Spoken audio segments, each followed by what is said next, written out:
roll now.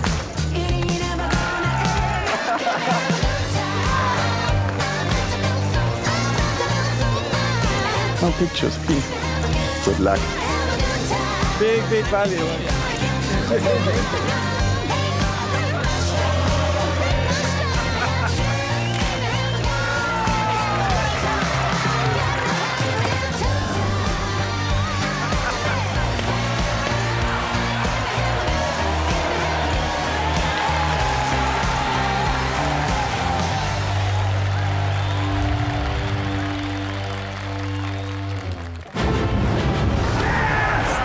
Takes the win here in Barcelona.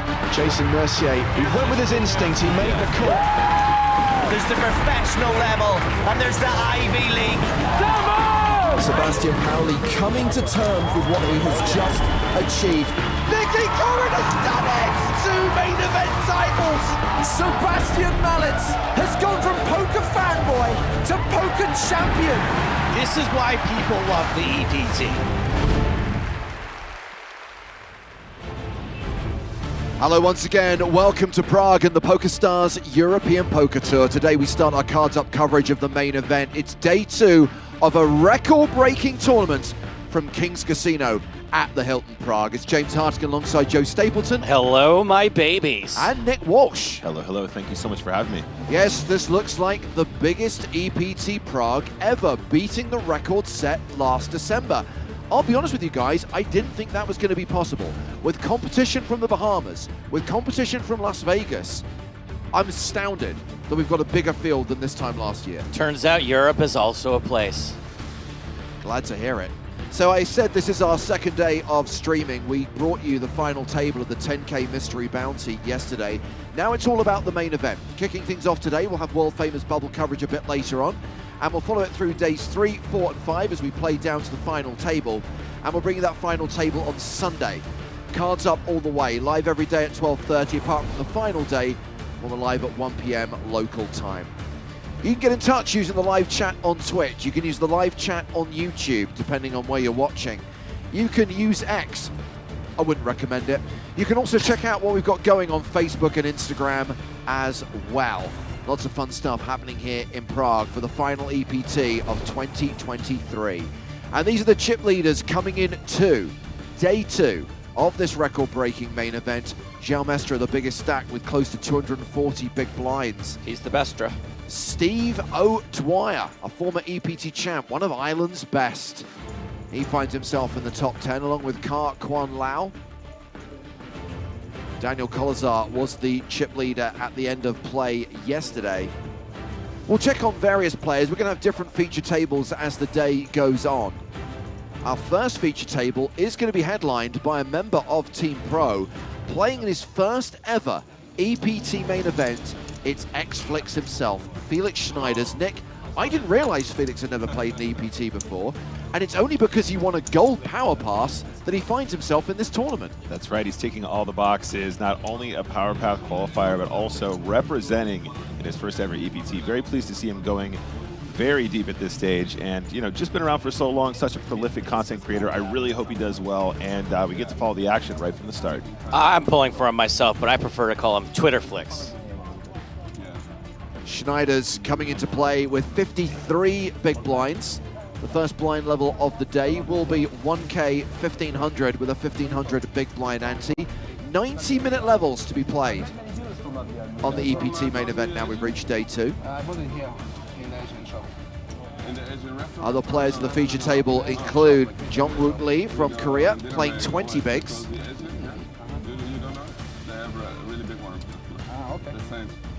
Maybe they sell the little ones.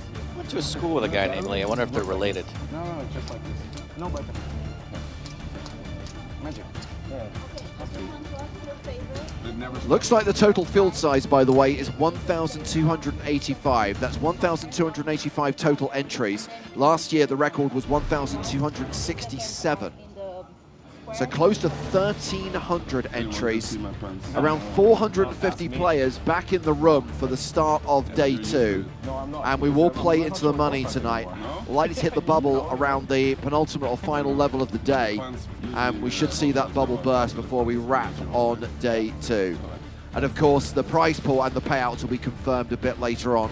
Once the registration desk has closed, and once we actually know the confirmed field size, it's just an estimate at this stage. Cornelis van Gent, also on the main stage today, might be a player who bought in at the start of the day, seeing as he's only got 30k. What a gent. 30k being the starting stack in an EPT main. So here is the full lineup. Are you guys all okay? Last time we played. Felix, second biggest stack. You guys are okay? Show both cards here. No other names that I'm particularly familiar with. Yeah, we can do, but like, you know, for us. No, I do find it interesting, though, that Jungwook Lee played yesterday and starts with 1,000 more chips than Cornelis van Gent, who bought in Meow. We got to see the whole cards anyways in 30 minutes, but, you know, if you want, I don't mind, but. Looks like we're ready to get cards in the air. The clock showing 463 players remaining from a field of approximately 1,285. Here we go with the first level of the day, 1,500 blinds with a 1,500 big blind ante. The whole day one, it was really fun. Is Felix going to get this table talking? If so, I might go have a walk down by the river. So now he shows one, and then we can... Exactly. It took me about 2 minutes to get your Twitter flicks joke, by the way. Because it was really good. But it was actually very good, yes. I wish I laughed more at the time, I'm sorry. It's okay. So Mark Hello is the table chip leader and opens under the gun +1 with Queen 10 of clubs, raises to 3,500. Action folded around to the blinds. It's Felix's big blind. 8-4 of diamonds. 3-5? 3,500. And Xflix is going to play the first hand of the day, defending his big blind. Heads up to the flop. Grund. King 8-5 with 2 clubs. So second pair for Felix. 5 check. The flush draw for Hello. This is a post-flop flip, near enough. 8 bet, 2,500. Yep, pretty standard continue here. Obviously, semi-bluffing the queen high flush, draw. Hello, it's C you're looking for. Felix check calls for 2,500. Turn card is the Queen of Hearts, and Hello is now a 93% favorite with second pair and that flush draw. More like goodbye. Yeah, this is a tricky one. Obviously, the Queen of Hearts, great turn to bluff as well if you put your opponent on some 8x, 5x, flush draw, 6, 7 kind of combos. Quite a small continue. Felix might be tempted to continue unless he actually has a specific read. I don't know, 5K here seems quite small. Top card, please. Fine. All right, so have they done a thing where they're going to show one card? Well, it seems like Hello is 30 minutes, we see both. declining. We will not have time to see anything. I think some players at the table were amenable to playing the show one game. Mark Hello, not so much. I'm sure you have Yep, good fold there from Flix. I think generally speaking, against certain opponents, just the second barrel is just way too strong, way too often, right? If you're thinking your opponent has some moves, sometimes you do find yourself calling there once in a while, but I think folding the 8 is perfectly reasonable. We can do a lot of things. Also, how many card protectors is Flix allowed to have at this point? He's got a Grogu. He's got sort of like a Stormtrooper Ducky. He is really taking the feature table experience by the horns. He's like 2 card protectors, show one game, pitching the stand-up game right now. Lots of, I'm like, hey, save some of it, buddy. You don't. Hopefully, you last longer than an hour here. Second hand of the day. Hello now under the gun. King Jack offsuit. 8 raise, 3,000. Raises to 3,000. Reminds me when I went to Amsterdam for the first time, and the guy in the store said, "You're not going to need all that." 1 fold. That's what Felix is doing right now. Pace yourself, buddy. I don't know, Joe. He's been doing it for so long. He is the king of content. This guy's been pumping out poker content for like 4 fold. 15 years, something like that. Can anybody quote me on that? Any of the chat? No. 5 fold. Felix not going to play the small blind. So action is on Pavel Maracek in the big blind with Queen 9. By the way, Felix has Just over 100K in total live earnings. His best live score came in the inaugural PSPC back in January 2019. He was 40th place finisher in that tournament for $69,100. I believe he was the highest placed member of Team Pro.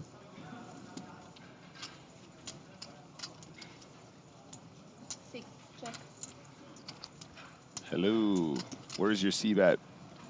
There it is. Bet 2,500. Yeah, good size here too. Nice and small. King high is still the best hand. Maracek with no significant equity folds the queen nine, and that's 2 in a row for the table chip leader. Mark Helou now playing more than 100 big blinds. Got a good question from a first-time chatter, James. Technics. Is getting into poker possible these days, or are there too many sharks at the casinos? I mean, if they let Flicks play, I think you're doing just fine, buddy. Oh, boy. Oh, games are soft. Don't worry, man. Yeah. Oh, we don't know. Games are soft. Maybe you know, but Yeah, it's actually a good question. Thank you. We never really question. No, there's always time to learn to play cards. But there's like, in Clone Wars, there's Yaddle, so there's one other character of that species, and she has like long hair, so yeah. I don't know, but he's like young, 50 years. Well, it took Felix a whole 2 hands before he started talking about Star Wars. Well, when you have those card protectors, they're icebreakers. Paging James. Like the ice on Hoth. 9, 4. Well, they say he. His name is Grogu.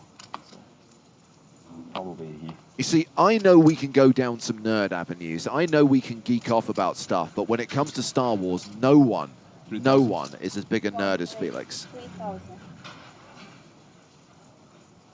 It's funny because knowing a lot about Star Wars was really uncool for a while. And then it was cool for a minute, and now it's really uncool again. Because they ruined it. Is it cool to be like know a lot of stuff about Bond? I think so. Is that fringe? Is that on its way out though? Is the question. Easy game. I think given that there's no Bonds in production, it's cool. Because it's not in fashion at the moment. Same one. Beautiful. The other one was red. That's the best. That's the best suits. We were discussing this. Like, how would you rank the suits in like preference? Personal preference? Yeah. I like hearts. Oh, thank you so much. Most people would say spades first. You would go with hearts?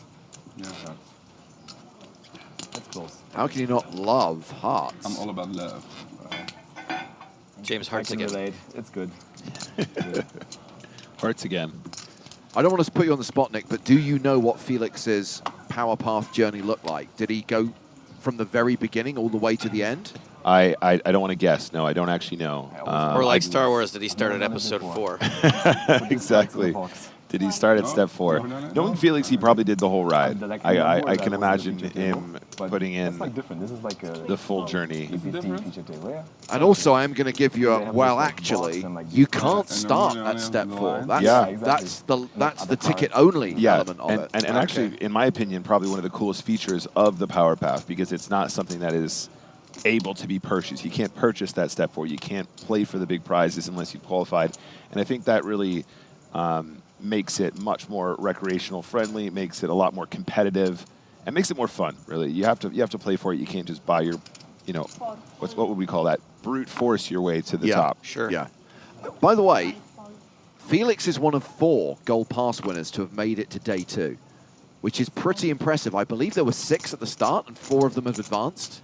Where are you from? And one of them is an Italian player who has never played a live tournament before. You're from Prague? 8 days, 5,000. Close to Ostrava. Far away. Yeah. Sounds far away. I love that. Still hometown player. Yeah. It's like a home game for you. Blind v blind. Helou raising small to big with King 3. Lee all in for his relatively short stack with ace-7 of hearts. Mr. Lee, Mr. Lee. 29,500 all in. So 20-ish big blinds. And yeah, seems good. I think this is pretty much what you want to do most of the time. A reminder that payouts will be confirmed a bit later on today. Registration closes at the start of day 2, just before the first hand is dealt. So we think we have a field of 1,285, but that's still to be confirmed. That will be the biggest ever EPT Prague main event. You're in for showing one card? was close. It was close. Oh. I think This game is not gonna work. Maybe just the two of us. I'll just do it between you and me, that's fine. You can do it, you too. Okay. The shove gets through. Really big disadvantage. Yeah, you might consider having some more flats there. With the big blind ante, though, I think there's a ton to win, so I think subbing is also going to be okay. And we've got a new player coming to the table. This is Samuel Mounier from France. Oh. Bienvenue.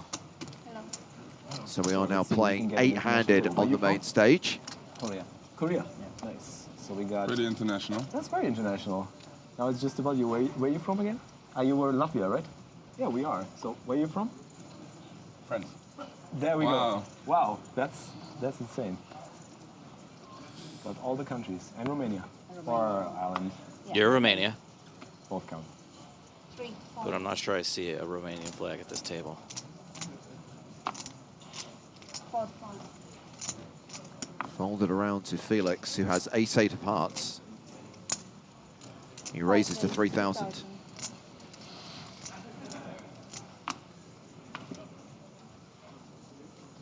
There's got to be a story behind Maracek's hoodie, right?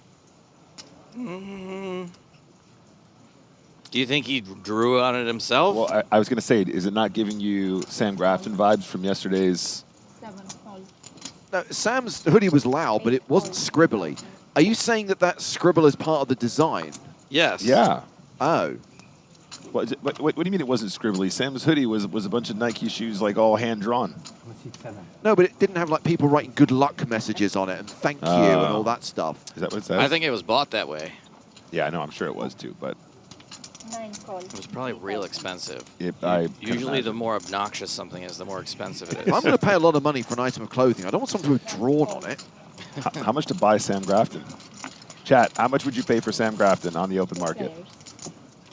Jeepers, it's got dark. Yeah, let's keep human slavery out of the conversation as we see an ace trade deuce flop. And we've only seen one of Halu's hold cards. 9, check. First person to say Tree Fitty wins. There you go. Okay. You win the internet. So we know that Felix has top pair. Lee has the wheel draw. 5, bet 3,500. Felix continuing into two opponents, gets a fold from Halu. Lee with a pair and that draw. Backdoor spades working for him as well.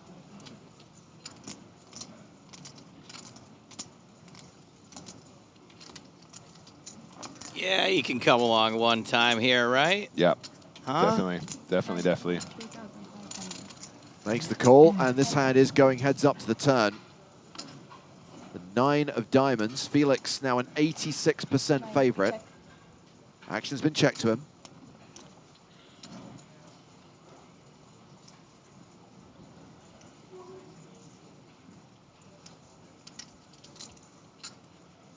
Internet Rando 27 watching on YouTube says it would be nice to have the equities on the HUD. First of all, their graphics. Secondly, 86%, 14%. 6,500.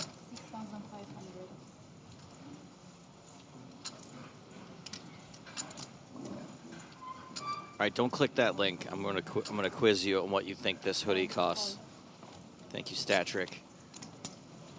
Oh, it's out of stock, so there's no price. Also, the link is from Harrods. So the fact that it's sold by Harrods tells me everything I need to know. Oh, I forgot. Yeah, you might have to get that bad boy on the original retailer as well, because Harrods just slap on 40%. So that's on me. Just for the memes. Oh yeah. Okay. All right. You made it to day 2 in your first EPT main event. I was so How are you wrapped up feeling? in this hand in my head. I'm feeling super excited, super nervous, but still at the same time super happy because I envisioned this. I kind of put this idea into my head and I was preparing for it all the time. We've been preparing all year for this to happen with the Grand On Tour team, with the streams and everything. And now we're here. This is going to be the final one, the big bang. And my plan is not to do commentary until Sunday when I come into the booth and say that I won the thing. Exactly right. Felix talking to us before the start of play. Here's time to shine at the feature table. Okay, Joe, how much is this god-awful hoodie actually worth? Let's start the bidding. Go ahead. Okay, I think it will be You have to do in increments of at least 20 euros. Okay. Oh, the price is in euros. Price is in euros. Do you want to go first, James? 1,050 euros. Huh. Okay. Probably not that much. I'm gonna say 820. You're both over. By a lot? By a lot. Oh, what is it then? Like 200? 300 euros. Oh. That's actually quite cheap. What? The hell is wrong with you? Subtle brag. Quite cheap? I mean, it's not my style. I wouldn't buy it, but that's not a grotesque amount of money to pay for a designer hoodie, is it? Absolutely a grotesque amount of money to pay for a hoodie.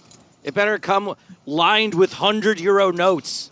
Joe, when one visits Harrods, one does not look at the price. We have seen a raise here from Felix and a 3-bet from Michal Nikitins, who's got aces in the big blind. And that little waving kitty is very distracting.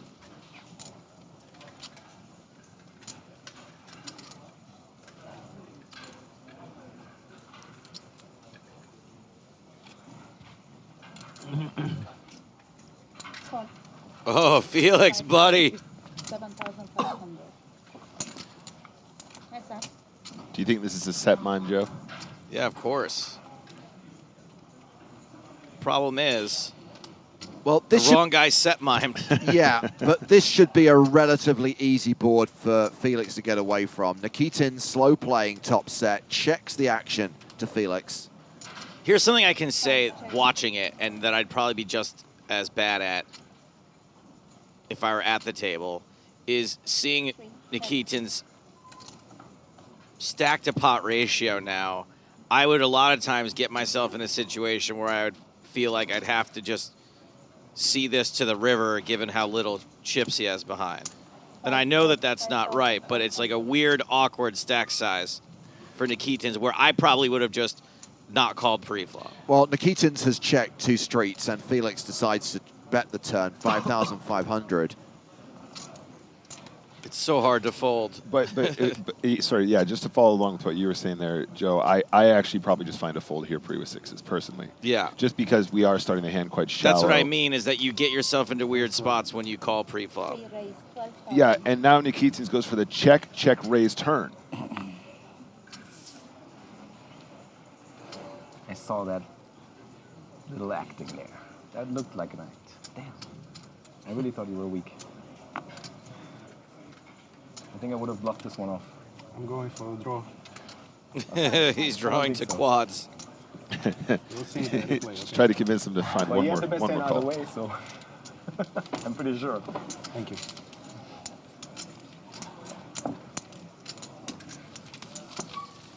Yeah, the old trap check worked for him. I think this one would have... Actually, maybe you saved me from punting it off on stream. Nikitins has chipped up to 30 bigs. Felix has dropped below the 50 big blind mark, playing 47 big blinds, and still more than an hour to play at this blind level.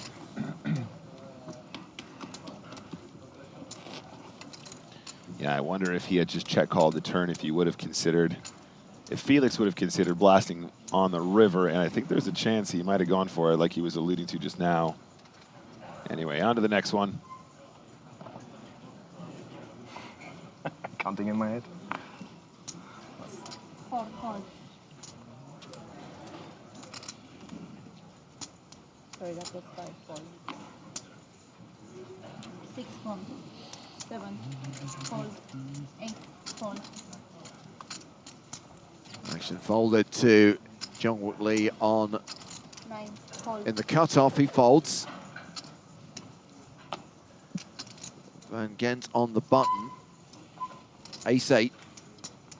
He's got about 20 big blinds here. I think definitely a raise is fine. I think shoving is also not completely ridiculous.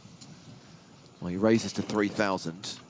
King-Queen from Nikitins in the small blind. That's a call. Antonius Wojciechowski in the big blind. Jack-7 off. I mean, there's an argument for King-Queen to 3-bet jam here as well, and I think Van Gent certainly in an awkward position, which is why maybe you might want to consider just slamming in the ace-8 pre Jack 7 off, not a hand that plays well multi-way, probably just a fold. Yeah, all right, we're going to a flop.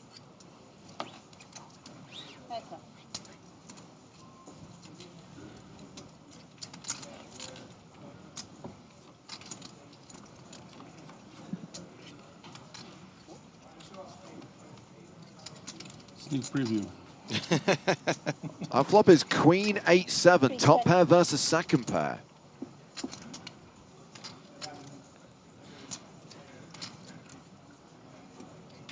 Interesting. I think checking middle pair here is pretty reasonable, and 10 of spades, another overcard to the Ocho. Nikitin's 87% favorite. Yeah, I think you got to find a lead here, but we have seen him playing more of a trappy game, like the top set of aces we saw versus Felix just now. I much prefer the lead. Very good. Quite a small lead as well, though. If you're going to miss the flop, or if there's no action on the flop, I should say, really being out of position, probably want to have a larger turn size here, because you really punish spades, you really punish king-jack, you really punish ace-10, jack-10, that kind of thing. I think you can make a lot more on the turn here with a larger size. 5 on the river. The board bricks out for Van Gent. Action check to him. Wow. All right, cool. Lets him off the hook, excuse me. Lets him off the cook. Yeah, might have missed a bet there. I mean, obviously some cool properties of checking that river as well. Obviously, the missed draws might be tempted to bluff, but I feel like if that was the case, they might have considered bluffing flop right from the get-go. So potentially missed a little bit of value there. Sir, I just need to tell you, when you're getting the cards, you need to keep them in the square for about 3 seconds. Again, playing 16 bigs now. Antonius Vogiatis, the short stack of the table with around 10 bigs. 3 seconds in the square, and then you can move them. Thank you.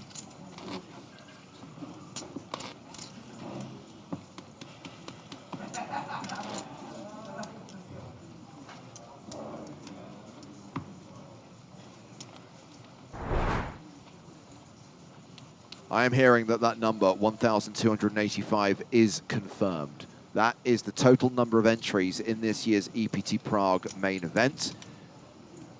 Around 20 more entries than last year, so a new record for this tournament. And now that number has been confirmed, the prize pool will be calculated. So a bit later on today, we'll learn how many players are going to make the money, what a min cash is worth, how much the winner will receive on Sunday. All those details to follow. And we will make the money today. The bubble will burst towards the end of play today.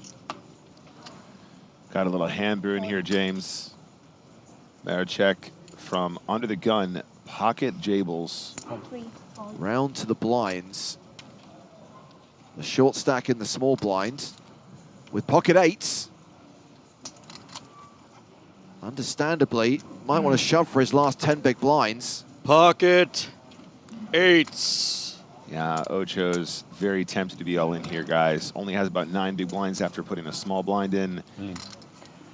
Yamas. 4, all in. Yamas indeed. 5. And snap call. Good luck, guys. Call. Go down, please. All right, off we go. It's going to be an 80-20 situation in favor of the Jacks. Or is it 16 or something like that for the eights, if you want to be more specific? Usually we just simplify these to 80-20s. Yeah, closer to 80-20. The right way to play jacks. Oh boy.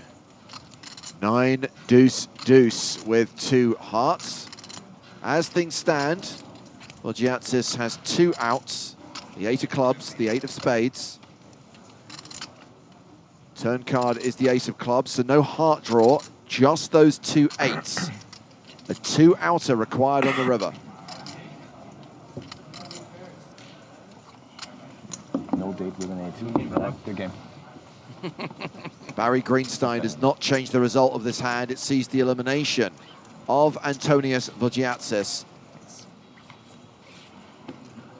And we lose a player from the feature table. His seat will be filled relatively soon. As tables are balanced, tables are broken, new seat assignments are given to players.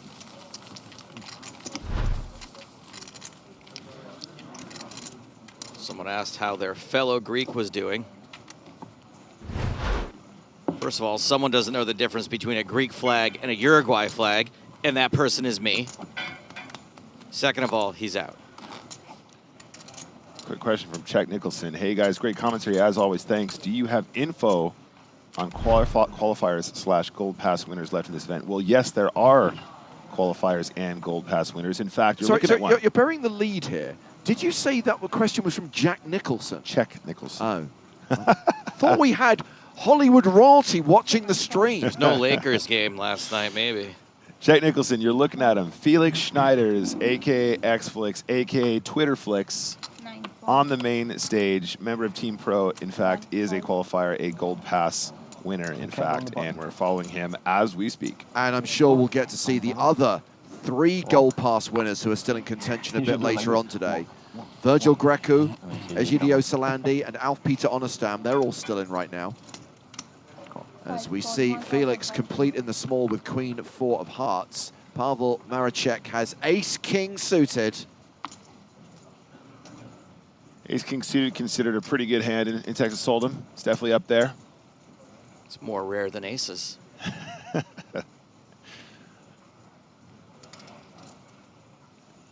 Raise. 6 raise, 6,500. Raise to 6,500. These guys are closely stacked. What do you stop with? Slight discrepancy here. 44 bigs for Felix. Maracek 33. I think Flix is probably going to consider limp calling here quite often. You don't usually limp fold your suited combos. There might even be a limp raise once in a while. Felix just calls. Yeah, not sure if Queen 4 suited is the right combo to have a limp raise, but definitely want a limp call most of the time. Well, it is a Queen high flop. A gut shot for Maracek. Felix with 61% equity checks this board.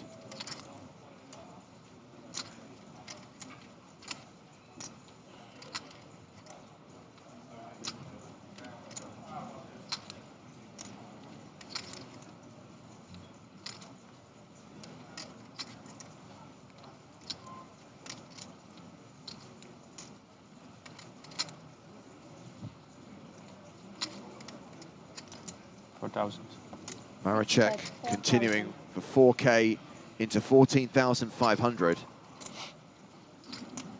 And Felix is not folding top pair. He calls the bet. We go to the turn. I knew it. The deuce of spades. Maracek picks up equity, now has the nut flush draw to go with that gut shot. And of course, his ace and king are live as well. Maracek, more like Mara double barrel.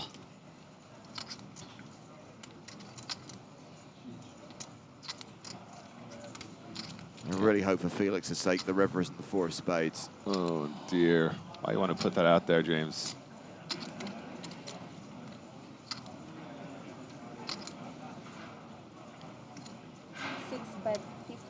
I believe this is what the French call second bar. Thank you, James.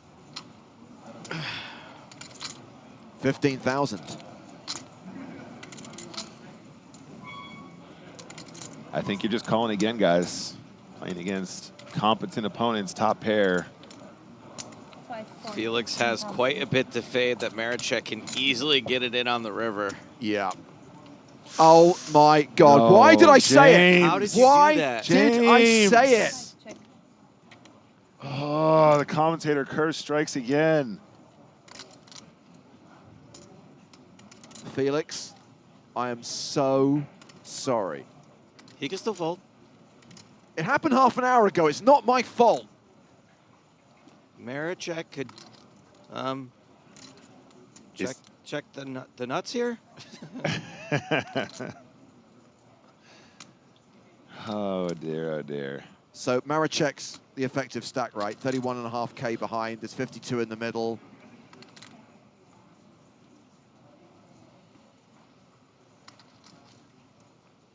Yeah, he's going for it all. Snap call by Felix. It's going to be a full double up for Maracek, and it's going to leave Felix super short.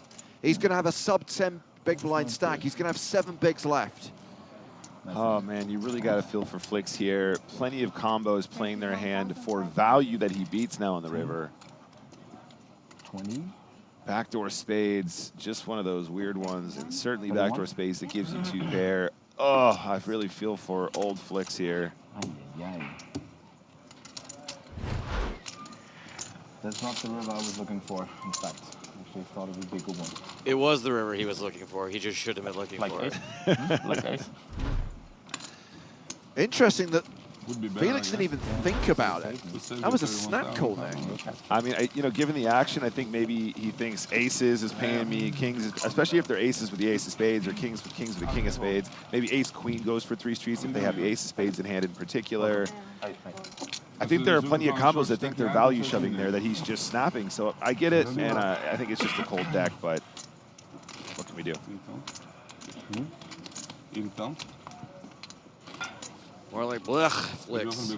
New player coming in to the feature table, taking the seat next to Felix. It is Pascal Vos from the Netherlands.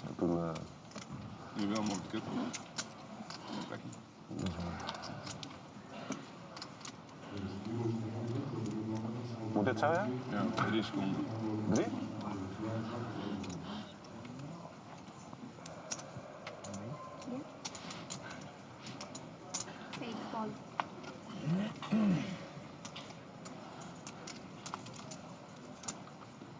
Action folded to Lee, who folds 10-9 off. Jack Deuce goes in the muck. So round 2, Pascal Vos, his first hand at the table. Queen 4 suited, don't play it. Good move. Jack 8 of diamonds for Felix. Short stacked on the button. Zit de chips in. Net als je bloedbaan. Mij niet. Zeker wel. Ja. 5 call, 1,500. And Felix is gonna call. En als ik zo bustig een kop stoot, of... Headbutts, headbutts. 10 deuce off. Maracek completes. And we haven't seen Samuel Mwenier play a hand since he joined the table. He's got 9 deuce off, checks his option. 3 players.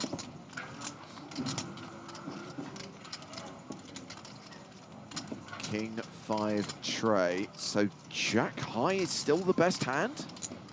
6 check.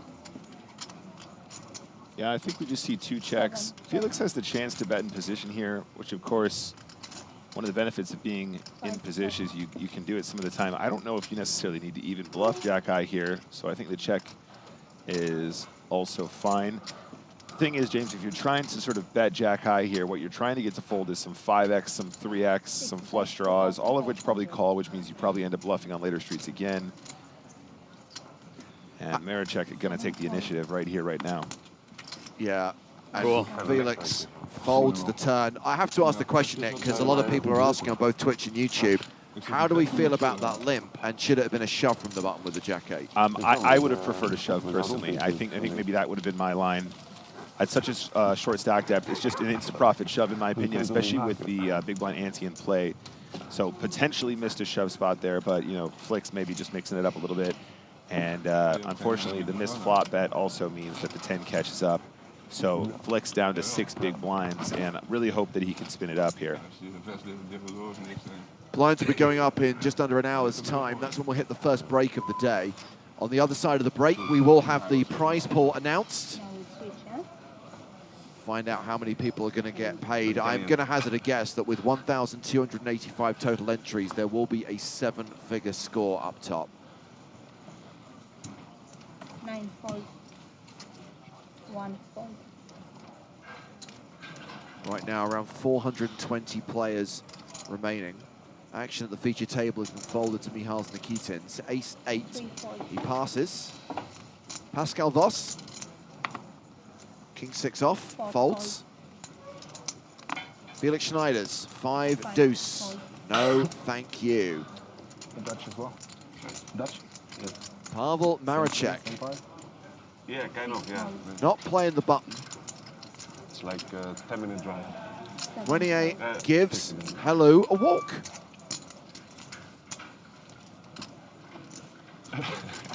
sometimes an hour because of the traffic lights in the city.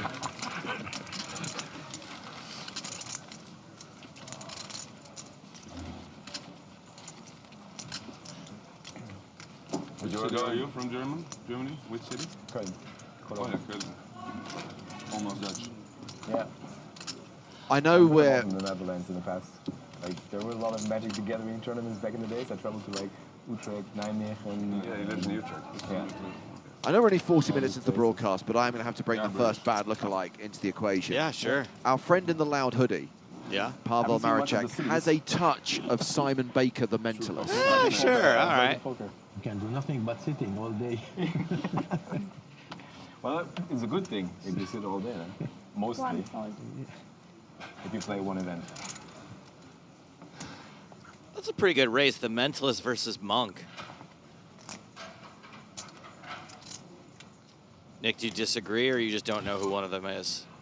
No, I was looking up that spot that Felix just had. Sorry, I was the limp spot. You look consternated. Yeah, no, sorry. I was looking up the Jack 8 suited here, giving that some consideration. Ah, that's the confusion. That's why I did this wrong. There we go. I was right. There you go. Boom. Okay, cool.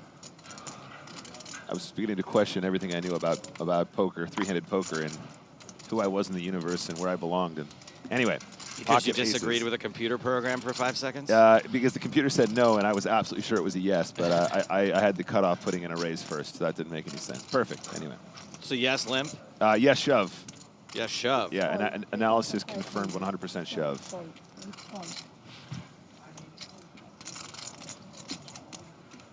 Biggie Call says, I don't think any commentator discusses strategy as effectively as Nick Walsh does. Always concise and on point. That's a nice thing to say. That's a very nice thing to say. Biggie Calls, thank you. Thank you is that your mum's handle? No. I know she often watches, Nick. She does, but the rest of the chat would have called me out on it already. Everyone knows the mom handle. So Maracek has gone to the flop against Nikitins. Fives do not improve. Check. It's a good point, though, James. She's not watching, and it's hurting my feelings.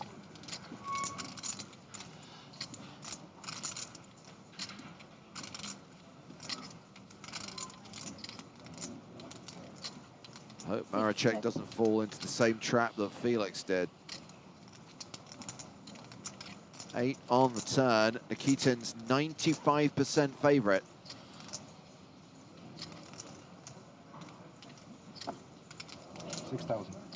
Three bet, 6,000. We get a delayed c-bet from Nikitins of 6K.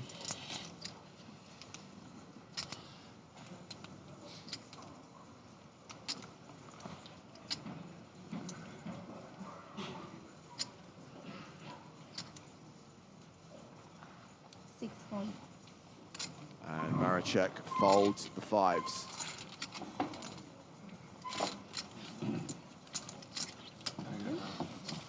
Change. Sure.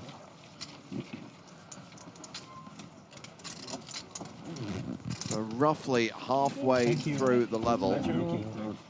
And time for a dealer change. Here is your hashtag fun fact for the day.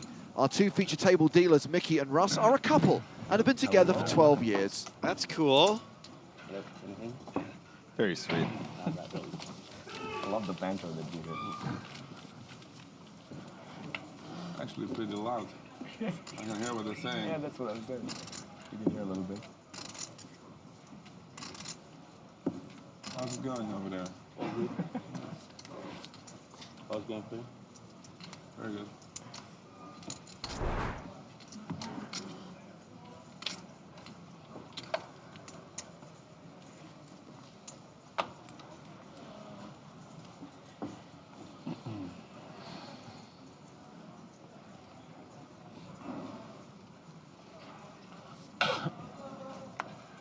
Ace-7 suited for Nikitins under the gun.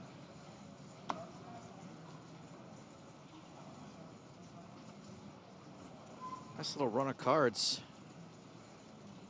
for Mihails.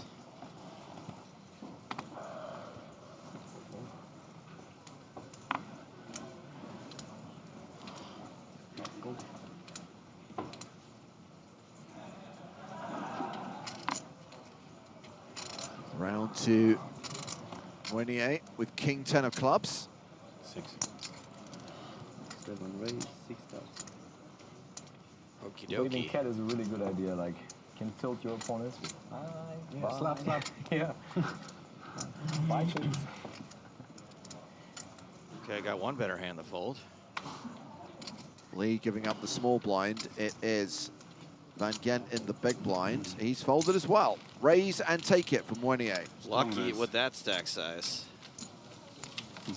Lorenzo, watching on YouTube, asks, is registration still open? No, it closed at the start of day 2. So the field size is confirmed, 1,285. There's about 400 players remaining.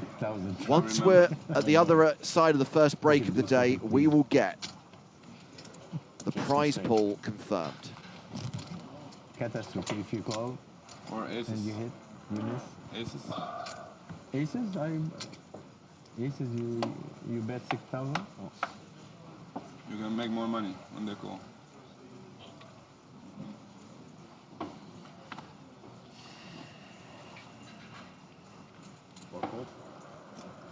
See Voss folding the Spraggy under the gun.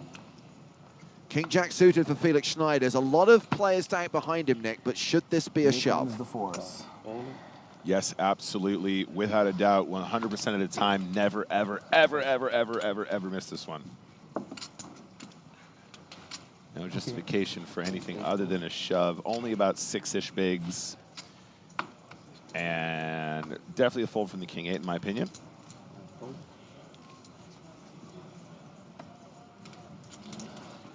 Can he get it through? This is a big pickup if they all fold. They do. Very, very nice. They do. So Felix going to increase his stack by about 2.5 big blinds with the big blind ante. Yeah. So Felix, yeah, hovering around the 10 big blind mark, still in the danger zone. Danger zone! And Ragid on YouTube asks, how much is the prize on top? As I just said, prize pool will be confirmed on the other side of the break. Likely to be more than €1 million, but it won't be confirmed for another hour or so.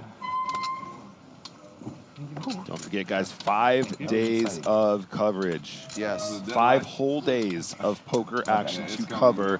If you don't follow us here on Twitch, if you don't follow us on social media, go and do so now to be notified about when we go live, because if you enjoy this kind of content, it's all we do. It's literally all we do. And we're doing it for 5 days straight here in Prague to finish up our EPT year. And what a year it's been as well, James. Yeah, great 2023 season. And in case you might have missed it, we see Felix with ace-queen under the gun here.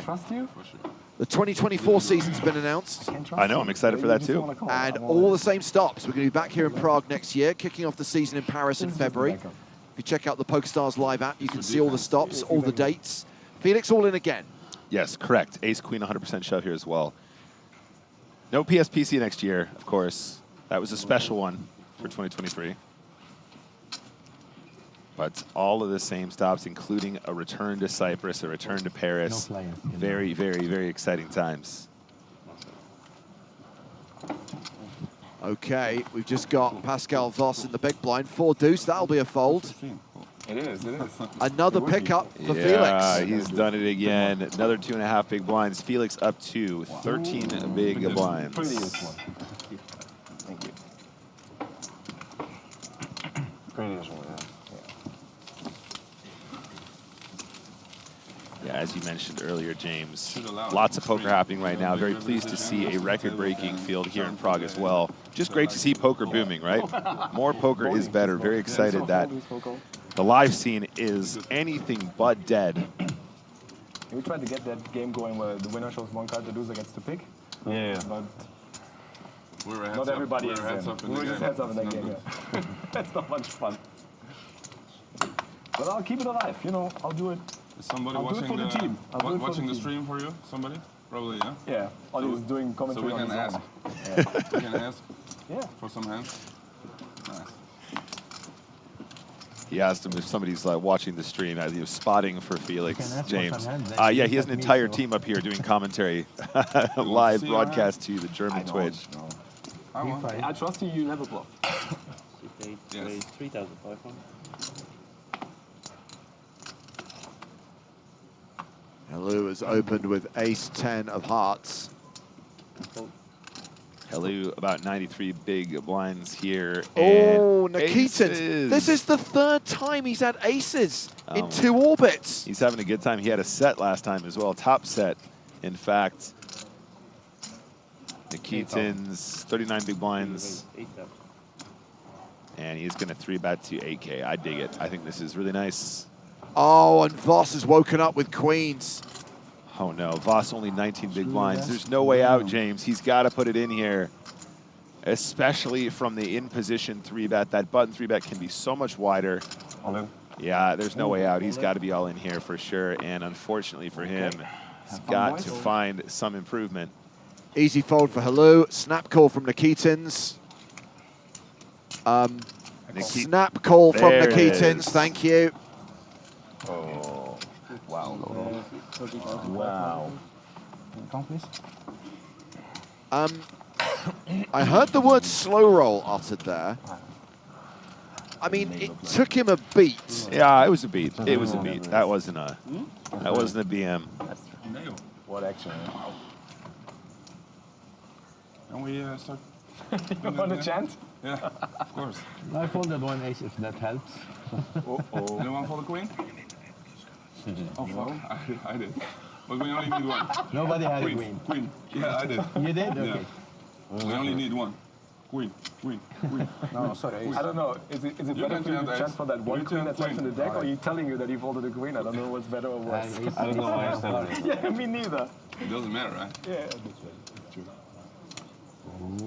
All clubs, and that's not good news for Voss. Queen. Roep even een vrouw dan. Vrouw. Zijn het vrouw? Zijn het vrouw? Needs to be a frau. Voor Pascal. It's over on the turn, the nut flush for Nikitins. Pascal Voss eliminated. Sorry, the shop that you bought, this one is near somewhere? Around the corner, or? No. I used to live at Radisson on a star because the hotel was fully booked here. Ah, okay, so it's not here nearby. Yeah, but go any Vietnamese shop around Prague and you'll find one of these. Or I don't know. Okay. Yeah, any souvenir shop. Any souvenir? Yeah.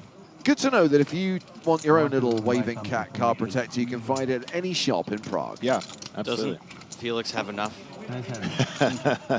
He needs a little Darth Vader that waves a lightsaber. I think what Felix needs is a chip protector. And maybe something to protect the cards a little less. See a couple more pre-flop folds. Well, by virtue of picking up aces 3 times today, Michail Nikitins got his stack up to nearly 100K, more than 60 big blinds. Yeah, you're like, day 2, I just want to aggregate chips. That's what he's been doing. This guy's having a fantastic start to day 2.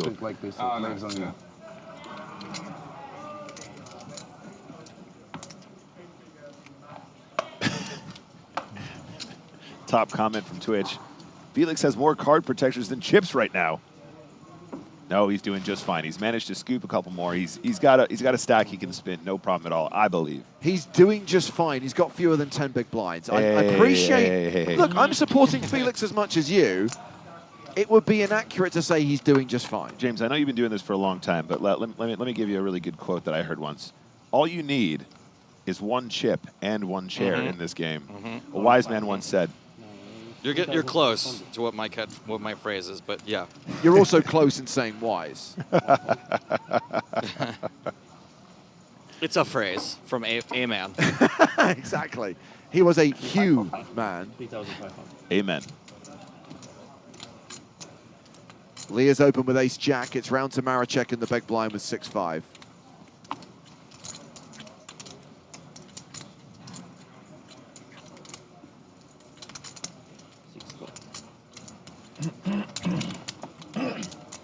That is a call.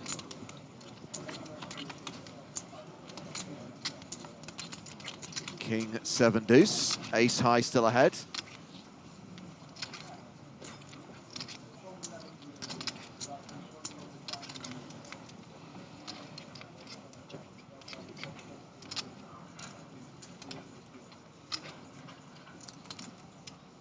I think you're going to see bet this a ton. Yeah, let's go for it here. 3.5 to make you laugh.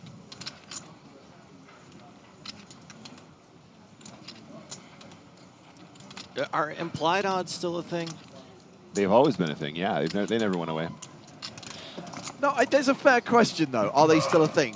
Poker theory and poker reasoning does change as the years go on. No, I didn't mean that in a facetious way. I think that a very legitimate question. Yes, it's always been a thing. So you're like implied odds there with 6-5 off against a short stack. I don't know. It feels like maybe that's not a mandatory defend. So you're a situation with a hand like 6-5. You mean?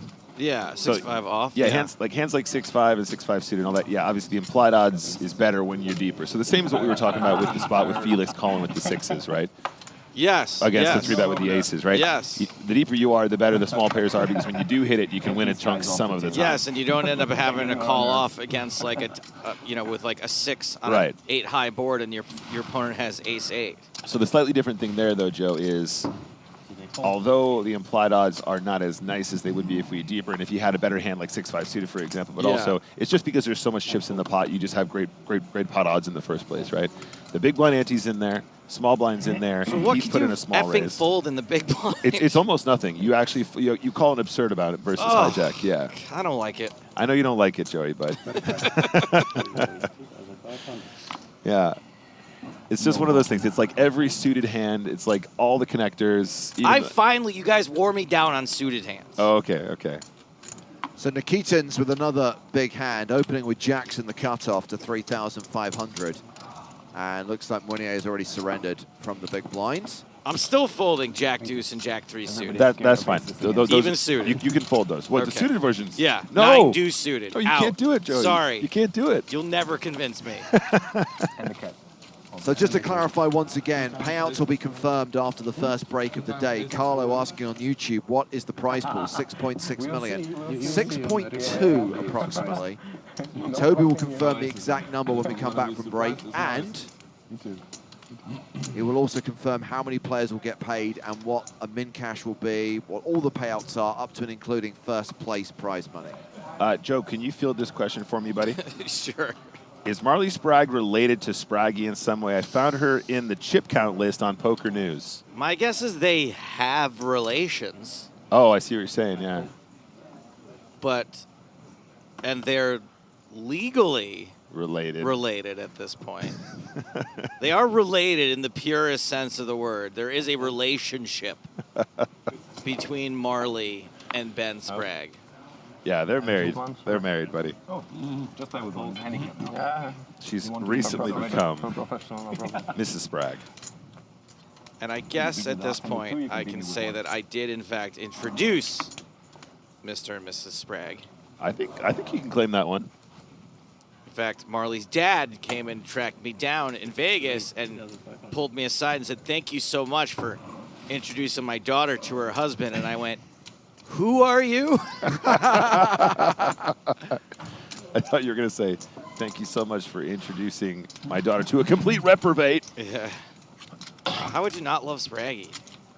Well, we are playing a mini sweat with here. Maracek, we've only seen one of his cards. Looks like we've got a dead RFID card, so we'll change the deck after this hand. Maracek could be ahead here. Yeah, quite easily. I think you just see bet this a ton for about a third. Interesting to see the call here from the Queen 7. Big blind not messing around. Is floating still a thing? Well, apparently it is. But no, in a modern theory as well, absolutely. I don't know if you're floating with Queen 7 off here, but we'll see what happens on the turn. If I am Maracek, regardless of what I have, I bet this turn. If I'm strong, I bet. If I'm weak, I bet. If I'm drawing, I bet. Queen of clubs is probably a good indication of a continuation bet here. 5,500. Nick just put this Queen 7 float into his solver, and it came back with, "Kill yourself?" What? I really want this guy to have like a custom waving arm now. I gotta get it done. Yeah, that would be good. It's so inspirational. I love it. Maracek second in chips at the table, close to 80 big blinds. Mark Kalu still table chip leader with 87 big blinds. 36 minutes on the level, 36 minutes till the first break of the day. And to answer Rosa's question on YouTube, chances are we will change feature table during the first break of the day. There is a doozy of a table out in the field, which we want to bring to the main stage.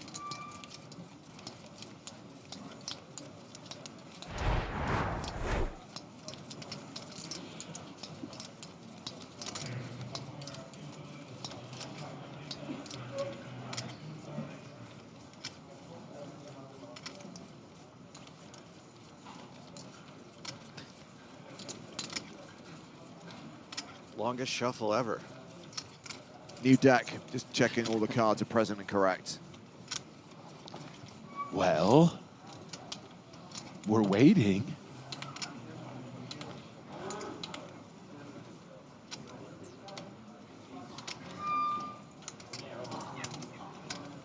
See your squeaks in chat now.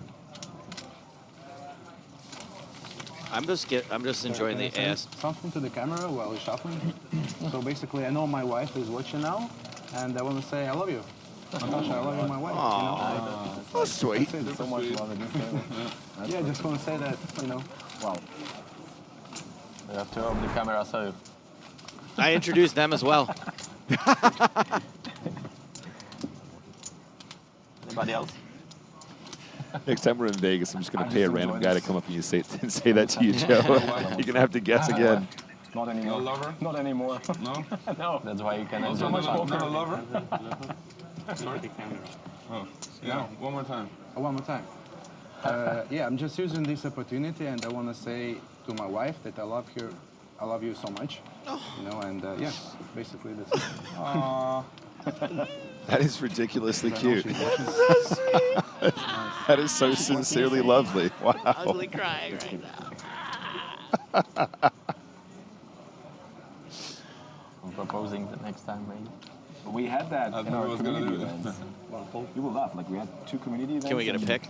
There were 2 proposals happening there. So we brought people together in the community. Like, okay, now you give me an idea. Can I get some kind of... 3,500. Pass. Keaton's back in action, raising with King Jack of Spades. They got married. There, will get married. But is he in trouble or something? That was one live event. That was pretty cool.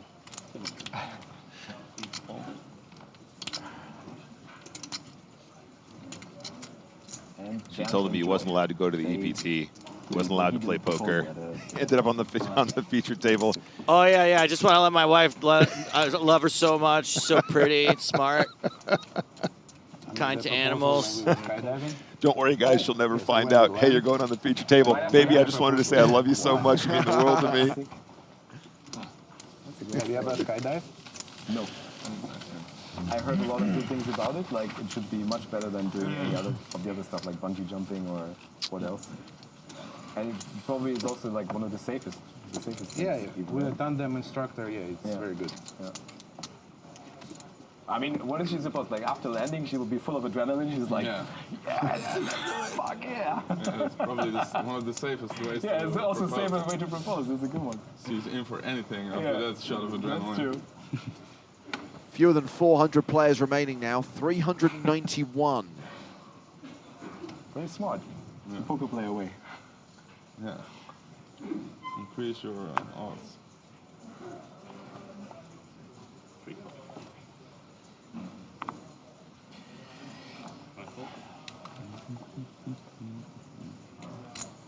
Did he say tight fold? Me? Him? Yeah. Tight fold. I heard that. Round to the blinds. 10-8 off for Lee. What a nit.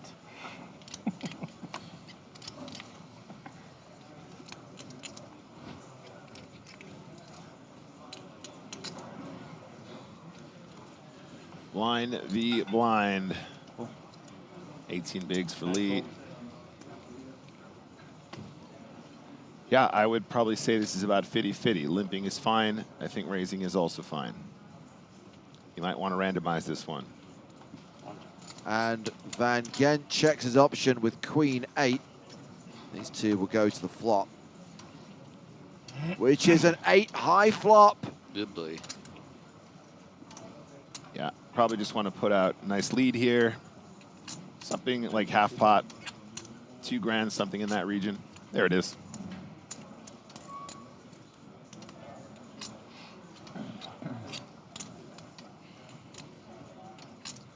and probably a raise from Van Gent. This is a good board to raise, especially given the pre-flop action and a very wet texture. That looks like a raise to me. Let's go. All in. Yeah, it wasn't many chips behind here. And I think probably Lee ends up calling this a ton, you guys. There's so many draws on this board, so many combination draws you're ahead of. You could be even beating some weaker 8s with the 10 kicker. I don't think you can fold. Bit of a cold deck for Lee, but off we go to the races. And Lee 84-9 races. only has one out. Now, there are some opportunities, but Yeah. Van Gent is a pretty solid favorite to get the full double up here. 6 or 7. Deal.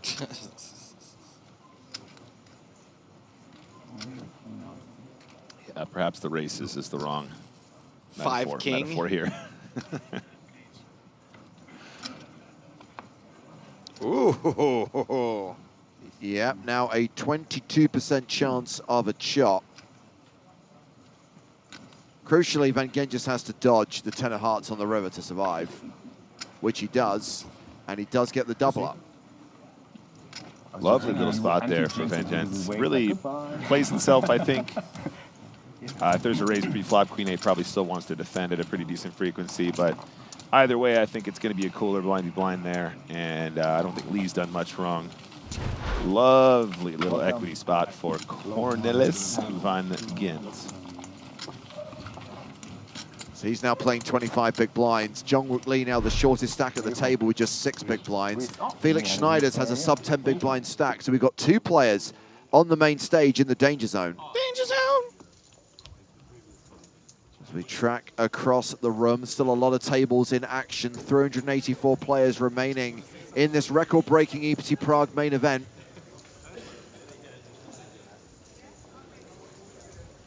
The players benefiting from those heat lamps. Can get a little bit chilly in Prague at this time of year. I'm loving the new heat lamps. No, the setup this year looking really, really pristine. I'm liking the new camera placement that we have. You guys see those little sort of chandelier items? Yeah, the heat lamps. The heat lamps, yep. Replacing our, what was previously kind of like a sort of... We call it a truss. A truss, yes, thank you. But yeah, it feels a lot bigger in there. Feels like there's a lot more space, a little bit less oppressive, a little bit more natural light, or unnatural light in this case.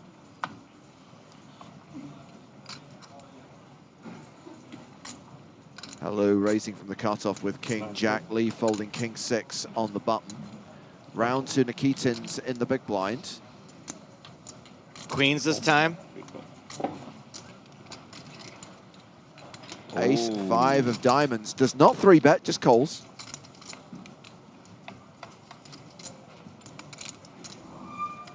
And flops a wheel draw. Still has the best hand right now.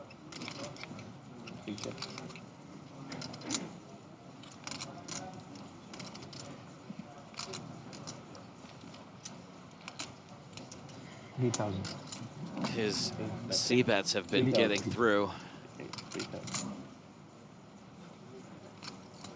Just realized we have got a new player at the table, occupying the seat recently vacated by Pascal Voss. Konstantinos Zinis has joined us on the main stage.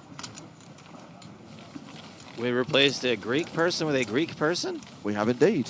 Huh. Meanwhile, the C-bet got the job done for Hello in that last hand. We've played 22 hands at the feature table so far today.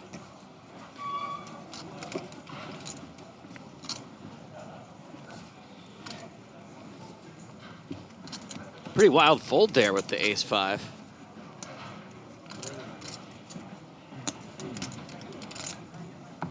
Sometimes you're just not feeling it. I can certainly relate to that. 1, 2, 3.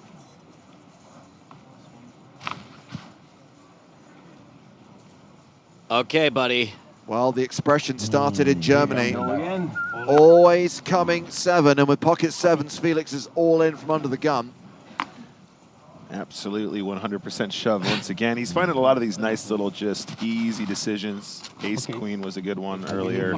Pocket sevens now. Okay. I believe you. The King Jack or King Jack suited, I believe it was as well, just to be picking up these pots and remaining alive, and I love that for Felix. I think Jack 10 probably a little bit too wide here as well, especially versus the under the gun shove. It's just 6 big blinds. It's a little bit more. It's 14K. Okay. It's closer to 10. And it's not Jack 10 suited. 10 too many. 7. No, he wishes. He wishes it was pocket 7. Oh, yeah.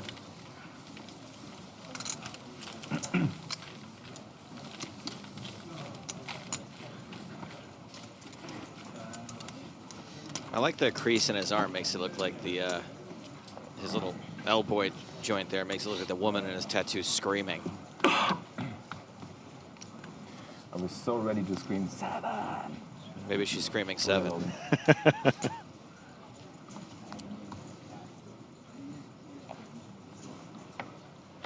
Felix has posted the big blind and the big blind ante. Look, it looks like he's talking every time he moves his arm. It's awesome. A decent percentage of his remaining chips. Action starts with Maracek. He folds under the gun. Ace King from Wenier. 17 big blinds. 7 raise, 3,500. 8 fold. Yep. I appreciate the fact he doesn't just ship it here. Definitely want to have some min raises from this position, and I think Ace King is a fairly obvious one to include.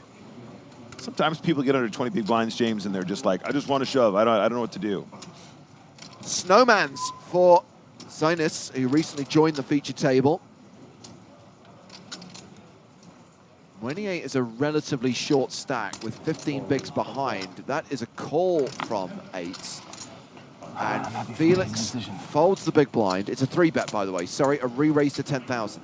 Yep, and then an easy shove for Ace King every single time. And Ocho's ain't 3-betting to fold, so we're going actually to the races this time, Joe. We are going to flip that coin. Yeah, this is actually the flip as opposed to just a pre-flop or all-in scenario. Like the Mentalist versus Monk. One of these two things has a slight mathematical advantage. And Wenier is the at-risk player. Wenier is the player who needs to hit to survive. We got our very own Wilhelm.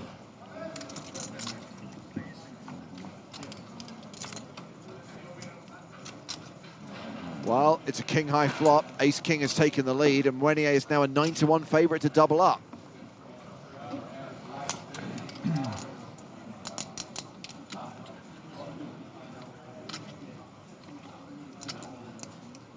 Just has to fade an 8 on the river.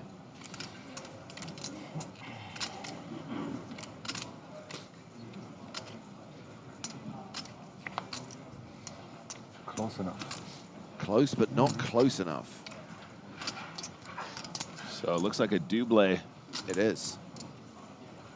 Wenier, 36 big blinds in a dream, remains in the tournament, and a very healthy 36 bigs at this stage. Life Loving asking what happened with the fight yesterday. Did the guy who got kicked out just blind out? No, so in case you missed it, and it has been reported by Poker News, there was a physical altercation towards the end of day 1B. And as I'm sure you can appreciate, the EPT and King's Casino have a zero-tolerance policy towards physical violence. As soon as someone was struck, the player who attacked the other player was removed from the room, was disqualified from the tournament. Their chips are removed from play. Their stack is not left in play. The chips are simply removed from play. I don't even know if you noticed this, James, when you were introducing the show today. I think you were trying to say this feature table is headlined by Felix Schneiders, and you said this feature table is head-butted by Felix Schneiders. Which, by the way, has not happened.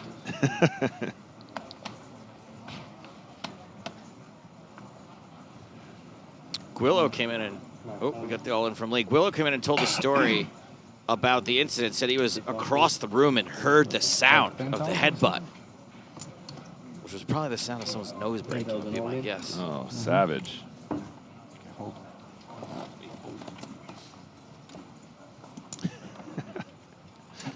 Wait, hold on. So is 8s now 9s? Yeah. Yep.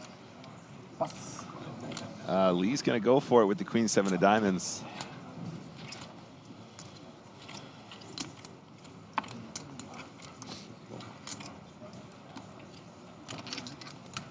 Good luck, good luck, good luck. Pocket 9's loving life here.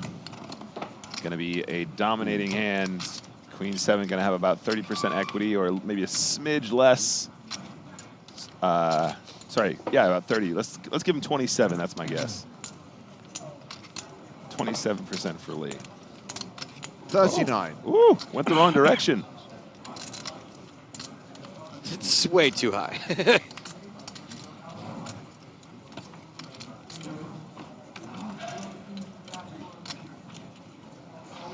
Queen high flop. Oh, is Zinus going to lose 2 in a row? Actually, not happen like that. Lost with 8s, is about to lose with 9s. It's going to need the 9 of clubs on the river. You want the last river, like from last hand. Yeah, that would be good.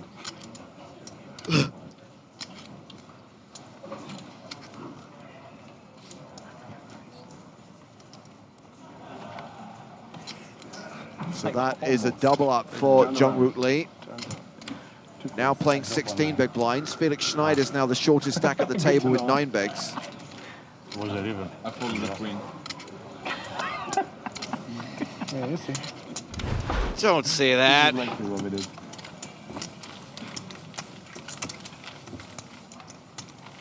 It's painful to watch because that's my favorite hand. If I was a poker hand, that would be what I would do. You would be 999. Yeah, exactly. Figures. Love this one from Biggie Calls on Twitch. I wish the guy who got headbutted ended up making the final table with raccoon eyes and won the whole thing. That'd be a great story. That would be a great story. That would be funny. How was your EPT? Well, good news and bad news. I think I might forget the bad news at that point.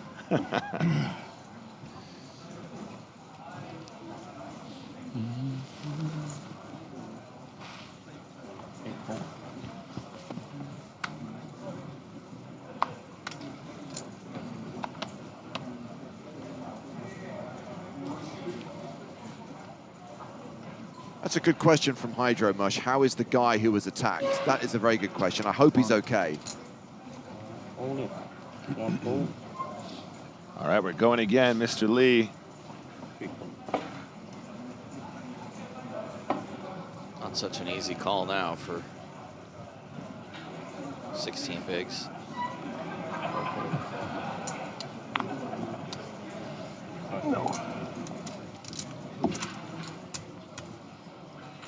King, queen suited.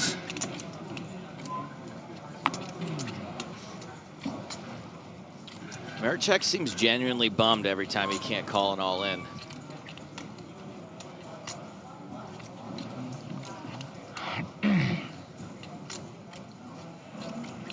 Yeah, I think he knows this one is definitely a spot where you could gamble. I honestly think that there's probably not a lot in it. When you see a shove from that position with that number of chips, they're going to have a lot of pairs where you're flipping. Might even have some King X that you're dominating once in a while. You're going to have tons of equity against some aces that might shove here as well. Like, you know, ace 10 might do this. You're doing okay-ish there. Ace 9 suited might do this. Again, probably not GTO to just be banging those in for 16 bigs, but I think a disciplined fold here is perfectly fine. I'm just saying you're probably going to be close to the equity correct in order to call there some of the time. Quite player dependent. Would you fold?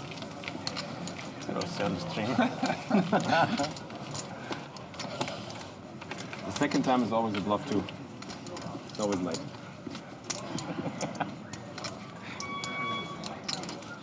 $16 minutes until the first break of the day. Before we go on break, we will show you the lineup at our new feature table. We are going to change the feature table during the break. I can reveal there will be a different member of Team Pro headlining the main stage for the second session of the day. More to be revealed. Similar problem. Sounds good to me. Get some more behind-the-scenes action with Team Pro here in Prague. Is it Julian Gardner? I don't think Julian Gardner's ever been on the books. Is it Ruben Visser? Current member of Team Pro. Okay. 35. 3,500. Is it Froggy? Froggy is on commentary duties over in the land of Spain. I have no more guesses. Sometimes I see cards that are not there. I have it too, but there's nothing about my eyes. It's the brainer. Yeah. Thank you.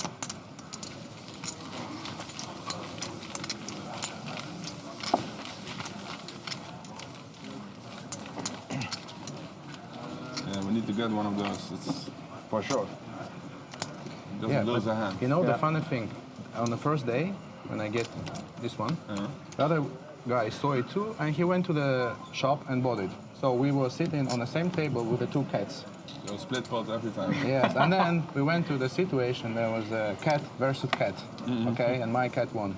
So Okay, you're the OG, you're the original. Yeah. You were first. You're a waving cat influencer. You should do like business with them and do a promotional code. 10% off. Cat avatars, now a thing. IRL, James. What is the screen? Nope. What is this? Sun, for sunlight. mirror Eyes. No, I think It runs on sunlight. Yeah, it's just, you have to put it in the sun and then it will charge. No, there is no battery here. Yeah, but that's why it works, huh? Because it charges by sunlight. It will run out, could you be. have to put it in the sunlight, then it starts working again. I guess it's Okay. solar. 3,500. 7 fold.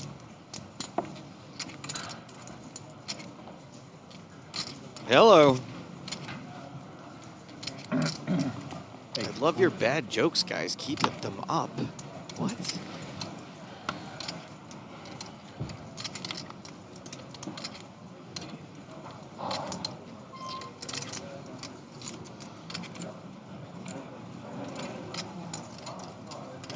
So 3,500. I'm appreciating the wider open here from Maricek. Like the adjustment with the big stack. 8-5-4 on the flop. Maricek flops best. I'd like to see a continuation here with the 5. Although Lee is on the shorter side. So you got to be a little bit concerned about getting check raised, check shoved on some of the time. I think there's definitely never anything wrong with just le bet. Just the C bet is cool, but you know, sometimes you just want to be a little bit more careful with your middle pairs on these textures, just because flush draws can check shove, straight draws can check shove, combination of the two can check shove. Sometimes some top pairs might be tempted just to check shove where you still have equity in streets to see where you might improve. Having said that, if you check here, how long is the delay? And it comes a hard turn card, a hard river card, can be very difficult to take it down on later streets, and your opponents do have the opportunity to outplay you as a lead on turns and rivers as well. So, very tricky one. I'd be very interested to sit and study that one for a while and just try and weigh up your options. Day 2 here, obviously, player is going to be a little bit cautious with pay jumps, etc. to come. You know what I say, Nick? Cautious avoids nauseous. No, he's saying all the naughty stuff. That's why they turned it on. Keep yourself out of sticky situations. Just take it down now. Of course, once we hit the break, when we come back for the second session of the day, level 12 of the EPT Prague main event, we will have the payouts confirmed. So with 1,285 total entries, we know the prize pool is going to be in the region of 6.2 million euros. Woo! How that will be broken down and how many players will cash will be confirmed by tournament director Toby Stone when we come back from the first break of the day. I was streaming the other day, and this guy came in the chat, and he was like, "Oh, Nick, I don't know you bother anymore. Poker is dead." Tell that to the 6.2 million euros in this prize pool, bro.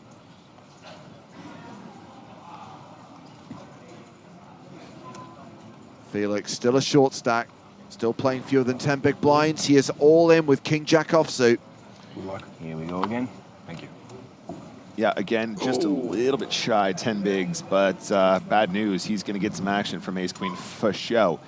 So what do you do here? Do you just flat, or do you like a small ISO so you don't invite a ton of action behind you? Just a small 3-bet is great. Just a small 3-bet is wonderful. Even if you just made it like 35 or 40 or something like that. I love the way that Grogu was carefully removed as the stack was counted.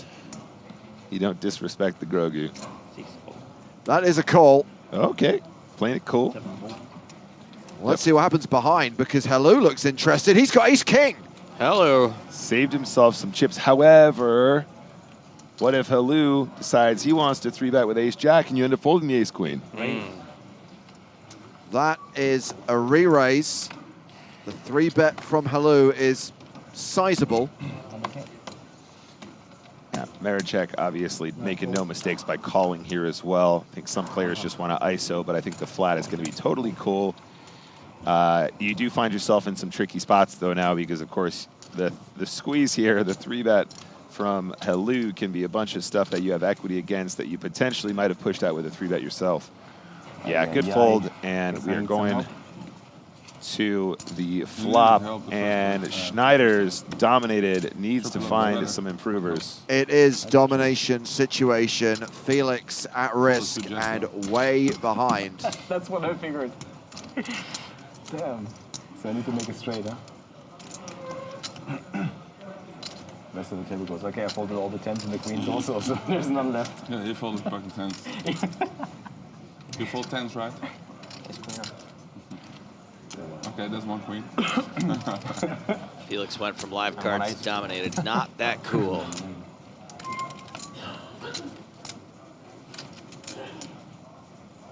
Low flop. I think it's 5 on the turn, yeah. That's acceptable. Right now, Felix needs a jack. He's calling for the chop. Yeah. Or deuce. Deuce or 5 is good. Not really. Okay, so. Down to 8%. 3 outs for X-Flex. That is important. I don't have a jacket with me, that's the problem. But it might still work. Jack of hearts, you can do it. So no close. jack on the river. The king. Good game. And Felix Schneiders is eliminated towards the end of the first level of day 2 of his first ever EPT Prague main event. I'll come over. Because he busts you. Hang? Oh, my friend. Good luck, guys. Have fun. Enjoy. Won his way here via Power Path, used his gold Power Pass to play his first ever EPT. Did not make the money.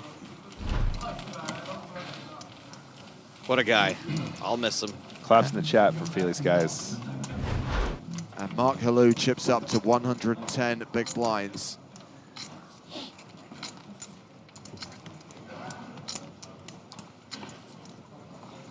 Pretty good day for Hello, as well as Nikitin.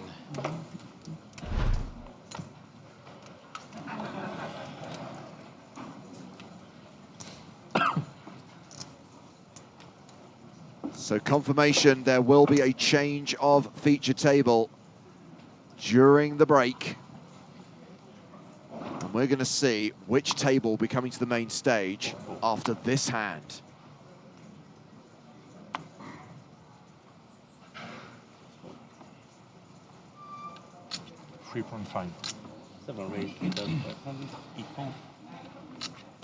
Is it Spraggy? Spraggy did not advance to day 2. Doesn't sound right. How many bullets did he put in? Well, it's capped at 2. My guess is 2 then. I'm pretty sure Marley made it to day 2. I haven't actually seen any updates, so don't want to Day 2 with a decent stack, I thought, too, Yeah, actually. I think she was off to a good start. Raise and take it there for Samuel Mounier. So 2 minutes left on the clock, 2 minutes until the break. And yes, we are going to have a new feature table when we come back from break. Also, we will reveal the payouts for this year's record-breaking EPT Prague main event. So make sure you stick around on the other side of our first break of the day. We may have lost Felix Schneiders, but there are still a few team pros in the field, and one of them is Alejandro Lococo, Papo MC. He's at a table with Nicholas Ostedt, aka Lena 900. There's Papo. Also at this table, a former EPT champion. With the luck of the Irish, it's Steve O'Dwyer. 41. It gets a lot tougher. Yeah, but I already noticed. Love Steve, miss Steve. Happy to have him at a featured table. Feels right. O'Dwyer. Rules. Ostedt. And Papo MC coming to the main stage for the second session of day 2. So I've never formally met Steve O'Dwyer. Oh, no? But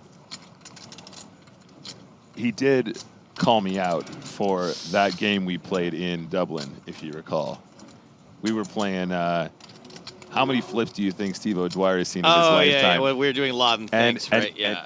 He's usually a pretty stoic guy, doesn't really come out of the woodwork too often. He came out of the woodwork to text Joe to tell me that was the most ridiculous answer he had ever heard. What did you guess, 3 million or something? No, it wasn't even, it was like 300,000 or something. 300,000. He was like, that is the most astronomically stupid thing I've ever heard. So, you know, I don't know if we're going to be friends or not. That's what I'm trying to say. No, I jest. Steve's a tough cookie. He's a tough cookie. He's somehow he tolerates me. Steve, if you're listening to this, I'm only joking, buddy. I'm sure we're going to be the best of friends. Don't worry. Or just me. Looks like we're going to squeeze in one last hand before the break, and it'll be the last hand we see of these particular players. So this will go back to table 21, I think. Yeah.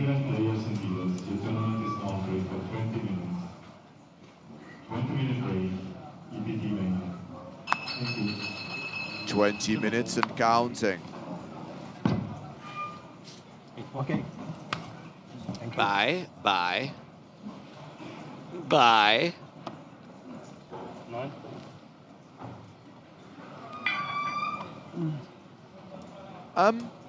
Ooh.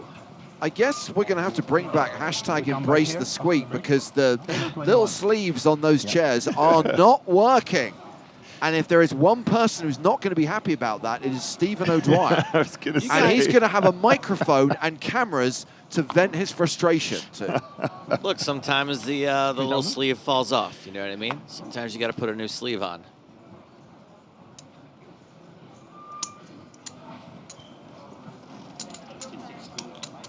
It can happen if the sleeve is too big for the leg of the chair. Ace 9-7 on the board. It is the flush draw for Zinnes. Top pair for Van Gent.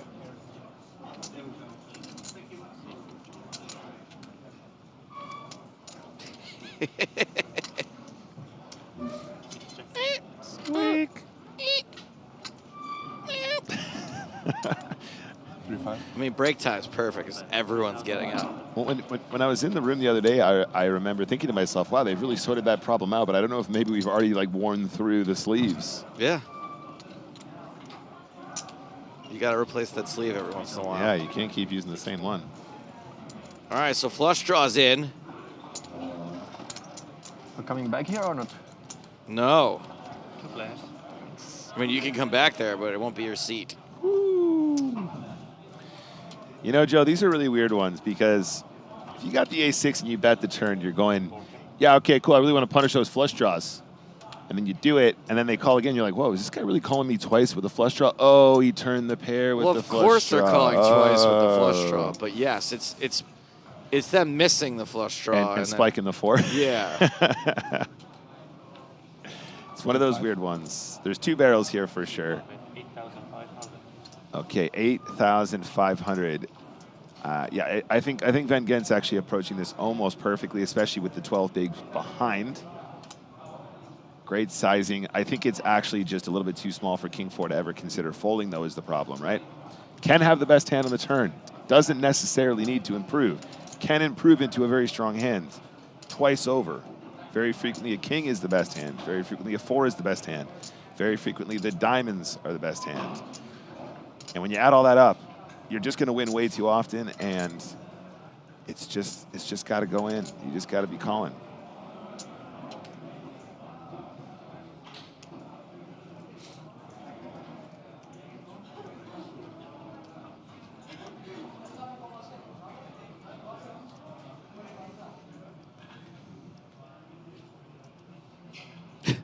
Thank you, James.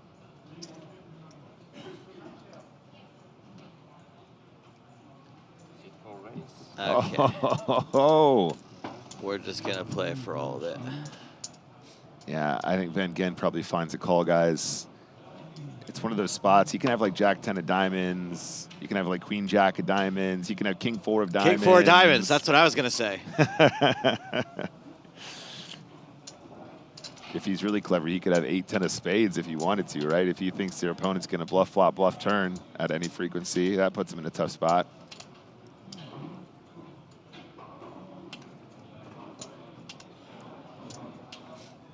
I, for one, love folding here and coming back from the break with 9 big blinds. Of course, this being day 2, the shot clock has not been brought into play yet. That starts on day 3.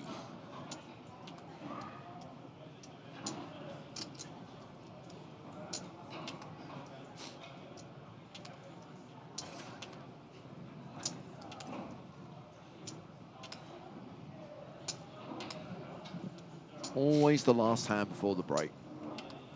I like that Van Gent is still rocking the Tiger Woods hat.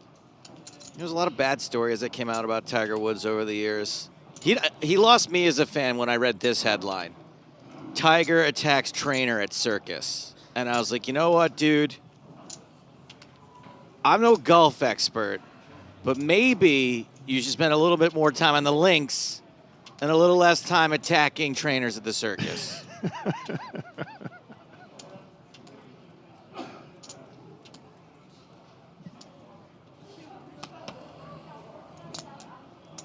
By the way, if he was taking golf seriously, he wouldn't be going to a circus. That's what I mean. That's my whole point. Want to make me fold.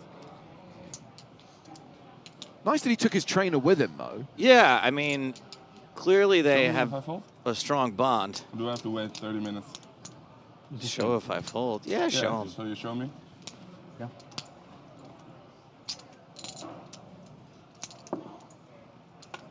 Watch. Is that a hoopla? Possibly. You can't say show if I fold and then call. I don't like that. I don't care for that. There's a lot of schools of thought about whether or not agreeing to show is a bluff I know, and all that you're kind not of stuff. supposed to answer. You think I'm ever folding? Well, you didn't have to ask that.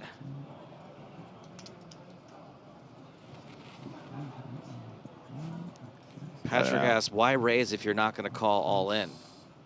Who raised? Yeah, that was a bet, not a raise. Oh, dear.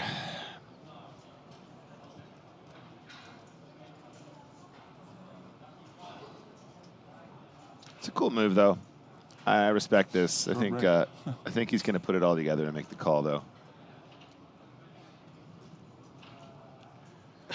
It's nice that he doesn't have the 6 of diamonds. It makes it a little bit less likely your opponent has a hand like, you know, 8, 6 of diamonds. Again, you could argue that might not be in the small blind range as well, though. So lots of factors here, guys. But I think there's plenty of combinations that do check, shove, turn as a semi-bluff. So you're probably just going to want to go for it, even though it is a really, really rough one. You hate to call and just look at, you know, ace 10 or something.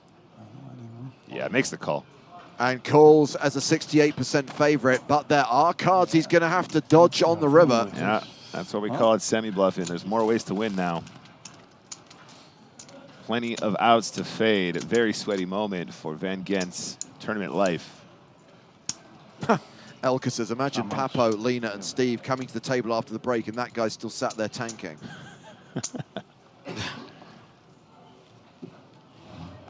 I said I would show. We're close to fold, huh? I was thinking about it. Just go on your break.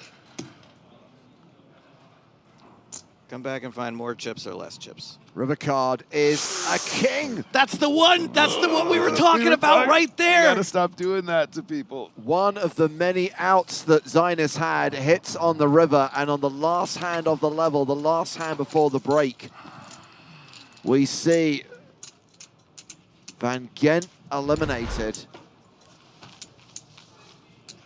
Van gone. But the moral victory, he did make the right call. Sure, buddy. I'd rather have the literal victory. Well, that took out half of the break, but we're going to have to put some time back on the break because remember, we've got to change the feature table. So these are the stacks of the players we've been watching for the last hour and a half. Mark Hillou had a great session up to 82 bigs. John Wook Lee still short with 11 bigs, and this is at the new blind level, blind to be 1K, 2K when we come back. And a reminder that yes, there will be a new lineup on the main stage. We will be joined by a former EPT champion, Steve O'Dwyer. We'll be joined by an online beast, Lena 900, aka Nicholas Osted. And we'll be joined by Papo MC from Team Pro. Back in 14 minutes with more action from EPT Prague.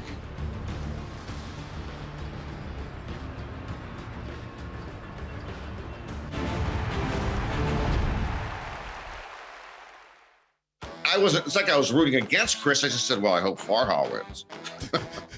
I was an idiot. What do you want from me?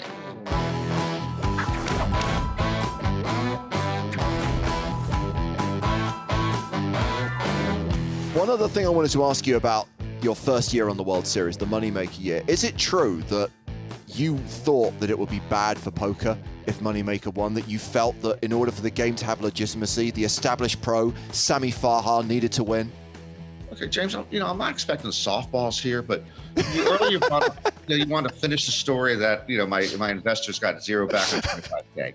Now you're pounding away on a mistake I made, an honest mistake. It's not like I didn't kidnap the Lindbergh baby, all right? I wasn't one of the masterminds behind 9/11. When we were coming down the stretch, in fact, when Phil Ivey got knocked out 10th just before the final table, and obviously we were going to have 7 episodes, so we were going to have plenty of Ivey. I was horrified. I thought that was bad because he was the most established person left. Yeah. So now we got 9. Now we got 9 clowns left. But yes, when it got to heads up, when it was Moneymaker versus Farha, I believed with every inch of my heart that it was bad for poker if some accountant, 27-year-old hick accountant from Tennessee who almost sold a seat and won a seat for any one of 37 different numbers now we have. $39, $49. You want to $110, $150. I know the exact amount. The correct number, by the way. 7-11. The correct number for posterity is $86. $86 as of today, James. But anyway, I thought it was bad for poker if some amateur came in and just showed that you could be a nobody and have no previous experience and have a rank of hands chart in front of you and beat the Humphrey Bogart gambling figure with the cigarette dangling out of his mouth. Yeah, so it's like I was rooting against Chris. I just said, well, I hope Farha wins. I was an idiot. What do you want from me? Okay, well, to that point, do you think that over the last 18 years or so since 2003 that you have changed your opinions on much else besides that? It feels like, to me, you've grown a lot, or changed, we'll call it, because grown isn't necessarily always a positive or a negative thing. It seems like you've changed quite a bit. Do you feel like you have? Again, sometimes there's changes that you don't feel or see. It's almost like when you're in the water in the ocean and what's it called? When you move from one part to another part, you don't even notice it. You just drift away. Yeah, you realize your towel's way over there now. Yeah. Okay, so there can be an undertow in your life. It just happens so slowly, so incrementally. You don't notice it, and 12 years later, you're convicted for manslaughter, and you were having a bad day, but you didn't know how you got there. So there have been changes. For sure. The one change I've never made, which I've been stubborn on in terms of my approach to how we do the broadcasting, is screw the strategy. And I take grief for this with certain segment of the poker community, but I literally did not even study up more on No Limit Hold'em because I didn't want to reach the point where I'm thinking, okay, now I'm gonna make a point. I'm gonna make a point here on why he is betting Jack 10 offsuit from under the gun 2 because I know what this is. I don't give a and I've never given it. I always thought it would change what I'm doing. So yeah, I've made a point of actually not studying the game. Even when I've gone in the last few years to do bracelet events, streaming them on Poker Go or wherever we stream them on, that's a game that I play, like a stud game or a horse game. I don't do much strategy because I just don't think that's the way to go for most of the audience. But yeah, I've had changes and I just don't know what they are.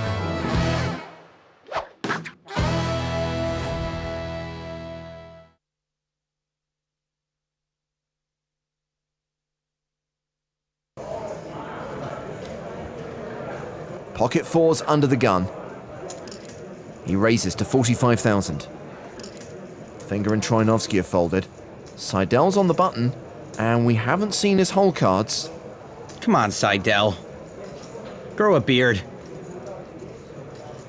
Also show us your hole cards. Well, whatever he has, he thinks it's worth a call on the button. Martin Jakobsen in the big blind has ace-7 offsuit. You've probably got no choice but to defend a medium ace here, even though you can't love it. He calls as well. We're going three-way to the flop.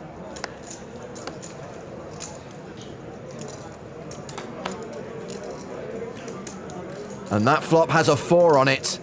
A set for Coleman.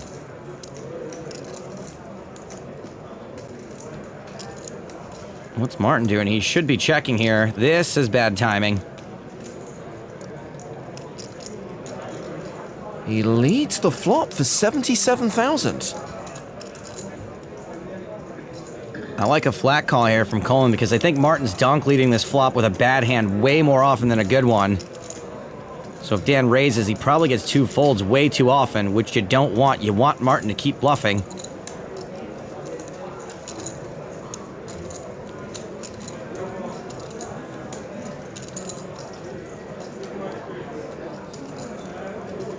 Coleman does just call.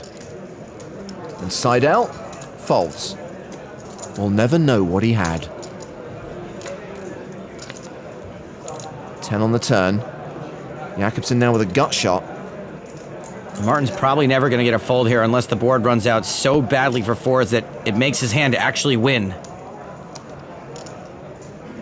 He's betting again with just 9% equity. 155,000. There's not much more reason for Dan to fold now than there was on the flop. 7-8 got there.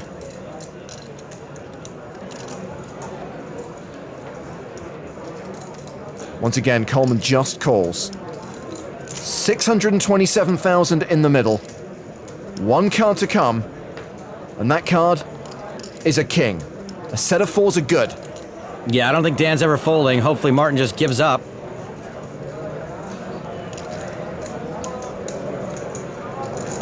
He bluff shoves. Or he just blasts off. Probably not going to work. Quick call from Coleman. And Jakobsen's out. Yeah, you probably got me Let me just calmly take a second before exiting this 50K tournament. That's on. Martin Jakobsen, the eternal bridesmaid on the European Poker Tour. Good luck, guys. That was nice. That was a gift. It was sick. Sick. I've never seen him doing something like this. Yeah. That was ambitious. Huh? That was ambitious. You don't need to do stuff like that. It is obviously the flagship. It is what gets everybody's juices flowing.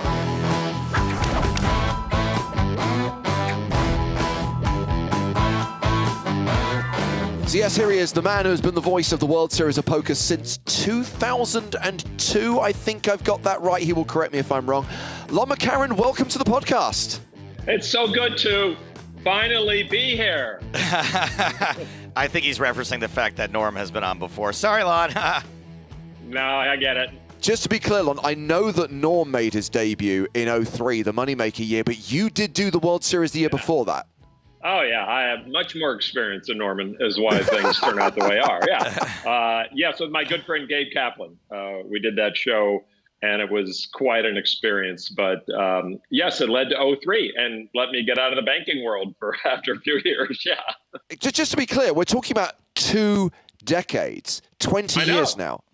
Yeah. No, I was talking to some people today about this could be the first year where people can play in the main event who weren't born when Norman and I started. Oh my God! Oh wow! Is that awful? That is a sobering statistic. My goodness. Yeah, exactly. No, but that's good. But we all look great, and we're all happy, and we're healthy, right? I know that obviously you play World Series of Poker events and you've been playing some events this year. Have you ever had the opportunity to play the main event, or is that a conflict with your broadcasting work? They've never let us do that. I'm not a 10K buy-in guy anyway. I would play it if I could get into it, but no, they don't allow us to do that. Especially now with the live stream. You know, we're busy every day. Our color commentators will. You know, Antonio played it back in the day. Jamie played it. Maria Ho working with us this year, and so she'll be playing it. So we work around them. But for us broadcast guys, no main event. I'm hoping that's my Ty Stewart send-off gift. You know, it's a gold entry to the main event as long as I'm alive. Nice. So as someone who has observed it from the sidelines, from the commentary booth, what does the World Series of Poker main event mean to you? It is obviously the flagship. It is what gets everybody's juices flowing. And even as exciting as it is to play in the earlier bracelet events, you know, few people get that kind of thrill of playing in the main. I think the buy-in is perfect still, and I don't ever want them to change it. They can do all the high rollers they want. You've got so many fabulous stories of every person coming out, scraping together the money, getting donations, selling themselves, whatever. It is the World Series of Poker, and that's what people talk about, and that's what people brings people to Vegas all the time. And look at the story we're giving you this year, Lon. We're giving you two of your fellow poker commentators playing their first ever World Series of Poker main event. And now I'm thrilled. I'm a little shocked. I know what broadcasting pays, and I know you, Hardigan, you know, can't afford. I know what Ohio stand-up comedy probably pays. So I'm really happy for you guys. I really want to know what's going to happen out there. So we do too. So part of what we wanted to talk to you about, Lon, is that so I'm having a bit of a crisis here. I won my seat via a charity event. Now, I did sink about unknowingly, I sunk about $1,800 into this charity event, not knowing that I thought my credit card didn't swipe, so I had him swipe it like 3 times, and I ended up donating like almost $2,000 to the charity. So basically, I satellited in for about $2K. I'm struggling. Okay, first of all, I want to say, hearing your voice is actually calming me, soothing me. I'm stressing out over this in a big way, Lon. Wow, yeah. It's not fun for me at the moment. I'm really freaking out over playing for this much money, knowing that if I had a 10K score in a poker tournament, that would be huge for me. Like, that would be the biggest score of my life, and I'd probably have a really fun summer and can go on a nice vacation with 10K and maybe don't want to roll the dice on it. But hearing your voice, it is taking me back to when I would stand on the rail at the World Series of Poker main event and feel that magic, right, for lack of a better word, that energy. And you're actually calming me down a little bit right now, and it's starting to take hold that this can be fun for me. And that's what I was alluding to with all the memories, with all those moments, and the fact that if you go back to like 05, 06, it was like a circus. And those day ones, you talk about all the characters, Lon, all the stories. That's what I'm looking forward to. I'm the opposite of Joe. I'm super excited because I just want to enjoy the experience. And you're both correct. And there is always that fear. I had fear when I qualified for and then cashed in the TOC, and I had fear when I qualified and paid into the and cashed in the Salute to Warriors the other day. So, excuse me, 2 cashes and 2 events. Don't worry. That was a Jeff Platt level humble brag. No, please. He's such a better player than I am. But no, it's been built up all these years, rightly so. And for you guys to be in the industry and have those same moments that you broadcast and put yourself into that seat. And you know, Hardigan, man, you're a good player. You know what's going on, and you can see the big picture. And Stapes, you both have worked with us at the World Series, and so you know the vibe that's going on out there. And I know Joe was busy drinking, I don't know, syrup and relish or something, but I don't know if he ever got inside the playing area. But it's going to take a while to calm down. I think both of you. I mean, when you walk in, I don't know if you're going to go, minute 1, and be there at the start. I'm that kind of guy, but I love to have that. I love to have that excitement and pumped up feeling, and then have it kind of subside and say, okay, get that over with and move on and get on to business. It's a poker game. You got 9 or 10 guys sitting there, and you know how to play poker.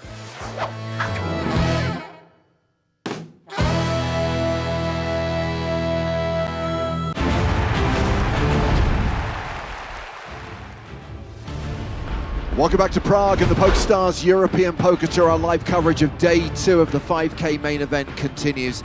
Here at King's Casino at the Hilton Prague, we played one of 5 levels. So we're 20% of the way through the day, and we have a new feature table coming to the main stage. But as we're about to get play back underway again, let's check on who the chip leaders are right now. The 5 biggest stacks in the room with around 355 players remaining. Tamas Adamski is chip leader with 388,000. All 5 of these players have more than 300K. Blinds now 1,000, 2,000 with a 2K big blind ante. The blinds will go up again in around 90 minutes time. Average stack, just so you have it for reference, is around 108,000. As James Huskin joined for this session by Griffin Bencher. Hello, everyone. Main event day 2, Griff. And very excited about the lineup we have on the main stage. We'll introduce our feature table in just a moment. And very soon, we should hear from tournament director Toby Stone and should get the payouts announced. We know the prize pool, 6.2 million euros. How many players are going to earn money? What's them in cash? What's the top prize? We'll find out very, very soon. But here is the feature table. Nicholas Ostedt, Lena 900. Steve O'Dwyer, a former EPT champion. Alejandro Lococo, Papo MC from Team Pro, plus a couple of Japanese players, Rocky Kuzumoto and Emi Kasenda. So that's all we'll be watching for the next 90 minutes at least. Action getting underway at the feature table in just a moment.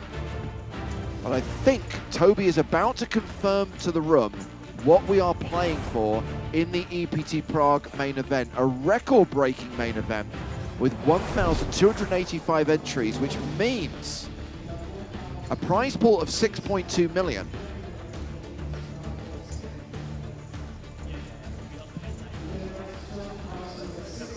And we'll get the min cash confirmed shortly and how many players get paid. Over €1 million up top. An incredible turnout here at EPT Prague.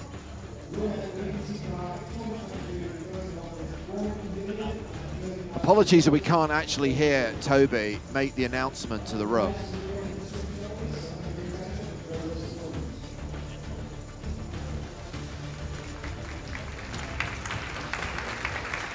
Sounds like you did a good job, though.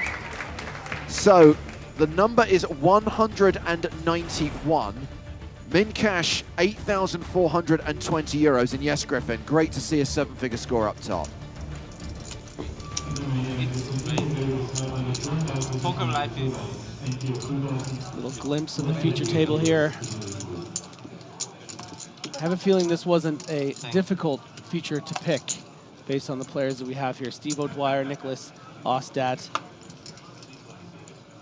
Lococo, of course.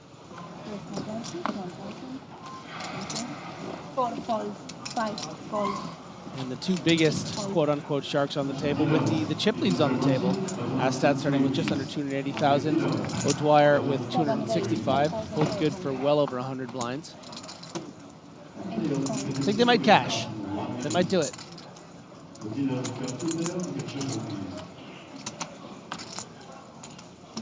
fold. 1 fold. 3 fold. 4,500. Nonchalant, complete here from the big blind. Under-repping a very strong holding in the big blind. He's been out flopped. It's second pair for Steve O'Dwyer.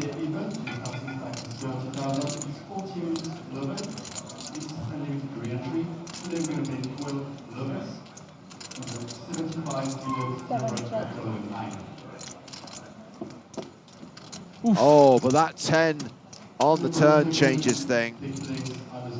Jerzy Pilski now with Broadway and Street flash potential. The Royal royal flash. draw.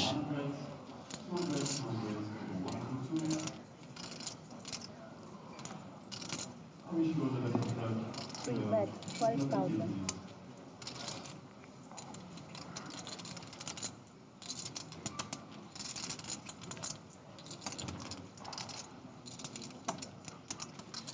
Steve facing a bet of 12,000. It's half pot.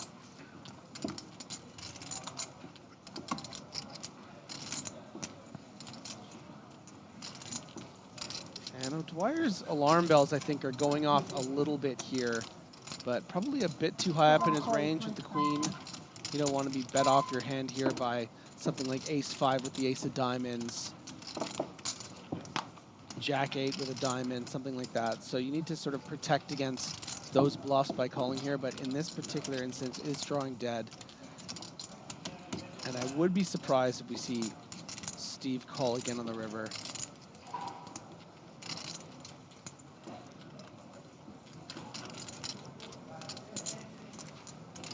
Oh, good shout, Noodles. It was a full pot size bet. Of course, it was 12,000 in the pot on the turn. Sure. Yeah, you know what? And I think I didn't realize the pot updated after that bet. I think that with that particular sizing, I think I would have preferred to see a fold from O'Dwyer facing the pot size bet like that.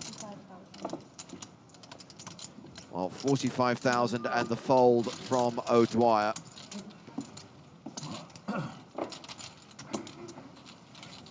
Yeah, and a rare grimace from Steve O'Dwyer there, and I think maybe that's him realizing that facing a pot size bet on the turn there against that particular range, even if he is bluffing, you don't really have a lot of leg to stand on the river there to make a call. So Steve's still a big stack, Griffin, close to 250,000 chips. He's the second biggest stack at this table. Nicholas Ostedt, Lena 900, is the table chip leader, though, with close to 279K.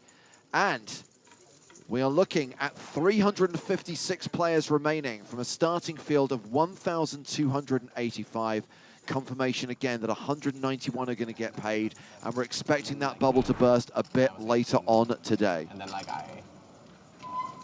by I was 19, I've been doing quite well. And already playing nothing else. Well, I've never been working. Never. Started playing at home, like home games. Yeah, I mean, like the first 2 quite a tight fold there on 13.5 big blinds with the queen jack suited, but you know, if you're not prepared to come in for a raise, sometimes it's hard to shove that amount of chips in a main event with hour-and-a-half levels. So many other opportunities to get your money in good, especially near the bubble. So many things to consider at this stage. The very exciting and interesting bubble day.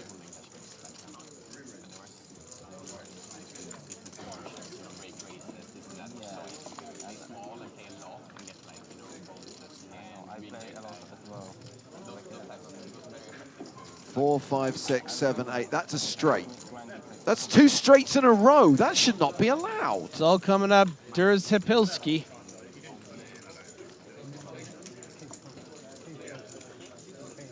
Well, he has checked, and Kuzumoto bets jack high.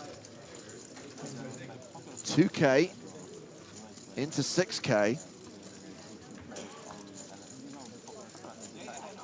Called by Derzhipilski. 7 of clubs pairs the board, and Kuzumoto is now drawing dead. It's been checked to him a second time.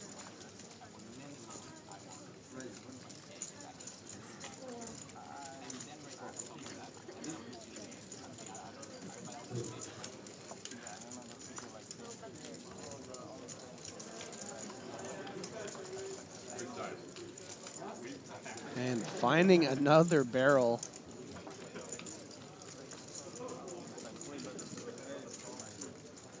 You know, if you find a player betting twice with a hand like this on a board like this, it really makes you realize how many more hands that player is going to have and be prepared to bluff on this board. So Kuzumoto, I think, probably over bluffing in this spot if Jack 2 is one of the candidates to fire twice.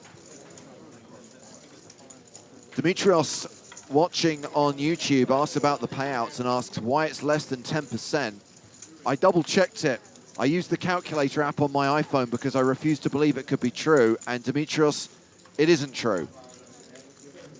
191 players from a field of 1,285 means 14.86% of the field, close enough to 15% of the field, is getting paid.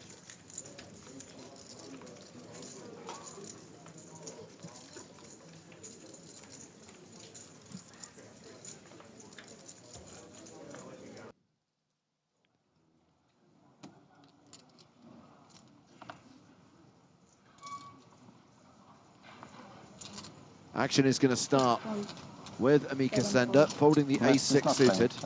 Messi is not playing poker. Messi? I don't think so. I wish he could play. Then you would know him, and then it would be easier to get a Messi t-shirt as well. Sergio plays. I know. I met him in... Lena 900 opening here with ace-10 suited. Nikolai Zavadsky all in with ace-queen and called.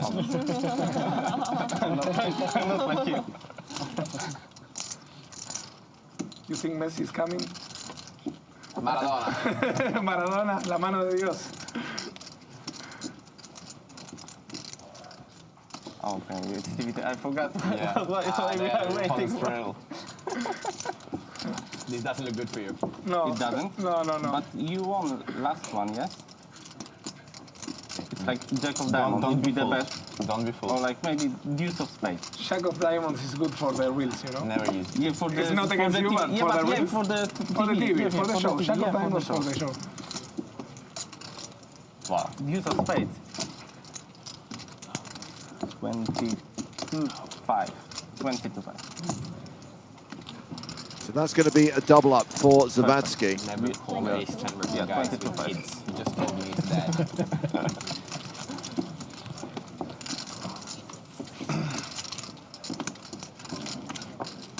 Zavadsky is an online qualifier.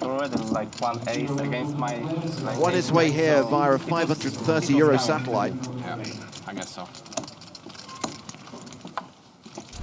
Yeah, I'm running bad today. Yeah. Yeah, I saw your scores online. Did you cash anything lately for like one last year? Like, do you have any cash? Did you win something? Last year? Last year, yeah. I hope so. Otherwise, I would be losing a lot of money.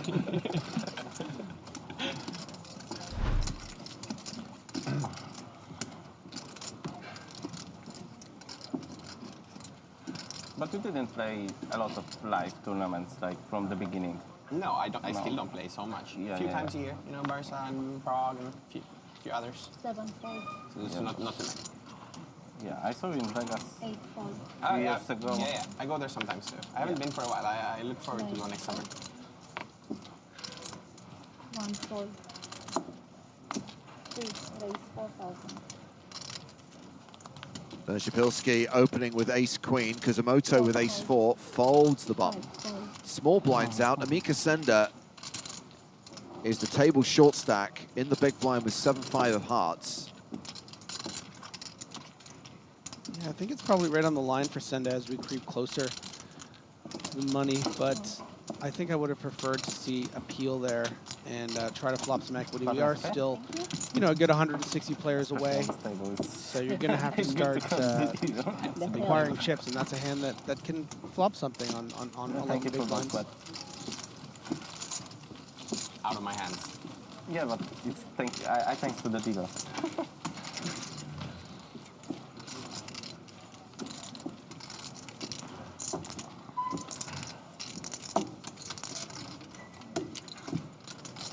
Down to 350 players now. We started the day with around 450, Griffin, so 100 eliminations so far. Fair few to go before we get close to the money, with 191 sharing the €6.2 million prize pool.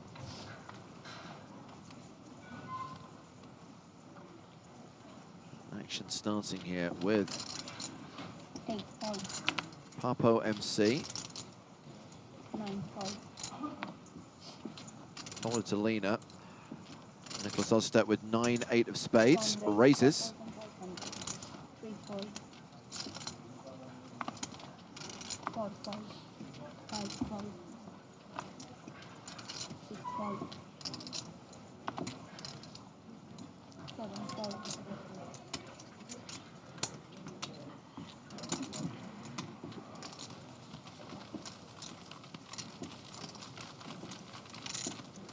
That was raise and take it. That's the respect this guy gets. Damn right. You're on the big all in or what?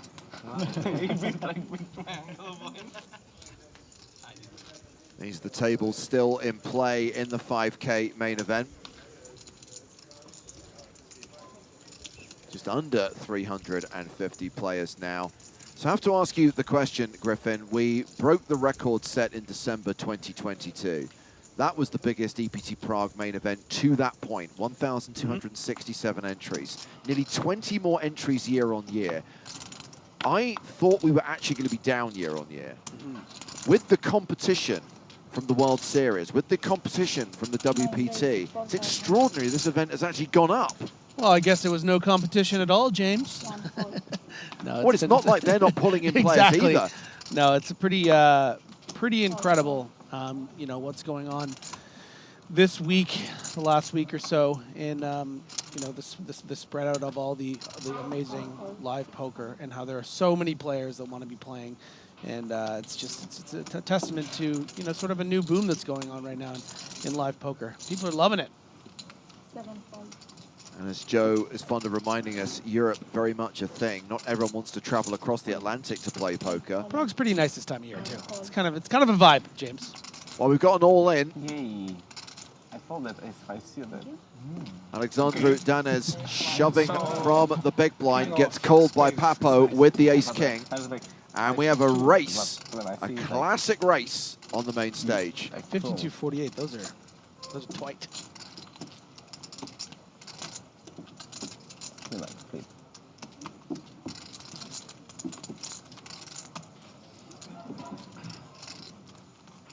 Eight, 8-6. Fives are holding. Counter-opportunities. Indeed. Sixes work for Papo as well as the aces and kings. Turn card is a king. Let's do it the easy way. And now Dennis has one out. The 5 of clubs. Didn't even flinch.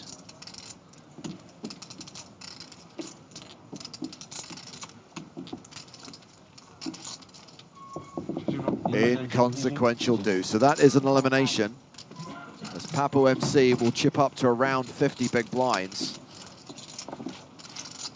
Monkey May asks how much of the 5K entry goes towards the prize pool. It is all published in the app. It's all clear, concise. The entry fee for an EPT main event is actually 5,300 euros. The 300 euros is the house fee, the registration fee, the rake.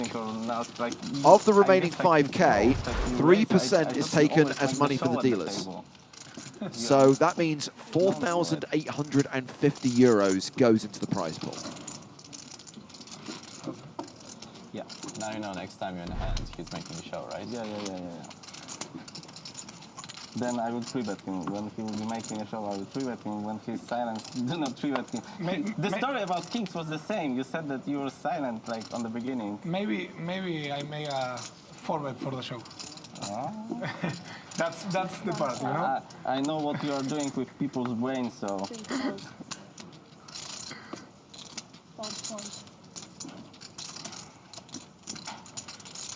All right. 5 raise 4,000, 6 4.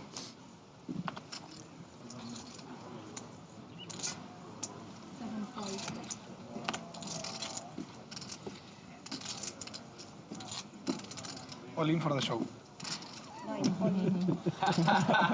For the show.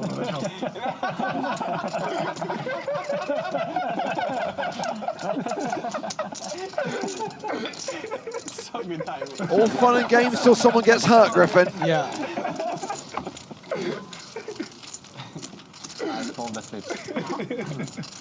I feel like just being the awkward guy at a party, being like, what are we laughing about, guys? Oh, these poker players and their inside jokes.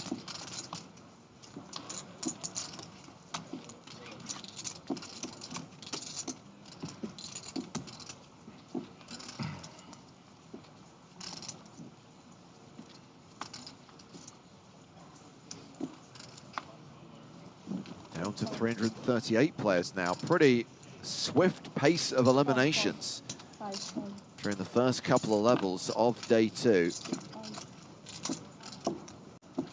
And Steve O'Dwyer raising the button with ace-6 offsuit. Yeah, and electing to increase the sizing to 2.5x, probably trying to dissuade Lena 900 from defending too wide, just because he's so good post-flop. You're happy to just sort of take this down pre, but Queen 8 going to be far too good for Lena to consider folding, but is out-flopped here.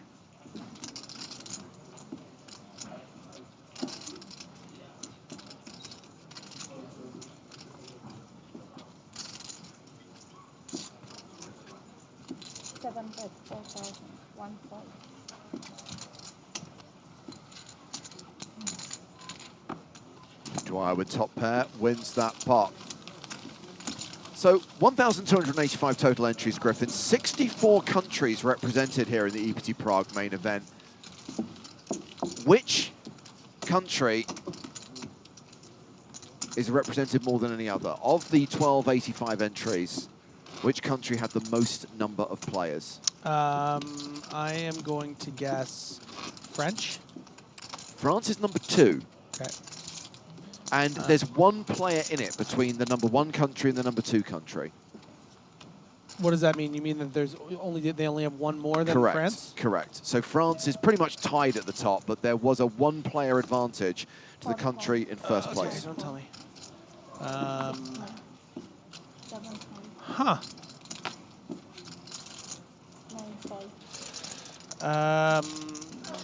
UK? Not even close. No. Do I get a third guess? It's like you do get a third guess. Three wishes? Yep, I've seen it. I've seen this. The name of this country typed a few times in the live chat on Twitch and YouTube. Oh, I know what it is. It's Italy. It is Italy. 79 players from Italy, making up 8.4% of the field. France, 78 players. Then Germany, then the United Kingdom, and then Sweden. So the UK was still in the top 5. It wasn't a horrible guess. You made it sound like they weren't even in the top 10. 48 players is not close to 79 players.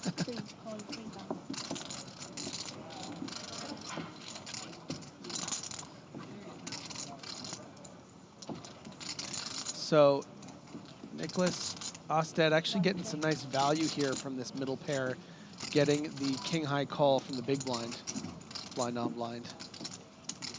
Just so astute is a stud. Able to extract that value and might even go for more now. Check on the turn, leaves Lena the opportunity to bet this 10 for value. Hope his opponent has a 9 or something like a king high that might be prepared to call. Now, is this a pot-sized bet? Remember we had the exact same situation with the 12? I think this is pot-sized bet, right? It's already included the... James, are we half pot or full pot here?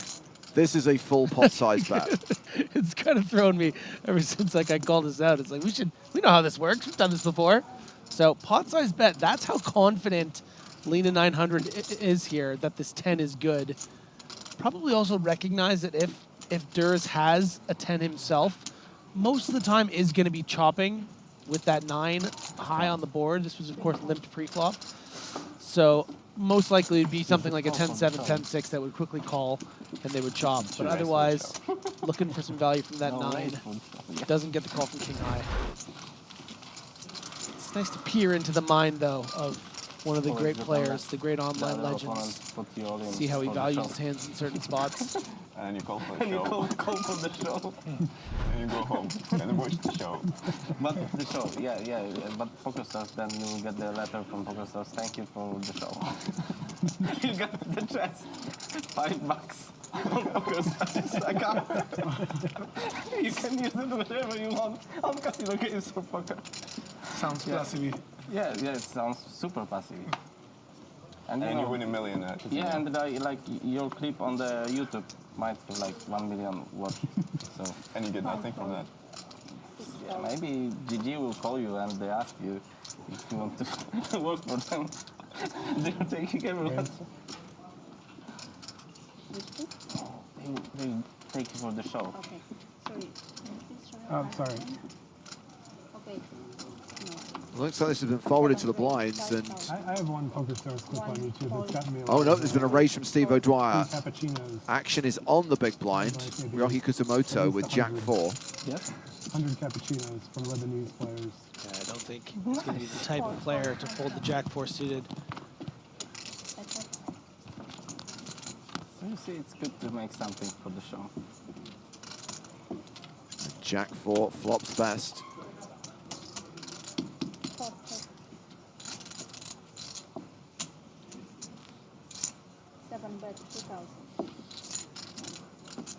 Steve O'Dwyer betting 2K. Gets the call from Kusamoto. Very small bet on the flop. And really Oh. because he wants to get to a turn like that where he can start blasting, it can be very difficult for Kusamoto to defend against big pressure here. Just 4. Steve O'Dwyer picking up the flush draw on the turn. Continued for 2K, and here comes the second bar. Second bar. O'Dwyer barreling for 8,500.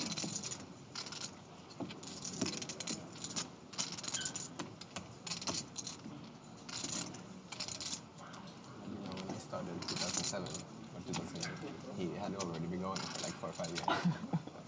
I think he told me that. And Kusamoto folds the best hand. Wow.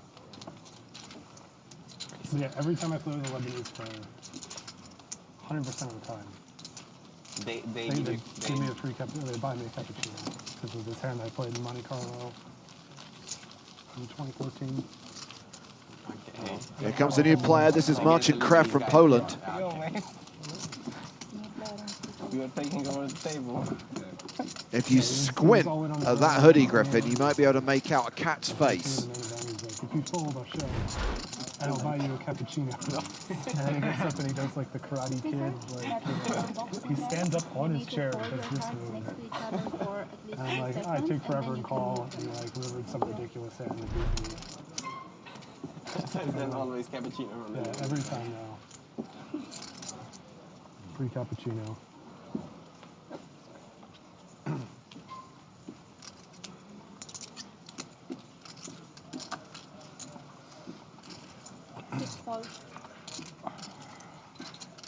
Raise. 7 days, 5,000. Cascap says, I think that was a seat cover on the National Express circa 1997. Steve O'Dwyer has raised with the Snowmans. No. Verzapilski with ace queen. 3 calls, 5,000. Just calls in position.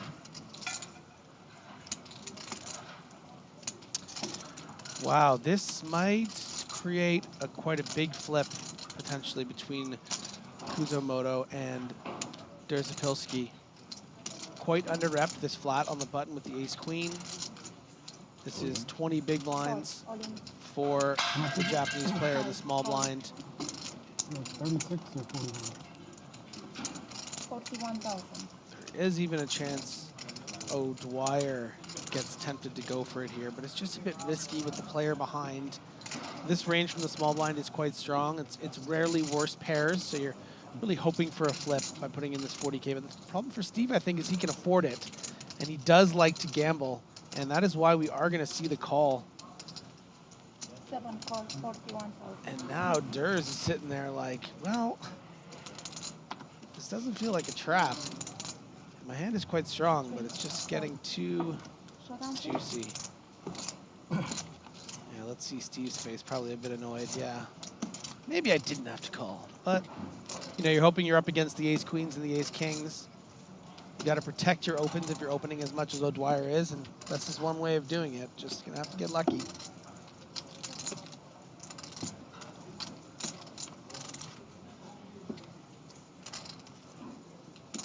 Ace, 6, deuce, all diamonds, and O'Dwyer has the 8 of diamonds. For the show. For the show, yeah.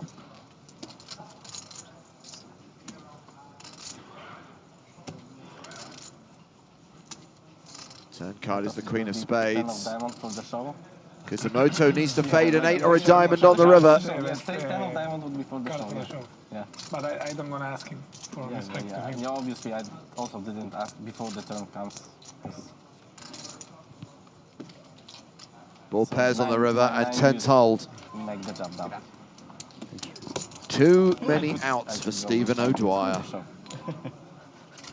But no, that would be cool. Yeah. My friend would bet that he didn't give me the matches of Poker Academy because now we have the show and Kuzumoto's doubled up to 91k, around 45 big blinds. Nicholas Elstedt, Steve O'Dwyer, still the two biggest stacks on the main stage. Elstedt playing 130 bigs right now. Still 60 minutes on the blind level.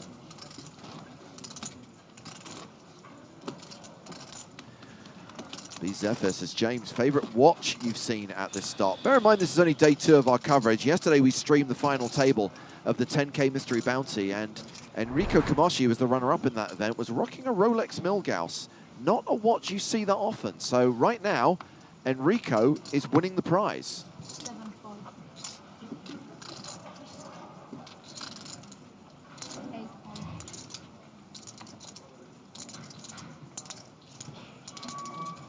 Ace-5 suited for Papo MC. Oh, okay. She's in the big blind right now. Raises to 4k. Oh. Dejapilski with King Jack of clubs. Calls. Round to the big blind, Amika Sender, who is the short stack at the table. She's got King 8 off.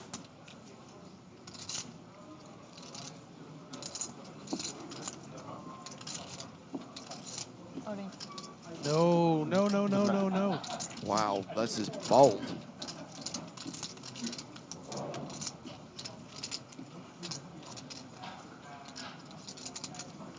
Very ill-advised shove here. Not going to have a lot of fold equity for just 10 big blinds. You know, you're going to get called by a lot of dominating kings, those king jacks, king queens, ace kings.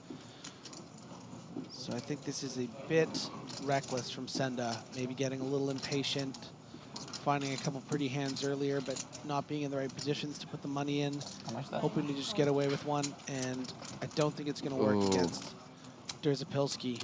Well, what's awful here is she's not going to have live cards. Domination situation, Senda behind and at risk.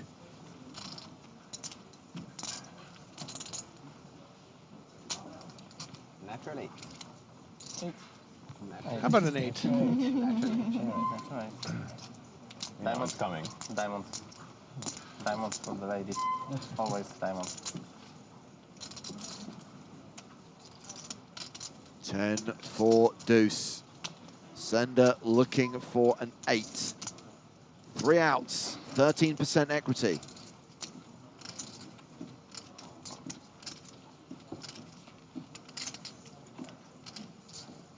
Seven on the turn. Still 3 outs, down to 8%. Resonant chat yelled for a 7 about 30 seconds ago, and it came and then wrote, nice. Oh! Oh, Joe! I guess you didn't expect that. That was a really nice reaction.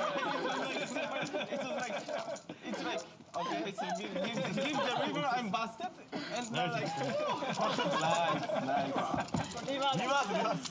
Oh my god. Oh, that's lovely. Amika Sender doubling up to 23 bigs. He's the nicest. Thank you. Thank you. Thank you.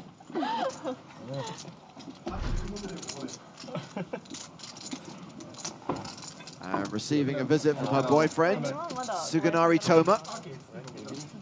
Yep, I guess you're out. Hey, buddy. Good luck in the mistake. Sugoi.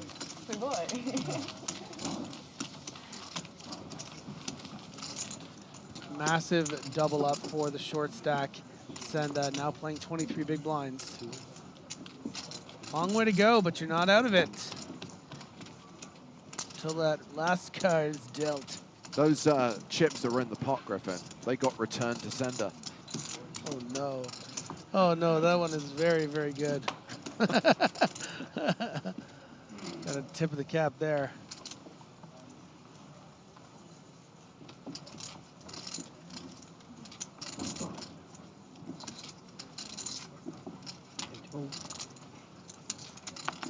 Kraft now the table shorty with 14 big blinds. Come on, fold.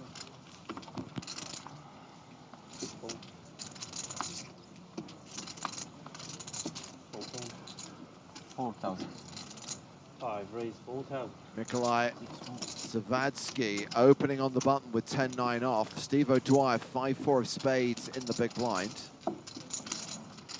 Yeah, Zawadzki just trying to get one through here. I don't think 10-9 offsuit, you're always going to raise that on the button on 20 big blinds, but I think probably recognizing that Senda's probably going to play pretty snug after getting so lucky there, and then you just got to hope that you can get through Steve O'Dwyer. That's a tough man to get through, James. I would be very, very happy with this board.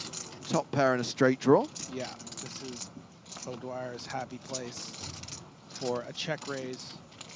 And Zawadzki not going to fall into that trap. Check back.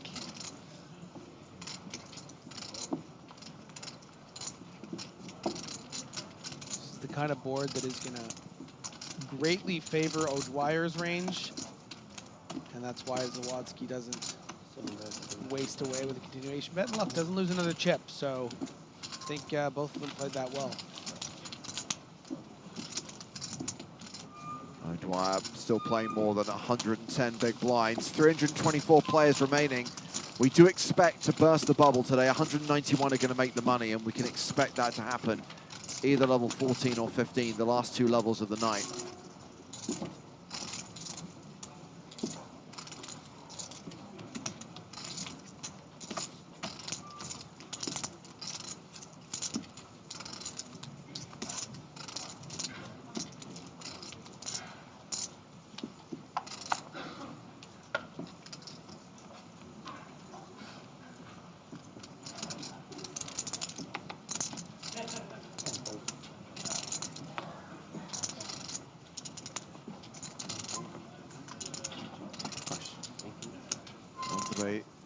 Pilsky with King 10 suited. Pretty hand. Pretty hand, King 10 suited.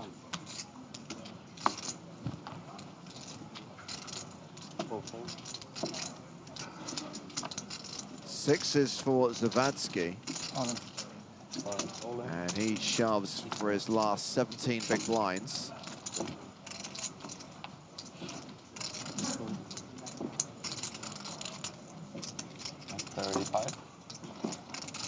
A bit more. No. Sorry.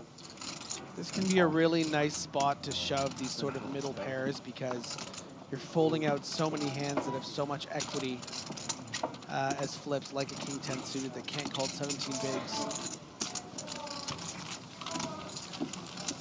So nice chip up there for Zawadzki.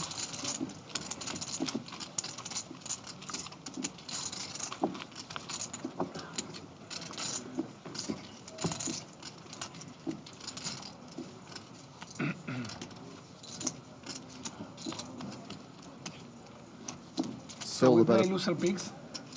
Loser pick card? Loser pick card? Yeah, if you want that, sure. I mean... Everybody's in? Pick one card. Yeah, the loser. You're not in? What did you say? No, yeah, we can... I didn't get it at the beginning. Yeah, we can play whatever you want. You okay? 2 cards? Huh? No, one. Loser pick one card. It's okay? Yeah. For me, it's okay. You know, yeah? Sorry? Yeah? Okay. No stand-up game? You want to pick it? Stand-up game as well? Huh? Stand-up game as well? For me, it's okay if you want. And we can make it drinking table too, so... You want drinking table? Yeah, drinking, with standing with loser pick. You want drinking table with Polish guys? You want drinking table with Polish guys? Yeah, of course. Of course. Sounds on funny. Our rules. Sounds good for the show. Okay, for sure. So it looks like we have a bit of a fun table, James. They're talking about showing one, joking about doing the standing game or a, you know, drinking game. These Having a great time here. These crazy kids. These crazy kids. They're all just a bunch of kids. Against Lina, out of position. Easy fold, right? sounds like a fold. Snap call. Should be a fold, but it's a call. Ace King versus 7-6. Wow. Gut shot versus nut flush draw. Yeah. A massive flop for Ested and a little tickle for Lococo where it's like, oh, if this bet's cheap enough, I could peel one off, try to pop off an 8 or even a 7 or a 6 that might get checked back. But against this sizing, I think we're going to probably expect the Team Pro to sigh, let it go. And I didn't hear him sigh, but he felt kind of sighy.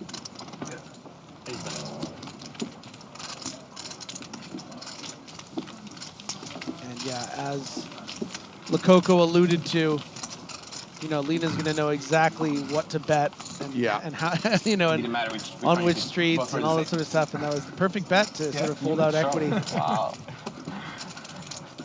That was a lie, actually. It was like, oh my god, he will see it on cameras. How can I thought of that? Oh, that was a lie. I mean, 2 diamonds. It was so big. My hand felt like aces, I'll tell you that much.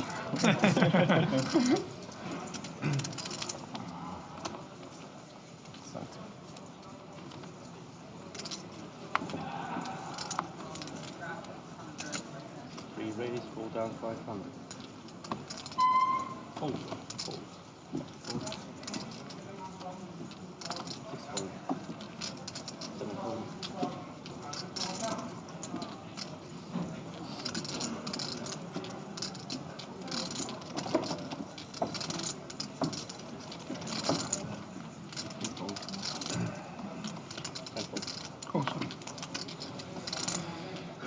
Out of position, Ukraine superstar, easy call.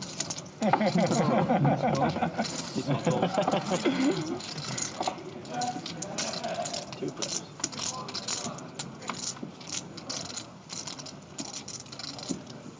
Ace 10 still ahead.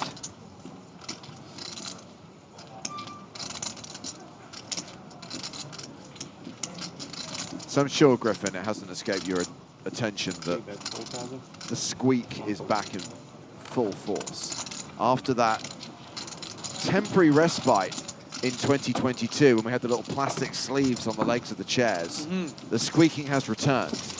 And if there is one person who we know is not a fan of the squeak, it's Steve O'Dwyer. Yeah. And I'm just expecting him any moment now to have a full Michael Douglas falling down moment. The squeakening. Hashtag embrace the squeak.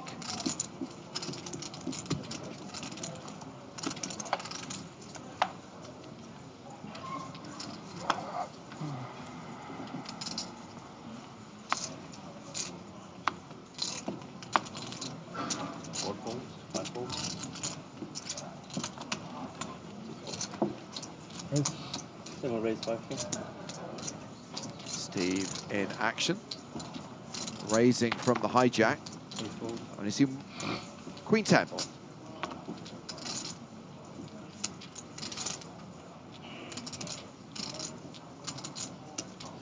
Lina going to be prepared to play quite a wider range from the small blind, I think, than your average player, being so comfortable post-flop. I could see him having something as weak as even Jack-8 suited from this seat.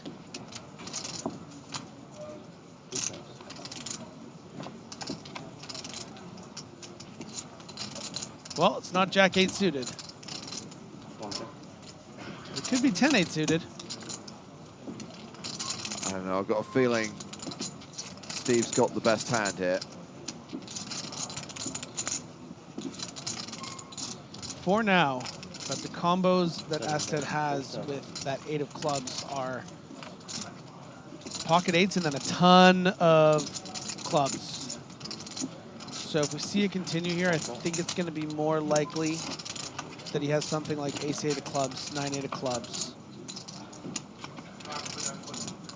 I don't think pocket 8s is going to be calling on this board, so that's more evidence that Lina has even something like 8-7, 8-6 clubs.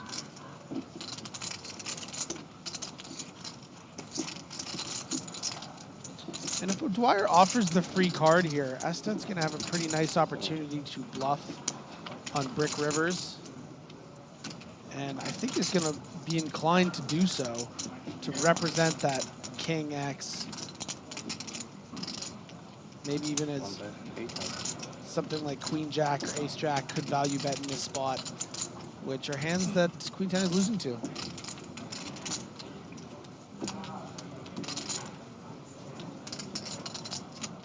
And just look at that sizing. Ested really wants to give the appearance that he has something like, you know, a Queen Jack, an Ace Jack. Yeah.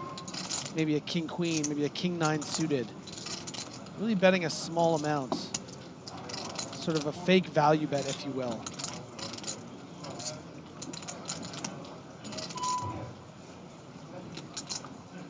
And that's what's so intelligent about the bet is that Close one. Closest to me.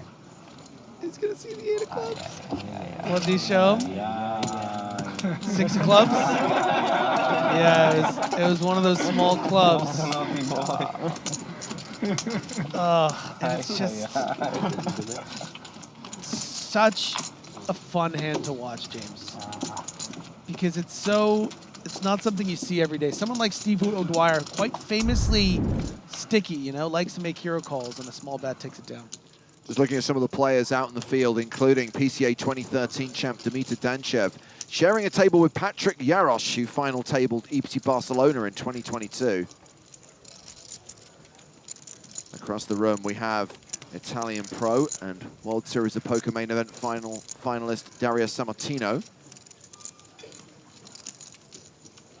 Marley Sprague representing the Spragues. Benjamin no longer has any chips.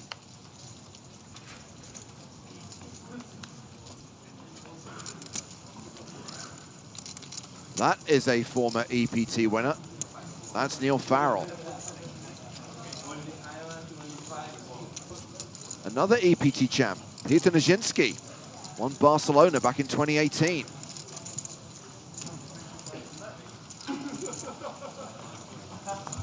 And repping Team Pro, the Squid, Sam Grafton. For me? Oh, yeah. Who's he talking to? We heard how bad you played. Oh, it's Conor Beresford.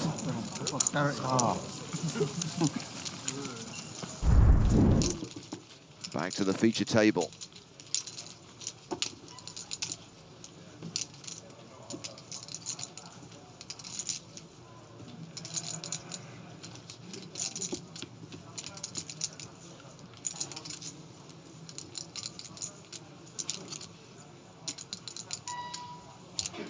Halfway through the level, 316 players remaining.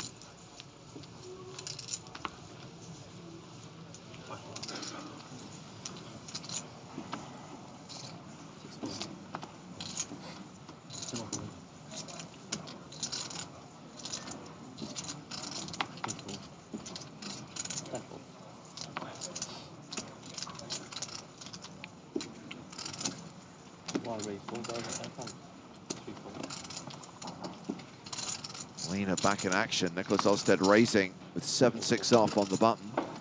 Gets both blinds to fold. Pick one. Should have picked one. Yeah, it's yeah. that's okay. I had a right or left? Left 6. If you say the ace, could be No, I promise. 6, I picked a 6. So 6 was good one or bad one? That is too much information. But bad one. Bad one.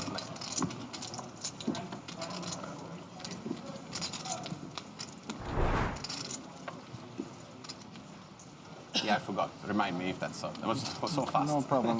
It's not really that exciting. I know. spot for it, Yeah. but Obviously. I suppose to, of obviously. course. 8 4. 10 4. It's also not. Another raise from Lena. Getting cocky. We love to see it. Depends on the hand. Ace, deuce of hearts for Kuzumoto.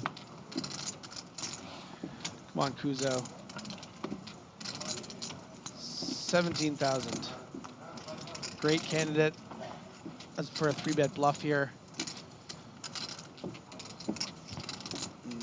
Elects to instead just call, which also opens up the door for a squeeze shove from Zawadzki and has the hand to do it. You know, had Kuzumoto made it 17,000 here, I don't think that Zawadzki would be inclined to shove the 20 big blinds with king queen off. And now, instead, it's a nice takedown. Zawadzki showing the queen of diamonds there. I believe you. I believe you. I know it's scary to 3-bet Lena 900, James, but ultimately, you know, if you don't attack his loose opens sometimes, he's just going to run over the whole table, and I think that was a missed opportunity from the Japanese player.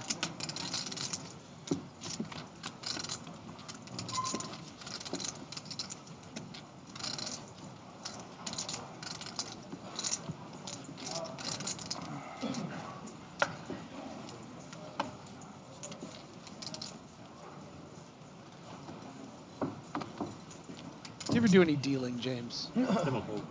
I mean, not to Just a home game, standard. like, yeah. Oh yeah, I mean, I've dealt in home games, not to any standard that would be acceptable in an actual poker room or live event.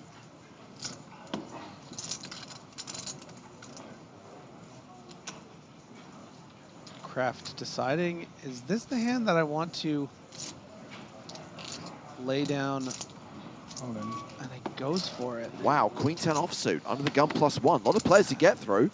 Yeah, it's probably a bit too loose, but maybe getting a little impatient, just not finding a spot, hoping he just squeeze this one through, maybe get some tightish folds from hands like your ace-9s, maybe even ace-10 off. If it was in Lococo seat, wouldn't be too thrilled about calling with all those players behind with how tight Kraft has been. But ace-king, I think it's going to be good enough, James. It's going to be good enough. Yeah, Papo MC doesn't fold a lot of hands. Certainly isn't going to fold ace-king here. And at least Kraft's got live cards. Yeah, this is you're fine with this, you know. Good luck. Good luck. Thank you. You are a favorite.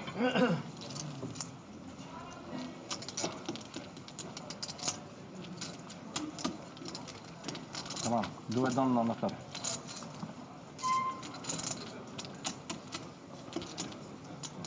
You think it helps?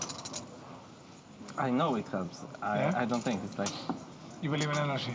I believe that my friend will double up. If it will be your all-in, I would cross fingers for you. Huh? If that would be your all-in, I would cross fingers for you. If that would be your life turnout. That's fair, I guess. All blanks on the flop for Kraft, but has a man in his corner with a countryman cheering for the...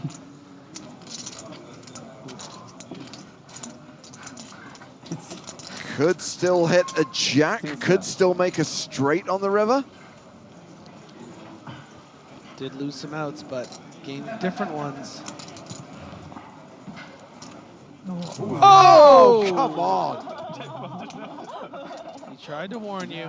Oh, how much funner it is to go runner-runner. Start on the turn, like, okay, we are killing your 10, we are killing your outs. Then you have only jacks, though. That straight on the river saves Marcin Kraft. He's now got 25 bigs, and we get to enjoy the human magic eye puzzle for a little bit longer. Is that a cat? You see it? I told you to squint.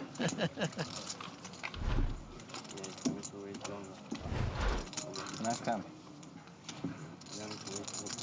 Papo now playing around 30 big blinds.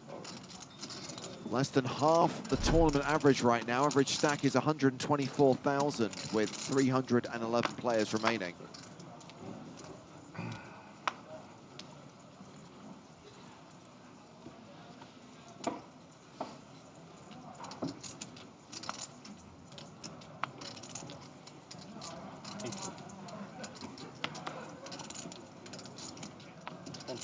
Folded to Nicholas Ostedt. Lena not going to play this one.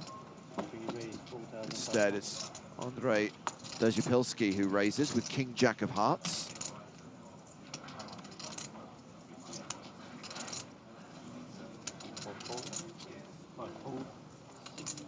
called by Kuzumoto with ace-10 suited, and Steve O'Dwyer calling out of the big blind.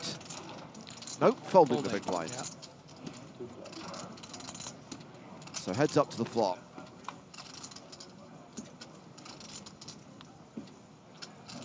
And it is 9-7-6, just the one heart.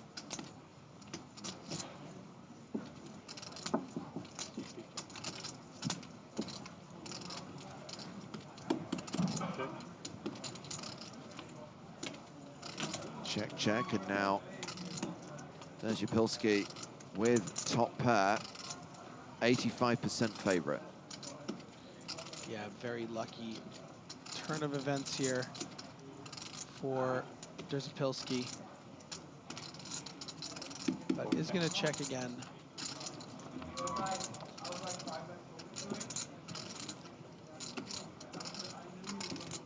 Now holding what feels like the effective nuts. I think we're going to see a bet come out of this King-Jack now. Hope to, catch your opponent with a bluff catcher, maybe something like 2 8s or 2 5s or an ace, ace 6 suited, something of that ilk. Bet of 11,000.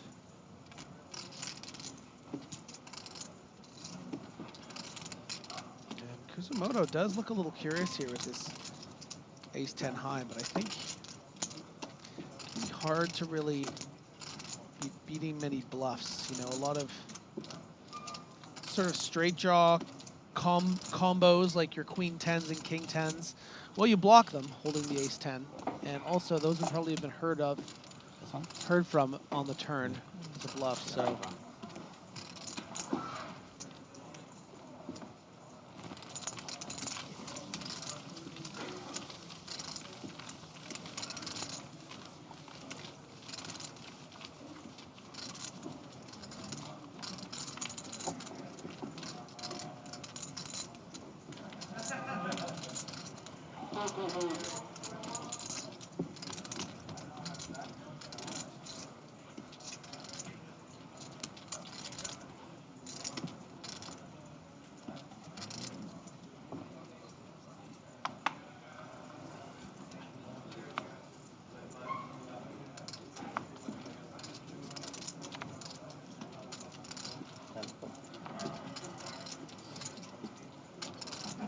King-Queen for Nicholas Elstedt.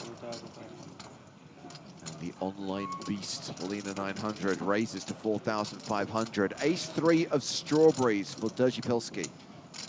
Yeah, and I think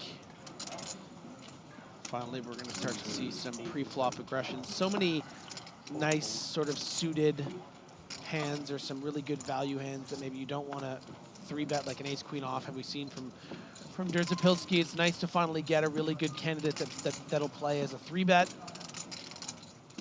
Finally slow Nicholas Elstedt down a little bit. And as you can see, folds out the, and I think may have seen the 3 on the show 1 there with the smirk. I love how delighted he is to see the 3. No. I should have picked that one. 3 of hearts. Yeah.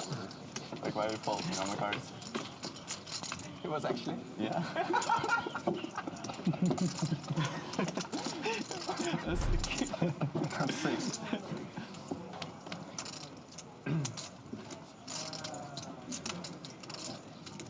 Wait till we get to the bubble and this guy in the 1 seat is raising and 3-betting every single hand. Yeah. You won't be laughing then. Listen, it's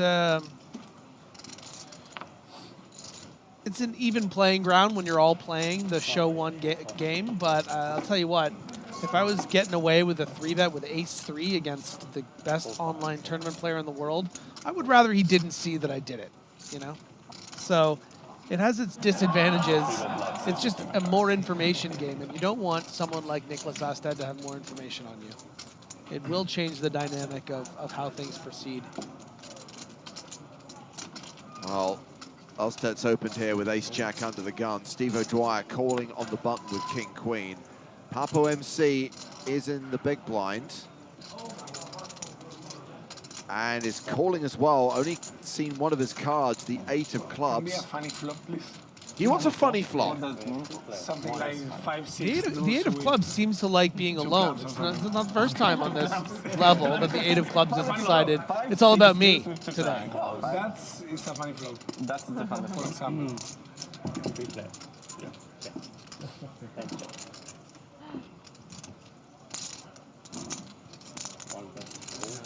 Asta just wants to clear out some equity here, wants to be able to represent a bigger hand than Ace-Jack down the future streets. Doesn't really need to bet much because you're not going to get a ton of folds necessarily on the street from both players. Going to expect maybe one of them to continue, but based on how the board runs out. You know, Dwyer is sitting there, you know, with the kind of hand that if they were just heads up would probably float to such a small size. But without a spade in his hand as well, I like that. and look how effective this small bet was. Yeah. You know, a lot of players would just check there, but Lena finds the continue and takes it down. So just the little things, the little intricacies that makes him so special. You even fix the flop almost, like you fix the deuce. I forget I can't lie here.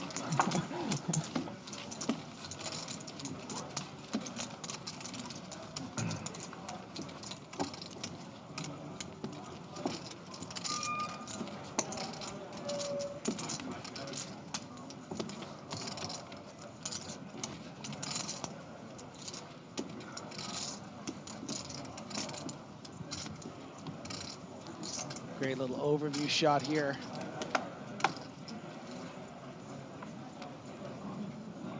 Down to 309 players. Half an hour until the next break.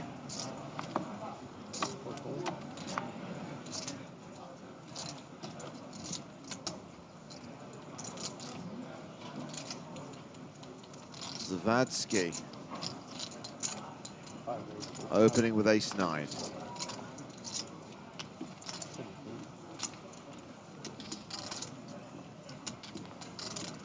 Round to the blinds. Papo in the small. Folds 10-6. Lena in the big. Kings. So this is going to be really interesting for Nicholas, you know. Sometimes you're going to be wanting to mix in some calls as traps here because this is such a strong 3-bet to make from the big blind. But is going to 3-bet it, hope to, you know, get it in against a hand like 10s or your ace-queens. What was the bad one? The Brazil special, King 5. Kings. So King 5 or King? It was either King 5 or Kings. More King 5 combos. Blockers are real. Against one king, I was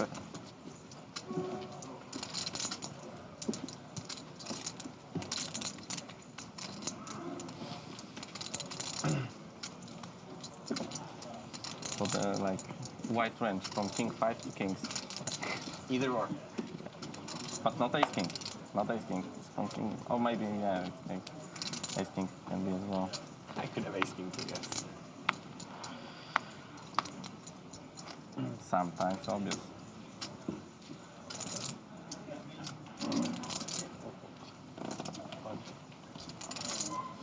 She folded to Amika Sender. She's out. O'Dwyer passes. Martin Kraft. Ace deuce. Nope.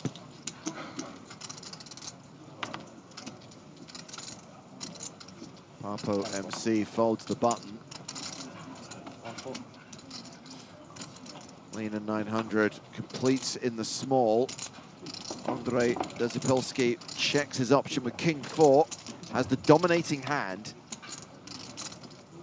The flop is 10-7-3. King high still ahead.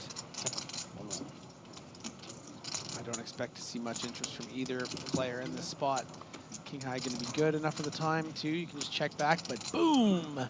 Oh, lady on the turn. Domination rotation. Never mind.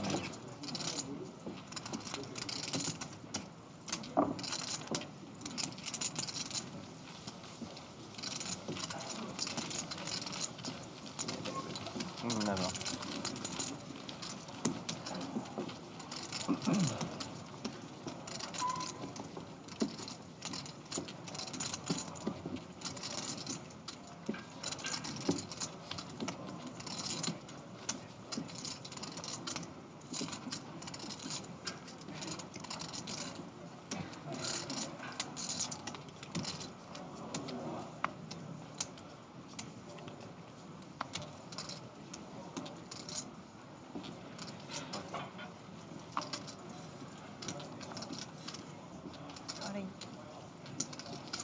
Heard the words all in. Amika Sender shoving here. For 41k with ace king. Quite a big shove. You know, a lot of players would elect to min off this stack to maybe try to get some weaker hands in there, but not uncommon to, you know, just not want to see a flop, just get the money in, you know, with the ace king. What's the wrong one? Then it's named mine. Actually, had ace eight. You buy 8. Ace 2 was funny.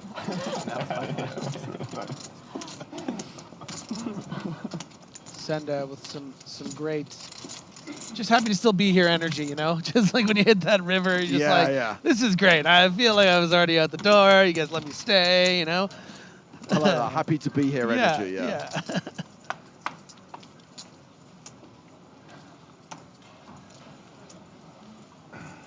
Kings 159 asks, prize pool? Yes, we can confirm there is a prize pool. Thank you for your question. You've been hanging out with Joe Stapleton too long, James. That was such a Joe Stapleton answer.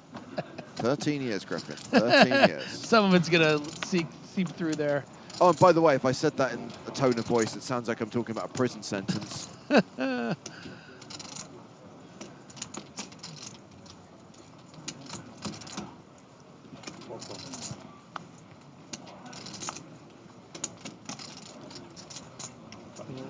Limp with the queen 4, and Sawadsky is going to quickly check back with the ace 4. Having about 22 big blinds effective.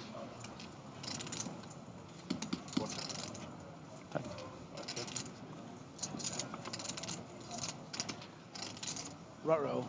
Bad turn card for Kuzomoto. I was going to say sometimes you might expect to see a bet here to try to fold out some 8x, Jack X type hands. But good for him to fold, to check there and then quickly fold. And looks like he pulled up the ace. He did indeed.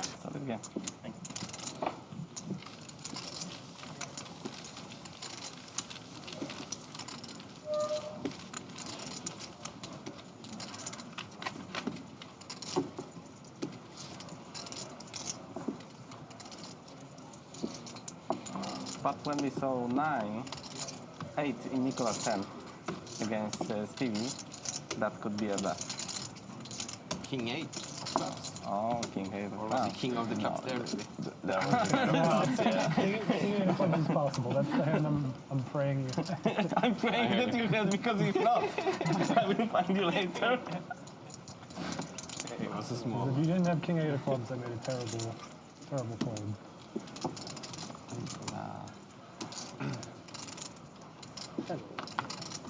Just 8-7. I didn't have anything in that.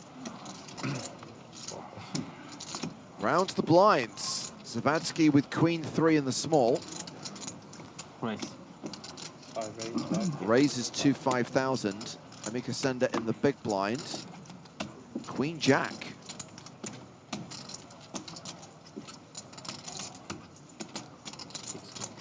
She calls.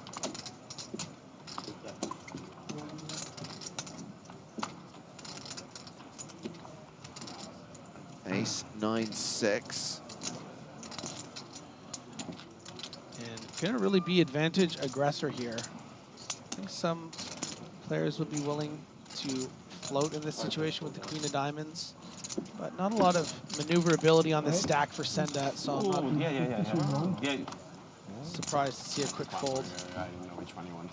Folds to the C-bet. Do we have a bluffer? And a reminder that play's already underway in the first of today's mini EPT Prague tournament. It started at 3:15 Central European time, but late registration is still open. There'll be another 2 tournaments at 6:15 and 8:15 today. 3 MTTs every single day. It's an online series you can play while you're watching the live stream. And we add New Year's Series tickets to the prize pool of every single tournament. And on Sunday, we have 2 mini main events. One with a $5.50 buy-in, one with a $55 buy-in. And there is a gold power pass added to each of those tournaments. The winner of the 2 mini main events, both winners, will get a gold power pass, and of course that can be redeemed for an EPT package. We talked earlier on about that Felix Schneider's won a gold power pass and used it to play his first EPT. We've got 3 other gold pass winners in the field on day 2 of this EPT. And what's really exciting is Power Path has been running in most markets now since the summer. Power Path is coming to PokerStars players in France and Spain on December the 18th.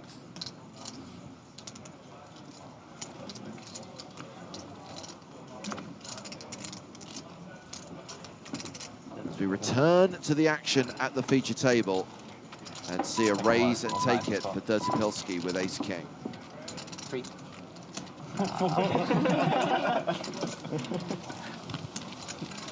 It wasn't for sure like 4 of spades, so I had 4 of spades.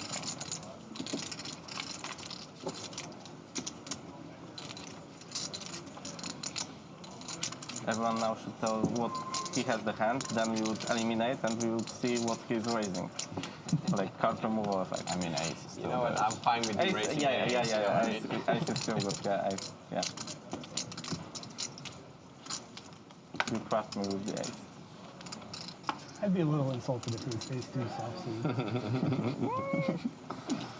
No, it wasn't.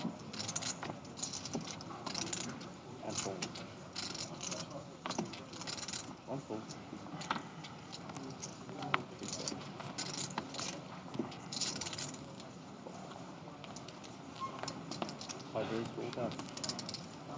Oh, I've been advised it looks like we might be down to 1 gold pass winner. Griffin. We still have Virgil Greco, but Alf Peter Onestrom and Adigio Solandi and Felix Schneiders are all out. Oh boy. So we started the day with 4. Looks like we are down to just 1. But 1 is better than none. There can only be 1. Well, there could have been more, but now there can only be 1. Maybe it should be the rule that we always show 1. It would be good There's our for chip the game, counts. for the whole table. Estat just slowly, surely chipping away up to nearly 300,000 here at 1K, 2K blinds. O'Dwyer still chilling with those 100 big blinds.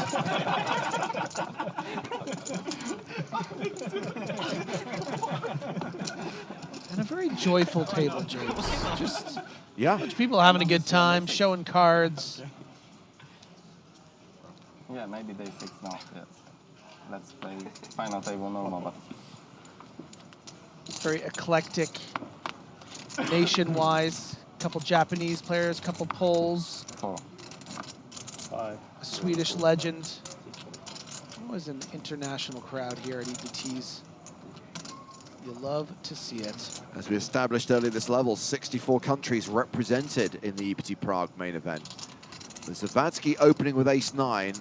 O'Dwyer with 7s on the button. And O'Dwyer leaning 3-bet to get in for the 28 big blinds or to call. Probably call.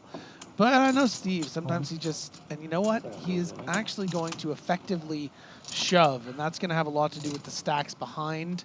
So you don't want to be 3-bet calling off pocket 7s, but when you just shove over an open for 28 bigs, it can be kind of nice, and that's what Steve does. Can I get my cards back?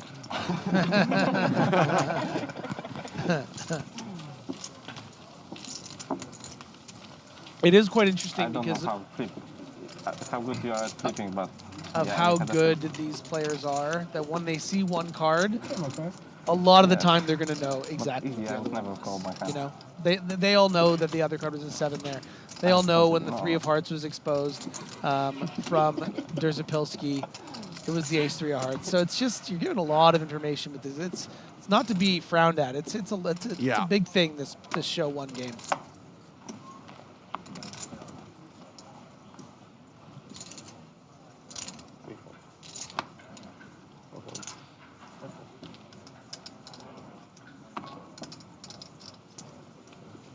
Rounds the button. Marching Kraft. Ace-6.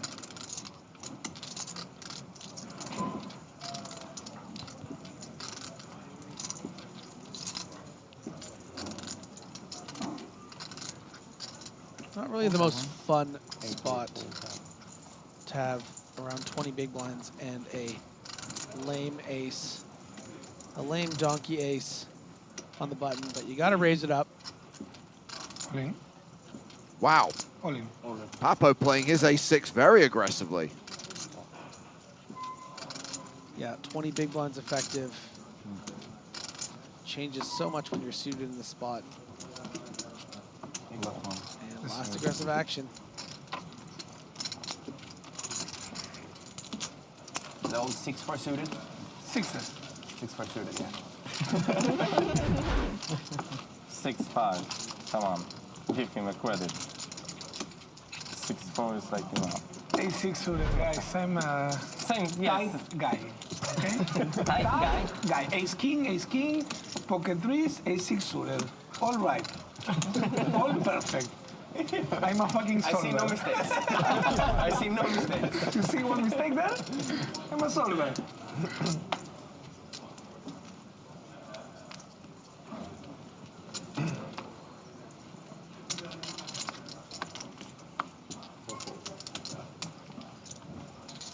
$15 minutes left on the level.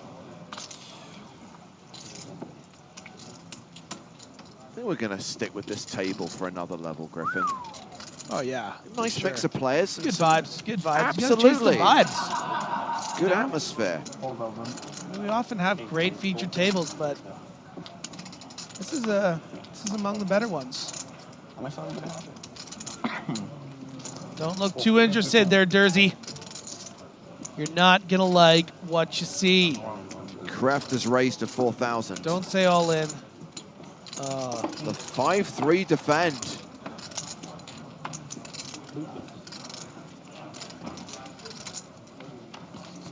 Ace-2-4. Wow, pretty close. Oh, wow. The open-ended straight draw now for Dursey. Kraft, the 3-1 favorite with aces. Yeah, and I think Durs is going to respond differently to certain sizings. On the small side, I think he's going to be happy to just call. You would hate to check raise here as a bluff and get shoved on, and at which point you'll have put nearly a third of Kraft's stack in. So I think this will play nice. Just a call, try to get lucky, try to pop off that 6. Of course, one of the 2 remaining black aces.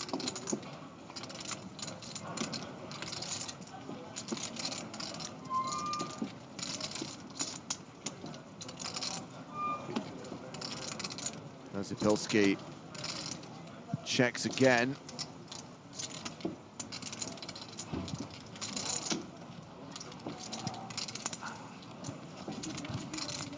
Nej, jag kan inte. Tack så mycket. 9,000. Second barrel of 9,000. Shakomba! What? That one. Vad ni gjort? Har ni käkat? Var det bra? Zapilski folding to that turn bet. And we now have fewer than 300 players in the EPT Prague main event. We're down to 298 now. 100 more eliminations, and we will be on bubble alert. We will have world-famous bubble coverage. A reminder, 191 will get paid, and we're expecting to hit that number. We're expecting to crack open that €6.2 million prize pool tonight, probably in the last 2 levels of the day.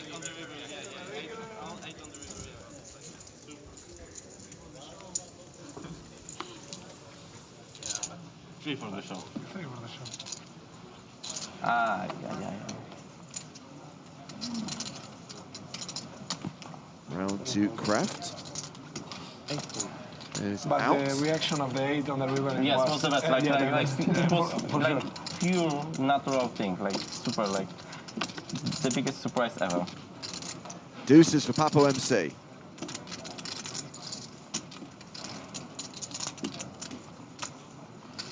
And raise 4K. Raises to 4,000. King Queen for Lena. Yeah, and I'm curious whether Lena is going to just call or 3-bet this hand. Does elect to just call, and I think that that's going to be, in this situation, the exact strategy you want to have, because the Coco could 4-bet shove these 28-ish big blinds. It's not a, you know, it's not something you want to be in any hurry to do, but you know, sometimes if you open hands like this, you're going to need to protect those opens with 4-bet shoves. So had Estat 3-bet, maybe the Coco would have been his Huckleberry, but there we go. It's going to be all Kuzomoto and Estat here. Estat with the top pair, Kuzomoto open-ended.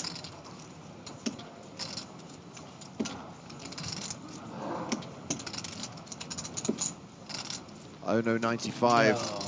Thought they saw Marley Sprague walking away. I can confirm Marley is still in the EPT Prague main event. Marley still has chips. So if that was her you saw walking, maybe she was just getting a water or going to the bathroom, but she is still alive and well in the tournament. Very ambitious bluff from the Coco here. Hoping, I think, that, you know, Estat has something like an, I don't know, ace-7 suited or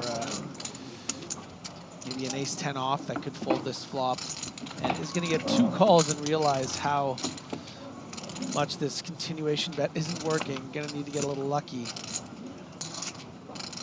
And I'll tell you what, James, if there was one card in the deck that Lococo could win this pot, it would be this ace on the turn. Neither of these players should have a lot of aces here. You know, some ace-x of clubs type hands that, you know, probably Lococo, Kuzomoto sometimes could have.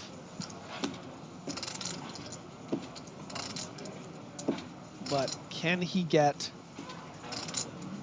Lena 900 to fold a king on this turn card is the question. And do I have enough room in my arsenal? Do I have enough bullets? There's 43,500 in the pot. I only have 45,000 left. How am I going to do this? What's the amount? And it looks like the answer is going to be somewhere between 16 and 21K, 17,000.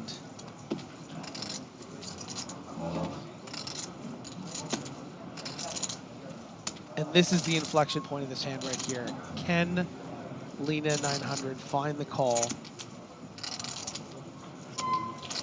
Because Kuzomoto is all but out of this hand. Wow.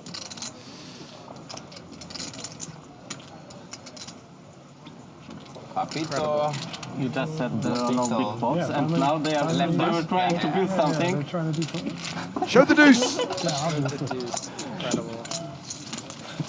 How do you feel now? Yeah, ace deuce probably. What do you think? Ace deuce. No, the fuck else is supposed to have? I mean, deuces. Loco. Very impressive. I think we're still in the table, guys. Another tip, yeah. Then it wasn't ace deuce. Ace deuce, you will not For the do show. Let's hope so. Okay, deuce for the show. 7 deuce. 7 deuce, he should show both. Yeah. How can you do this play without 7 He deuce? should show both. Yeah, 7 deuce. 7 deuce now. No, he I would don't show open 7 deuce, man. Yeah, come on. But 6 I know deuce, you are yeah. solid, man. No, I'm not solid, but 7 deuce, you think I'm stupid. You But you know? said you are solid. Come on, no. Something is solid that I'm stupid. I didn't say it wasn't me. That You know, about 7 deuce, come on, It man. wasn't me. I'm about not 7 playing deuce. cash one deuce in the TV, you know? But you said that you are solver, so come on, I know you're I'm not solver. open. It's, You're not opening of course, 7 it's deuce. fun when I'm saying I'm a solver. I hate solvers, man. I play street poker. I love street poker. I'm rapper, you know? I have tattoos, I'm fat, I use glasses. How you think I'm a solver? Did Papo say he loves strip poker? Street poker. Oh, street poker. That he did. Oh, you did Yeah, say he that. did say that. You did say that. That you're not solid. Yeah. Yeah. He did. But before, he said. Alejandro Lococo, of course, quite famous for an epic hand in the World Series a few years ago. People love to say they play solid. Wild stuff. So very capable I'm not solid. street poker, as Of course not. they're discussing.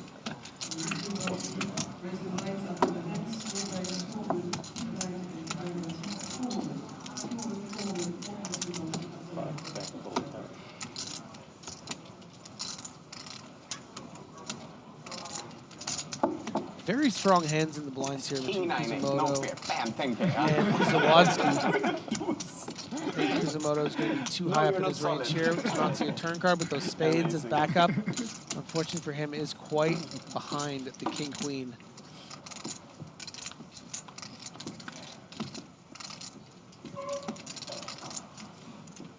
Good time for me. Good time for you, yes. Yeah. Well, you bet the same on any turn, no? Huh? Yes, good time.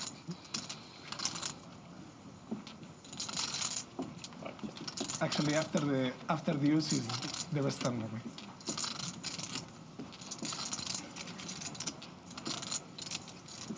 Great opportunity here for Kuzumoto to turn this hand into a bluff. If you're going to be check calling on a texture of this nature and get no bet on the turn from your opponent, you don't want to show down King Jack high and lose to Ace 3 here. It'd be a disaster, right? You have so many 6Xs, some 2 pairs that would bet here. You need to make it look like you're looking for some value. So nice little bluff there. Griffin, you have a background in video games. Did you ever play Sam Fox's Strip Poker for the ZX Spectrum? No. What's the ZX Spectrum? Griffin. This is... That, my friend, is a ZX Spectrum. Looks like a keyboard. It was an 8-bit home computer. Okay. Jesus. Forgot you were born in the 1940s.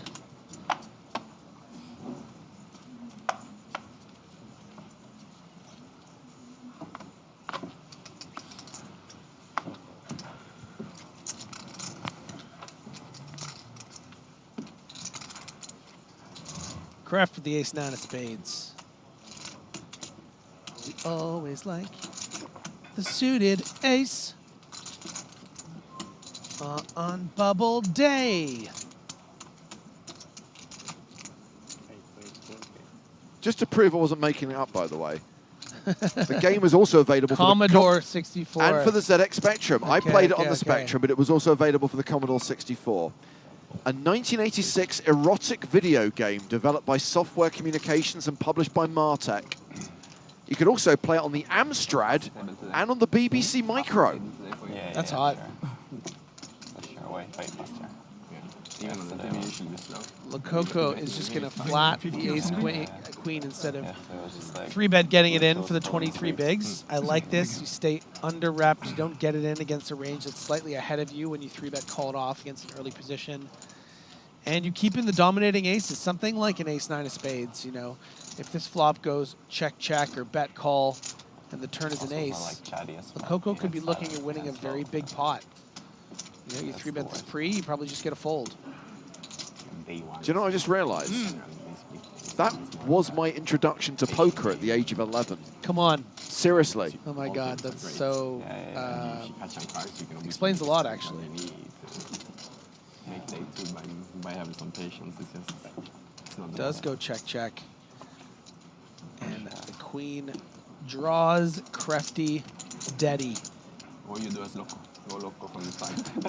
Bereft Kreft on this turn. Boom, boom, bust, boom, boom. Big stack.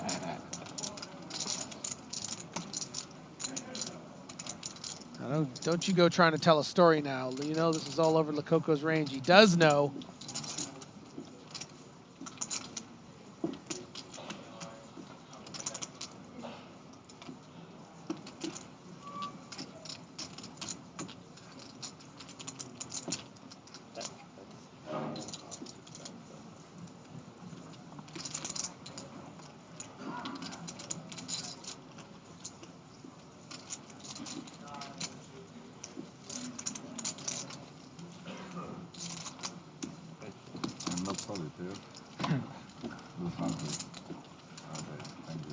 Papo had it. Again, a nice, solid. And Alejandro Lococo is up to 97,500, closing in on the 50 big blind mark. Still a below average stack though, average being 132,000 with 292 players remaining. And we're into the last 2.5 minutes of the level, Griffin. Level danger zone. 2 minutes. No, not a thing. No. You're staying or not? Huh? You're staying here or not? I have no idea. No, I think change tables. Yeah. Oh. Should.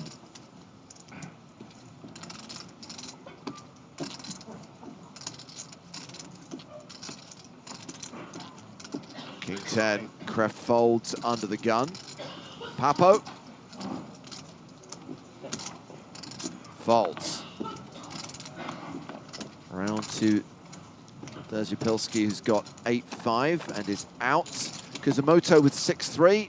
Nah. Zavadsky on the button. Ace, Queen.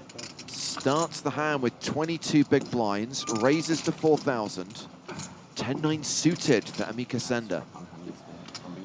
Yeah, if you were in the big blind here, you would love to just call this raise. In the small blind, you're kind of more in that shove or fold territory. But some players will mix in calls here because this hand does just flop so well.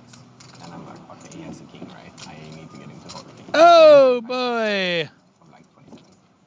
The rich get richer. Stephen O'Dwyer with the aces. Yeah, it's like crazy. When he calls, like, fuck, can't you fold one? And Zawadzki is going to be just fine with getting this in. Crazy hand.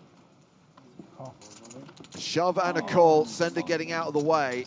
Zavadsky, the qualifier, at risk and behind.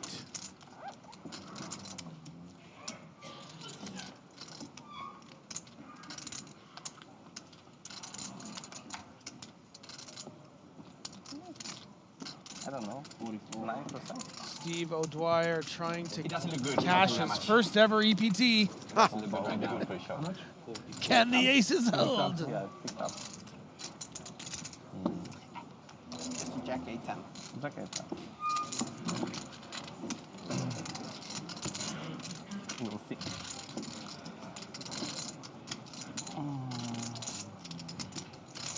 We are going to the flop. Yeah, and this will be our last hand of the level before we go on a short break. I don't even have to sweat it. So I hope we get a little bit of a sweat. But we want to. 10-8-7 with 2 diamonds. And Steve O'Dwyer is going to take his break.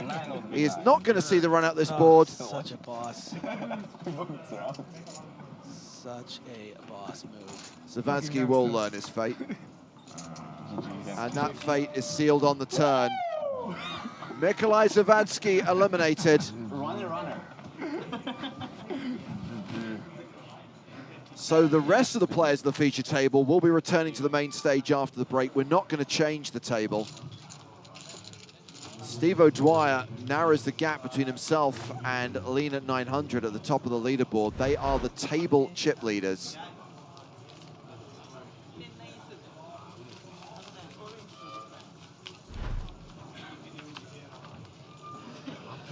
And with Zavadsky gone, it looks like around 289, 288 players are going to be returning after the break. A reminder that we'll be in the money when 191 players remain. That will happen tonight. So Nicholas Ostedt is the table chip leader with 109 big blinds. This is at the next blind level, by the way, 1K, 2.5K. Steve O'Dwyer, the second biggest stack, with 103 bigs. Derzupilski's doing okay. Papo MC hovering around the 40 big blind mark. Everyone else on the short side. Kuzumoto sub 30 bigs. Kreft sub 20 bigs. And Mika Sender, the table short stack with just 12 bigs. So same feature table when we return from break. Another 90 minutes of poker to be played on day 2 of this record-breaking EPT Prague main event.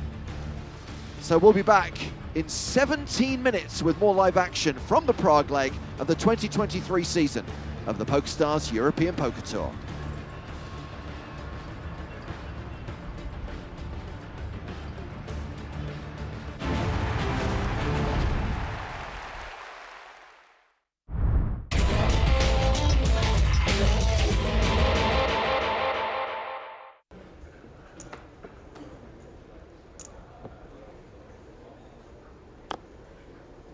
Well, the chip leader is first to speak here with pocket sixes. He's counting out a raise to 135,000. Round to Adrian Mateos in the big blind. Queen 10.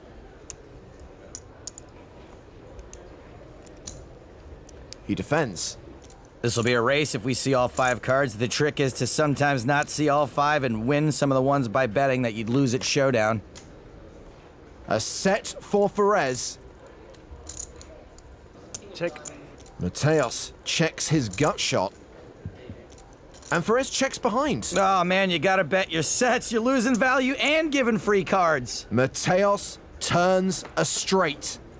Look, the jack was coming no matter what, so it's not like the check hurt him that much.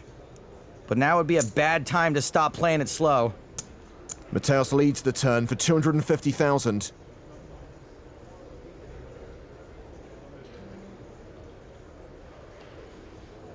Oh boy.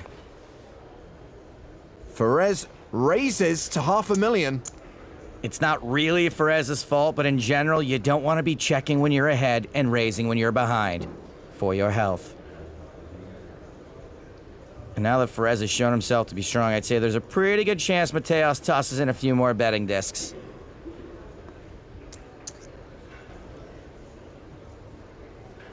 Here comes the re-raise. A 3-bet to 1.3 million. Now, I really think the move here is to just call. If you're behind and you get it in, you're in really bad shape.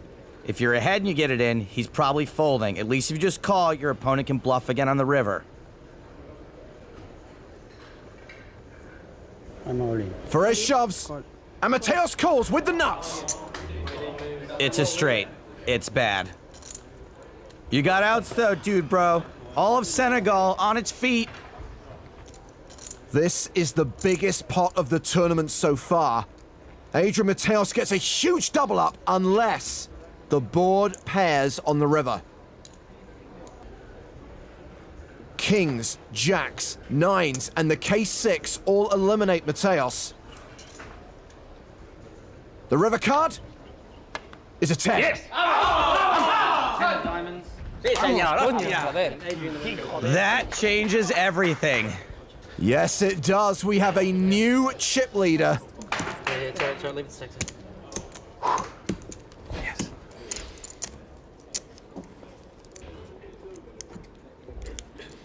Blinds now 61-20.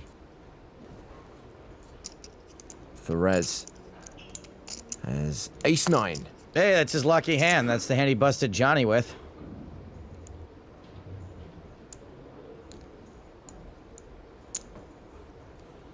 He raises to 310,000. Mateos with 7-4 of spades. Hey, we are heads up, and Mateos is going to have the post-flop advantage, so a call here is perfectly reasonable. He defends.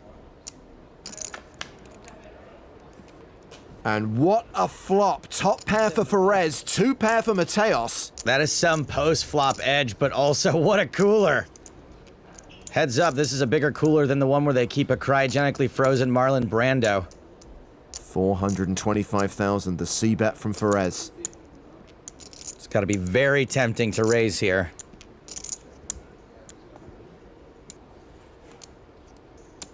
Mateos does check raise. He makes it 1.1 million.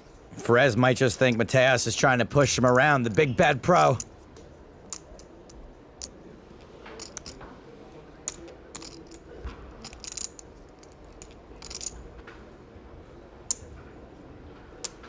Three-bet coming.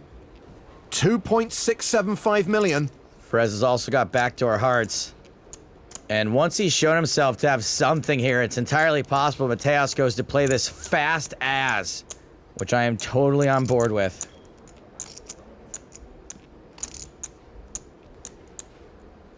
All in. Mateos moves all in. Too many chips in the middle to fold now. Perez calls, and the cards go on their backs. Dobles contra as 9. Doble stopper, sí. Perez has run pretty good this whole tournament, but that can all change in a blink of an eye. Ace of hearts, 9 of clubs, pair of aces. Adrian. The turn card. Jack of diamonds. So if Perez spikes an ace, jack, or 9 on the river, he's the grand final champion.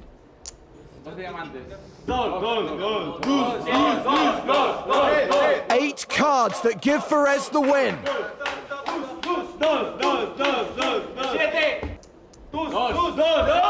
It's a blank.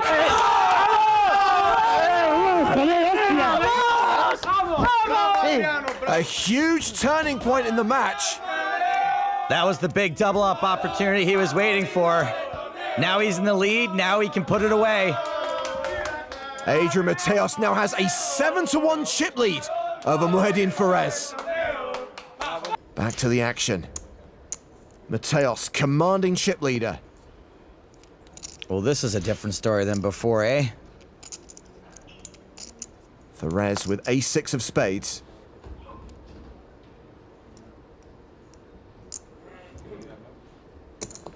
He raises to 410,000. Mateos has him dominated with ace-8. All in. He shoves on Perez. Ace on ace, heads up. One player short. This could be for all the monies. Perez calls! And this could be it.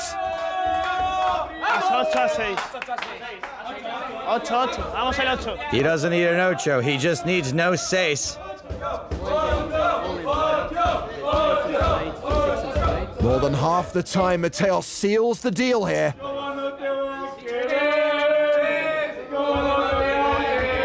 Here comes the flop. And there's the ocho! That is just about gonna do it. It might finally be Perez Bueller's day off.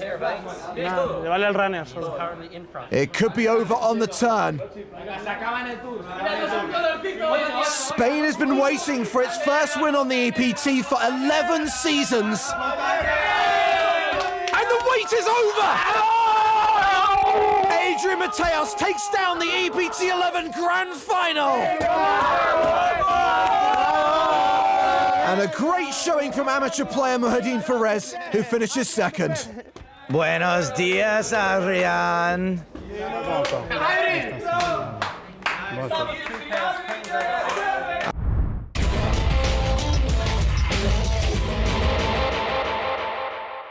I was trying to have the energy and the hunger to kind of, finish the series strong, but also kind of try to not feel the pressure and stress and be able to perform as well as I could.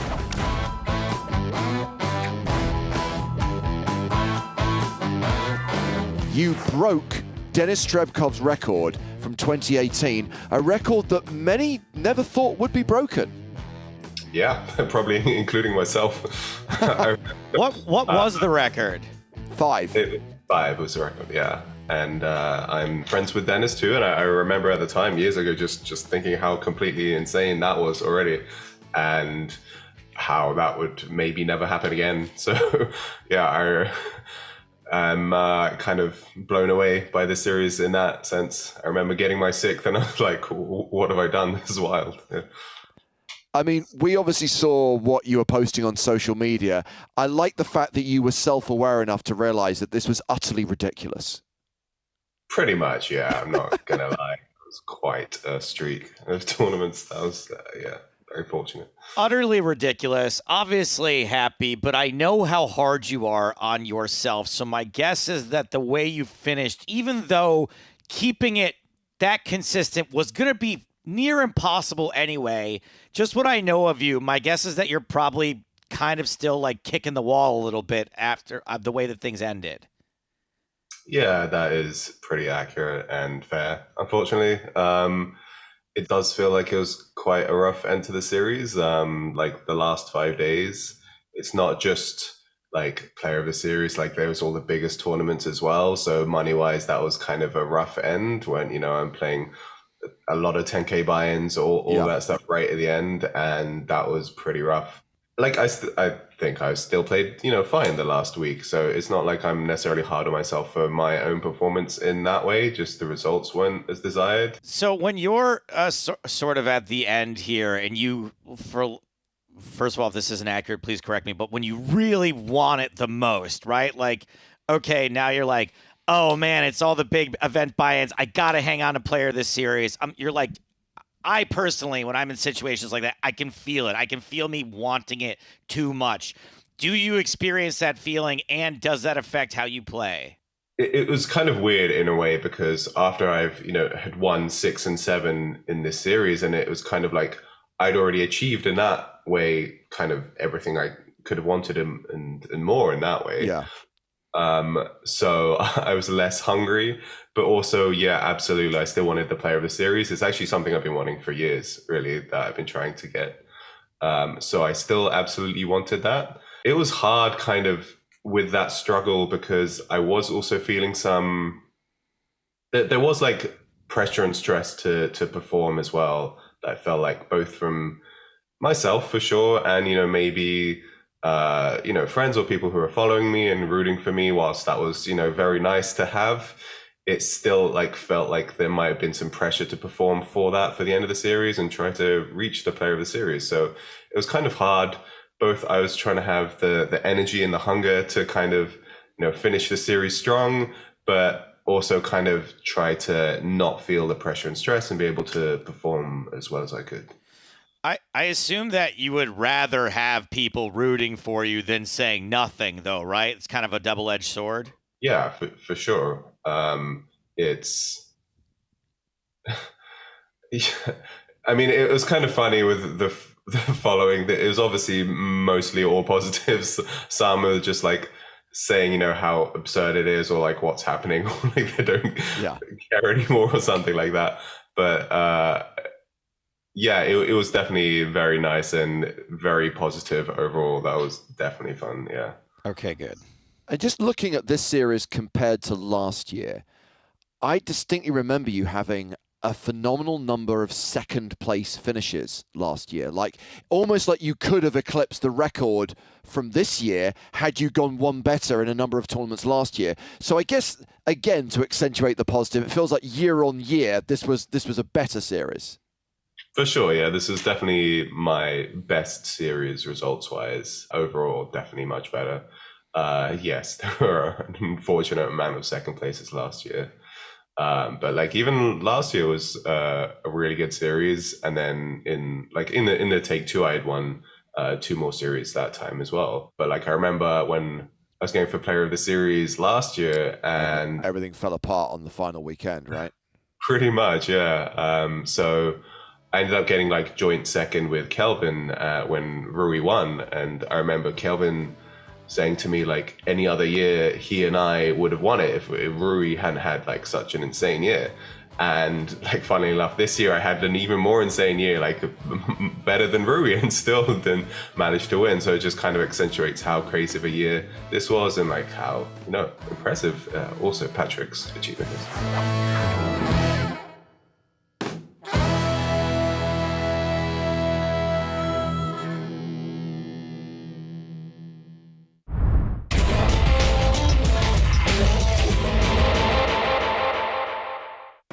We have never hit this blind level before on the EPT. 200,000, 400,000 with a 50K ante.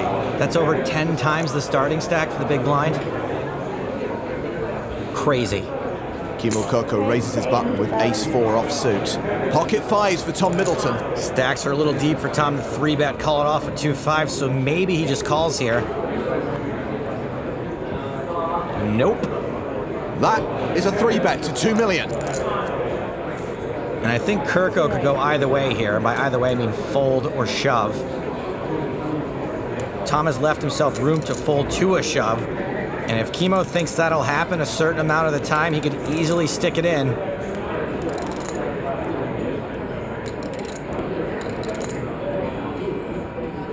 All in. He does shove. And Middleton calls. Loose call by Middleton. I think he's really lucky to be up against ace-4. Tom Middleton is a 70% favorite to win the EPT Barcelona main event on this hand. That's about as big a favorite as you can be. Kimo Kirko looking for an ace. It's a 10-7-6 flop. Fives holding for now. Not a particularly dicey flop for fives. The Finn's looking for an ace. It doesn't come on the turn. It has to come on the river. We have a champion here in Spain. 3 outs for the Finn. That is not one of them, which means Tom takes the title. Middleton is on Toppleton. He was the chip leader at the start of day 3, day 4, day 5, and day 6 at the start of the final table, and now he is an EPT winner, joining his friends Jake Cody and Toby Lewis in that elite circle. Also, let's not forget, good game, Kimo Kirko, but it's time for Hit the Hole to hit the bar.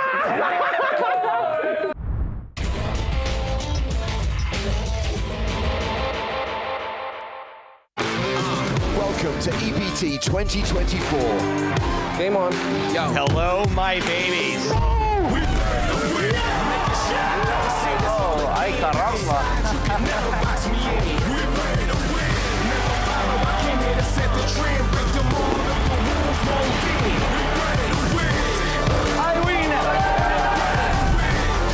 Wojciak makes the call and wins.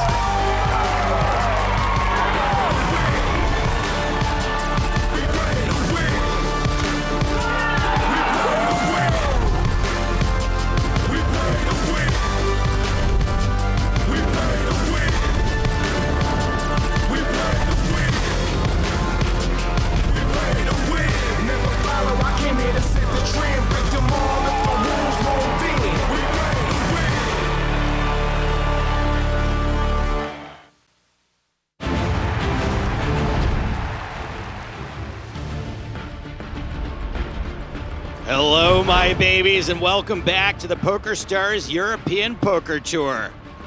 Live from Prague, from the King's Casino, inside the Prague Hilton. Coverage of day 2 continues of this record-breaking field. 1,285 total entries, 286 remain. These are our overall chip leaders. Omar, the overall chip leader, 559,000 in chips.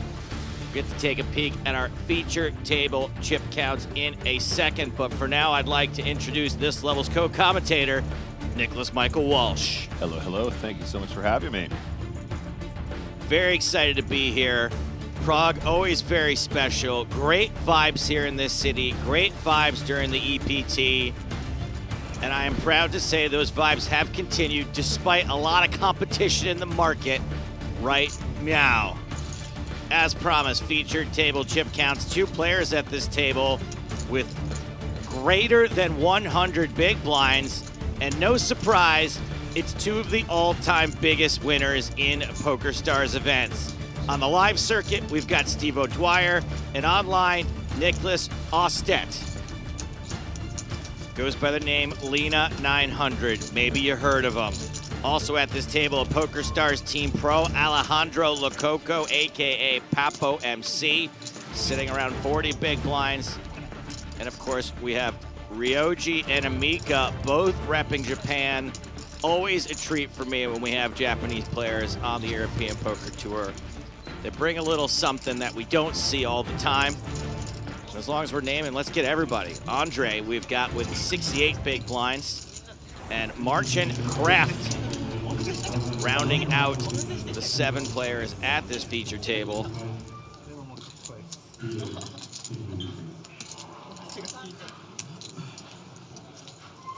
Lena 900 in the 1 hole.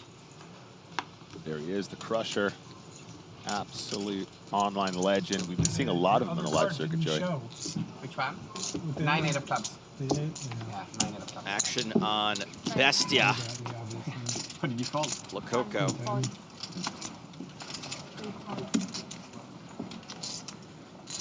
I know Go you Lococo. always say that about all the spots, but that spot is actually like very few, right? Very few hands I have that. Yeah. But I managed to have one of them this time. I was very skeptical. Big slick for Kuzumoto. Comes in for a raise to 5,000. Give it up. All right, Nick. So, oh! We're folding suited cards. I approve. That was one of the ones that you said you'd never play, right? Yeah. High card, low card situation, like the jack deuces of the world, the 10 deuces of the world. 10 deuce maybe. Okay. 9 deuce no. Okay. First hand. But you said jack deuce was a fold earlier. Jack deuce is a fold. Okay. Yeah, did not want to get involved there. Just decided against it. Is that Marcin Kreft who made that fold? That's correct. All right, so Marcin here has about 14 big blinds. I think that makes a little bit more sense, though, Joe. The shallower you get there, obviously. Very good. Yeah, you're not going to want to get too tangled up in those really low value ones. Oh, can I say that Yeah. I might call 9-3 suited in the big blind if I'm chip leader? Sure, if you want. Yeah, that makes. I've just never been chip leader. Yeah, that usually makes sense. I wouldn't know. You said flop this bad without a pair. Huh? You said big bet, like flop without a pair. He had a pair. He had a pair, yeah. Actually, yes. And I'd heard this table's a little chatty. If they keep on chatting, I ain't gonna say a word. Here we go, back in the mix. As you said, Joe, really nice to see 2 Japanese flags here. Don't see tons of Japanese players on the circuit, but have been seeing an increase over the years, especially in recent times. Love to see our Japanese brethren join us. I'd love to see EPT Kyoto. That would be amazing. Look, Coco's never folded Jack-9 in the big blind before in his entire life. 37 big blinds, easy. Papo, I want to say, has been the team pro, has made the most noise in tournaments over the last couple of years, other than Ramon, who got his team pro status from winning a massive tournament. Yeah. 10 high flop. Because Sam Grafton hasn't won a couple million in the last years or anything. Well, I mean on our tour, I should say. I know what you're saying. I'm only joking. Ooh, it was a check flop. Oh dear. Queen 10 not finding the continuation. That seems unusual. And if I know Papo like I know Papo, Papo don't stop-o. And easy call with a Queen 10 top pair looking juicy.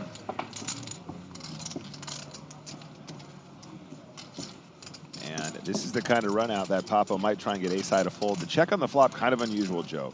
He can definitely try and target some 6x, some ace highs. Unfortunately, Queen 10 was a trappy trap. Glenn Coco, don't slow down here. But it's not the best run out to try and get ace high to fold as well. If your opponent does have a hand like ace jack, definitely not the craziest call down. I just know Papo quite well, and I assume he goes big. That looks pretty big to me. I like how you said juicy and it came runner, deucey. Delia also predicted this on Twitch. You can write to us, by the way, on both Twitch and YouTube, who says pot bet incoming. And Lococo overbet the pot. Pot plus. Yeah, and I think that kind of indicates that Papo's thought process is similar to mine. Probably not expecting a lot of 10x to check flop here. Pretty unusual. Probably not expecting a 6 to be able to call a really chunky bet, although definitely a pretty reasonable hero call. I think Queen 10 is gonna be feeling okay about this. When he checks flop, definitely under repping, definitely an opportunity for Miss Spades to bluff, definitely an opportunity for random Jack 9 to bluff. Oh my days, how does he do it? That hand was not just Lococo, it was Co-Loco. The power of aggression. Take that. Queen 10 not interested. And are they doing the show 1 game? Is that what I just saw? It looks like that was what was going on, yeah. I heard this table was having some fun out there. It's kind of wild, Joe. Honestly, if you're not calling Queen 10 there, I mean, what, King 10 plus? Is that the deal? I don't know. It's seems like a spot where you got to call. If you're checking flop, you're just not going to have that much 10x. Your opponents are going to try and put you in some tough spots. So did well to find a trap that was effective to get other chips in the pot, but unfortunately, wrong fold. Is the thought process there, Nick, to say, okay, so what hands is Lococo going to be able to legitimately overbet, value bet? Yeah. And you go, well, it's probably not 10s because I have a 10. Yeah, and also the kind of like there's a chance maybe ace 10 might have even considered 3-betting. I mean, not if I think the flat is actually right, but also I don't think you can go that big with ace 10, can you?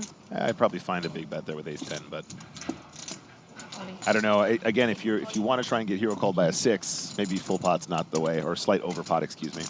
Senda sends it with ace.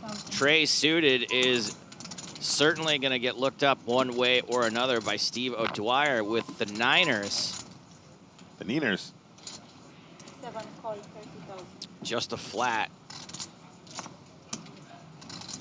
Still some action behind. 9 call. 1 call. And no other players getting involved here. Senda at risk. This is Amika Senda.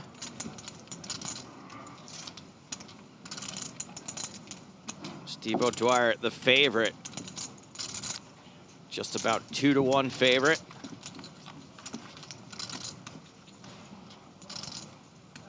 Ten, 7, deuce, 1 diamond. Significant amount of sweaty turns for Senda. Still can spike an ace for the immediate lead. That's a diamond, however. Ooh, sweat. Somebody Senda the diamond.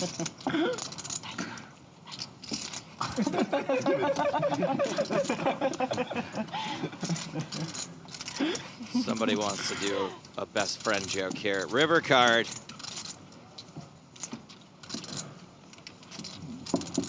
Bricks the diamond, ends up being a straight for O'Dwyer.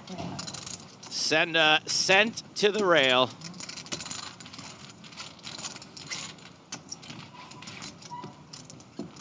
And for some reason, her mic pack was on her purse.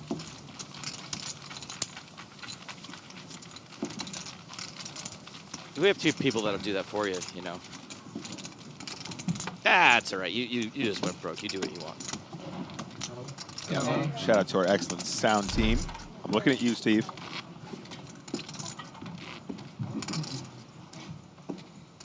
And we have a new player arriving at the table as we lose Amika Senda.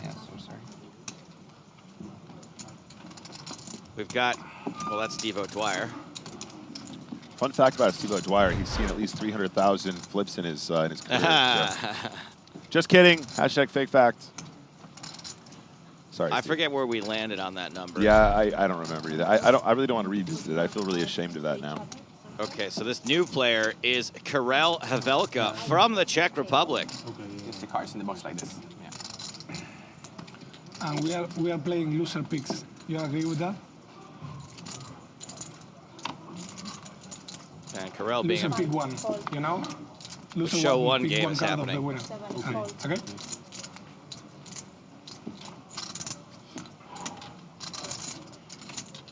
Action folds to Marchant Kreft. Not the 10-7.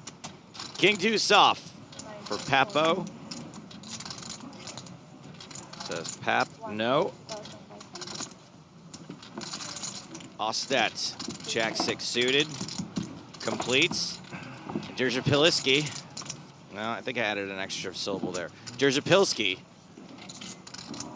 checks back with the 4 tray. Nicholas flops a 6 and bets below the minimum, which would have been enough. It's enough. Yeah, I think there might have been an opportunity for big blind to ISO there. Raise versus limp. I just think you're gonna mix it up. You don't always want to be doing the same thing there. I think probably the raise is fine in position. The check also, of course, never going to be terrible.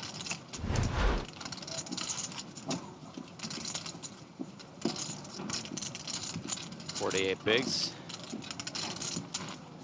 48 bigs. Gentleman from Czech Republic. This is a home game, Joe.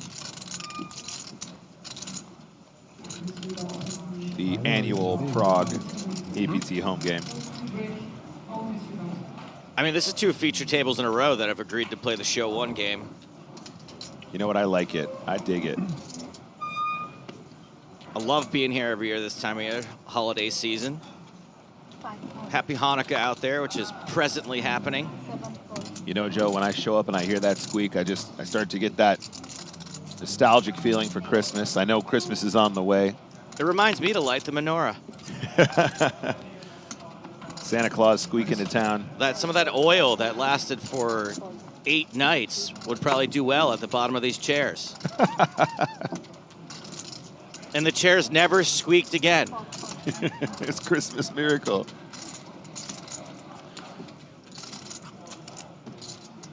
Ace-9 tray, the flop between Kusamoto and Lococo. Bottom pair for Kusamoto.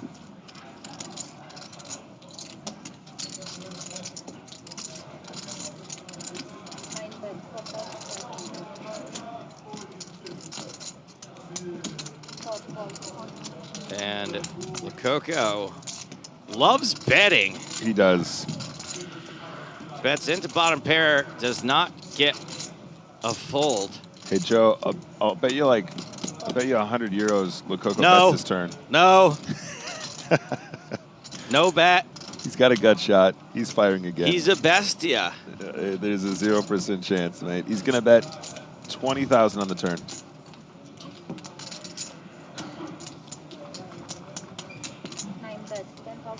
Woo, half that. Going for that half pot feels good. I actually didn't spot how short we were getting here at this point. That would be a big chunk to bet fold, and I think the turn sizing can be nice and small. I prefer Lococo's line here. Gets Kusamoto again.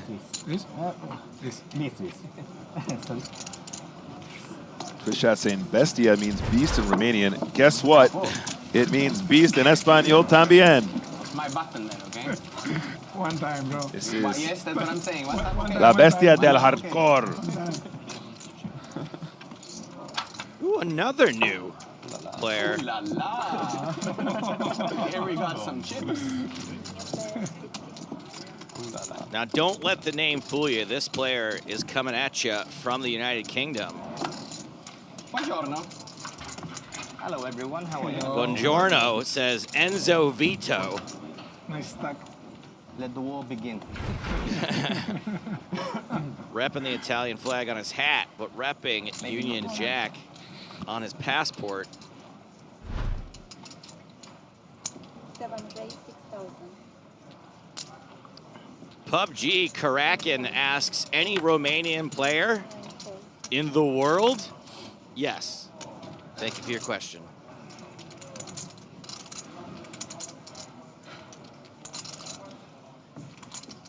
Yeah, I've been really enjoying watching Lena here, Nicholas Asted, playing more live. Great to see behind the curtain. Real privilege to see these guys grind it out, sharing a little bit of info for our benefit and entertainment. And here we go. How many big blinds we got here? 66 big blinds behind Derja Pilski. Sounds like the active ingredient in acne medication. 24,500. Yeah, so 3-bet, none all in. These guys are pretty deep. Whoa, they sure are. These are numbers 2, 3, and 4 in chips. Enzo Vito coming to the table as the new boss. So between these two, effective stacked up about 56. 6-7 suited might sneak in here as a defend. Obviously is a great candidate to try and crack aces. Has even more equity against ace-king.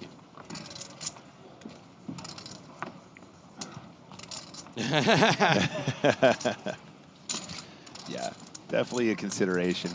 Maybe 8-7 suited sneaks in there a bit more. 9-10 suited probably always. You guys know the score by now. This calling range is important to get right. Anna Clara Marion on YouTube says, "Sup, Joe? Cheers from Brazil." What's up, Brazil? Love to have you here. Guessing at this stage, the Bahamas slightly closer for Brazilian players. Ever so slightly.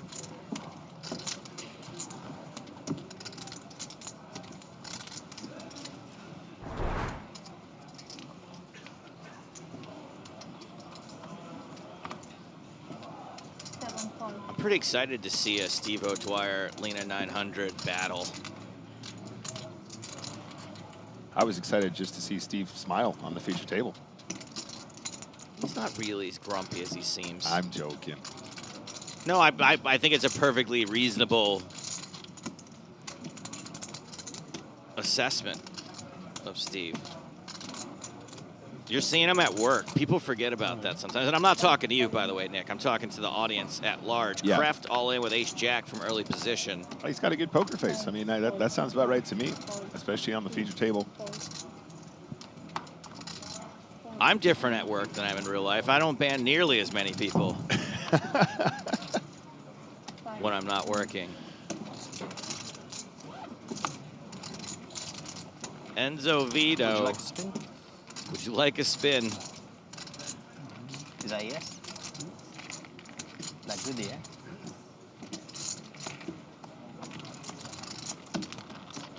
As I was saying. I'll let you live. Yeah. You get to see one. We are playing pick one. Loser picks one. Oh, really? Yeah.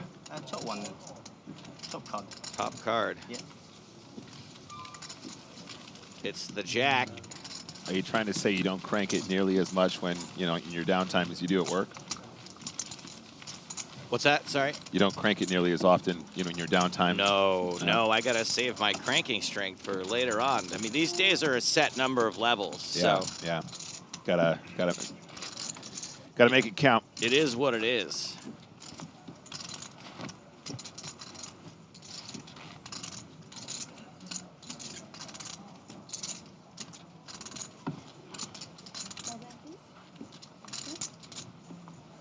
Yeah, how have we never done a crank that Soldier Boy meme over a picture of Joe Stapleton at this point? That's a really missed opportunity. Fortune folds this time. Papo, 7-6 off. Not from that position, at least. Ah, queen suited.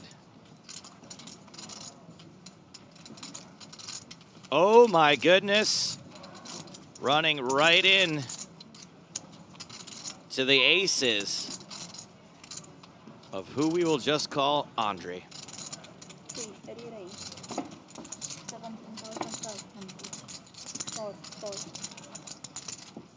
And this is the third, not the third, but a third bet for the second time. Correct. Jerzapilski had a pretty strong hand moments ago. Havelka, don't get any ideas, buddy. Cold 4-bet here is looking real bad for the ace-deuce of hearts. There we go. I love the thought there, though. I like that you can think about it. I think against those positions, you probably don't do it that often. If he's in the big blind versus like a cutoff open and like a small blind 3-bet or a button 3-bet, it starts to get really interesting there. And I appreciate that as a 4-bet bluff. But this time, he's calling for sure. We're deep enough, king, queen of hearts. Beautiful hand, wouldn't you agree, Joe? Yeah, it might be my favorite hand. I feel like if you can manage to make a pair with this hand, it's almost never bad to get to showdown. Apart from when you play it. Yeah, or apart from right now. But other than that, in our little commentator game yesterday, somebody tried to, I don't know what they were doing. They were value betting second pair pretty hard, and I almost folded top pair with king queen. Ooh, we got the little teasy C bet. Just over a quarter of the pot. Easy call for top pair. Second best kicker. Turn card is a 9er. So Ostedt does have outs.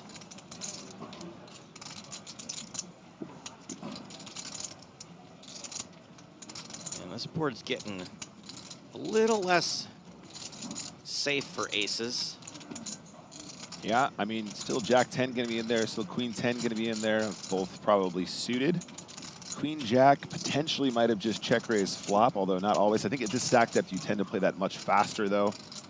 You want to try and get chips in faster when you're deeper, generally speaking, just because that's an opportunity missed otherwise. So I think a second barrel here makes a lot of sense. And a size up, too, probably, from the quarter pot. Yeah, absolutely. Yeah, you can start small, but I think you got to start going 60% plus here most of the time. Baby.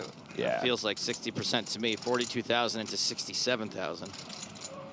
Yeah, feels good. I think 50% plus minimum if you're going to continue turn, and anywhere in between there, depending on the texture of the board, is important. Just to realize the size up is correct, as Joe alluded to here. And Lena has a gut shot now.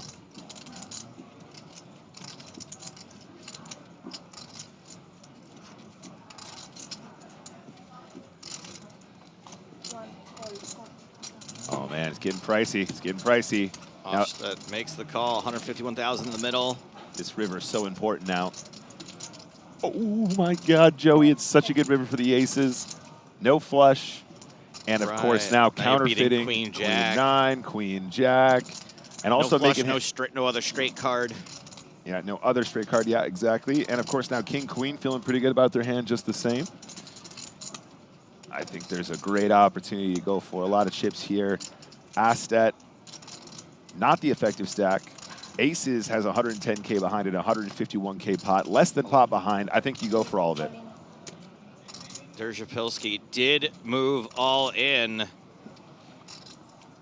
And I'm getting word that our stack size for Andre is off slightly.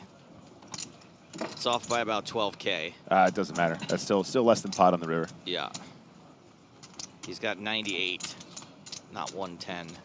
Now, I appreciate Lena just kind of looking him up here, because at this point, you know King Queen's going to be the best hand here a lot, and it really boils down to, are there any tells available, right? So what do you think you're up against when you've gotten 3-bet pre-flop and this happens that you're beating? Ace-King? Is that what it's going to be most of the time? I think Ace-King is probably a very reasonable... With 1 or 2 spades? Yeah, maybe even a hand like Ace-10, potentially, where they were kind of semi-bluffing the straight draw on the turn, and now they're blocking King-10, they're blocking, you know, those kinds of things as well. I think there are plenty of hands that might find 3 barrels here, but it's looking strong in my opinion. More strong than weak, excuse me, is Joe, is kind of what I'm getting at. Would pocket kings be able to play this the exact same way? 100%, same okay, hand, so kings, even queens, more so. jacks, Kings, queens, jacks, aces, 9s even sometimes, that feels like a lot of hands, and not that many that are bluffing here. Yeah, I think this leans a little bit more heavily towards value at this stage, especially for such a massive pot. He's looking for anything that'll give it away. He's looking at his neck there. You see that, Joe? Yeah. Looking for the pulse tell. But my neck would be going crazy here with 2 aces or with 2 6s. You know what the trick is there, though, Joe? People's pulse goes no matter if they're strong or weak, right? The difference is when they're bluffing, it keeps going. But when they have value, it cools off. Oh, if you take a long time? Yeah. So if because you get more and more comfortable as you go? Yes, okay. Exactly. Whereas if you're bluffing, it gets more and more stressful as you go. You know, all the years I've been doing this, I'd never heard that before. Top tip. Top tip. I think you're probably right. You can identify with that, right, Joe? Like you felt that before. Yeah, no, of course. Logically, that makes sense to me. Right. I guess you have to be a really good player to be this tortured over this decision, too, though. I think I'm probably overfolding in this spot. Yeah, potentially, but I also think this isn't a spot that is bluffed a ton. Nice fold there. That's why he's the best. Still a nice pot. Derzhapilski. The thing is, the ace is actually not a good card to see because he still could be ace-king and all the right. Look at me, ace-10. Well, he should have shown the other ace, I guess. Again, guys, you know, I'm not sure if ace-10 is played that way. Probably not. I don't know if ace-10 can like, sort of semi-bluffs the straight draw on the turn. I'm just trying to create some conceptual idea about 3-betting hands that, you know, end up with the potential to bluff. But ace-king certainly makes sense, especially what if it was ace-king of spades, Joey, right? 2 overcards, I guess straight you draw, could flush turn draw. ace-jack suited into a bluff there too, right? I just don't think people are 3-betting that hand that often, but I don't know. I think ace-jack might be too strong. I don't think he bluffs ace-jack there. I think he tries to get the showdown more often. But anyway, really interesting one. Fantastic fold. And yeah, nice little discussion there about the old pulse tell as well. I know that helps a lot of people. And Ostad's going to be right back in the mix with pocket eights. The Snowmen's.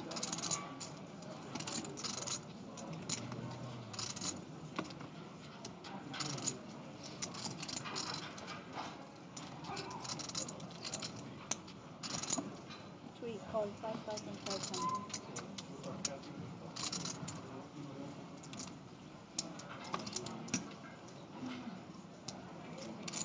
And this flat from Derzapilski is going to get punished by Kuzumoto, who starts the hand with 50,000.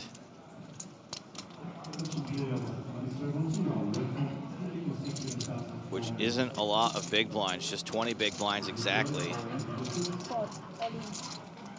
And understandably gets it in with the ace Kuzumoto suited.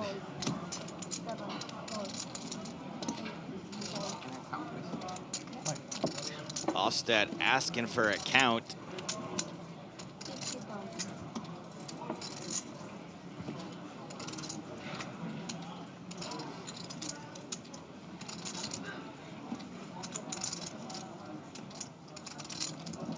Lots of love out there for Lena 900, finding the fold on that last hand. Decides to make the call this time around. And it is going to be a flip between Kuzumoto and Ostad. Like one day of presence versus 8 crazy nights. One of these two hands has a slight mathematical advantage.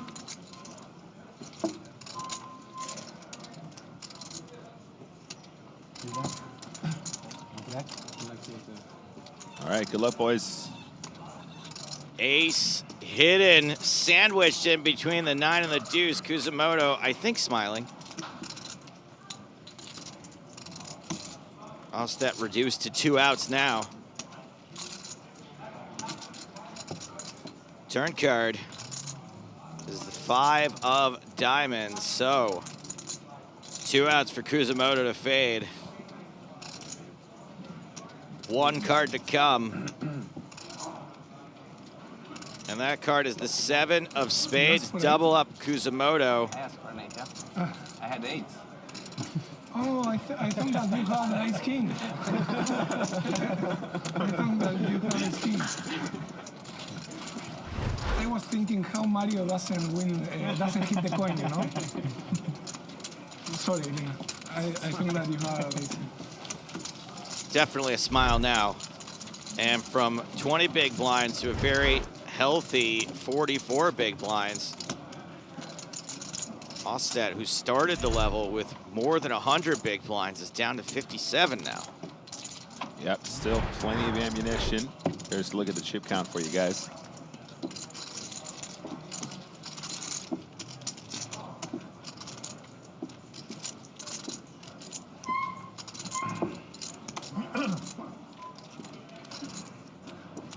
Shortest snack now belongs to Martin Kraft.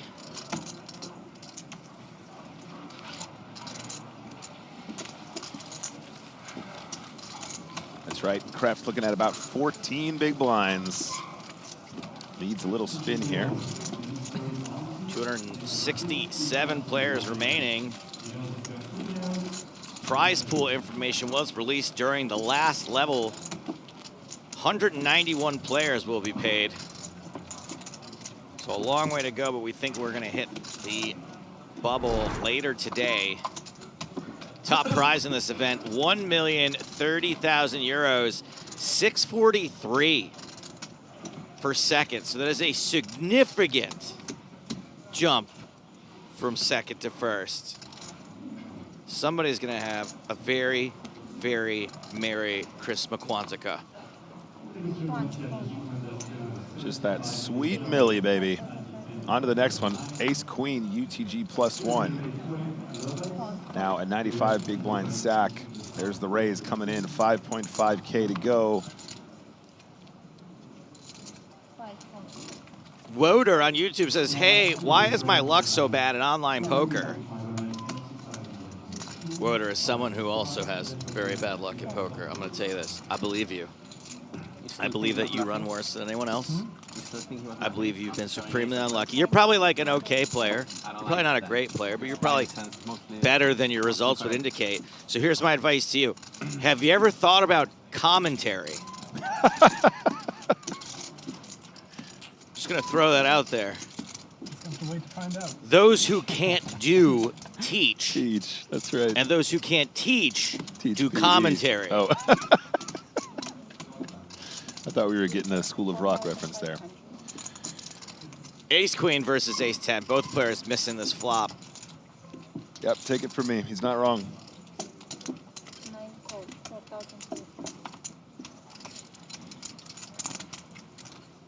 Not a bad addendum here from Simple Hacker, who says those who can't commentary, chat pro. That is excellent. That is absolutely excellent. Thank you for that, mate. All right, Lococo. If Ace-Queen slows it down, okay. And now our friend Lococo has an excellent opportunity to find the bluff, and he has the 10 of diamonds blocker. Very useful. That's sort of unblocking some jack 10s. He's blocking diamonds. Sorry, not unblocking, blocking jack 10s, blocking diamonds. And of course, a whole bunch of other stuff that I won't want to call a bet here. I would be very tempted to go big because you probably want to do the same thing when you have a jack. So something close to full pot would be good here. 44,000! It's absolutely ginormous. And the wrecking ball that is Lococo continues to smash. Lococo. He is the crazy company. He is El Papo, El Bestia. La Bestia, excuse me. Quick look at the entire field. Squeaky chairs, squeaky floors, and all. I look forward to hearing that glass bottle hit the floor in about 40 minutes. Ping, ting, ting, ting, ting, ting, ting, ting.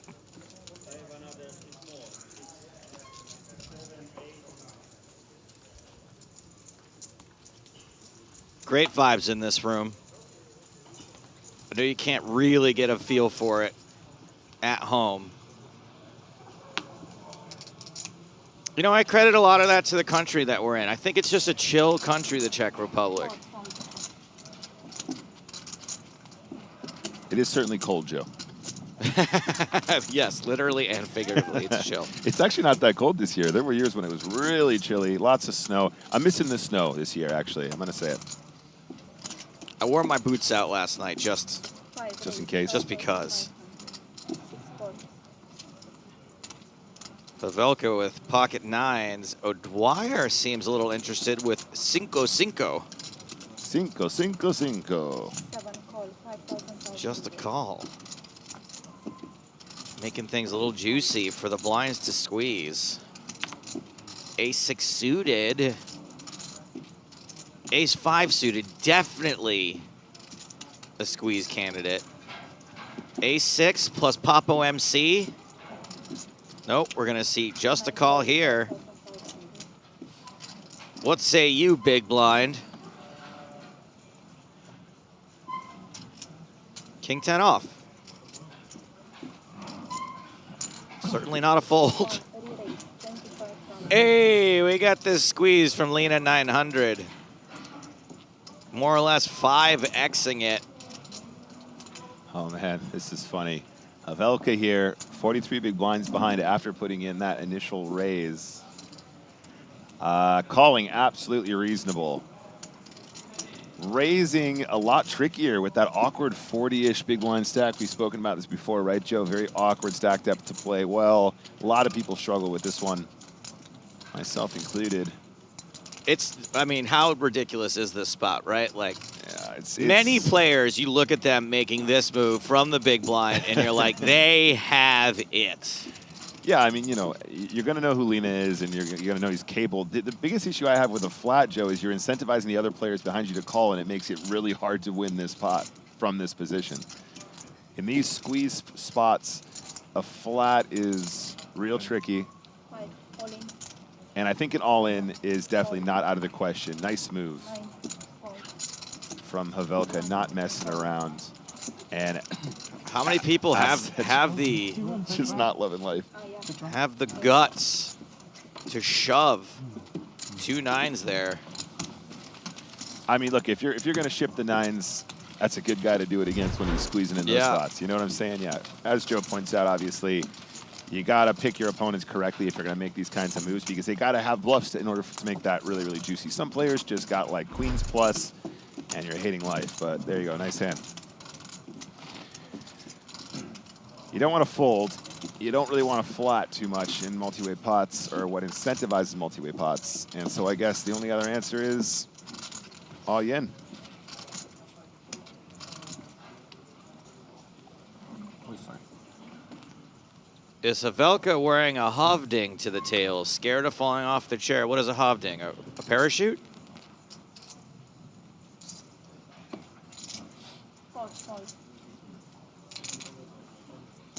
Anybody know what a hovding is? We're going to see Havelka in action again right now. He's going to full jack 8 suited. It's like an airbag for bicycles. It's an airbag bicycle helmet. Huh. I learned 2 things during this level. Have you not seen those in action before, Joe? Hold on a second. I hate learning, though, so I got to ban this guy. You banned. Hate learning. Have you not seen those before, Joe? An airbag for bicycles? No, it's like it looks like a necklace, but then when you fall, it detects you falling and it inflates and creates a helmet that goes around your head. That's incredible. No, I've never even heard of that. I'll show you a video in a break. We got queens for craft.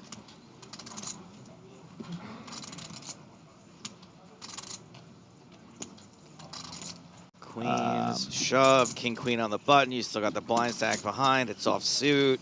Position doesn't really matter if somebody's all in. I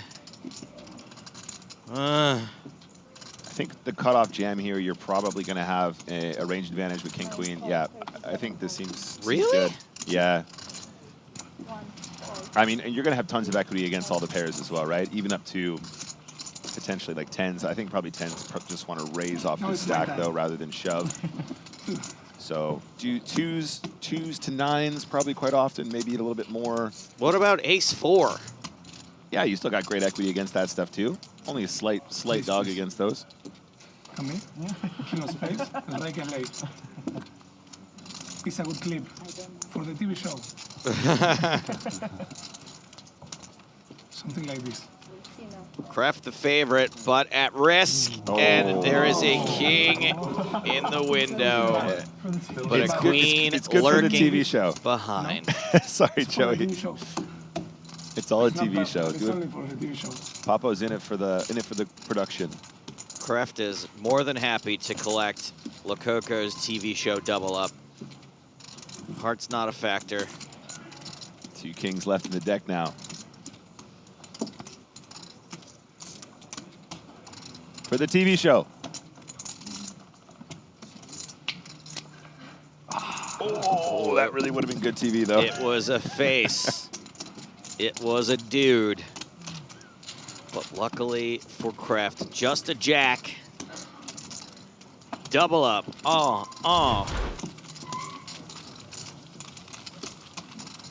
Not queen turn this time.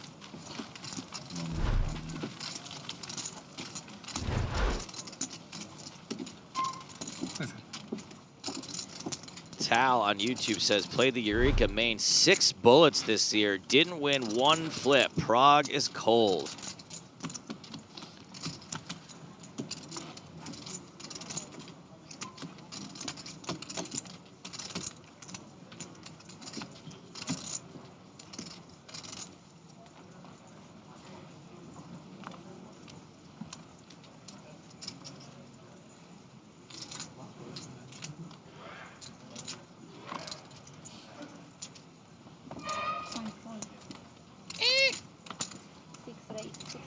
All right, we're going to see Enzo in action. Did come to the table with nearly 400K in chips. He's going to open ace tray offsuit.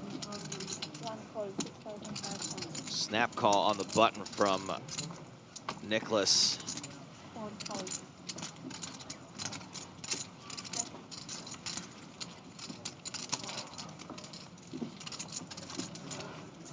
Vito the dog no longer has top pair and the only diamond. Ace, 6, deuce. Monotone board. Yes, Rodrigo, the 262 players in the field are all playing at the same time. Are you sure? Easy. That's the wrong one. You sure, yeah? That one. Yeah, I'll show you both. I'll show you both. Oh, gives them double the info. Double info. Yes, everyone's playing at the same time. Everyone's playing on balanced tables. We are currently playing without shot clock, which I believe joins in the third day of action, Joe? Excuse me, the third day of action? I believe it is. Yes, it is confirmed. Third day of action, we will see the shot clock coming in. But so far, everyone seems pretty swift. It only really becomes an issue when there's excessive tanking, which is what we try and avoid, and we try and enforce that from day 3 moving onwards.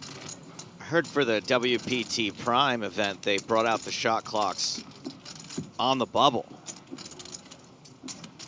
which to the delight of some players, but other players noticing that when the shot clocks are out, people tend to use the full 30 seconds. Whereas a lot of people really only takes them 2, 3, 5 seconds to fold. So always a debate to be had there. Maybe one year, like if you make it to the final, you get like bonus chips for having more time cards. You get like an extra 10K for every time card you've saved. I mean, look, I think that we're all moving to eventually one day having a chess clock. And there you go. You start with an hour of time bank or whatever it is. If we could create a form of like, you know, what do they call it? Bullet poker, you know, bullet chess, but for poker, I think that'd be a lot of fun. I tried pitching it to Stars once. They didn't like the idea, but I think that would actually be really, really fun to do with a mate. The PokerStars Fat Cat. What? He used to take his cigarette, excuse me, his cigar. What? Tell Walsh to get his ass in here. King. He said what? King 7-5, 2 spades. Force holding for now, despite the 3 overcards. Chess clocks, it'll never work. 6 months later. Walsh, why didn't you mention this earlier? What? Sorry, that's the only thing I can do as the PokerStars Fat Cat.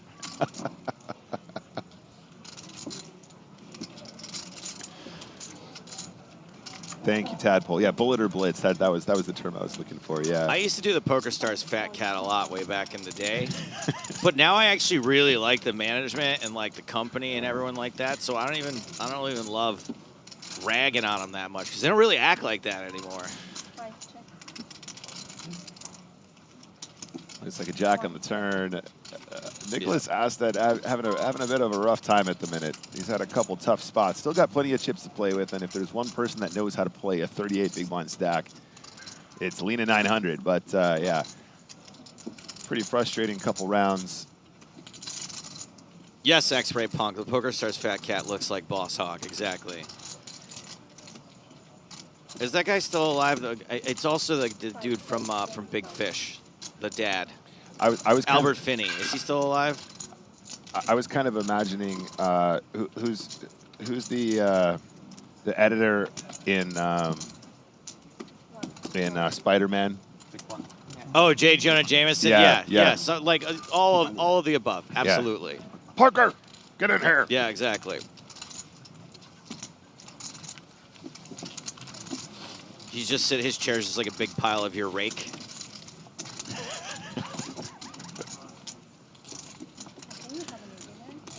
All right, so Lena taking another small shot there. Shot to the stack. Has lost close to 2/3 of his chips from the start of the level. Yikes. Let's focus on something a little bit more fun. Something that y'all can play. And guess what? Lena 900 won't be playing against you in the mini EPT. Too small for him, plus he's here every single day alongside our 6 days of live coverage from the 12th to the 17th. There's 3 tournaments per day with 40K in added value over the course of the week. New Year's Series ticket added every day to the prize pool of every single mini EPT. Plus, there's 2 mini main events on Sunday. There's a $5 buy-in and a $55 buy-in, and there are gold power passes added to each of those for the winners, which can be redeemed for an EPT Paris package. So I'm not saying what you should do, but what I'm saying is you could play the mini EPT. You could win a gold Power Path ticket, and then you could end up playing at Paris and being on our broadcast. And we get to go, there's gold Power Pass players in the field. And of course, there's you, who won from an EPT for mini main due to the broadcast. Yeah, and he's not going to tell you what to do, but I'll tell you what not to do. You should not take part in that so you can benefit from all of the added value. Go get in right now, guys. I just think it would be super cool to be like, oh yeah, this person was watching the broadcast. Yeah. Back in December, and here we are in February in Paris, and here they are on the broadcast. Poker is a game of stories. And when you're playing poker, it's also fun to tell stories. And it would be great to tell the story of you qualifying and then showing up and then winning a ton of cash. Let's make that a reality, folks. All right, we're going 3 ways to this flop, which is Jack, Jack, 8, 2 clubs. Kusamoto with an 8 and 2 clubs for Havelka.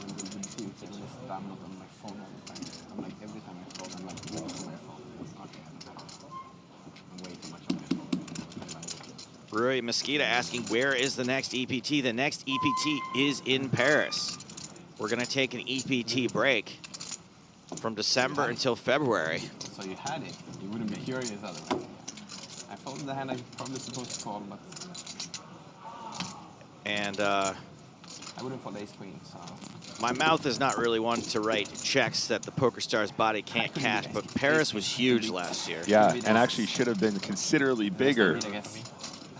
That hotel was splitting at the seams with the number of players trying to get in those games. Correct, and I think some adjustments have been made to allow for it to get bigger next year. That's right. It's going to be Mahusin. Is that our first stop, Joe? Paris is our first stop, right? First stop, that's right. Very excited to return to Paris. So, checked around on the flop, 4 diamonds on the turn. Vito decided to take a stab once it was checked to him by Havelka. Kusamoto calls and Havelka calls. 8 on the river is a full house for Kusamoto. Huh? Yeah, I mean, if there's ace-3 gangster, then... Uh-oh.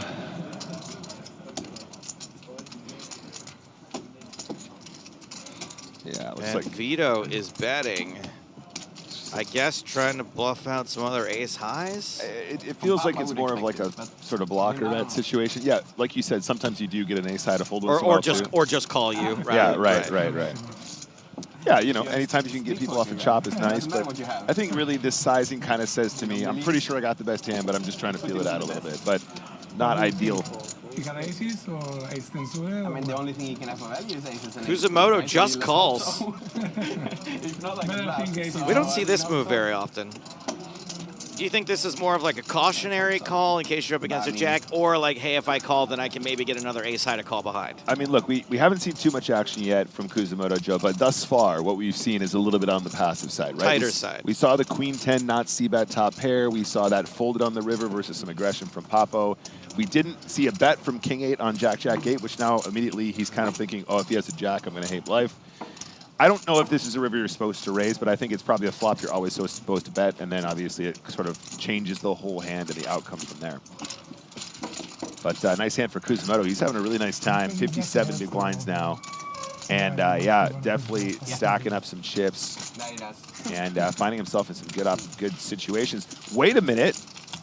Isn't that the card protector from Espen Jorgstad? Doesn't he have the same card protector? Oh, Little Mario? Whenever I watch Espen Jorgstad, I can't focus on anything but his perfect face.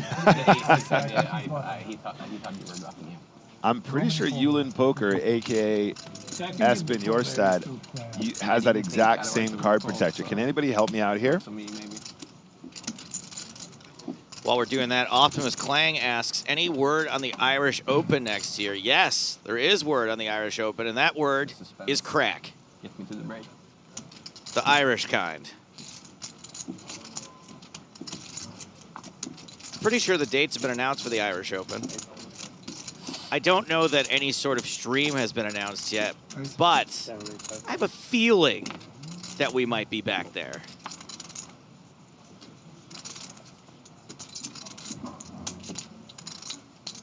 You know, James got to play the Irish Open last year, so I don't. Yeah, you're right, Nick. You're right. Wow. Plus, Absolutely. you know what? Plus, you know what you're right about is I've been focusing on his perfect face, but his arms are also legit. I'm going to message him. I'm going to be like, this guy's trying to steal his Riz.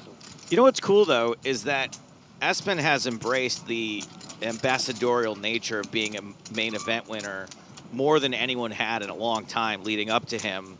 And so if he's inspiring players to mimic him, I think he's got to be pretty happy and proud about that. I mean, I hear what you're saying. Woo, baby. But I see that. He's just trying to steal his Riz, Joe.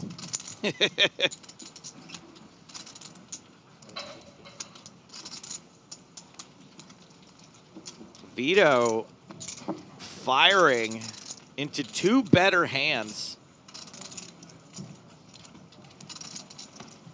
And is donk leading into this. Well, Coco was the pre-flop aggressor. A grazer?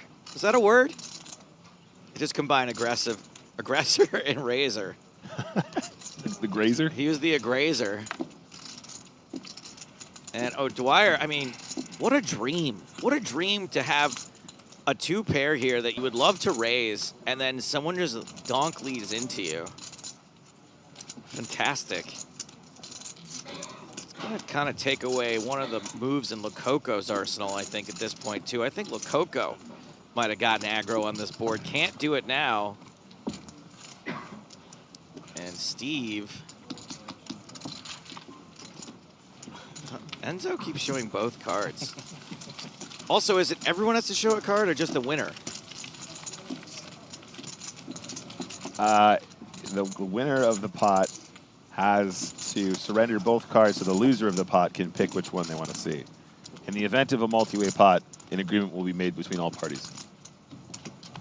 Those are the official rules. Sick brag that Nick is messaging Espen Jorstad right now.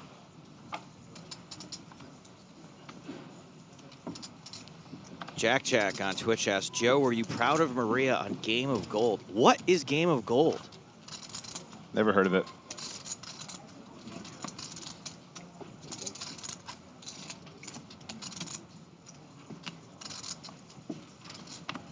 Action folds around to Havelka.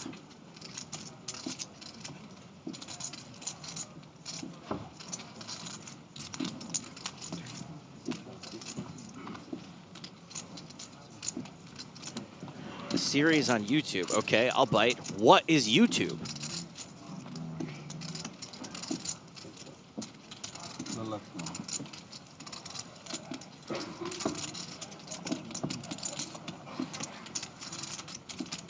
All right, Vito finally takes one down.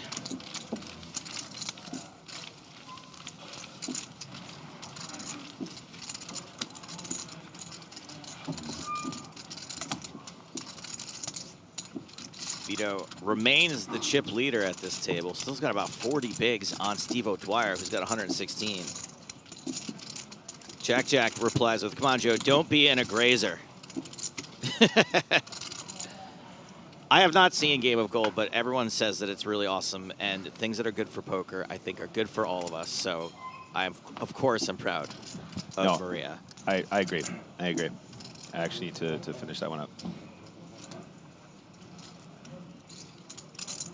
Speaking of game shows, Joe, have you watched Squid Games: The Challenge, the live-action version? Nah. There's something very dystopian about taking a show in which people are murdered for the chance to win money and then making it real. I mean, I know that the people aren't dying. I hope. Well, we're not in the real version. I guess we can't confirm. I like game shows. I don't like competition/reality shows in general. Okay, I'm going to go out on a limb and say you actually might enjoy the dynamics of this one. I thought it was quite clever. And there was a lot of weird metagame. You know what I mean? It wasn't just like a straight, like, all right, cool, you know, let's play a game. Yeah, I hate that. I hate metagame. I think that's part of what I don't like. I like Wheel of Fortune. Also, the dudes in the masks genuinely creep me out. They are like scary. It makes me feel sick to my stomach. 3 ways to this flop. Ace, queen, 9, 2 spades. Top pair for Derja Poliski.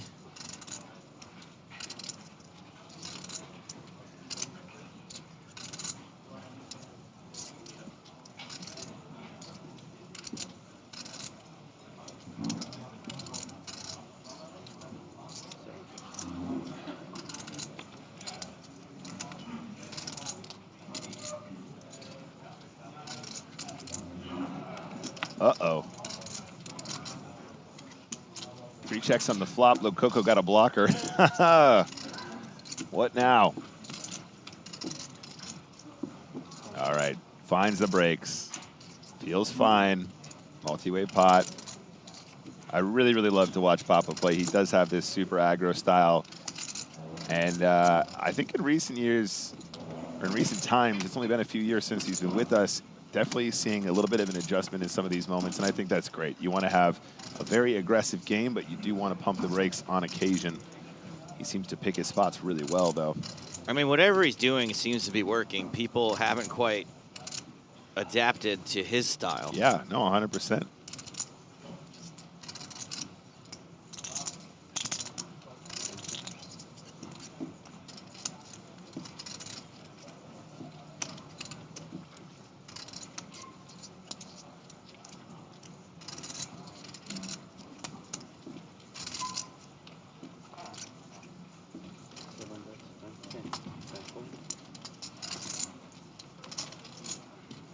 Bet of 20,000 gets a fold from O'Dwyer. Oh,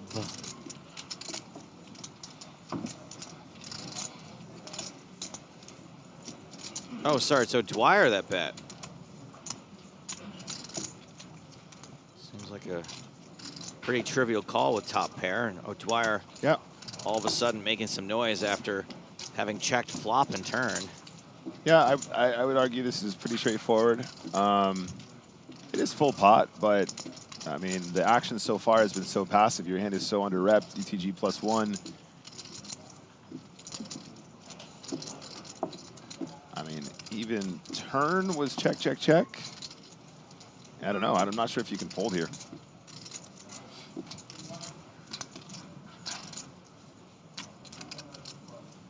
It almost feels like a slow roll. There we go.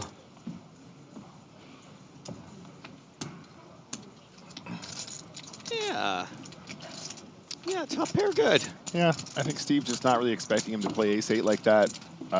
Had 2 good opportunities to make a bet. I think checking flop multi-way seems okay. A lot of people find a turn barrel there, you know, trying to protect from the spades, get some value from the spades, etc. As played, wins the pot, takes it down. And now 105 big blinds. Sergio Pilisky having a great time.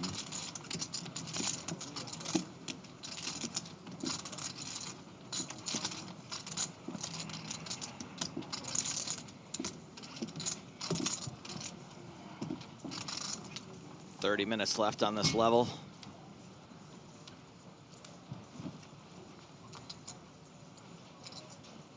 Jack Jack also noticing Steve O'Dwyer never seems to age. That's why we call him Father Time.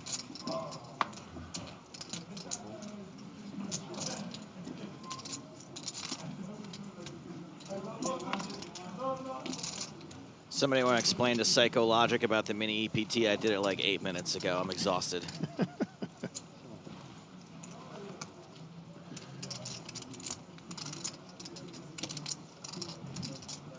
Raise from Andre gets through everyone up until Lococo in the small blind with ace-jack. Lococo, 30 big blinds. Probably just wants to flat here most of the time. Under the gun, open, gonna be pretty on the tighter side. And Astet now, 36 bigs. 21,000, the re-raise. It's still a cold 3-bet if you're in the big blind, right? Sure. A lukewarm 3-bet. I mean, I'd probably call it a squeeze. That's that. I guess squeeze, sure. Another name for a cold 3-bet is, I guess, a squeeze. A tepid 3-bet. I guess anybody 3-betting is cold 3-betting to begin with, but when you're doing it over a call, so then a squeeze. Right. Yeah, I guess all 3-bets are cold. 7's out of the way. Is it all in and call, Joe? It is, in fact, an all-in call between Astet and Lococo. Lococo finds the back raise here. This will be a flip. Like the gift versus the thought.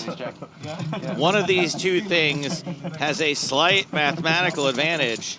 You play this You know, game. they say it's the thought that counts. Oh, thank you. Okay, I was working on that one. Like the gift versus the thought. And you told me that you don't believe in Close. energy. Like and I believe in X-Flix energy, so versus Twitter Flix. Did I say I didn't believe in energy? You told me something like that, you know? Not today. Yeah, I'm not very superstitious, but some energy I believe. All right. Good luck, boys. King, king, 6. Queen for the show. Queen for the TV. 6, a crucial card for the 2 9s. King, king, 10, not very good. King, Yeah. king, 6. 94, thank you. Okay. Turn card 94. is a 9. Lock it up. I think he covers. For Nicholas Ostedt.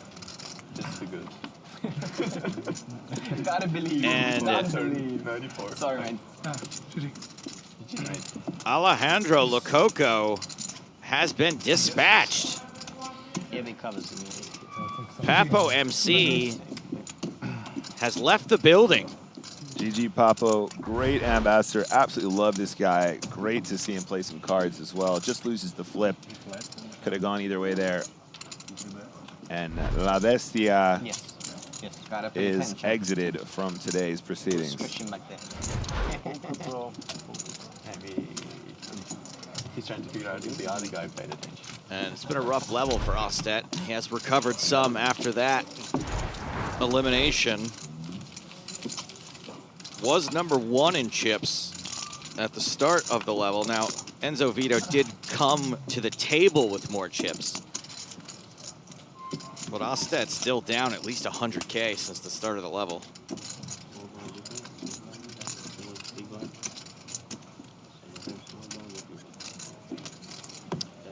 Oh no, 95. Sad to see Alejandro go. It was his idea to do the 1-card show rule. I appreciate that. That makes things a little more interesting for everybody involved, including us watching.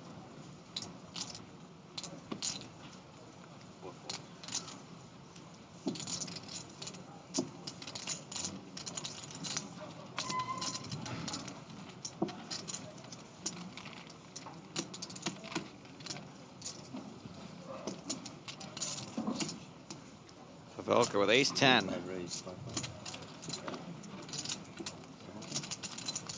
Makes it 55.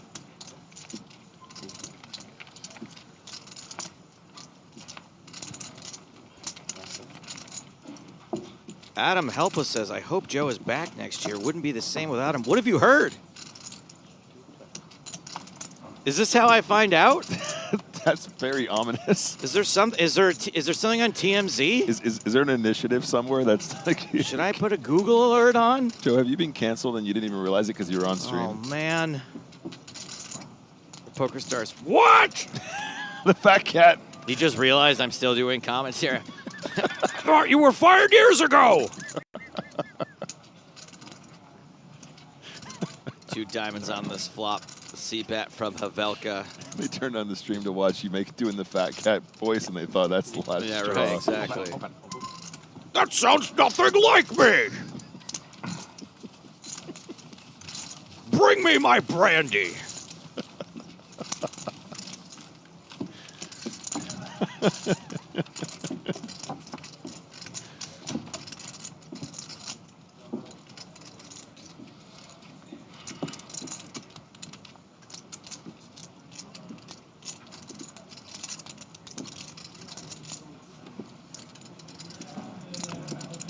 Who is Brandy? Nice.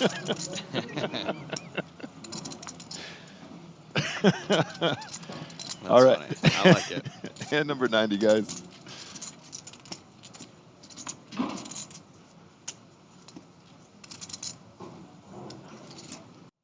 We have just reached 241 players in the field, which means we're 50 from the money.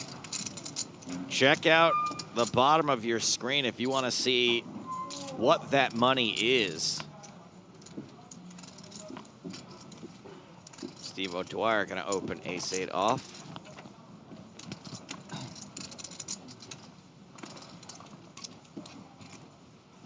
Raise and take it. Correct. This one? This one. Everyone, but nice. Always. Steve O'Dwyer rocking the All Saints hoodie. I approve. Looking good. Looking fresh. It's even 7. Got a nice old stack there. Nothing new though. O'Dwyer stacking chips. Sometimes Definitely there's 2 aces up. something we've come to expect over the years. Yeah, this time guy is king. He's really on the place. I'm waiting for it. Yeah. No, it won't. If you have kings and I 3-bet you. Right after you won that hand, I was like 80% to happen. Technics asking, oh wow, what a hand to pick up right after that conversation. Exactly. Aces for O'Dwyer. Just quickly answer this from Technics. Do the equities on screen take into account folded cards if we see them folded? If not, no. And is this going to be a raise and take with aces? Yeah, I think Havelka could probably justify still calling with this combo if he's feeling against Steve O'Dwyer. he's feeling spicy. I think folding is also fine as well. Who needs it? I would argue him like 8-9 off. Probably always got a call here, but like 9-6, we're deep enough. He has good price, especially with the big blind ante in the middle already. And we're going to a flop. King 6 deuce. Middle pair for Havelka. Shaq wants to say thank you for the organizer for allowing Steve O'Dwyer to play on the feature table. He is a really inspiring player. A lot of poker players should take notes on how he plays. There's nothing wrong with that statement. I would agree. I would agree with everything in that statement. Definitely a great player. Some excellent results over the years. Just very, very consistent, methodical. And 9-6 got a call. Turn card is a tray ball. No additional equity for Havelka. Yeah, it's tricky, like you said, though, Joe. You're playing against Steve O'Dwyer. How can you fold on this turn with this hand? He's going to bluff these streets like crazy. I don't know. I think you fold pre, personally. I think that's also fine, but Stevie, turn size. We are very deep here, so I think bigger is better. Get maybe in like the 15K range, maybe even closer to full pots.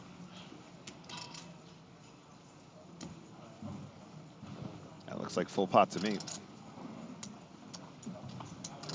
Ooh, slightly over even. Let's go.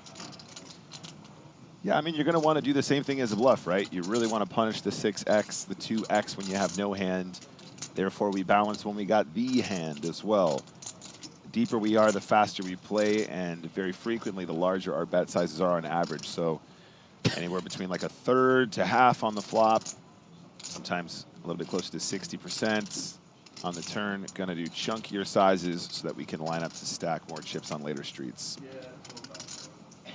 Pretty amazing conversation here happening on Twitch. Sunberm says, if you win with the 9-6, you get the added benefit of turning it over and having the whole table say, nice. But Dr. Spod reminds everyone, you have to be 18 or over to play, so probably not. There's been so many of those spooky things this week. So many of those. No, I think that don't J-Mash, don't. Yeah. That was a good comeback. Maybe I get it reversed this time. Maybe I can get some revenge on him. Yeah.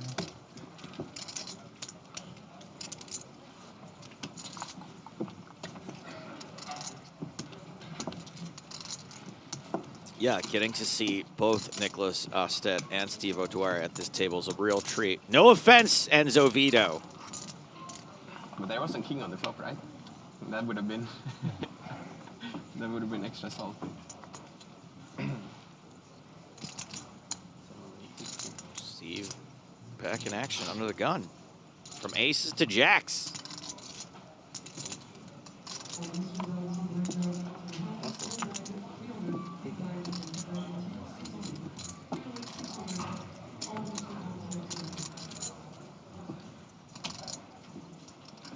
Uh-oh. Kuzumoto with ace-king. So Kuzumoto here, 54 big blinds, still chunks O'Dwyer 111, so the effective stack here around 52, 55 big blinds, something like that. And we see another flat here, Joe. Again, Kusamoto opting for much, much more passive lines. Oh, boy. And is it going to work out here? Vito, 149 big blinds, just going to flat here a ton, I think. Don't want to squeeze here versus the under the gun open too frequently. It looks like a squeeze to me, though. Oh, my days. 17-5. You know, I take that back. We are seven-handed. Thought we had more players at our table. You're just not expecting ace-king to flat in between. Like, No. I think it's... No, you're not. But pretty also, weird. I'd be interested to see if Kusamoto wants to put in a raise now that there's so much dead money.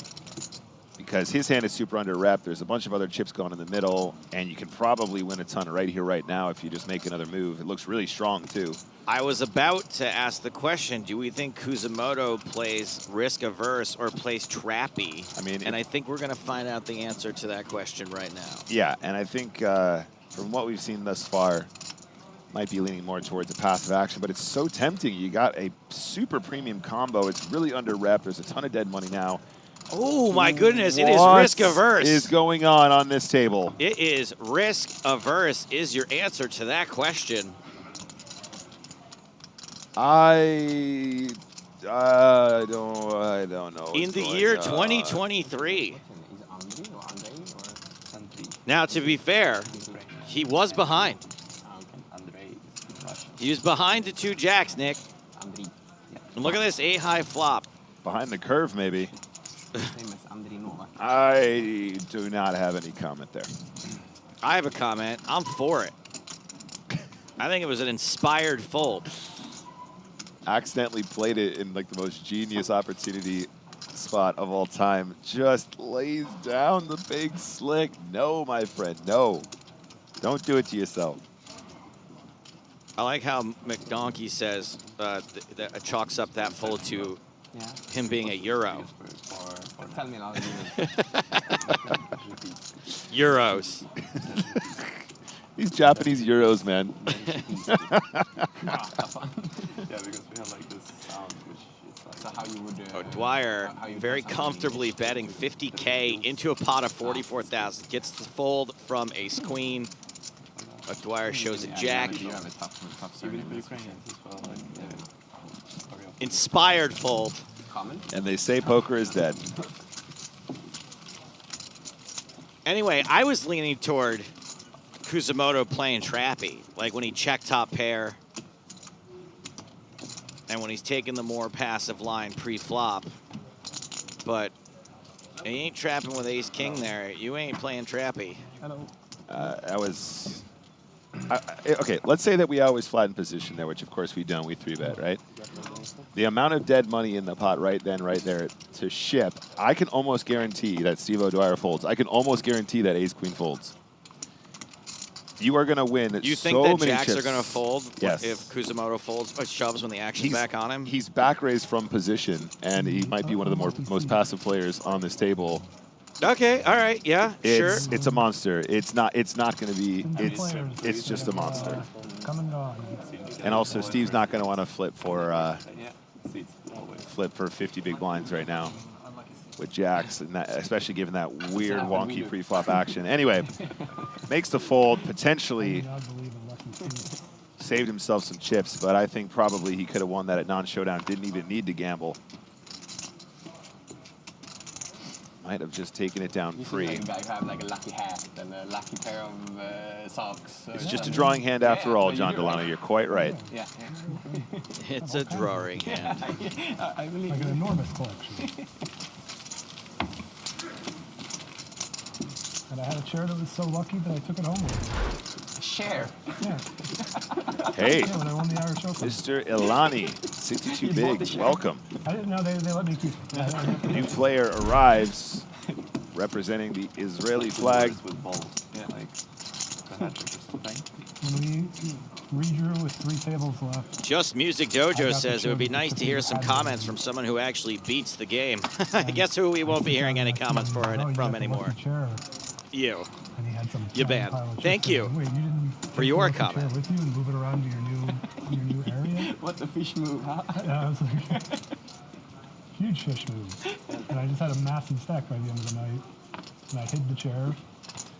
I hid the chair so you can have it the next day. And then I just eliminated every single person at the final table. And I took the chair home with me.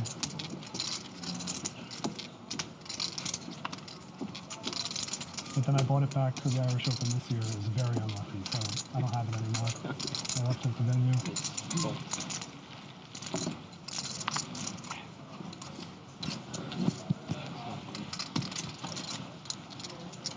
A little banning streak happening right now. Woo!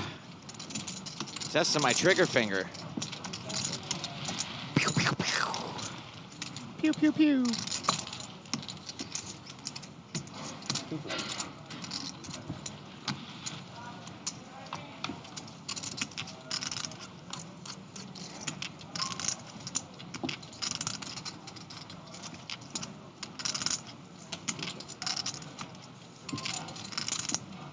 Jack's leading once again, but it's Vito with top pair, top kicker.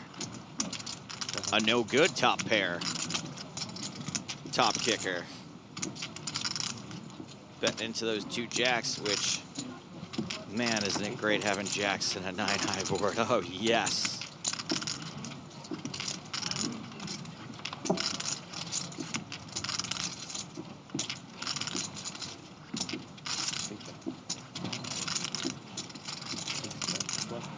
Checks it on over. Quick bet from the ace-9. A little bit of pot control from Jacks here. Doesn't want to be blasting off into a set of 9s, set of 7s, set of 5s. Maybe sometimes hand like 8-6 suited might slip in there, excuse me. It's probably not going to in most people's ranges, but people like to gamble on the button a little bit. Like to see flops. And still the best of it on the turn, 87%, the river. 10 of diamonds. I think the button will have hands like Jack-10 quite often as well. Beautiful run out for Jacks. Beautiful. I don't know about this bet. Vito seems very dangerous to try and get value here. Value, not got. Yeah, that seems more like you valued town yourself, but went for the bet, got the call, and another pot going towards Andriy Pilski, 120 big blinds now. The player who folds gets to pick a card to see.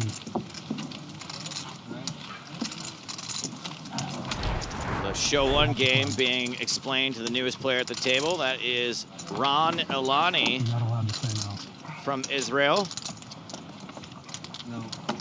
No, it's a new EPT. Quick shout out to John Delano. Got his Quest 3 ready to play some Vegas Infinite. If you guys haven't tried Vegas Infinite, by the way, was previously called PokerStars VR. Yeah. And is now available to be played on PC as well as VR. You don't need a headset to take part anymore. I think I'm gonna try to get back into the Vegas Infinite. It's looking really, really good. 2024. Maybe you can let me know when you're gonna be doing some stuff Sounds on good. there, Nick, and I can join you. Sounds good. Yeah, I don't have any streams planned, but we might jump in and do some fun stuff maybe with old Uncle Joe. I think the design team and the devs working on that project have absolutely smashed it out of the park. It's looking really, really nice. They've solved a lot of bugs from all back in the day. I don't know if you saw my tweet, but I was watching. So there's these guys called Please Don't Destroy, and they make videos on SNL. Yeah. 3 young dudes. They do like a video every week, and they had a movie come out on Peacock called Please Don't Destroy the Legend of Foggy Mountain. Okay. Really hilarious. Conan O'Brien's in it. It's like a comedy, like an old school comedy. Okay. And one of the characters plays PokerStars VR in the beginning of the game. No in the way. beginning of the movie. No Yeah, way. It's awesome. I mean, I know it's Vegas Infinite now. So PokerStars VR made its way onto that. Yeah. Didn't an EPT stream make its way onto the Curiosity Cabinet of Curiosities Yes. or something yeah, on a couple Netflix? years ago. Yeah, James's voice is in there. I tried to find it like 4 times. I couldn't find the right episode. Yeah, I'm sure James has it saved. Domination situation headed to this flop. 8-8-5, 2 spades. Kuzumoto does have the ace of spades. Both players with a backdoor flush draw. Black card on the turn keeps it interesting. It's the king of spades.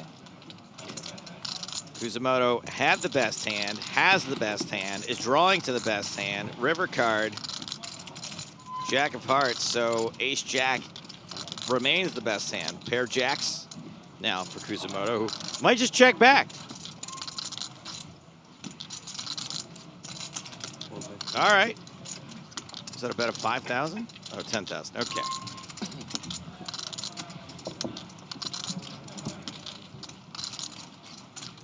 Yeah, a couple of people asking about the availability. If you just go to Steam, guys, and just search for Vegas Infinite, I wasn't told to plug this, by the way. I just sincerely think it's a really cool product.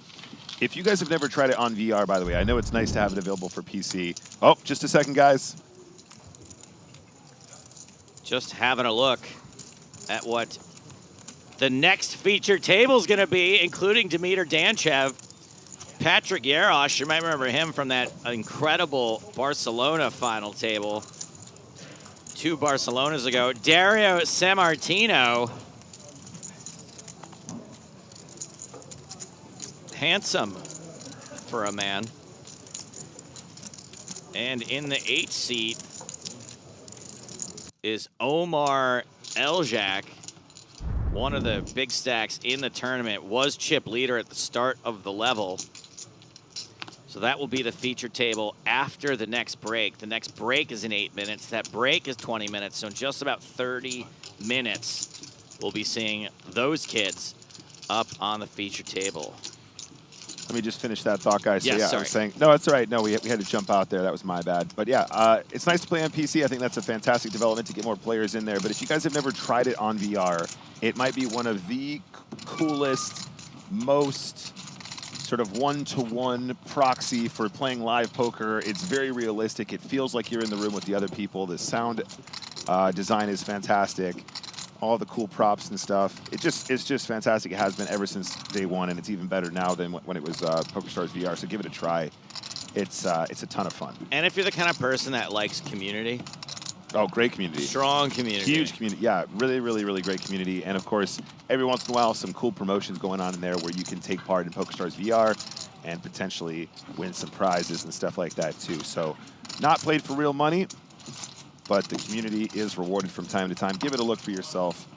I'll say no more. One of my favorite players that I met, that I became friends with as a result of PokerStars VR, aka Vegas Intimate? Infinite. I prefer to think of it as Vegas Intimate. Vegas Infinite, that's a different game, Joe. Vegas Infinite, his name was Look to Windward, and he said, it's not real money, but it is life or death. That's a great quote.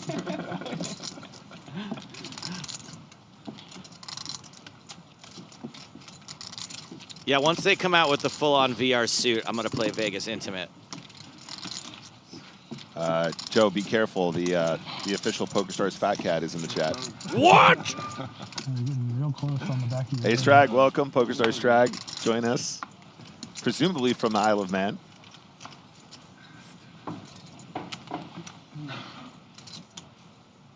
You either have a massive for the VR poker game, or you've been paid to plug it. It's number one. I made a point of saying that.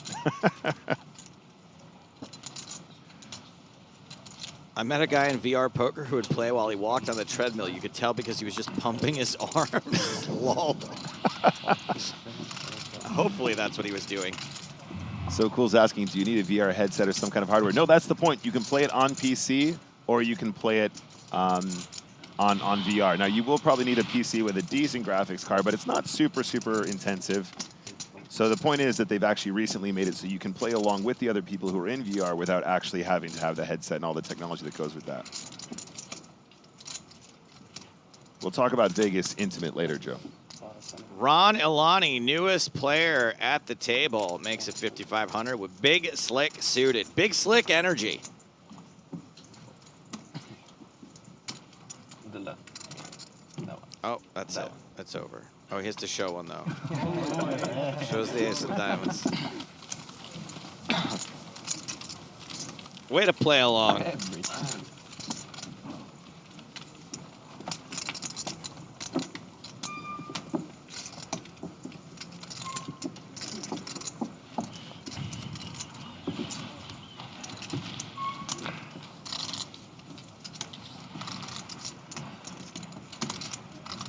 Envy says, WTF, that's not how you're supposed to play ace-king. You're supposed to flat and then fold to a 3-bet.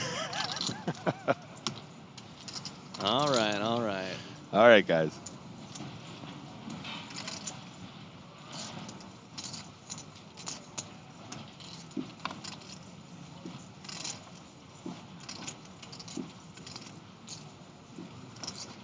Velka folds ace-5 under the gun.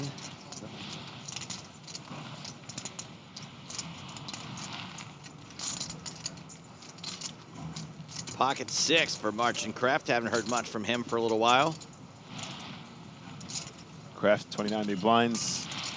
It's just an open, buddy.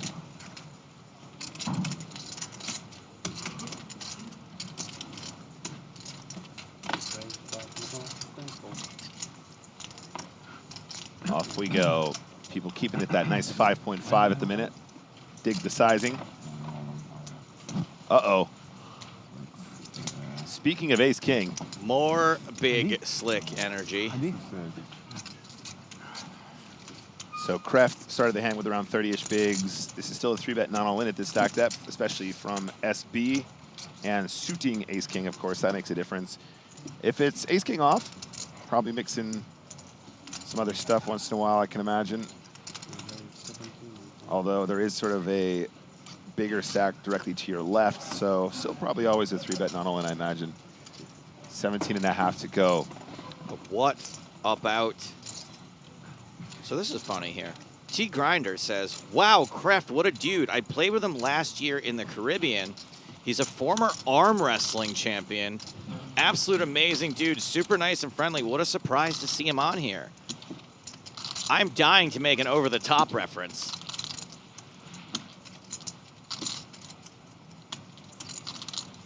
If you don't know what Over the Top is, Nick, it's a movie where Sylvester Stallone wins custody of his son in an arm wrestling match. You know, the way you do. I thought it was an animated film. That was Over the Hedge. No Over the Top from Kraft. Gonna be ace. Oh. Switching it up.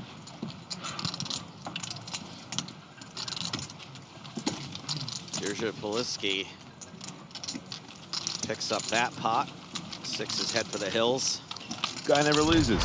One hand left for this level, it seems.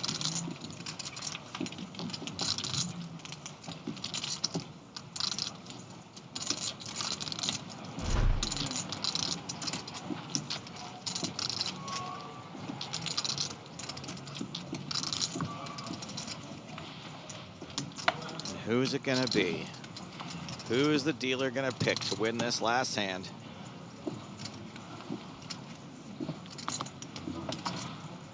Not O'Dwyer, not Enzo. Kraft. He does have some pretty big meat hooks on him, I'll give you that. Folds Jack 5. Ron Elani, Ron away from this hand. Ostet also out. Pocket 6 is for Jirja Poliski this time.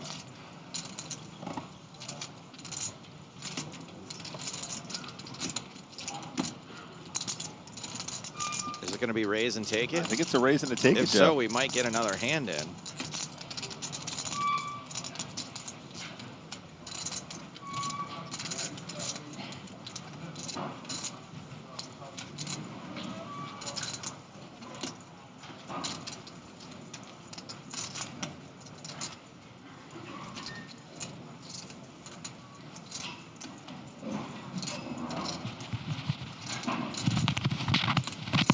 Velka doing his best to make sure that when he folds that there won't be another hand, I think.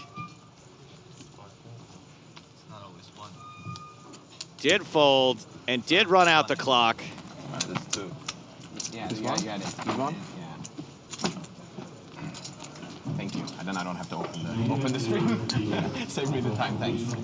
Yeah, I followed king, queen of hearts, man. Yeah. I just don't know. That was the. Sometimes you just gotta act on. A little information sharing as these players head to the break and head back out into the field. Andre Jirja Poliski, the new table chip leader, Steve O'Dwyer held strong throughout that level, did add to his stack, but with the blinds going up, still just has 104 bigs. Enzo Vito didn't do much, but still has over 100 big blinds. Ostedt took it on the chin that level. Will be heading back out with about half as many big blinds as he had at the start. And Martin Kraft will be the shortest stack. Doesn't matter though, because we've got a new featured table when we get back. Headlined by Dimitar Danchev, Patrick Yarosh, and Dario Sammartino, and a big stack, Omar Eljak. More from EPT Prague in 20 minutes time. Back after this.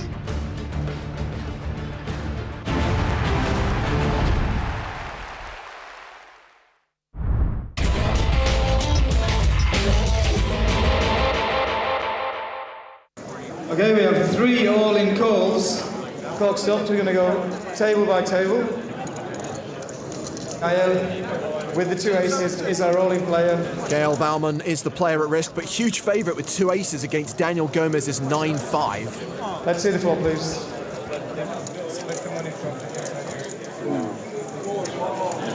The flop is 9, 10, 4 to rainbow. Gomez has some equity, more than he did before the flop, actually. On the turn, please. The turn is a queen. Baumann has to fade 9s and 5s. On the final card, please. The bubble's not bursting in. It's a king. Aces hold.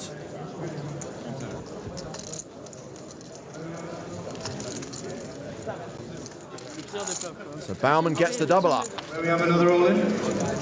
Remember, there are 2 more all-in hands. This is insanity.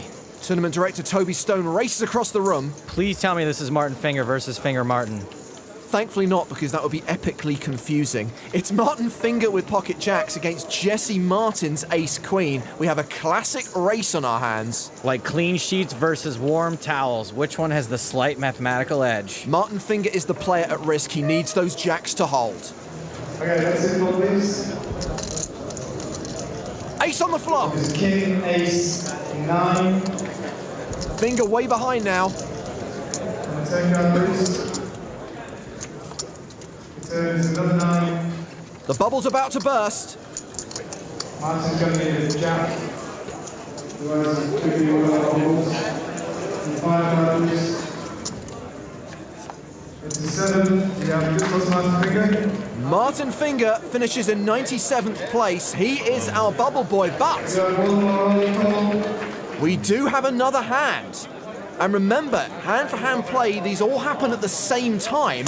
If we lose another player, if we lose Andrew Badeker here, they will actually chop the bubble.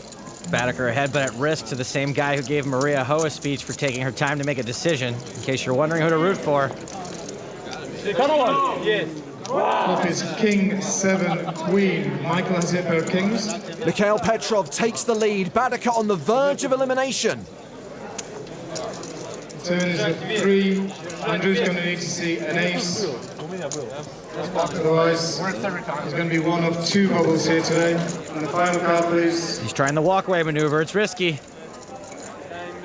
It's a 3. We just lost 2 players. Congratulations, guys. You're all in the money in EPT Grand Final. So, Andrew Badeker and Martin Finger will actually share 96th place prize money. Adam Levy, who went out in 98th place, is the true bubble. Thank you. Thank you. As we lost 2 players from separate tables, Michael and Martin are going to split 96th place. He means Andrew and Martin. You share? Yeah.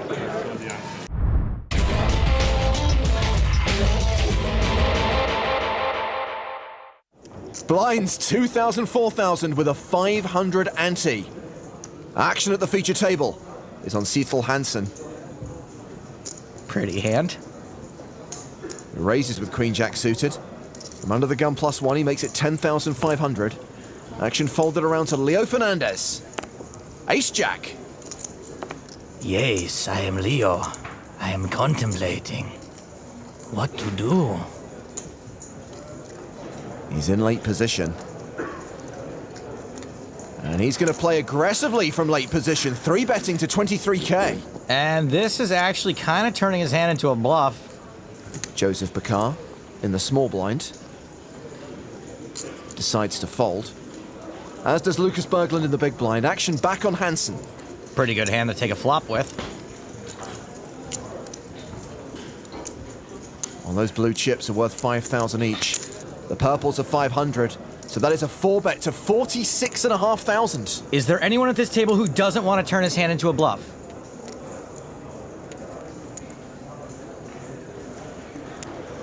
Leo folds the best hand. Hansen's play makes a little more sense than Leo's near the bubble, but it's risky. He did not have the stack to 4-bet fold. Hansen up to 156,000. 185 remain in the main event. We're 2 away from making the money, and we're hearing there's actually a player who didn't even show up this morning who's slowly being blinded out. Well, that's awkward. Mario Adinolfi had a deep run in this tournament in Season 8. He's facing a raise from Christoph de Mulder. What's he looking at? Picture of the Pope? Stall much. Play does tend to slow down around the bubble. Wonder why that is. Adinolfi folds. De Mulder wins the pot uncontested. Let's check on some of the short stacks, some of the players in the danger zone. Danger zone! Victor said he wasn't interested in a min cash. He may get his wish.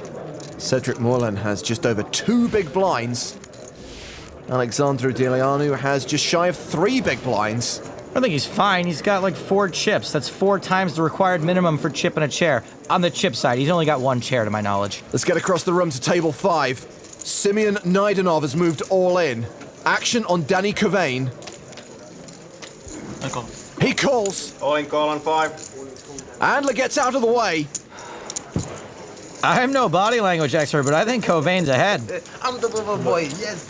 Naidenov is a 4-1 underdog. Bigger dog now. Needs a 9 on the river. Doesn't get it. But he is not the bubble boy. He's the bubble boy.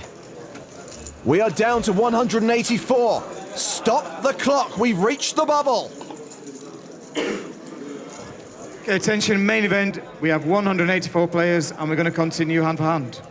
Dealers, if you have an all-in call, you must stop and call the floor, and the cards must stay face down. Let me take a photo first, okay? Hello, Kitty. Quo. Okay.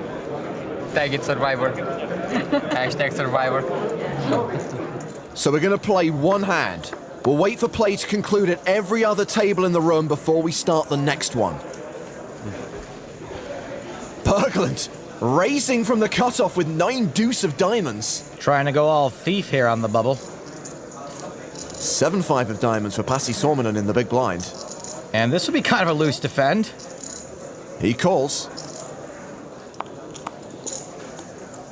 And what a flop for Berglund. 9-9 deuce for a full house. Flops him deed. Sormanen checks. And folds before Berglund's had a chance to bet. Well checked. Luckily no diamonds. I had 7-8 diamonds. So 3 diamonds. Ooh. 7-8 of diamonds, huh? Lol. Remember, the next player to bust walks away with nothing.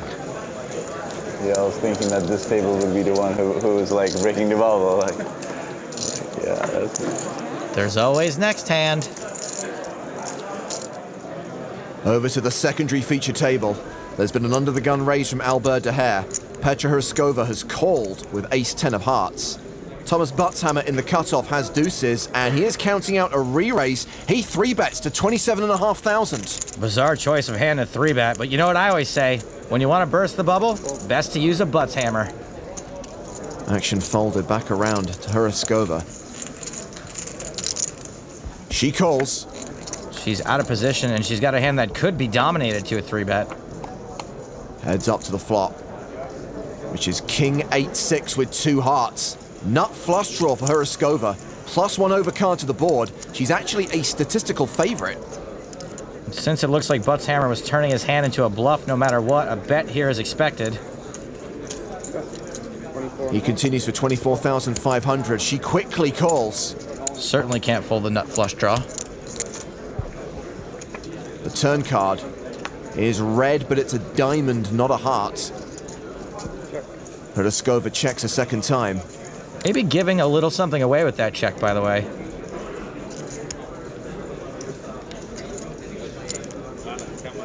Bartshammer not slowing down. He bets again, 44,500. Now Petra's getting 4-1, so again, she will not be folding. These are two big stacks going to battle on the bubble. A needlessly huge pot with two super deep stacks, thanks to the Butts Hammer 3-bet. Hruskova calls again, 212,000 in the middle. The river is the king of spades, pairing the board. More like Petra Briksova. She checks again. Bartshammer checks behind. Who would have thought that deuces would be good here? She might literally blast out of her seat when she sees this. Ah, you got butts hammered. But to be honest, I kind of agree with her on the play. He's now up to 386,000. And we're just waiting for play to conclude at all of the outer tables. Attention players, as soon as the last hand is finished, I will pause the clock. We have 3 tables with an holding call. 3? What happens if more than one person goes broke again? They will chop 183rd place prize money. Buka, let's see your cards first, please. Buka shows 2 9s for a pair of 9s. Cedric shows Queen 7 for a pair of queens. You have to show. It's an all-in, yeah. And Nils shows Ace 5. Our all-in player has doubled up. We don't lose a player on table number 12. Look at them all congratulating him. We're all in this together. Not really, but still, it's cool. Well, as Toby heads across the room, don't forget there is a player who didn't show up today and is now close to being blinded out. Yeah, but do the players know that? John has Ace King, so Russell is our all-in player with a pair of jacks. Let's see the flop, please. We got a race here. Classic race, made even more classicer by the bubble. There's a jack. The flop is jack 10 9. Russell is at top trips. There is a possibility of a middle pin for a straight. Next card is an 8. It's 8 9 10 jack. Russell is still ahead. And the final card, please. Oh, and they can chop too. Final cards are 4. We do not lose a player on table number 21. 2 all-ins, 2 survivals. We're going to go to our next table where we have an all-in call. It's Stevich's table. Can we go 3 for 3?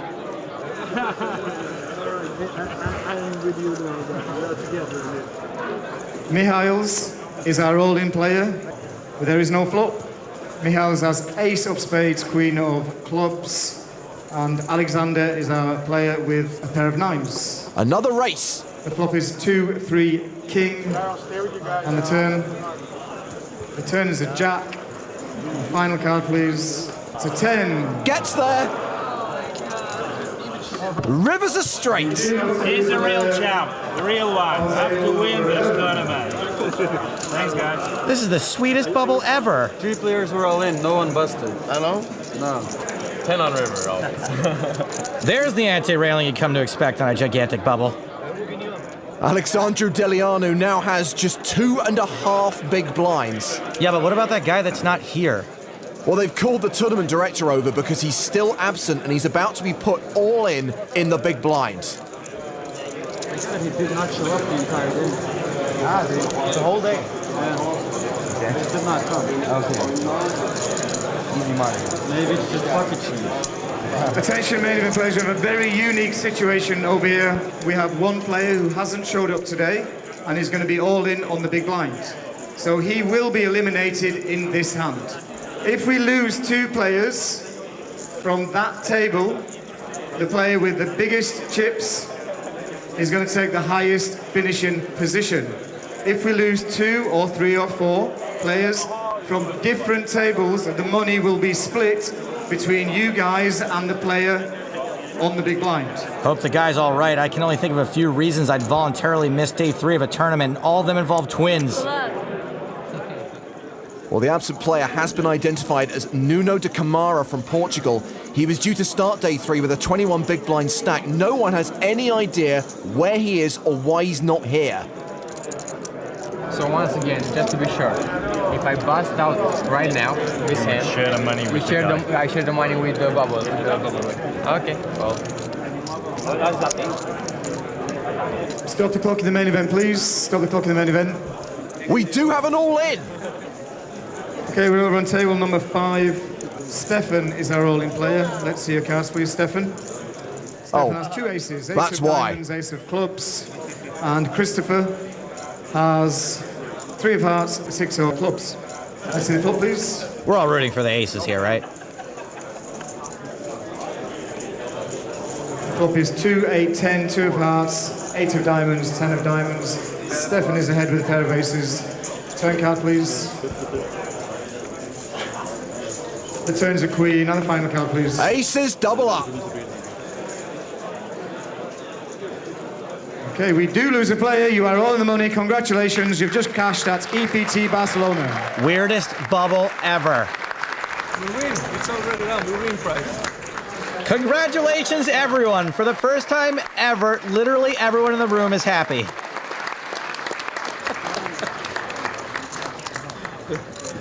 Now that we got to the money, we can fight. You gotta fight for your right to min cash. A strange situation. We've no idea why Nuno didn't show up for day 3, but he is our bubble boy, while Alex Stevic has cashed on his return to EPT Barcelona.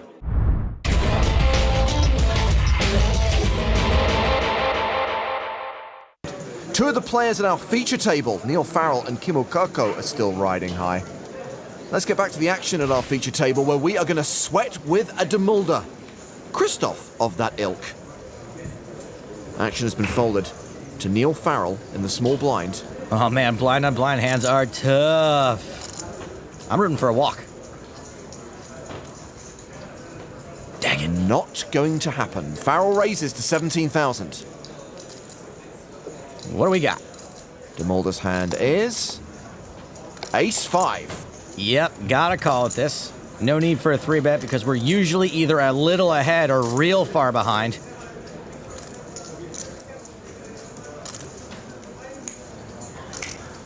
He loves his TV time, this boy. He's been on TV since he was like 6. He calls for an additional 11,000. We go to the flop, which is ace-high. That's top pair for us. Farrell set to continue. He bets 20,000. And we have to be expecting he's going to continue his entire range here, which is super wide, small to big, so of course we have to call this. There's the call. 81,000 in the pot. Another ace on the turn. Trips now for Demulder. I'm starting to like this more and more. That was a weird little stutter step. Wonder what that means. Farrell bets again, 35K. Whatever, doesn't matter. We're not folding. It's kind of hard for us to be beat, but what makes me worried is it's also kind of hard for him to be bluffing. Excuse me. Must be allergic to betting in the trips. Demulder calls a second time. 9 of hearts on the river. This is not a good card for us. I am really hoping he doesn't bet again. There are now 3 hearts on the board. The flop flush draw got there. Where's your coughing now, Neil? Where's your coughing now? He empties the clip. He fires the third barrel. 78,000. With that heart on the river, I think we gotta fold our hand. Neil could certainly have hearts in his triple barrel range, and pretty much no worse hands would bet here for value. What do you have? You'd have to have pure air for us to call. Matthias knows what Christoph has because they have creepy twin telepathy. Ooh. Full house? You have a full house? It's a good hand. Wait a minute. Maybe that'll give Christoph the info he was looking for. I don't think this is a bluff.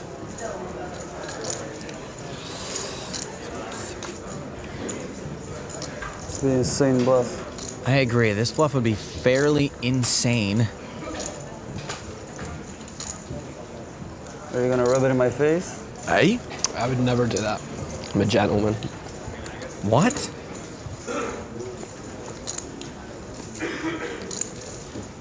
Demulder folds. Neil Farrell also had ace-5, the same hand. Ah, that's terrible. My ball just dropped under the table. What did you fold? I thought I knew what you had, and then I wasn't sure.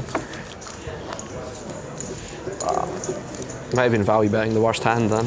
That's probably not what you want to hear.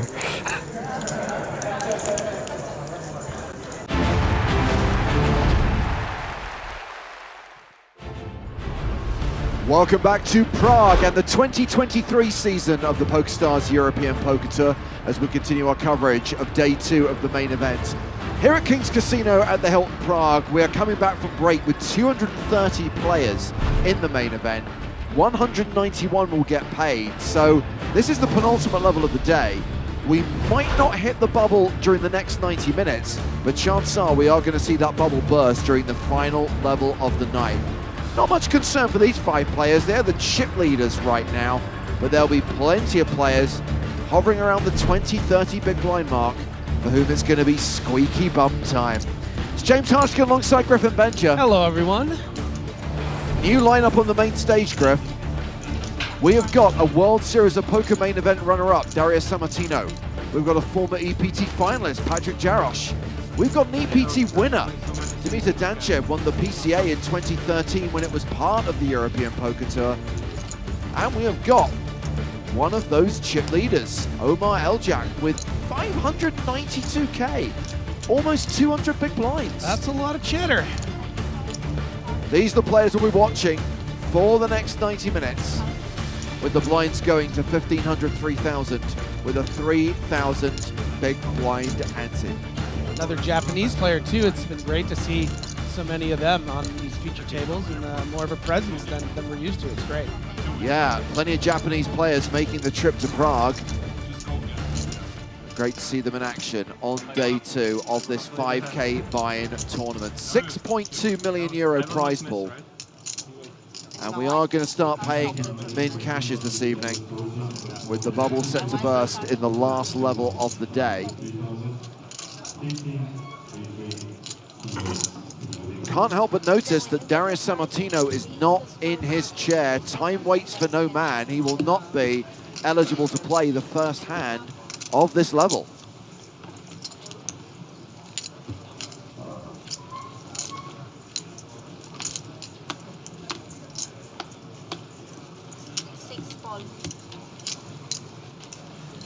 The ID, sorry, in your pocket or next to you on the table? No, in the on the small table. Oh. 7 fold, 8 fold, 9 fold, 1 fold, 3 fold. I just need to make quick call. I forgot my AirPods. No, I know. I forgot the package. So I just have to...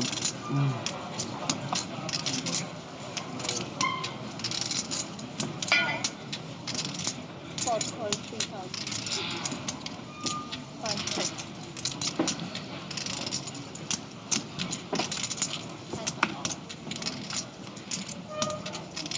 So first hand back from break, first hand of us watching this new feature table. It's a blind v blind battle. Unraised pre. Yeah, a little baby limp, baby ace limp. Yeah, from DeAndre here. Yeah. Where have I put card for you? There. And a quick fold from the gut shot straight draw. Facing the min bet. A lot of players I think would have continued there, see if they can pop off that nutter gutter.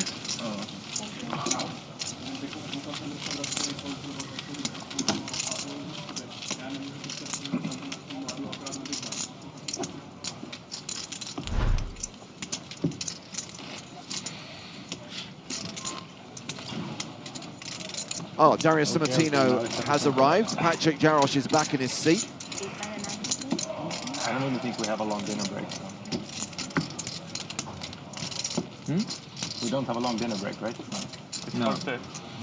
No super long dinner break. There is a 30-minute dinner break at the end of this level. What do you think, guys, if we show bands every time? We want bands, show the cards. So we don't have to ask to friends what you have, what you don't have. I don't know. I don't care. I don't mind. Yeah, we can try after big pots, right? Yeah. Like after a post flop. Every time someone won bands. Yeah. I'm fine with that. Action, if you want. Yeah. Okay, all agree? No action so far this table. You can tell me what you had earlier? Yeah. I thought you were gonna have like king 9, queen 9 as bluff, and then maybe, but if you show that, maybe you go like with 9-7, yeah? I tell you after. So more cards showing dealing on this new feature table.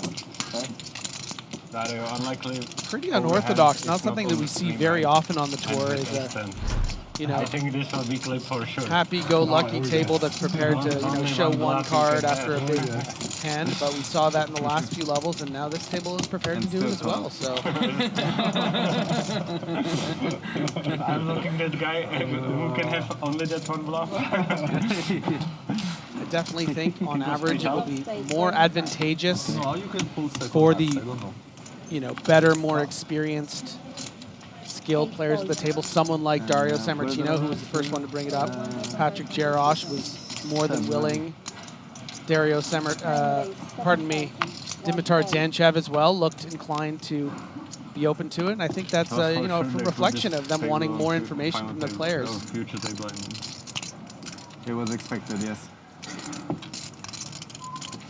So hot. Call 7,000. Let me see. Zanciev just calling the raise in the hijack with the better queen, ace queen. Round 2, the big blind, Eduardo Pereira, ace 3 of clubs.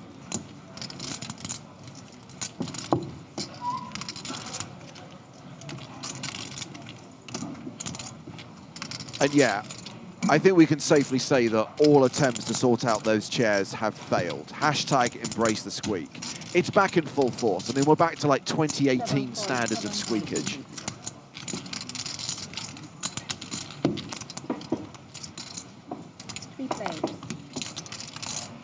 Three-way to the flop. And it is 8-5 deuce. Ace, queen, high, still the best hand. Pereira does have the wheel draw. Yeah, it's going to be a difficult continue here from L-Jack with the king-queen. You know, this particular board probably favors Pereira in the big blind most. Zanciev could have a pretty strong range, calling the early position open, and you can see he does with the dominating ace-queen. But a nice free card here for Pereira, who is drawing to that, baby! Wow, the steel wheel. And as much as Pereira is loving that, he's very aware that it's going to be difficult to get value from these particular ranges that have shown no aggression on this dry flop.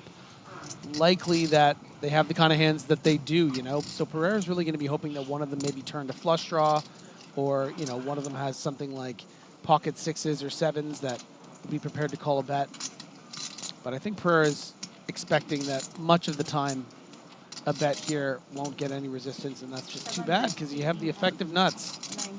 15. Bet of 15,000. I don't think it's outside the realm of possibility that Zanciev calls here.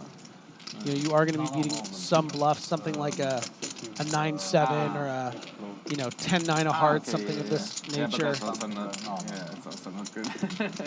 But it's just tough. You know, you do have a heart, so you might be able to ref the hearts if a heart comes, but I think that's a good disciplined fold from the EPT PCA winner from 2013. The last two, one card. Yeah, this is good. Yeah, sure. So I believe they are showing both cards. This is really out of the ordinary and going to make for a very interesting dynamic on this feature table. I think any post-flop pot, they're showing both cards, or at least most of the players at the table. So. Well, we had the show one game with the previous feature table, Griffin, and now they've decided to like go one better. Yeah. All of the hold cards. Yeah, that was Also might have to lose first I was 80K. I don't understand how we can sit next to him because he's so hot, you know. When it's unlucky, it's lucky. Yeah. Crazy. 9-5. Payouts on screen, more than €1 million up top in this EPT Prague main event, the biggest this tournament has ever been, with 1,285 total entries.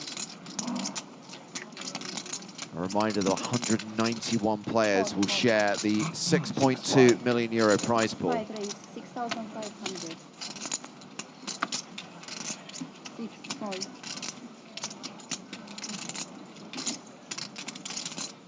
Takayoshi Nemoto, great name. Raising. Open things up, yeah. Very pretty Jack 9 of hearts. Darius Sammartino, ace-4 off.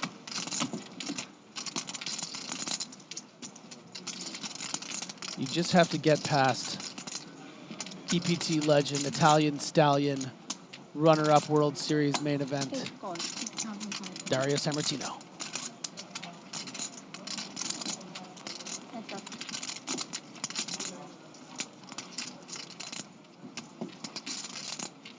Ten, 7 tray. Ace high still the best hand. The gut shot straight draw for Nemoto.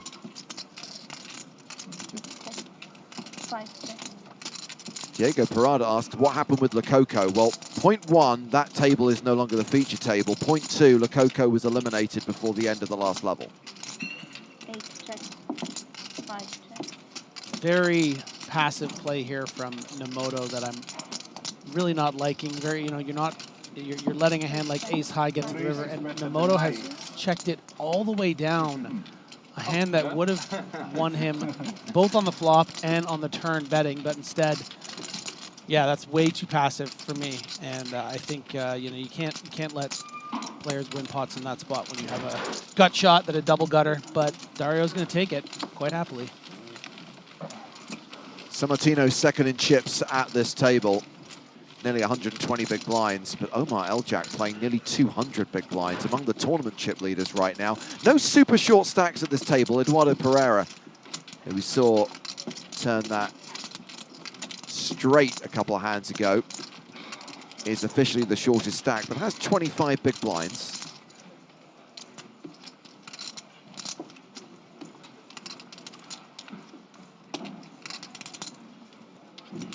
And Omar is the overall chip leader right now, just to clarify.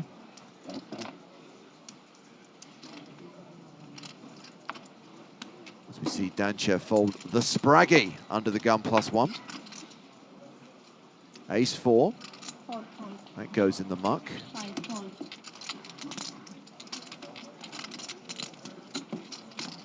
Patrick Jarosz folds.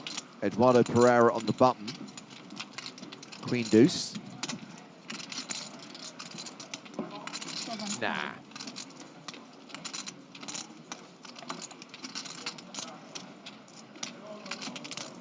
Sammartino Jack-9 in the small blind.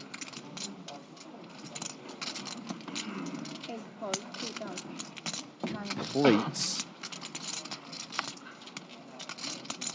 And Eljak in the big blind. Checks his option, and we've only caught one of his cards, the 10 of diamonds.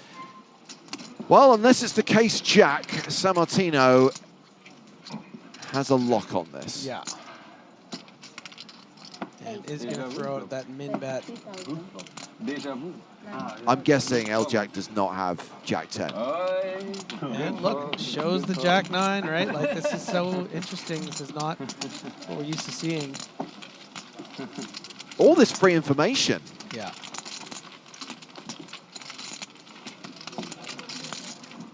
So one player I didn't reference when we were going through the lineup at the feature table, Griffin, is Anton Bergstrom, who is also a former EPT finalist. I think it was Barcelona, season 2.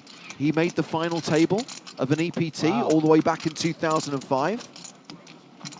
EPT Encyclopedia. He's had significant success online as well. 3 fold. 4 fold. 5 fold. 6 fold.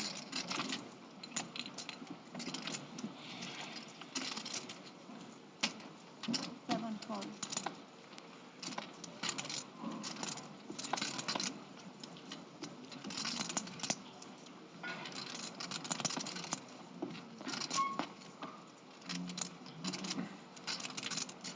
8 raise, 7,500, 9 fold.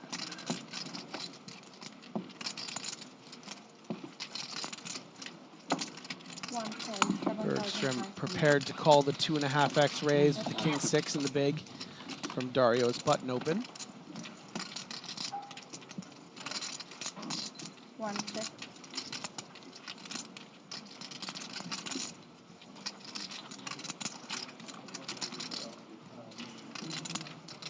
Advantage Bergstrom so far. Sammartino's not going to be thrilled with this flop, but is going to decide to continue. Doesn't want to give a free card to some hands that, you know, if king-6 is calling, so is, you know, queen-5 suited. You want to fold out that equity.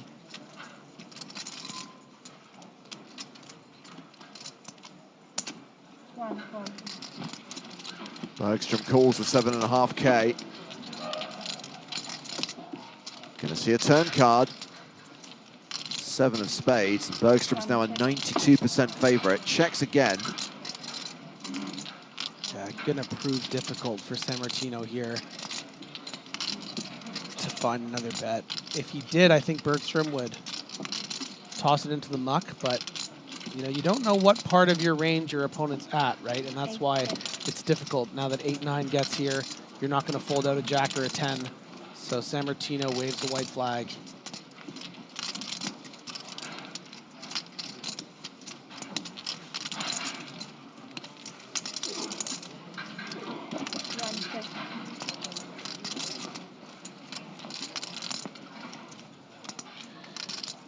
Now Dario would just hate to lose to a hand like a 6, right? But he knows that it's just this is the script for this hand. You are losing to a 6, king-6. You are, and you did. And Tom Bergstrom now playing 120,000, 40 big blinds. Average stack right now, 173,000 with 223 players remaining. Yeah, almost 60 big blinds. A lot of play here on day 2. I think I have a good bad lookalike. Not for Bergstrom. I'll wait for the camera to go across them. You let me know what you think. Okay, well, our producer, Chris, has a bad lookalike for Bergstrom. He looks like a grown-up version of the little kid Barry from Close Encounters of the Third Kind. I like that. That is a good bad lookalike.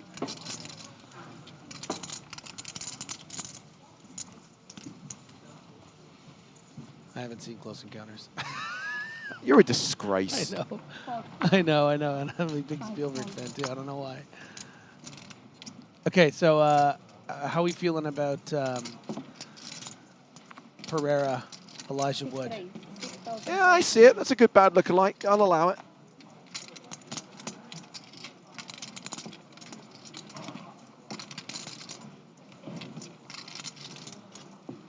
Patrick Jarros raising with 10-8 of hearts.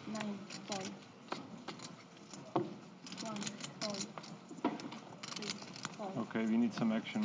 And that looks like a bunch of folds. Not sure?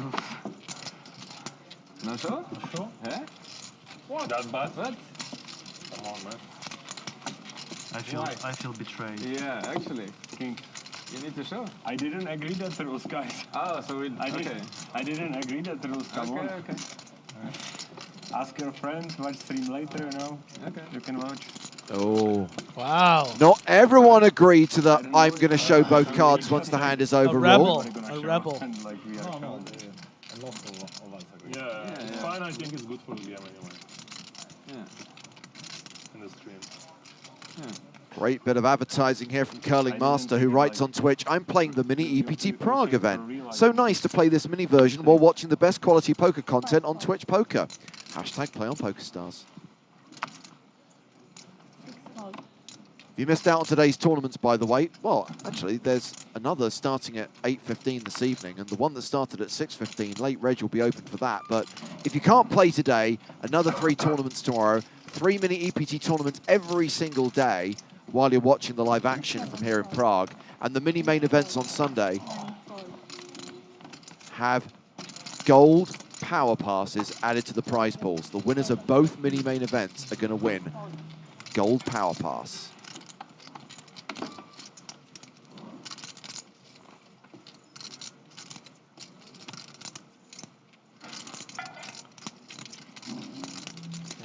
just hate to see this kind of seething interest from a player when you're raising something, you know, medium weak, medium strong, button range, Jack 10 offsuit, but Yanja does let it go. Good start to the level for Bergstrom. Every time, Just a reminder that. Okay, like if everybody wants it, I will do it. I will do it, Everybody wants it, I will do it. Everybody okay? Well, it's only like one level, right? It's not like we're gonna use Maybe two. It might be 2 levels. Yeah. You think so? Yeah, it might be. If you entertain us, it might be 2. If the bubble breaks, I'll make the deal. Here's the problem, guys. If you agree to this, we're going to show the card stake. You're probably going to end up playing 2 levels of the feature table. In the money or 5 levels? So it could be a self-defeating novelty. Also, I don't think Takayoshi is in on any of this. He doesn't seem like he's been following the narrative. Okay. Oh, I saw a thumbs up. I have to be tight now, okay? Why you have to? We're gonna see it anyway.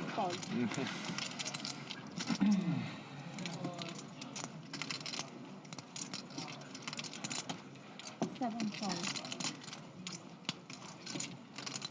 Action has been folded to Dario Sammartino. Ace, queen of clubs. 8 calls. 9 calls. Opens to 7K. 1 call. 3 calls. Round to the blinds. Ricardo de Andrade in the small blind. Folds. Takayoshi Nomoto. It will be close to break if we are on the money. Folds the big blind. Yeah, I think it's going to be close. Nope, calls. In this level? Oh. He's going to see 3. Okay, then. Yeah, it's going to be close. Always coming 7. I will say it's only been 3 hands with Nomoto, but I am getting the... He's kind of going fishing. He's like, you know, it's like, let's check down the straight draws. Let's call this and see if I hit anything. It's going to be tough to play like that, you know. Back in the day, Griffin, in the card clubs of the United Kingdom, we were all fishermen. people would describe them as bingo players. Yeah, right. And classic bingo player, 6-3, catches on the turn. Is he good enough to find a value bet here is the question. It's been checked down here now. He's got to know this 3 is good. He does! Bet it! Yes! 5 bet 8,000. Oh, Sammartino has to call, and he's going to be shown the bad news.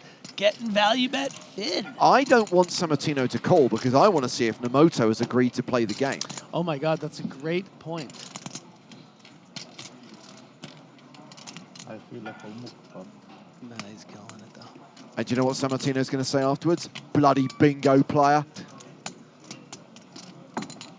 8 call 8,000.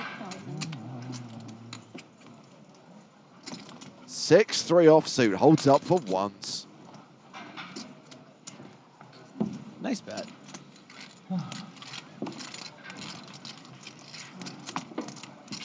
Wasn't thrilled with the way he played the Jack-9. Loved that value bet with the 6-3. So, players can surprise you. He's 1-1 in Griffin's book. Yeah. Hovering around the 50 big blind mark right now. Yeah, we already established that. Yeah. L-Jack remains tawny boss right now with we can fold after he said nearly 200 big blinds, so we've still got 68 minutes to play at this blind level. I like that L-Jack has a 0.5, so it creates another digit, so it makes it look even more dominating. Massive You know, stack. massive stack.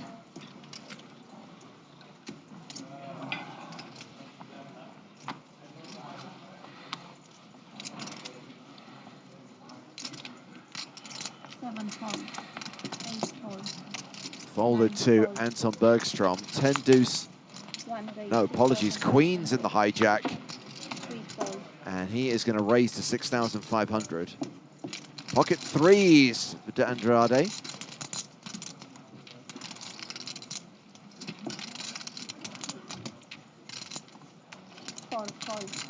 Flats on the button.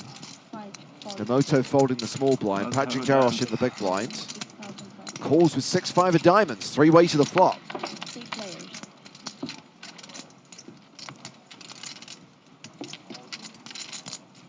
King, king, 5. Action check to the pre-flop aggressor. Bergstrom continuing. 5,500. Yeah, no reason to go big here. You're looking to get calls from the exact kind of hands that we're looking at here. The 3s on the button. You know, Jarosz might be able to find a fold now with this 5. I mean, you're going to be up against much stronger ranges. Your 5 could be dead if someone has a king. You know, you do have the backdoor diamonds, so maybe he is more inclined to call once and in case that 5 is live, in case he backdoor diamonds, but I think he knows better and finds the discipline fold. So heads up to the turn. Actually, you wish. Which is a third king. Both players with a full house. You hope your bubble is not so Yeah, small. and Bergstrom Actually, you wish. is internally licking his lips at this turn card. It makes it nearly impossible for DeAndre to have a better hand. So most of the time is going to have something like 6s through 9s, which should get another bet here. 3s, though, I think that his opponent might be able to find a fold. Well, let's see. 0 fucks given.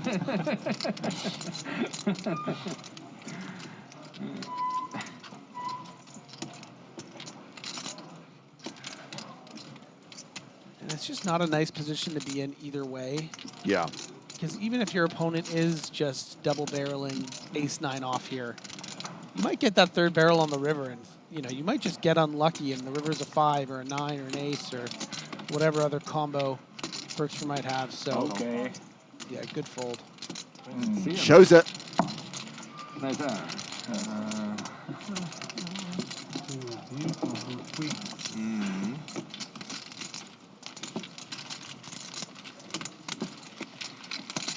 I folded king with the bad kicker on the flop.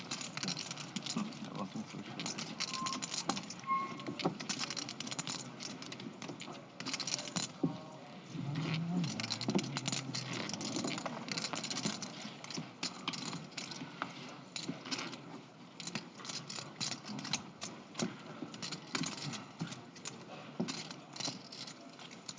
$220 players remain as the next hand is dealt. Darius Sammartino folds under the gun. Omar Eljak is out. This is Anton Bergstrom. Dimitar Danchev has queens. They're moving around the table. The good news is, Ricardo, you'll get next.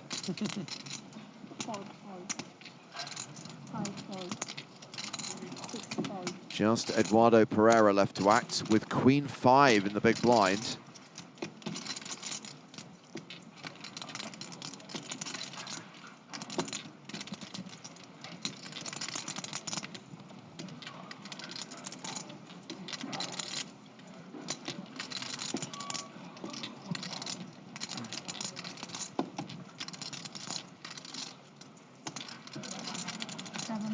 Sick fold. Again?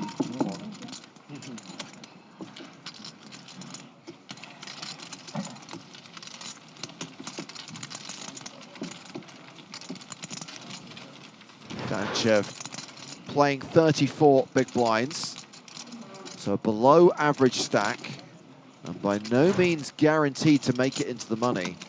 218 players left. We will start world-famous bubble coverage once the field drops below 200, and 191 will get paid.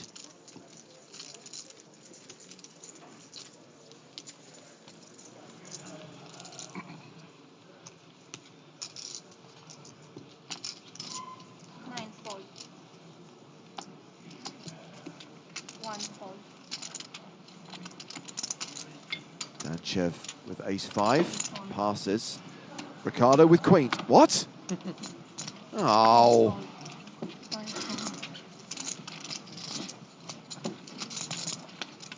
Patrick Jarosz has queen 9 on the button. Queen 9 suited, and that's a raise. 6,500. 10-3 suited for Pereira.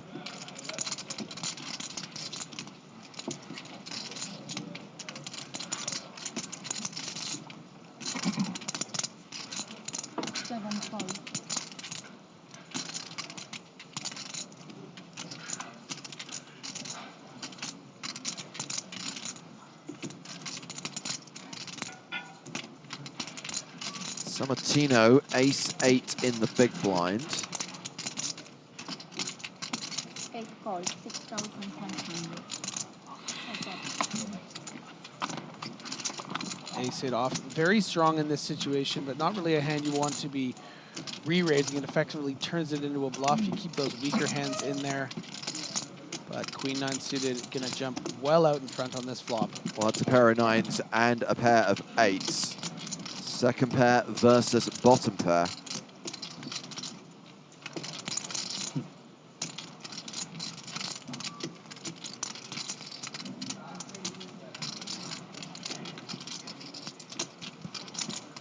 Bet 6,500. Jarosz continues for 6.5K. And with bottom pair top kicker, Sammartino. It's not going to be thrilled, right? Yeah. Even if, when you're up against a bluff range, that's going to have a lot of equity. Going to probably bet again. But Dario says, you know what? This hand's a bit too strong. I can still turn an 8 or an ace if I'm behind. Meanwhile, Jarosz has just improved to 2 pair.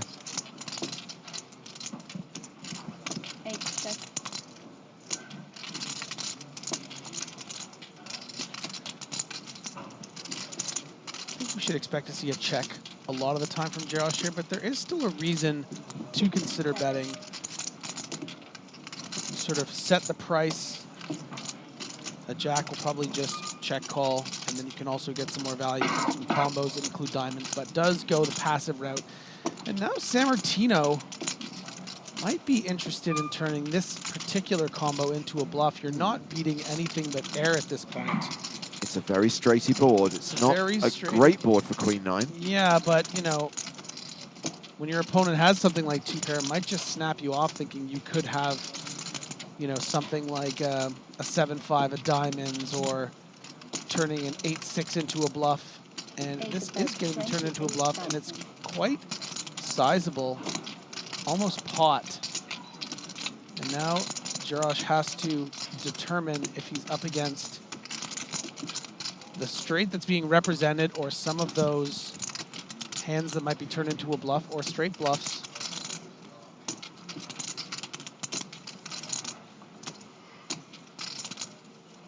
And these are the kind of dialogues that I think players are having in their heads, especially some of the best ones on tour like these two. It's how many different combinations of bluffs is Sammartino going to have versus the combinations of value.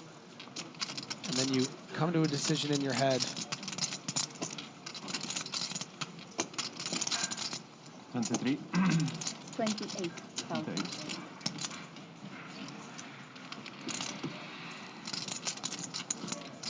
Those look like calling chips. Well, he's counted out the call, but he hasn't made the call. Not yet. I think because of the 8x hands that would also turn into a bluff, something like 8-7 or 8-5 of hearts perhaps would call the flop. Because of all those 8x's that might be turned into a bluff, combined with those dry diamonds, I think there's enough combos of bluffs that Jarosz should call here at a decent frequency. But it's always easier said than done. It does find the call. Good call. 2 pair is good. And he wins that part off Sammartino.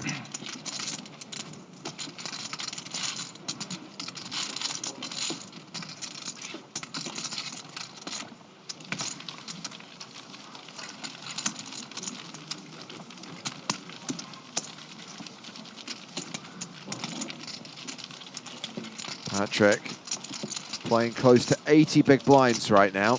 Yeah, great pot to win.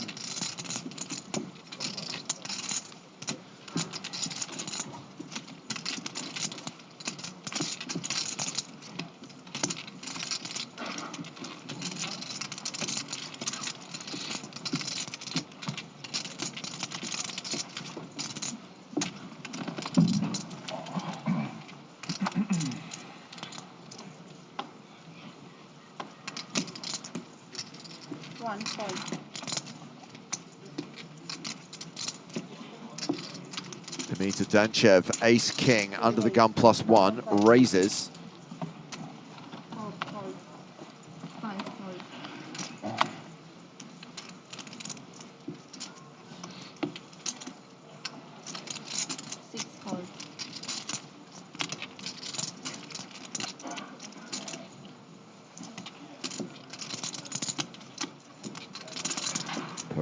on the button with 7-6 of clubs.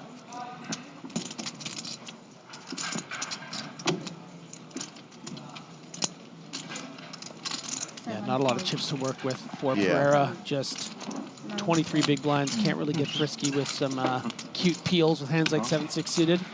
As much as we'd always like to. I'm always in a mood to get frisky.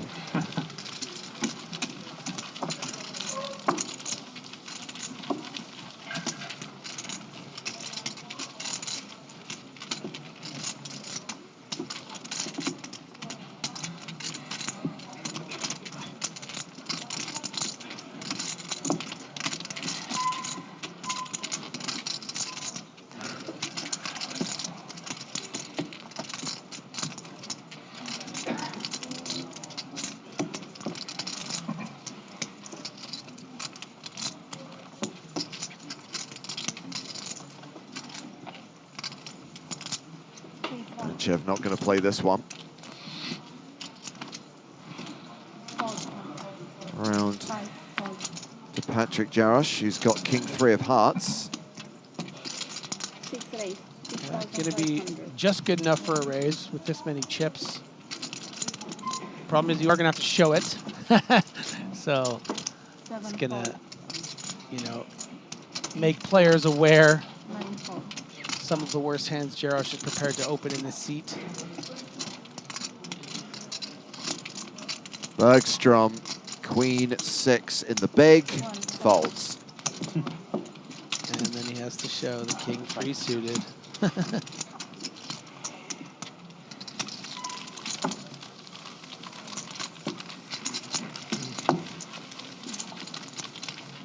Now we know. It was quite obvious even before. It's nice hand actually.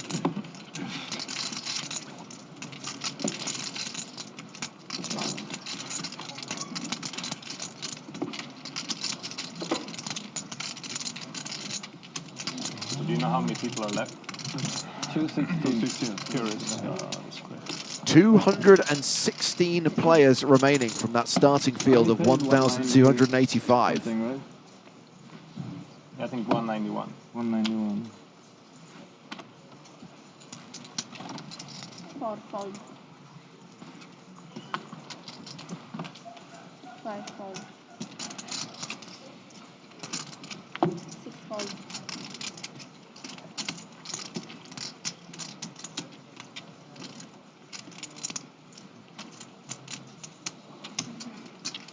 7 fold. Folder to Darius Sammartino has ace-5 of spades. 8 raise, 7,000. 9 fold. 1 fold. Raises to 7,000. Ace-6 for Danchev in the big blind. Milagua asking, is Lex there? No, Lex has just gone to New Zealand for a few months. Oh, yeah? Yeah, going to be grinding tournaments from NZ and streaming them. Isn't the time difference quite brutal for tournament schedule? I think Lex was saying he likes it because he's got kids, right? So he gets up early. Sunday Million starts at like 7 a.m. local time, and so he'll be done playing poker by early afternoon. Yeah, that'll play.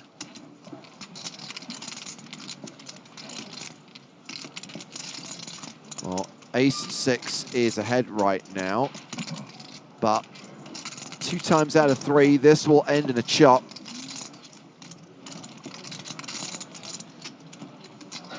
Well, that's a pretty interesting card. As the 6 will play now in many circumstances, many rivers here. Right, ace, deuce, deuce, jack. No, I guess if it's like an 8, it's still a chop. Check, check, and a 9 on the river. Let's see. What do I know?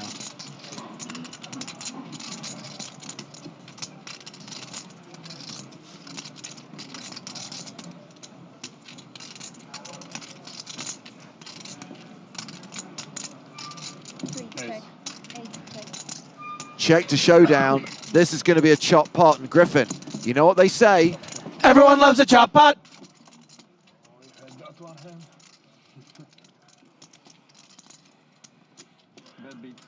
Well, Dimitar Danchev is among a host of former champions in the field of this EPT main event.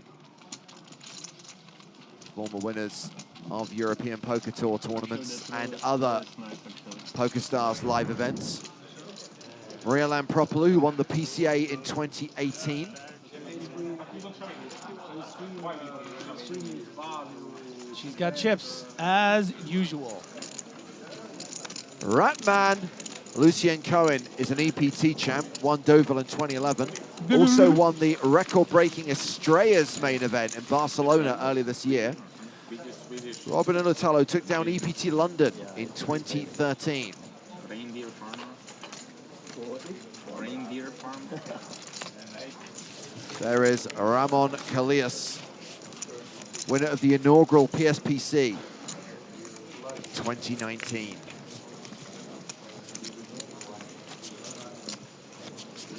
And a former Prague winner, Grzegorz Główny, won Prague in March of 2022. Officially the 2021 main event. It was delayed by a few months because of you know what. And on the subject of former champs, Steve O'Dwyer, Neil Farrell, both former EPT champions, also both still in the field right now.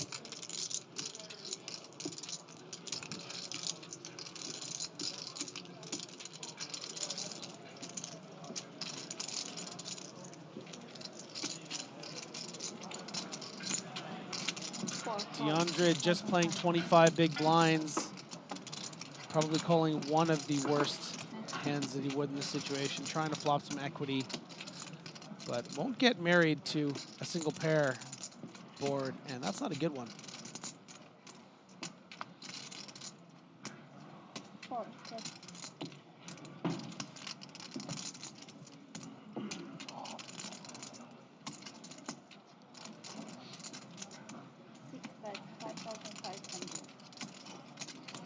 And is going to have to show the aces after this hand.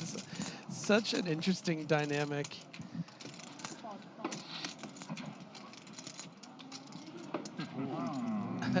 Oh, very interesting, sir. Good hand.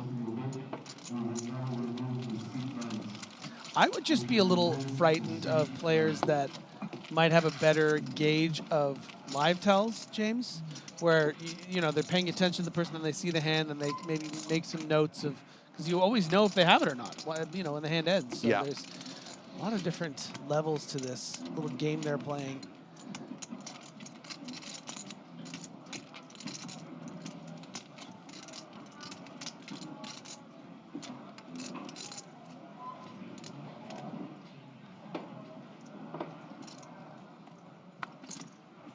Yes, the NSX3. When we talk about EPT winners, we are referring to main event champions. I appreciate that there are many tournaments on the agenda at every single stop of the European Poker Tour, but generally speaking, if you say EPT winner, we're talking about main events. I've always considered myself an EPT winner for winning the Berlin High Roller, though, you know? What you consider yourself to be and what you actually are two very different things. I'm an APT winner, too.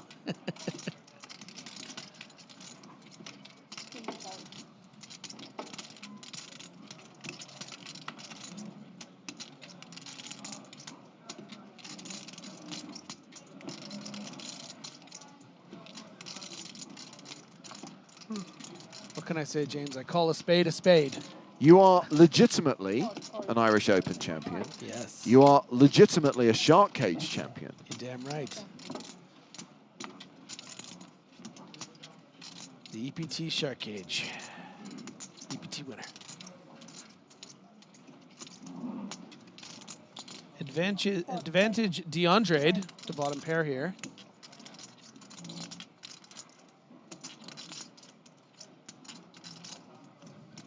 Still ahead on the turn.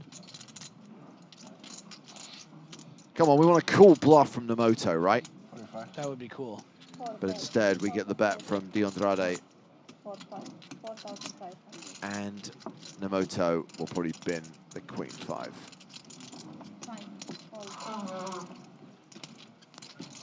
Show the hand, buddy. Nemoto loves it. Yeah. He's like, these Europeans are crazy. This is a great game.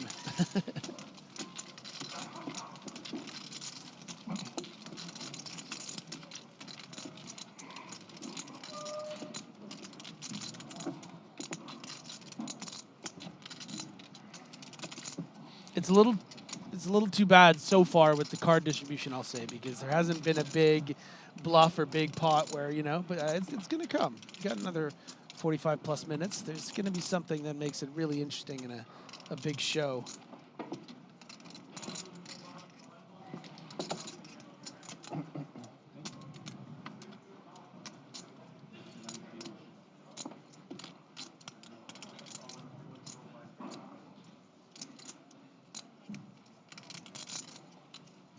Fold.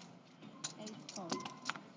Action folded to probably still tournament chip leader Omar Eljak. He's been pretty quiet with his 190 big blinds on this table so far. All the way to DeAndre now. He's got that awkward 25 big blind ace deuce on the button. Is going to come in for a raise. Show me your passport. Set up.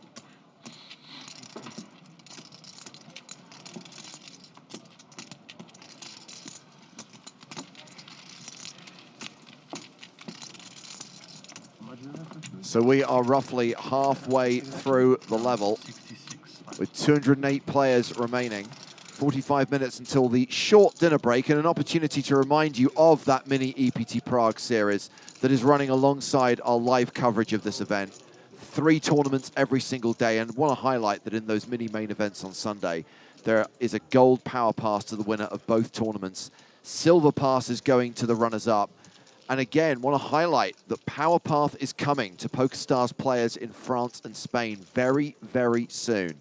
It has changed the shape of the qualifiers we get for these events. So many more recreational players, so many first-timers now coming to the EPT, winning those passes via Power Path and redeeming them for EPT packages, Griffin. A lot of ways to get into these events. Let's welcome Mr. Joseph Stapleton back to the proceedings. Oh, hello, my babies. You know, that Chop Pot song was so good, it was almost as if there was a third voice in there. Yeah, we've got this great device now that kind of like harmonizes our vocals, so it makes it sound like there's more people here than there actually are. Incredible technology these days. Yeah. Wow. AI, help from AI.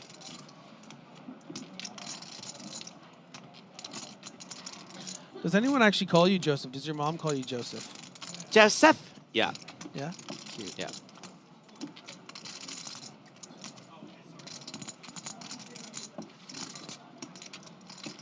Patrick Garrosh looking a little more reserved than we're used to seeing him. However, we're not at a final table at a massive record-breaking. Well, it is a record-breaking EPT, just not a final table.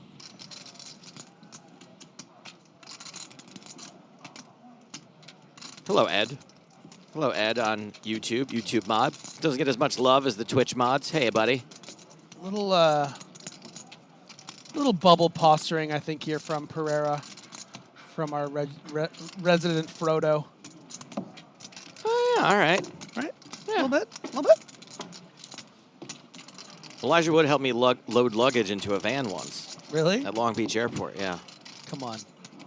Just you had a lot of luggage and he just offered to help? No, I was driving. You ever heard of the band Gogol Bordello? No. Well, I was taking just like a side gig, driving the band Gogol Bordello from Long Beach Airport to a gig in Hollywood. Okay. And when I went to pick them up in the van, they were there on the side of the curb with all their luggage. And it turns out Elijah Wood was dating one of the dancers in the band, and he helped me load the van. And he didn't even ride in the van. Wow. He was just there to meet his girlfriend, helped load the luggage, and then effed off. Wow. That's Nice a good fella. story. They live there. How many lives you've led, Joseph? Fascinating man. How can I manage to make any story about me?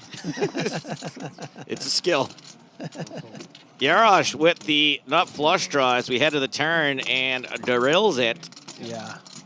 That's nice. That looks like some private game in the night.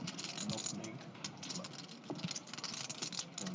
Andrew says, I carried Shania Twain's clothes bag into the green room at the U.S. Open when I was working as a PA. Lol. yeah, it's perfect. That's pretty cool. Also when the swings are not too big, it's also nice. Don't do it, Dan Chev. You don't have a leg to stand on. He was really wearing that too, wasn't he? He was like clearly upset. And the fourth diamond, I think we could sometimes see a check from Jarosz here, make it look like he has something like, you know, a king three of spades that could now be a little frightened of the flush. Could also induce some value bets from some worse flushes. Could also just bet really, really small as sort of like a block. And he is going, I think, on the smaller side. It looks to be about 14,000, which is about 33% pot. Could be a thin value bet with a flush. So I am a little bit. But it's the nut flush. Show the hand, pal. Yeah. He's gonna Info, show both info, this info, time. info, info, info. Yeah. Super flush. Phil Razor says, I once opened the door for Angie Harmon at a tax office in Charlotte and lost his ability to speak coherently. I ran into Angie Harmon and Jason, what's his name, at a CVS in LA one time. I just did automatically. I can relate to that. Have you ever, and I know you've met a bunch of famous people in your life, have you ever been so starstruck that you were speechless or had a physical reaction? Wow, that's a very good question. I was too deep in. No, not really. A lot of calculation. I saw this one actor from Gilmore Girls when I was like in my late teens at LA airports, and one of my friends, Sarah, was such a big fan that I called her and forced him to have an awkward conversation on the phone with her. Oh, wow. Yeah, he was there with his girlfriend. I was like 18 or something. And like, yeah. Just, yeah.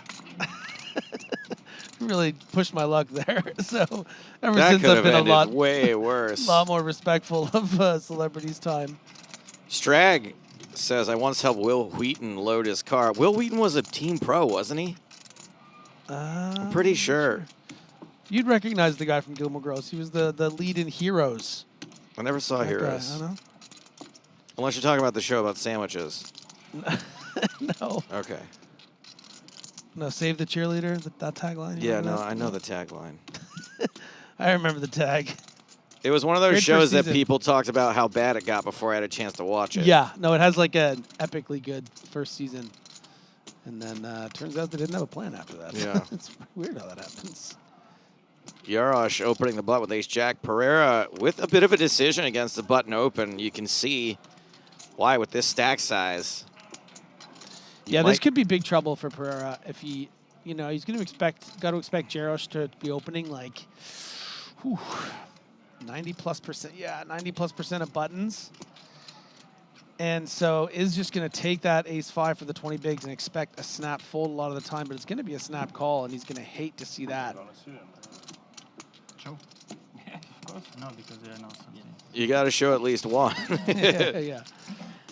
Domination situation. Pereira in big trouble. Yeah, and I think it's important not to be results-oriented here. This is all process, right? I mean, Jarosz is opening king-5 off here. It's like running kings into Queen 10 aces. off, yeah. It's pretty unlucky to happen and run into close to the top of Jarosz's range. Ace-jack is such a premium in this spot. But hey, you know, maybe he'll hit a 5. Pereira's fate on the line. It's a good start. Queen, That's a queen, decent Shrey. start. It is a decent start. We got a wheel card. We've got some opportunities.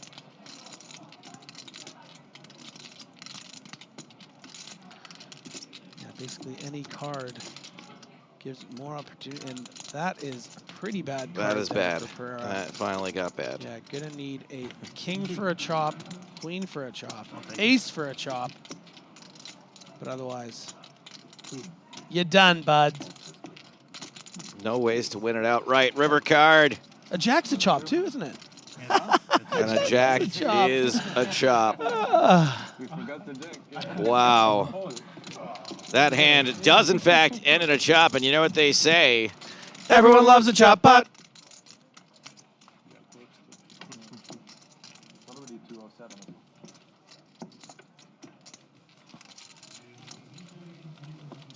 When I was a tin knocker, I worked in Sylvester Stallone's house and bumped into him and his interior designer. This was in Miami, Florida. Don't be too sad. Could be worse. Could be a fight. It's not that. No. Marian, you wanna kill you now? Kill him, not me. User 1542 says, I love chop pots, but I'm not in love with chop pots. I'll take that. Everybody wants to eat you. I can relate. Yeah, I mean, I think also Joe is... You keep showing your hands. Loves banning you, but isn't in love with banning you. So for aces, not flush. What else? And there was a king 3 in there. 6.5. Was there a deal on flights from Tokyo to Prague? What's going on?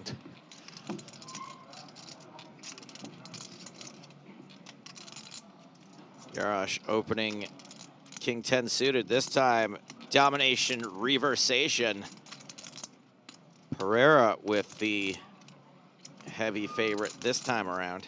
Yeah, 22 big blinds. You're nearing the bubble. You don't really want to induce here. Normally, I think on this stack size, you could find a 3-bet to call off, but because we're so near the money, we don't really want to be, you know, allowing a hand like 2 5s to 4-bet shove and, you know, then putting us at risk to be eliminated before the money. So I would expect to see a shove here from this stack size from Pereira. I mean, it's pretty much the same stack size as the last hand, right? Yeah. And you know what? Might actually be finding that 3-bet, deciding, you know what? Just a 3-bet. I'd rather just try to get it all. And it looks quite small. I mean, at this sizing, Not might even a 3x. get, yeah, not even close, not even a 2.5x. So that's actually going to induce a call. And I mean, remarkably, he has gotten a worse hand to continue now and has been outflopped. So yeah, you know, a little bit risky. Yikes. Brutal. Yarosh does pair his only live card. Pereira does have plenty of outs. Yeah, and what do you do here now, right? You have an SPR of about not even 1.5 to 1. You can't bet fold this flop with the diamonds. So, you know, I guess you need to check back, and then it kind of looks like you have what you have. It's going to be very tricky here to maneuver for Pereira. Is going to go with the bet. And you put 10 out there, and you have 40 left. But with a 10, Jarosz is just going to quickly call. Everything about this hand going a little smaller than you would imagine. 8 of hearts on the turn.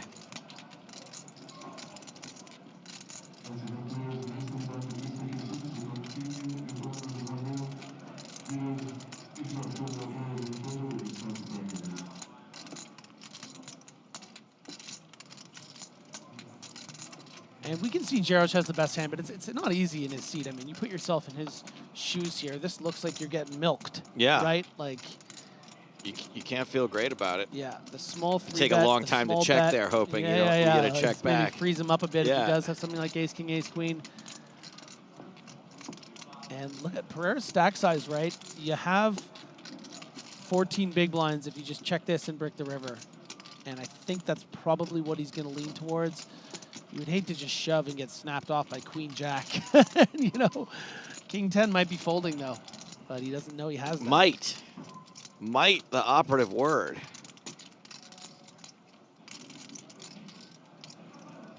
I mean, Jarosz can call this off and still have over 200K.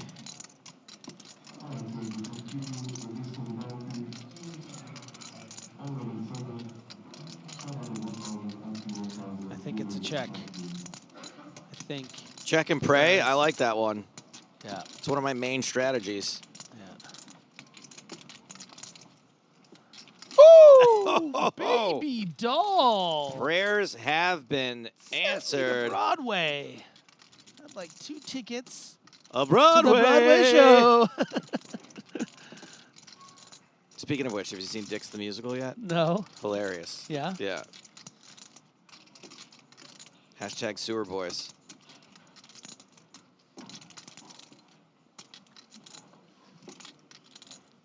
Jarosz is just like, dope. Just praying that Pereira has something like, you know, the ace 7 suited and can give up, but probably won't give up once this river comes. You want to be able to bluff out those Jack X and 10X hands. But Pereira, of course, just has it.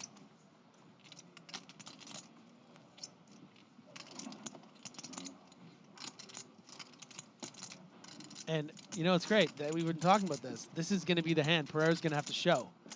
You know, so it's the first time there's been a big pot with an all-in bet on the river. And are they showing both cards? Yeah. Oh, wow. Yeah, all level. They somehow ratcheted it up from 1 to... Oh. Ace 5.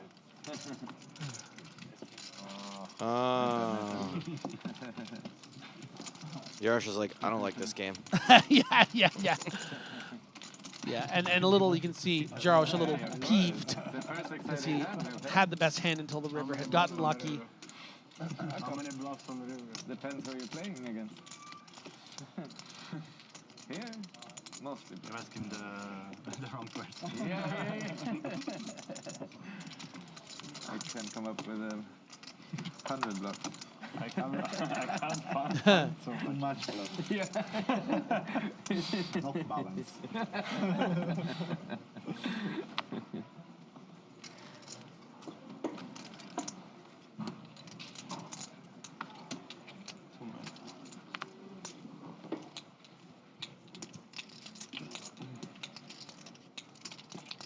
Axis folds around to Nemoto. Takayoshi Nomoto. Just a great name. Yep. Ace Jack offsuit makes it 6,500. Pereira's gonna find a fold.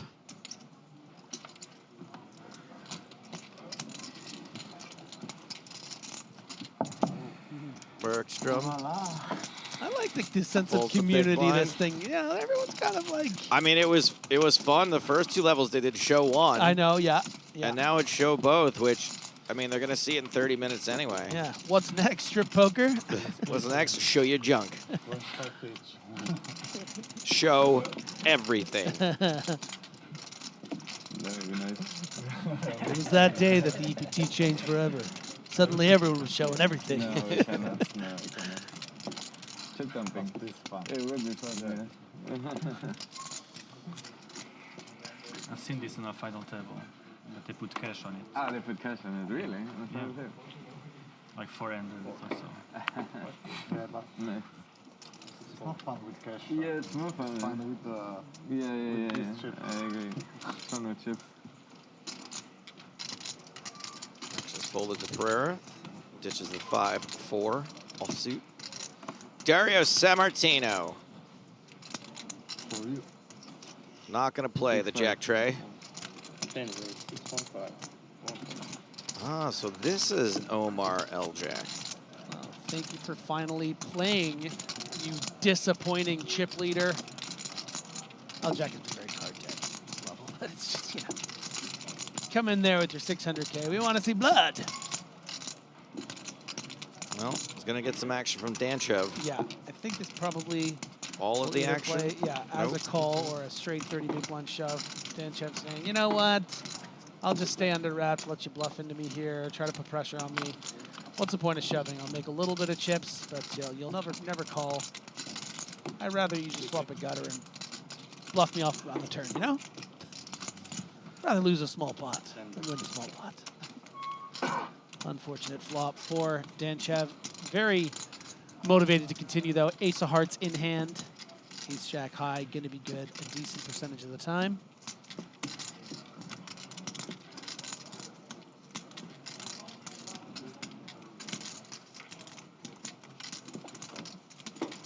Not thrilled by it, but sticking around. I mean, he never really looks thrilled, does he? No. There we go. Uh-oh. Thrill level rising. Checks.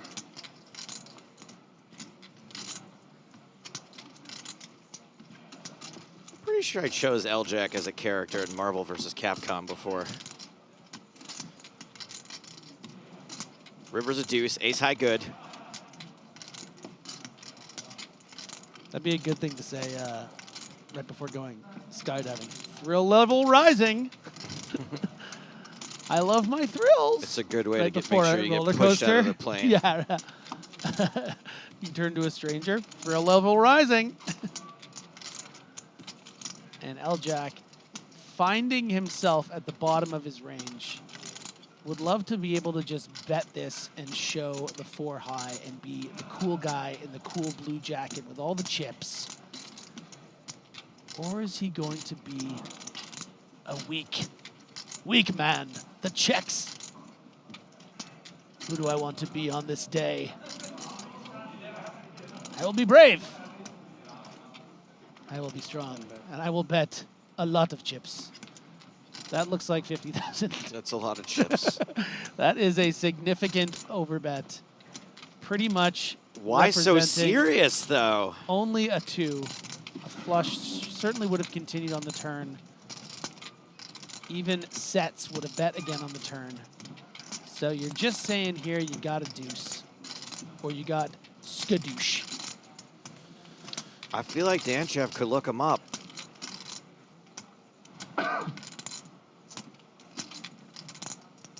Dimitar. Or, oh, it's so much of a big bet that you can't even do that ace of hearts thing, can you? Yeah. Good call, though. No, I like where your head's at. Like, rep the... Yeah, because you would never even check shove with the nut flush here when it's, you know. Oh. Can Dimitar the Scimitar Danchev.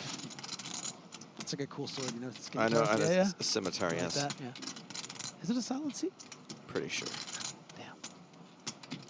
We don't know. We don't know. I've never encountered a scimitar in real life.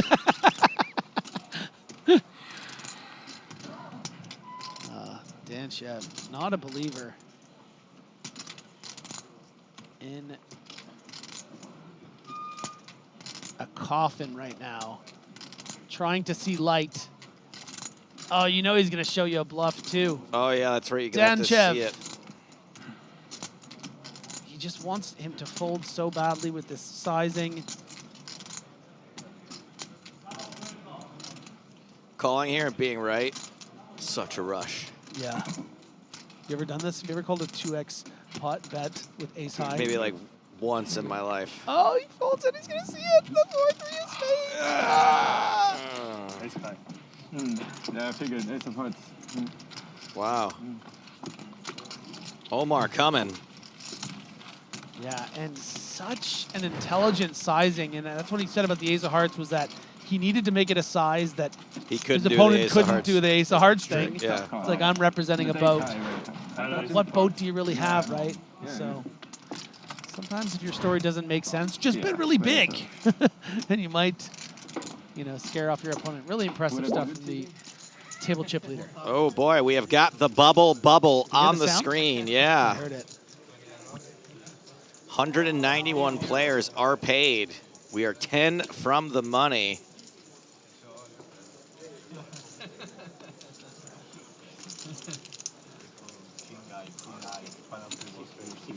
That bubble will not hit during this level.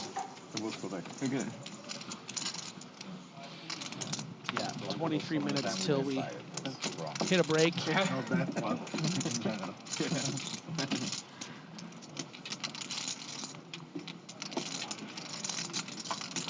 Yarosh opening from early position with 2 10s. Oh, a nice little complete here for the queen 9 of spades.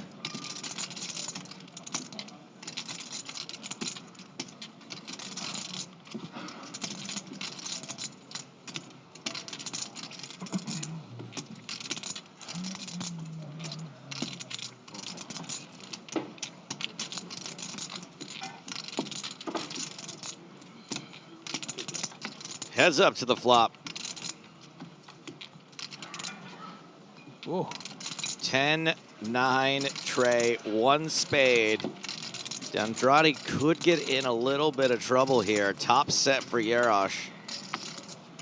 Yeah, as far as flops go and you are defending the queen 9 of spades, this is a pretty darn good one.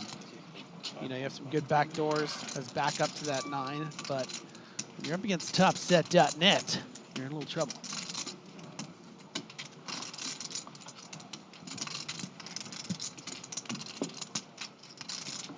Yep, we're going to see another card.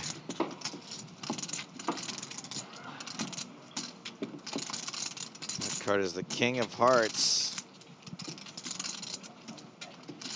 As far as turn cards go, I think it's a pretty decent one for DeAndre to say, get out of there, even though you haven't turned more equity. You know, once you see a large bet, which we should expect to see from Jarosz, I would guess, you know, somewhere in the range of 20,000.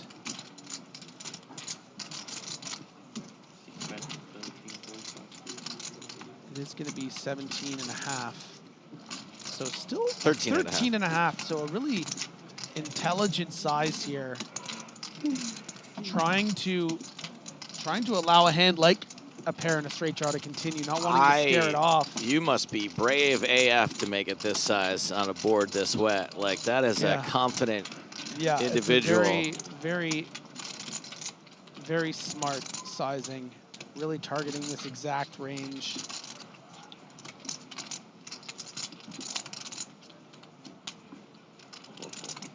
Andrade makes the call with only 10% equity. Yeah. A jack would be jubilation, a 9 would be disaster, and anything else, I think he's going to be able to get away with his 20 big blinds.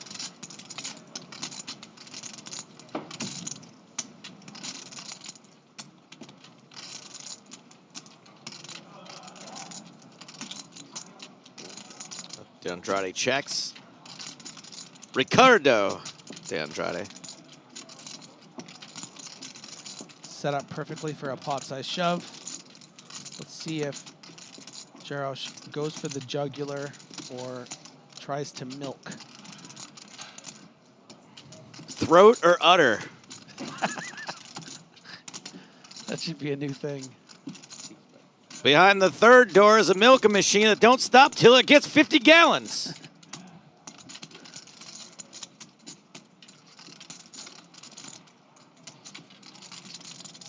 No, I think we're pretty confident that, you know, DeAndre's going to be able to get away from his hand, but there are some considerations. You know, ace-jack, for instance, would be a 3-barrel bluff here. Some sort of heart combination, like an ace-5 of hearts, would find themselves in the river in this situation. So there are some bluffs. Maybe something like a 7-8 suited that would have raised an early position and bet twice. So it is not outside of the realm of possibility that a hero call with third pair here is in the cards.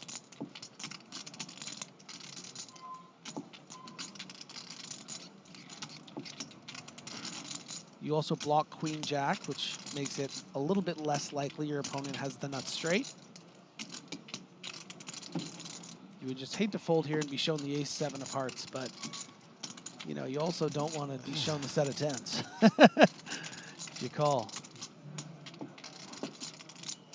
There's other sets you could be shown too, right? Like No, just 10s. Set of kings? You know, they don't give out those 3s or kings. Kings? Anymore. No? No, yeah, you're right. What about, and I'm not saying this, but what about aces? You ever going to be up against aces here? You are, yeah. Okay. Makes the fold. He's going to be shown the good news. Do you think someone at some point is just going to be like, nah? Yeah, I mean, Jarosz tried to do that earlier because he's like, I didn't agree to the game. And then finally relented. Fun poker today from EPT Prague. Yeah. I have Jack 9 most of the time in this situation. Not one time.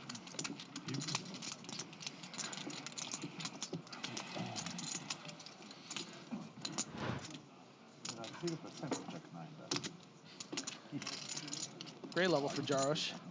All the way up to 281,000. How long we will play from next level? What? How long we will play from next level? Either the whole level or until the money. No. Yeah, I know, but how long it will take? The tail. What do you think? I think it's gonna be quite quick. It seems quite quick. Jarosz playing the rush. Queen 10 suited. The Jarosz. The Jarosz. Big time Jarush. Ooh, Queen Jack for L Jack. Really?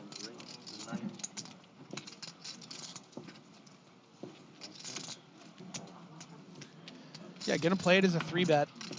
Chip leader on second chip leader, pretty much here. And Jaros with a hand that can. I like it. Yeah, Come on, you let's know. against all the chips. You can get a full Yeah, double up 100 here. big blinds. You want to make some calls here with your suited queen 10s, I think.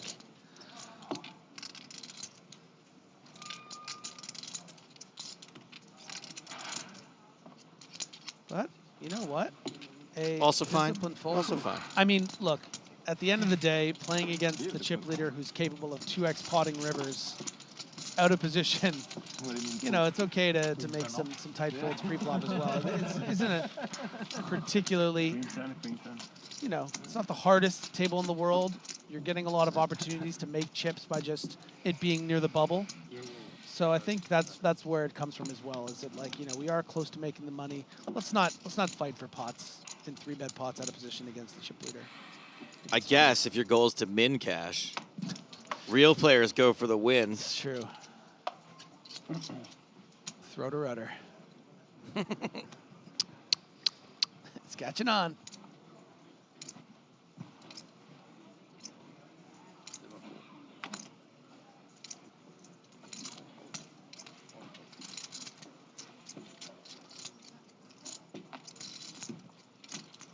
Hey, all right.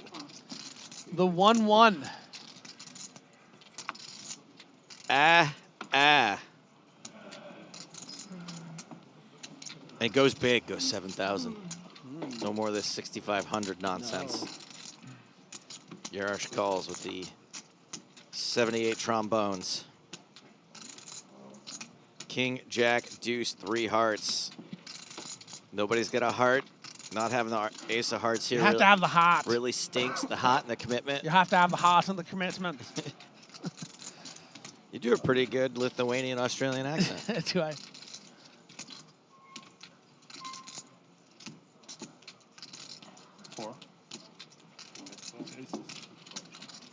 No. Just aces. If you raise, I took that. Good hand. I like a happy Demeter Danchev. Some people, it's easy to get a smile. Some people, it's like, oh, it's a little more special.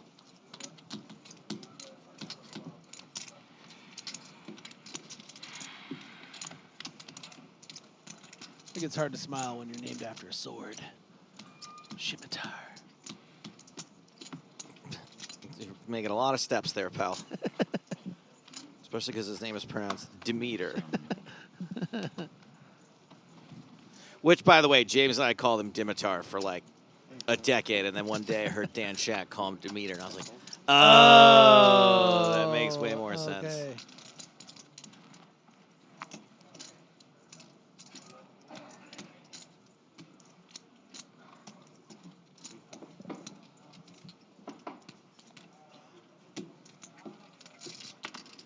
See, in America, there's a snack called fruit by the foot, and in Europe, it's by Demeter.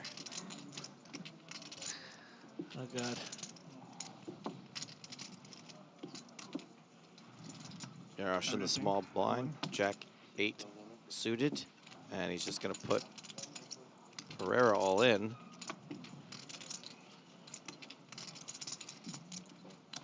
Is that normal? Pereira's got like 31 big blinds. He doesn't have. Oh, he does have 93,000. Yeah. I think there are some things that you're allowed to do at the bubble like that. Yeah. I just forgot all the time.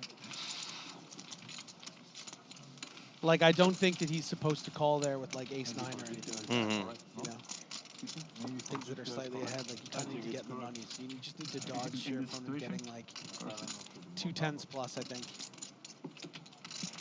All right. Whatever you say, mastermind.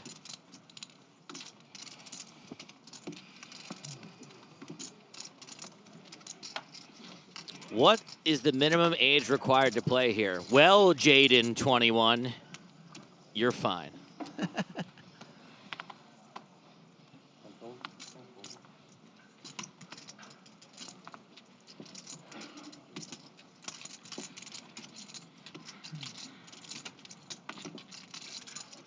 Ricardo de Andrade. Ace tray. Wait, 2-year-olds can't play.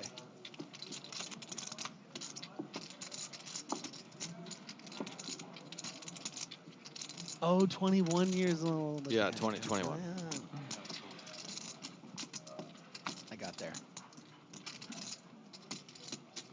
Andrade's gotten through to the blinds. Pereira eyeballing Andrade's stack.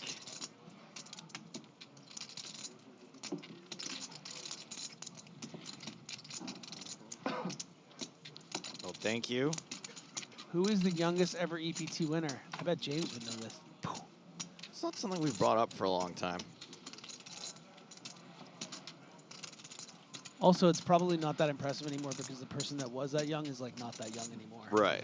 That person's probably 40 now. Yeah, it's just like Mike this is not that McDonald cool. was pretty young. Oh when my he God, won. Mike He McDonald was 19. Yeah, he must have had a fake ID. That guy was so No, young. no fake IDs. People are always of legal age. Of course, and of course. Very heavily But the scrutinized when they're that young. Yeah.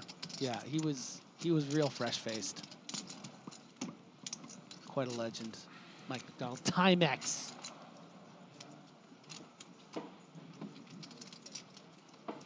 I feel like any player whose screen name is named after a watch, James just must. That's my guy.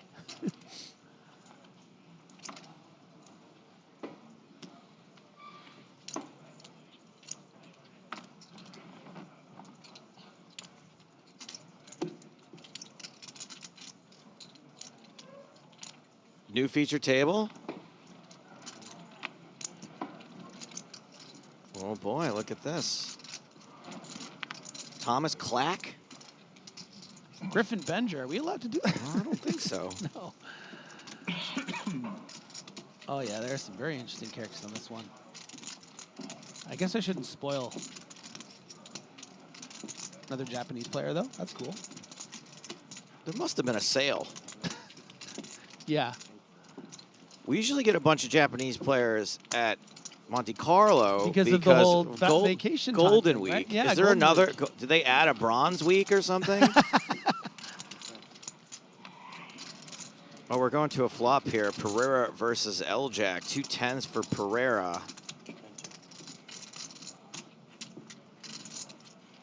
We are missing one of the hold cards here, and I've been told we're going to get a new deck during the break, which is in 8.5 minutes. I like to try to figure out which card is broken, though. I will say, as far as single cards to have here on this particular board, Jack of L-Jack Diamonds pretty is good. going to have some reasons to continue, you know? King Jack good, Queen Jack good, Jack 10 good, 2 Yeah, diamonds good. you know, Jack 9 of diamonds is going to find a check raise here. Yeah, well, check raise indeed.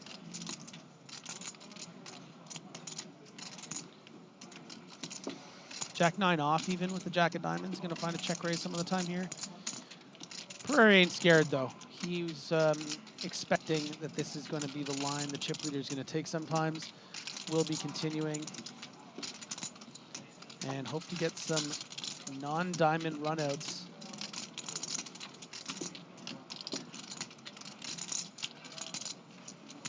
Tray ball on the turn. These clubs not a factor in either player's hand. Jamie wants to know how many more levels of streaming left, Joe. Today, we're going to finish out this level. Then we're going to have a 30-minute break. And then we're going to play one more level. And that'll be it for today. L-Jack, the storyteller, slams out 20,000, which represents 25% of Pereira's remaining stack.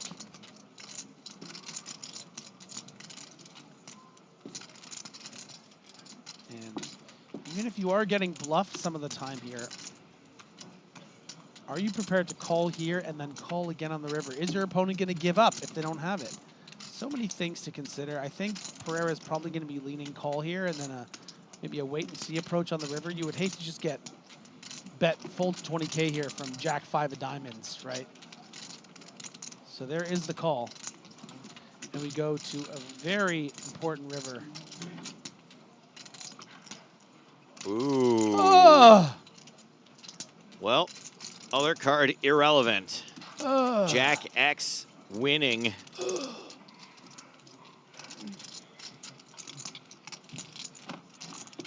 Perfect. Thanks. You are the best. I don't care what they say about you. What? Who's saying? Who's not? Who said that? This guy, Jamie. Thinks you're the best. I don't care what they say about you. Are you talking about me or you? Oh, no. I think he's talking about me. Check, check. Jack, Jack. L Jack for L Jack.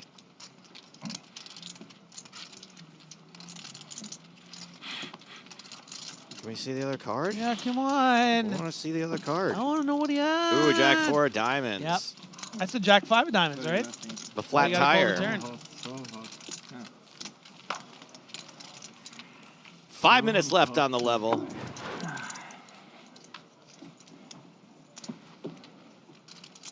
$209 big blind for Omar L Jack. Show off. And that jacket, how dare you think you can L get away jacket. with that? Beautiful. Light blue That is jacket. a slick jacket. Yeah. Man, I hate it when people look good in I clothes. could never pull that off. Yeah, it's just awful. I feel like on a good day you can pull that off, like if you're really feeling yourself. No. Yeah, you had a good stroll down the hall earlier. I saw that. I was like, there's something going on. If only he had the right jacket. I can't wear skinny people clothes. Like model clothes don't work for me. I should.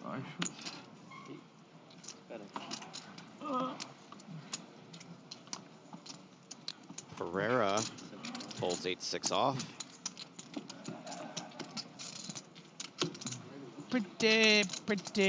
Pretty good button hand for Dario Sammartino.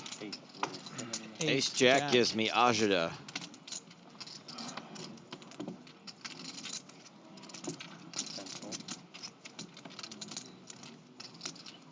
$7,500. These raises are getting bigger and bigger.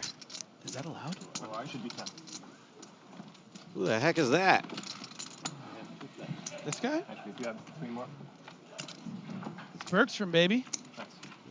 When did he get here? Yeah, he's been here the whole time. What the heck? He's been chilling. Yeah. No, dude, this is a stacked feature. I don't think we've cut to him one time. We did it before you came on. Top pair, top kicker for Sammartino.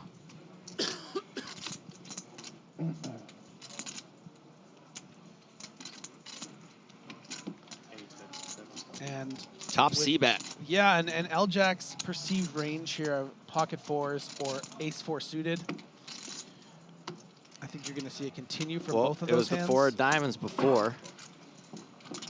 So it could be pocket fours. Yeah, it makes sense. P4s. 8 of clubs on the turn.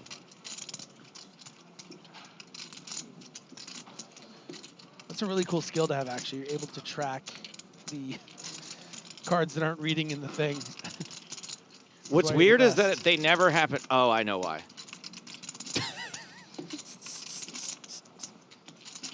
I was about to say, they're never broken for the flop, but we can see them. Oh, so yeah, they can't be. Oh, God. Oh, my God. That is... Wow. That's good. You heard it here first, people. The RFID works perfectly fine for the flop. We hooked that. There's never a blank. Up. There's never a blank. There's on the never flop. a blank on the flop or the turn or the river. We're going to show you every single one. Those ones are all working perfectly fine. Oh, man. Dario. All right, well, we're going to cut to an outer table right now where all of the hold cards are broken.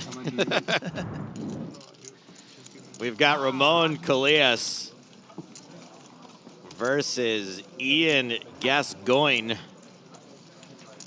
And the board, which we can see, is the Jack of Spades, Ace of Diamonds, 9 of Spades, 10 of Spades. Street flash possibilities. Ramon just bet 13,000.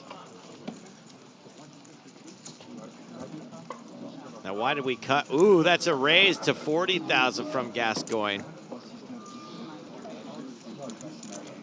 Gascoigne is almost like Gascoigne. Gascoigne. I'll get there. And I'll have plenty of time. You know why? Yeah. Because this is going to be our next feature table. Nice. That's why we're here. Not just for a random hold card list hand. Featuring one of the game's hottest tournament poker players, Mr. Boxes. That looks like a comfy little sweater there. That's a fun jumper. I like it. Yeah. Is that a PokerStars official one? I don't think so. I see no branding on it other than the patch, which is magnetic. Right. But the patch kind of works with it, that's what I'm saying. You know?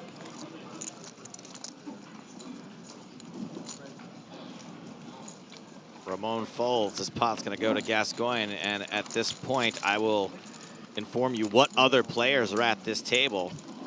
So we've got Ramon, we've got Ian Gascoigne, we've got Vanni Lossi from Italy, Sebastian Schultz from Germany, Yuto Suzuki from Japan, Nicholas Zamataro from France, Jacob Amselem also from France, and Thomas Clack from the UK. Clickety-clack, we will be back, but this featured table won't. Not as it stands now, and we will hit the bubble in the next level, sending these players back out into the wild. Omar Eljak still on top. Omar coming. Dario Sammartino with 74 bigs. Patrick Yarosh doing well, and then a huge gap between Yarosh and Nemoto, Bergstrom, Danchev, De Andrade, and Pereira. 2 stacks in the legit danger zone. As I mentioned, a new featured table when we get back, headlined by Ramon Callejas. And you know what? I'm just gonna keep throwing Thomas Clack in there just because I like his name. 30-minute dinner break. And when we return, world-famous bubble coverage. More from EPT Prague in 30.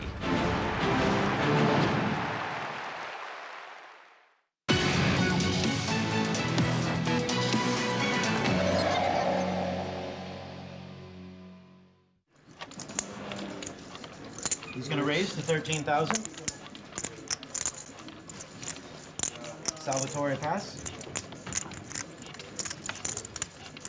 I wonder if because of the fact that we mostly start in the money on the TV coverage, if people who watched on TV understood how hard it was to cash. One announces re-raise 40,000.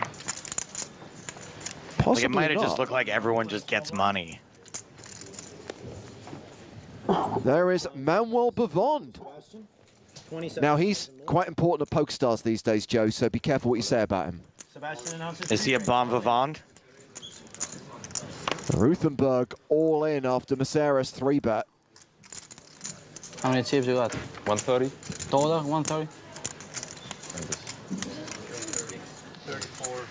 Sebastian's all in is 134,500.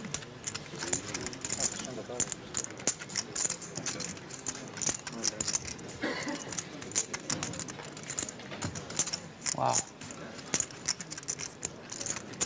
Not sure you really want to be calling it off with King Queen in this spot for Yeah, for sevens. 75% of your chips. Eights. No. I don't have 8s. You don't have eights? I don't have 8. Close to that. I'm not sick. Eh? What are you saying? Not sick. Yeah. That's a good point from Busty. Are we going to hear the trademark Prague squeak in the background of this coverage? Is it the same room? I think it might actually be a different room. What do you have? King Queen. King Queen, man. That's sick. That's sick, eh? That's sick. That's sick. I'm really thinking about. What does it mean, that's sick? I mean, he's just never going to be worse than King Queen. I called you with nines. Be careful saying I call at the beginning of your sentence. I call you with nines. Nines are good. If I can change my card for nines, I call. That's for sure. Wanna switch then? This for nines? No, this. For yours.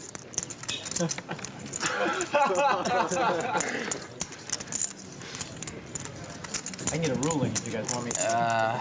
Let's see how much I got here. All right. Neil's like, hurry it up. Let's go.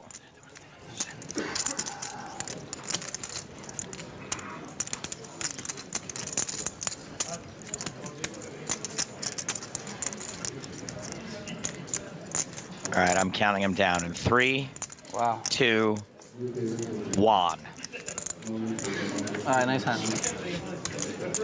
Nice What hand. does that mean, Juan?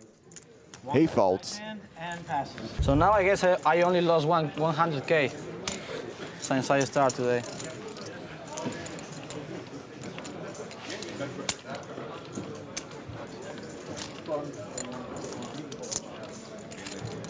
Great. All right, under the gun, Sebastian's going to raise. Ruthenberg raising with 10-3 offsuit. Pocket fours here for Jensen.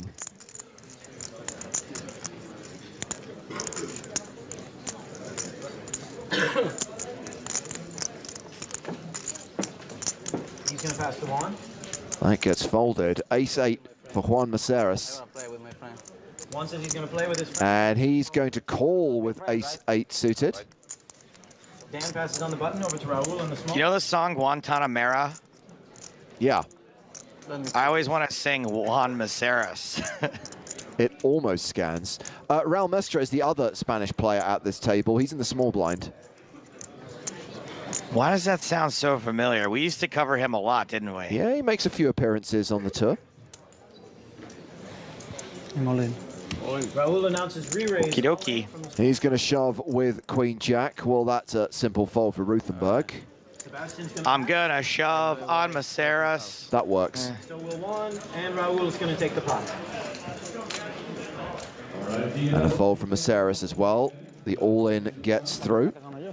La primera que gano yo.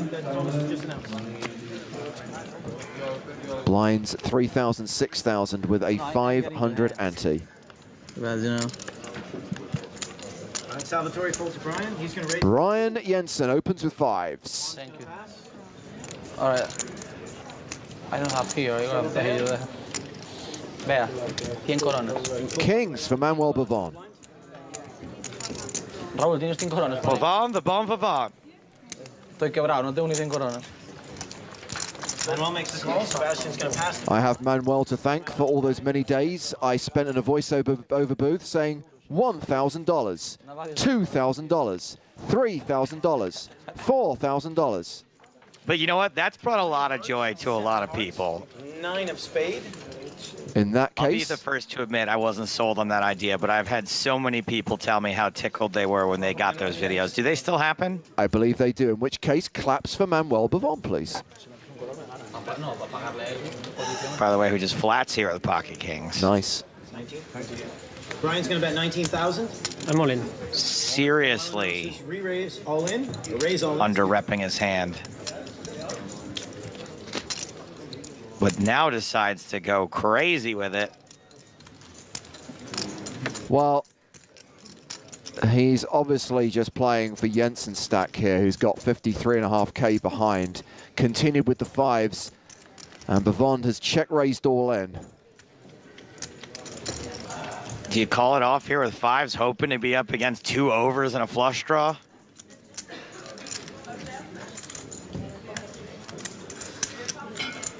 I don't know if I want to fade all those outs. If you're ahead, I think you can just fold here and live to fight another day. You've got... You don't really leave yourself much of a stack here, do you? Oh, no, wait. 6,000, yeah, no, not good. Yeah, it's fewer than 10 bigs. I just can't think of a situation where you're going to be very happy when you get it in, even ahead.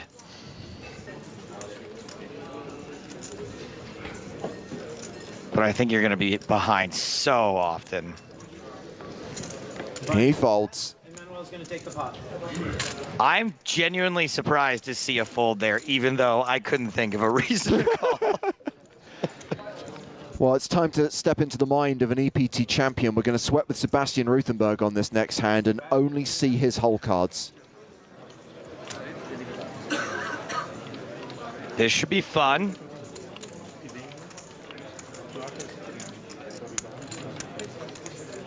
He's going to raise to 17,000.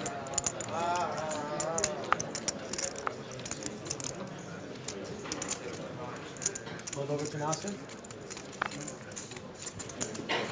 Ruthenberg has raised with ace-10.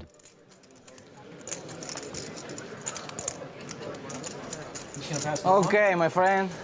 So me and you again, eh? And it's Juan Maceras who's going to take him on. Man, you look serious now. It's interesting he says me and you again. My initial instinct is that because of their history, yeah. I don't think he's going to be super strong here, but... Well, you don't know whether you're going to see a call or a re-raise. That's the first thing.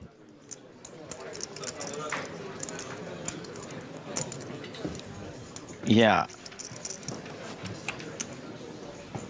I don't think this is an act, right? Like, I don't think he's super strong when he's not really sure what he wants to do here. 40,000 more. He puts 40,000 on top for a total. Like, I know it's a boring sweat with him, but I just fold. I'm not folding no matter what. There it goes. It's folded back around to Ruthenberg. So now we have the decision of what to do in response to this re-raise with ace-10. I just like a fold here.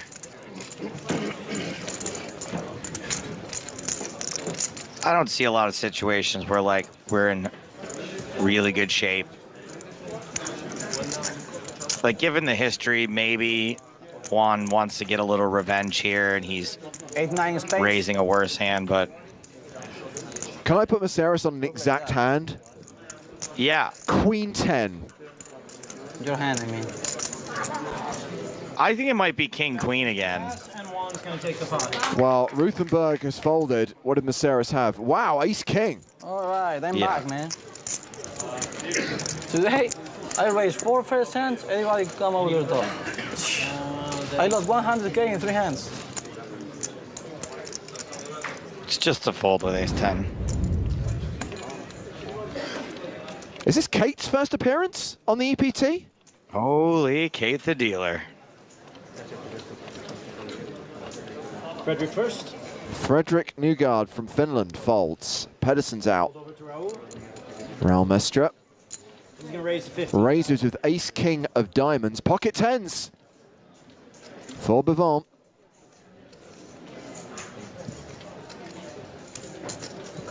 Flats. Manuel's going to make the call. He likes a flat. Salvatore. He likes a flat with a big hand. Nazir El Nazir. He'll pass to Nasser.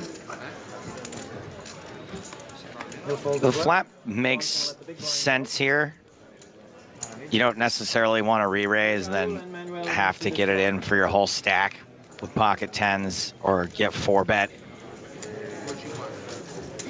Flop is queen. Queen, jack, 8. And flops like this you can get away from, although you do have a gut shot. So maybe you call 1.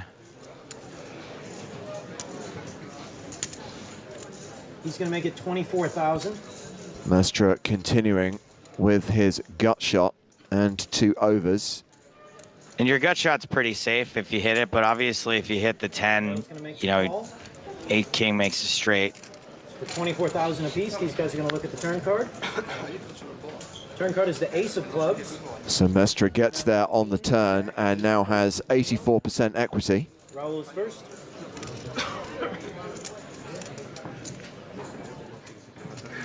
Seems like a spot where you want to bet again with ace-king. Mestre checks. So, Emmanuel, these guys are going to see the river then? Action goes check, check. The river is the 9 of... Oh, Bavon rivers the straight. This is just so unnecessary to have let your opponent get there. Emmanuel's going to bet 60,000. Nice chunky bet on the river. 60K into 90K. Pissed. He's just like, why did I check the turn?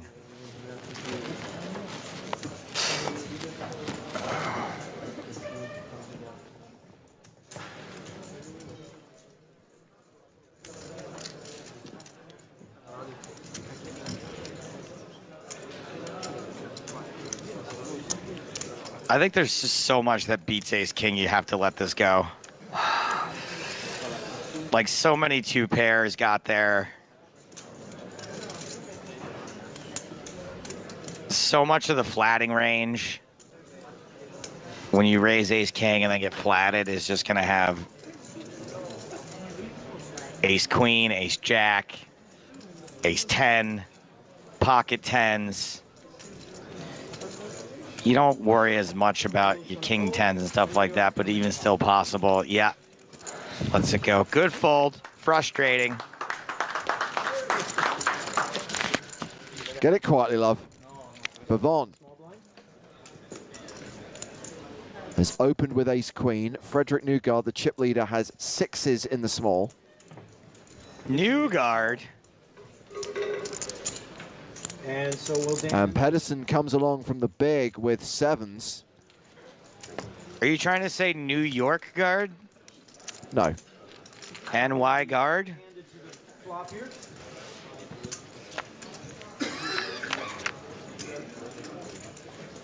Six, right? I know it. Frederick's going to be first. No one else has really connected with this board, though.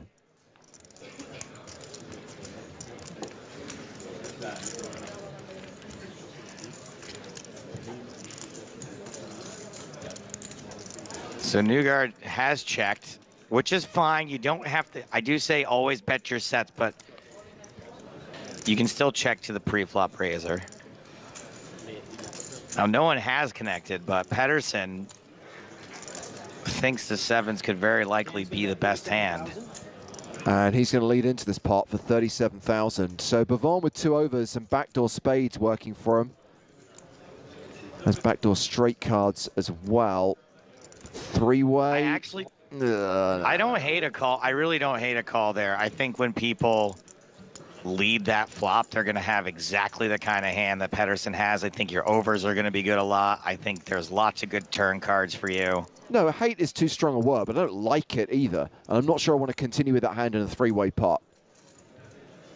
I'm probably too loose there. I don't mind a call there. Even if they lead with a 10, like, you're not in terrible shape. Newgard just calls. In this case, you are in terrible shape to Nygard. 6, 4, 10 queen with two hearts on board. So look, you play it my way, you lose a lot of money here.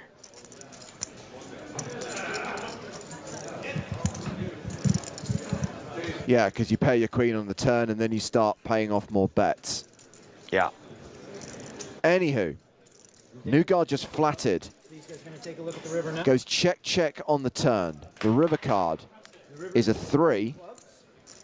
Last chance for value.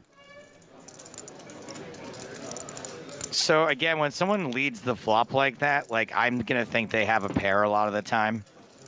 Something that can pay off a bet here. I'm probably gonna put in a value bet with a set. Something real tasty. 141,000 out there, something like 60. Tasty. Frederick's going to bet 62,000. There you go, 62,000.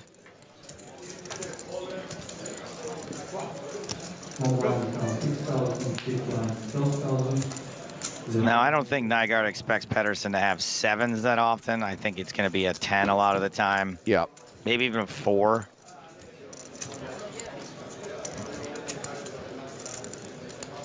I I think the lead out with bottom pair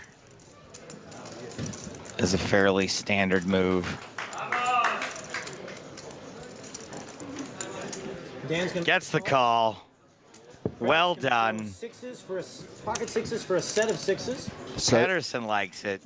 Frederick Nugard will increase his chip lead with around 20 players remaining at this point in time. No one's clapping for him. I'll do it. I'm sure he appreciates that. We can't all be superstars like Manuel Bavon. 120,000. Blinds 4,000, 8,000 with a 1,000 ante.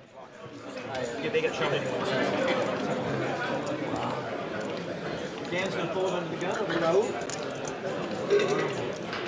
Action folded to Bavon, who's got ace-10. Don't do that quite often. Manuel's going to raise to 20,000. Salvatorial fold to not strange. Raises to 20,000. Miseris has 8s in the small and says call. Nugard in the big has queen 5. Frederick's going to pass. I check, my man. Check to me? Yeah, you can check it down also. Let's see the turn. Let's see the turn. It's a funny game. You want to check it down? Yeah. Cannot check it down, guys. Not really sure you can discuss that. That's my bad. Yeah, take this money in the pot. Just in case I get it. Okay, 1 and Manuel are going to go heads up. Let's just chalk it up to a bit of fun. So Miseris has checked dark. Action will be on Bavon after a flop of King 10-8. Second pair top kicker for Bavon. The set of 8s for Miseris. Bavon does check behind, so we are going to the turn. Okay, so in all your wildest dreams, when you check dark, like this is your dream, right? Yeah. You're like, I'm going to check dark and flop a set. Let's see if this actually works out for the person who checks dark. This might be like the one time in 150 when it actually works. 32. We're not checking anymore. We're going to bet 32,000. Juan is going to bet 32,000. All right, I show you, like everybody else. Hey, call. Manuel announces call of the 32. Bavon calls the 32K in this hand going to the river. Miseris has a lock on it. No river card can help Bavon. The king of clubs. You know what? That river card. I have no idea what the hell you got Bavon, actually. No idea, man. Italian, no idea. The truth. This is the truth.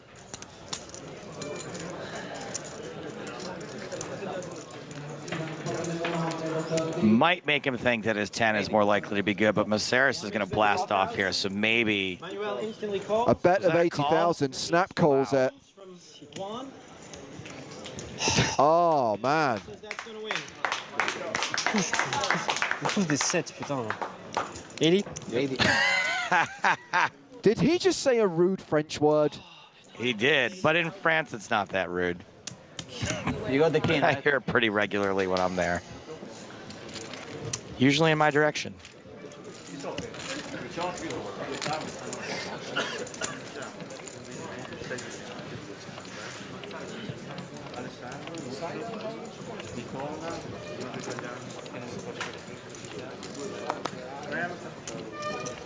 Folded to Pedersen, he's out. Mestre with 9-3 will pass. Bavon's on the button and is going to move all in with 10-6 of diamonds. Salvatore Bonavena has King-Jack suited in the small.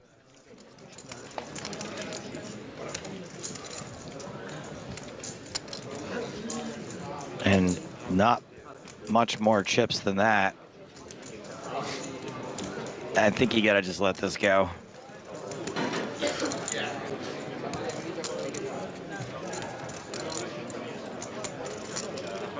Yeah, but you also don't have your name embroidered on the back of your jacket.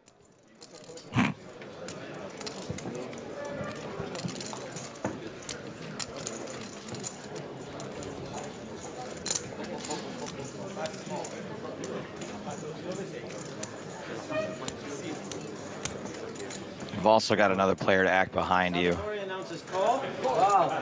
Bonavena calls, Nazar folds. So here we go. Bavon at risk and behind. Salvatore has king, jack of spades. I think it's very rare you're going to be in this good a shape in this situation. Manuel has 10-6 suited in diamonds. Salvatore has king, jack suited in spades.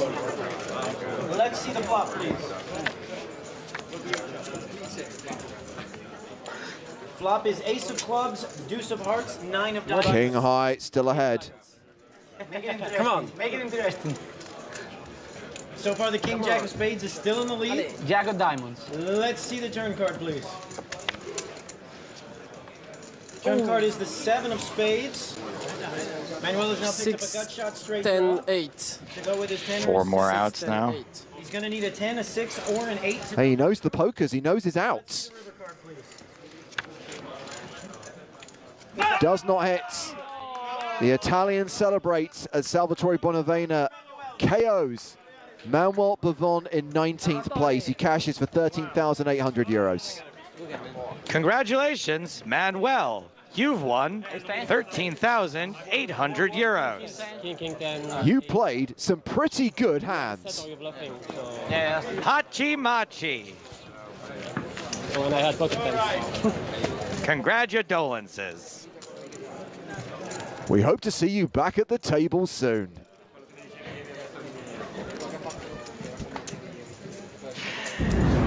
Ah. 4,000, 8,000 with a 1K ante. 18 players remaining. EPT 5, Prague, the main event from December 2008.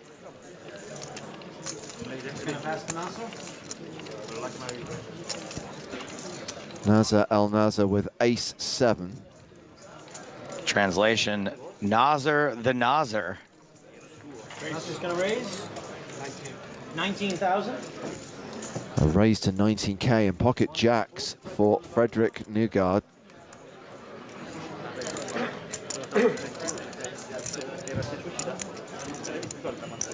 I think we can 3-bet this. No reason to slow play it. Can make sure that the blinds don't get a super good price. Frederick's going to make the call from the button of 19,000. Oop, he's going to just call. Are gonna pass, though. He's too good at flopping sets, I guess. And with the blinds folding, we're going heads up to the flop. Flop is 3 of spades, king of clubs, deuce of spades. No set, but jack's still ahead.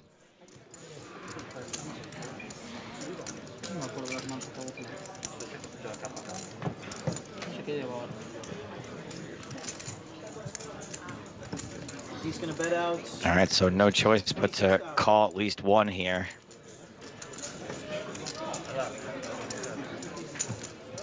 You ever just fold jacks to 1 overcard? You're like, ah, they have it this time. Oh yeah. Frederick's going to make the call of 26,000. I do it every once in a while too. It's like, nope. That turn card is the deuce of clubs. That is a safe turn card. He's going to check.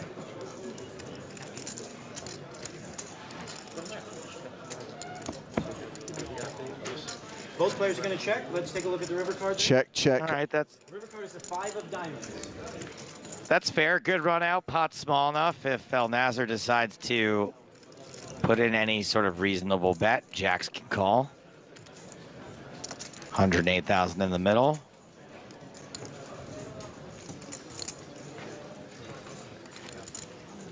Nasser's going to bet. I think it's tough to get a better hand to fold here if you're El Nazar. There's not a ton of reason why a king would not keep betting on the turn.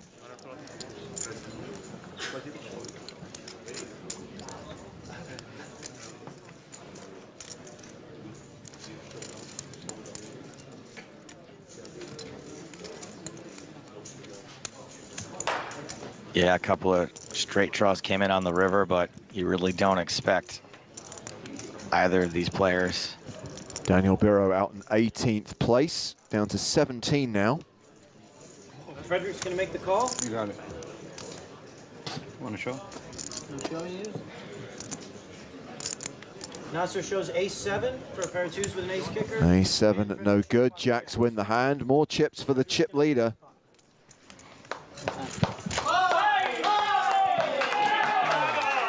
Bad lookalike, ready? For Newgard, dollar bill from Billions. That's a good lookalike. Yeah, I will. Stick the curly wig on him and he'll be passed to Tim from the Americans. Today, one That's hand. right. I'm not gonna say wing, but I only got one big hand. Yeah. Well, I got a 8 full, but I got a very good hand today. Only one. Man, how good was the Americans, huh? Very enjoyable series. Yeah, I always have fun playing poker. Frederick's made the call from the small blind. We're over to Dan in the big blind now. So Mestra hates re-raising. Has opened with 6s. Newgard calling with the ace-10. Pedersen with 10-9. Sorry, Newgard.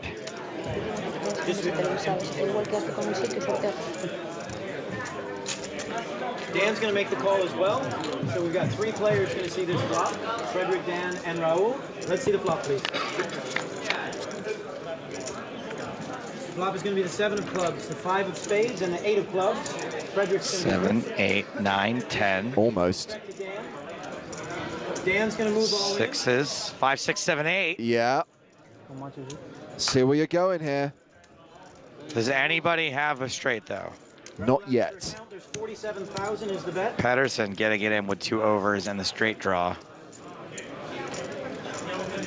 Mestra considering calling it off with the pair in the open ender.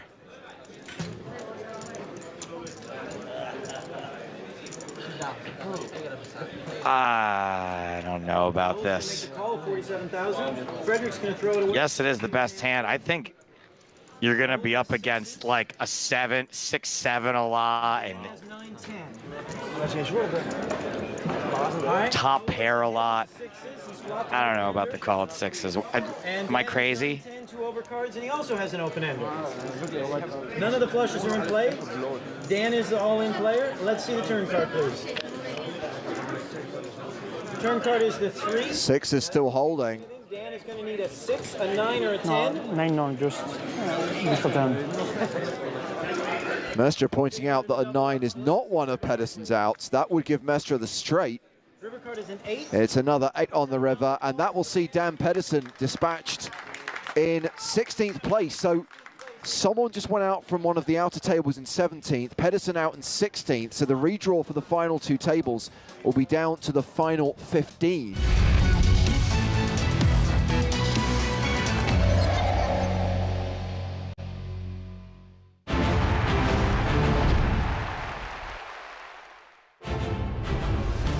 Welcome back to Prague in the year 2023 and the PokerStars European Poker Tour. Day 2 of this year's main event from King's Casino at the Hilton Prague. And stand by for world-famous bubble coverage. We've reached that point, ladies and gentlemen.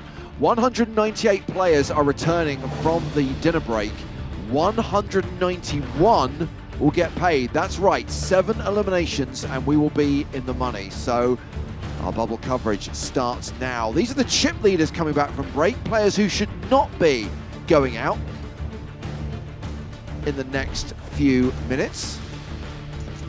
But there are plenty of players in the danger zone. Danger zone! Plenty of players like Thomas Klack and Sebastian Schulze who are going to have to play extremely cautiously if they want to earn at least a min cash. This is our new feature table.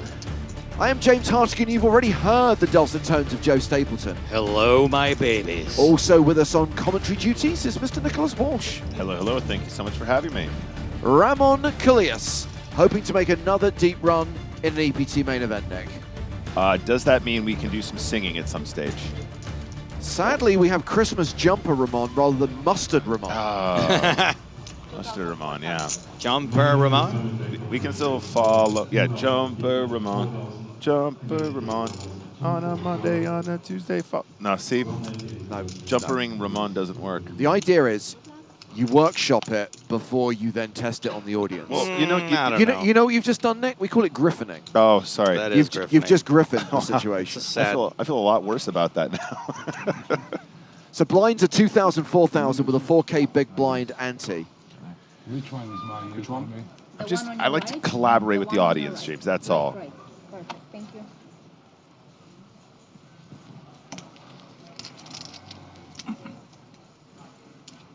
So action starts with one of the table short stacks. Sebastian Schulze, he folds. Round to Nicholas Zamataro. And now Thomas Clack from the United Kingdom. 7 fold. Jacob Anselm, King 10 of spades in the cutoff.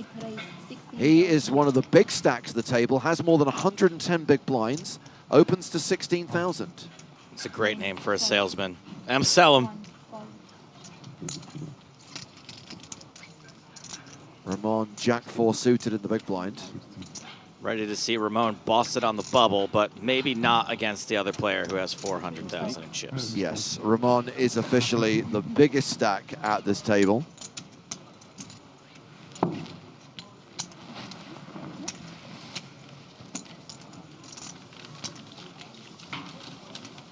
This is why you don't test stuff on the audience, Nick.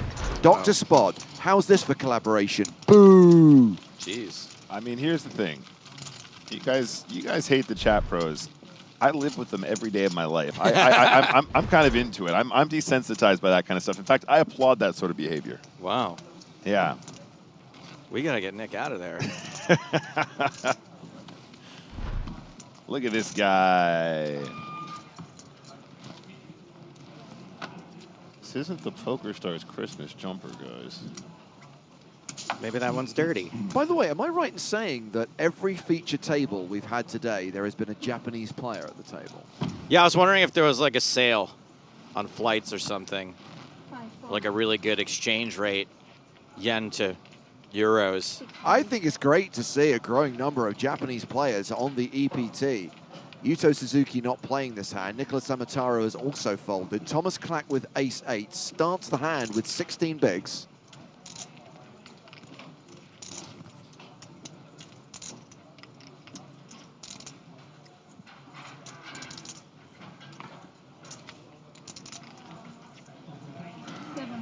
I feel like there's so many great Clack jokes that I can't even think of one right away.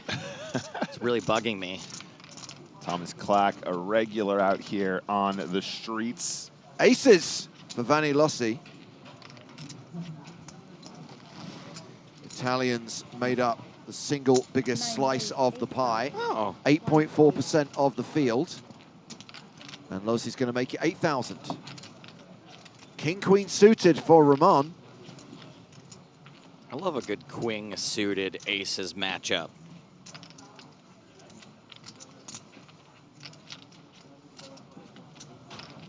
Oh. Yeah, that is a re-raise designed to put Lossi all in, and he will be all in here. Also leveraging Sebastian Schultz's super short stack, 6-4 in the big blind.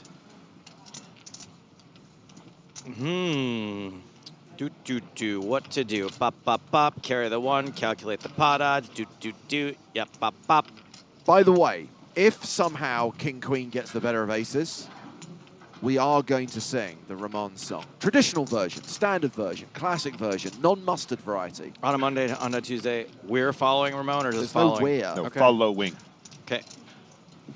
That's why my little workshop didn't work there. So the fold from Schulze. The call from aces.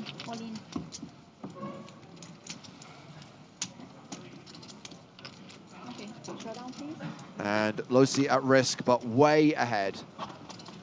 Goo! If Ramon loses this, he'll be left with 300K. He'll have 77 big blinds, still a significantly above average stack. 20%, that's so much percent against aces. God, aces suck.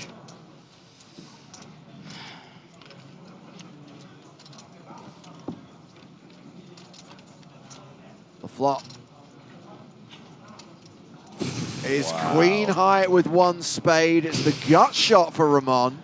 Come on. Man, so many ways to improve now. 37%.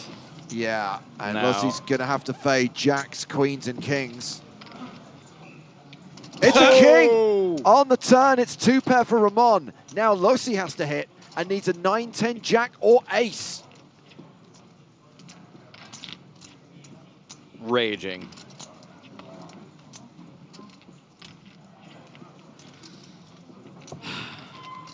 The river card is a 7. I believe in Christmas. Ramon harnessing the power of that jumper to get there with King Queen, eliminate a player close to the bubble, and we're going to sing it, guys. Follow Ramon, follow Ramon. On a Monday, on a Tuesday, following Ramon. Hey! All right, I was a little lost in the beginning because I really don't have a lot of practice at that one, but Vanny Lucy. Nice hand, Ramon. You luck box. Mr. Luck Boxes. He consolidates his position as table chip leader, 586,000, 146 big blinds. It does.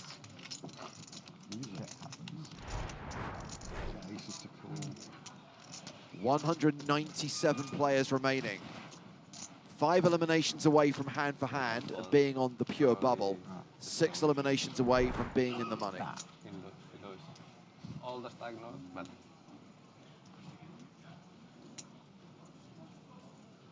Not too shabby. Nice outcome there for Team Pro. Ramon Correas. 146 big blinds in a dream. Under the gun, King and Jack suiting. Was that a fold?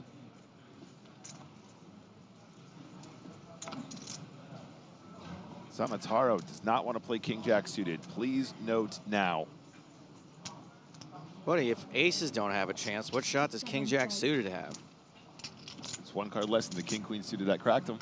You just know that Ramon's gonna. He's on the war path, clearly. 1, fold. I'm selling. 3, fold. The raise is to 8,000. Schultzer with King Queen suited in the small blind. What do you do here, Nick? Close to the bubble, 10 big blinds. Oh, man. I think it might be too strong. Oh, it's such a rough spot if you just run into it.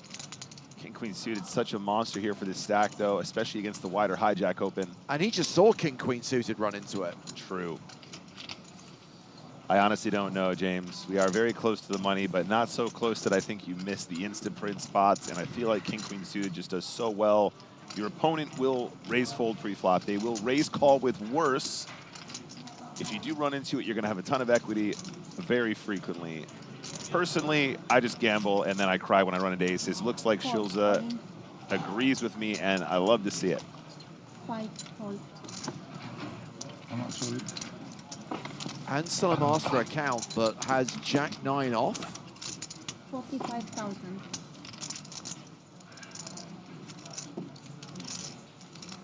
Is he calling? Yep. Wow. Whoa. This is what I like to call optimism. All in call. I can guarantee you Schulze absolutely hates this, by the way, despite having the best hand. Absolutely. Your opponent has live cards. Fortunately, only 1 live suit. Look at his face. He's so confused. He's like, what's going on? Why?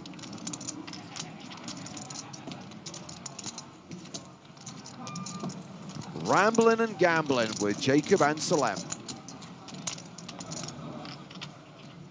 Can King Queen suited pull it off again here on the feature table? This time it's ahead. Ace 8-5 on the flop.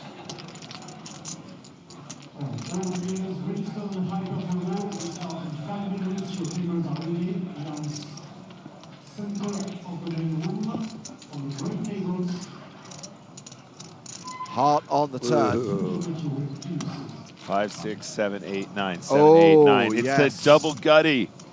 Anselm, 10 outs, 10 cards that Schultze has to fade.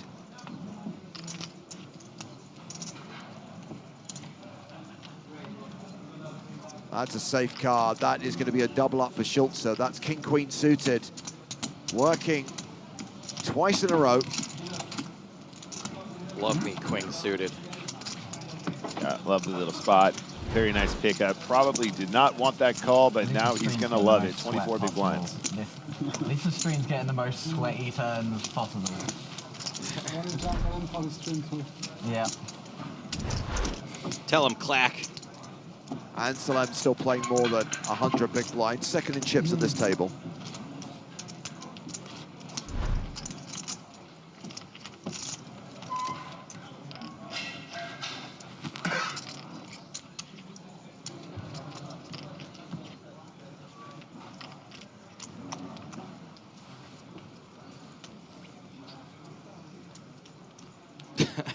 I like how we're staying on Amsterdam so we can just see the 5 stages of grief. It didn't do too much damage to his stack. He has not reached acceptance yet, I'll tell you that much. Here he is, Thomas Clack, a.k.a. Air Draken. Next fold. 7-6 suited for Anselm. Back in action. Raises to 9,000. Ian Gascoigne, King-Jack offsuit. One call, 9,000. Makes the call in position. Schultze folds the button. Suzuki folds the small. Zamataro, who won his way here via a €50 satellite, 6-4 in the big, folds.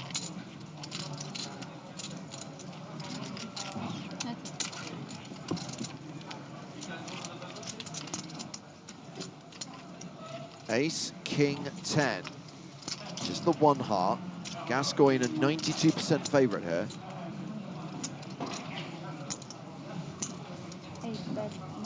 What's the best way to get back the chips you lost on the last hand, Nick? Keep firing. That's right. Play this hand. Play every hand until you get those chips back. I think that's in Super System. 2 pair now for Gascoigne, but it does put a lot of straights and a few flushes out there. Check, check.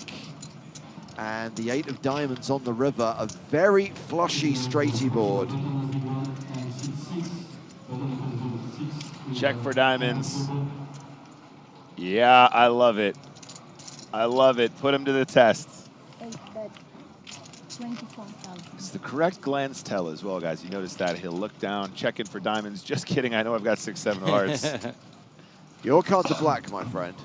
And also, of course, King-Jack losing to the Queen. So great little spot. Wow, Team wait. Anselm. I told you. You were right, Joe. Chase. Listen, listen, listen. I'm telling you, Team Anselm, I like his style. Wasn't afraid to gamble with the Jack-9. Wasn't afraid to bluff that river. He's going all the way.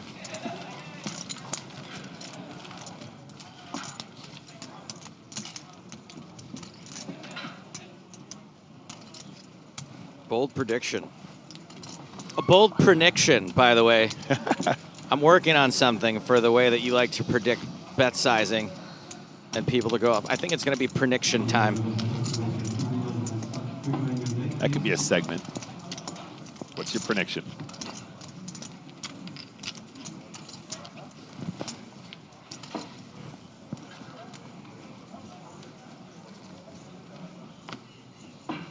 Festive Vermont. Festive Vermont. Festive Vermont. On a Monday. No. Let me work on the other bit. Okay.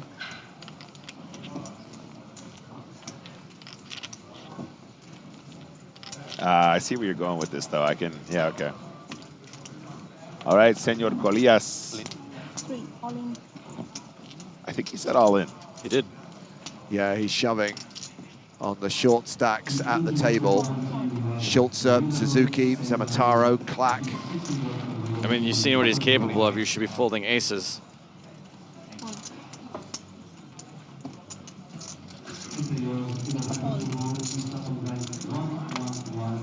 Do you think maybe one of those play money card rooms in Japan that they have so many of sent people to EPT Prague?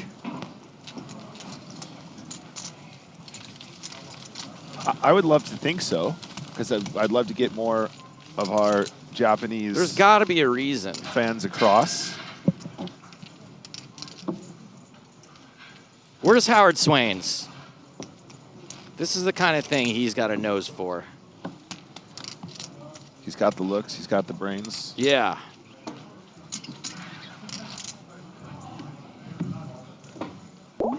Oh, what's that? What happened? That was an elimination, taking us down to 196. Now 5 off the money.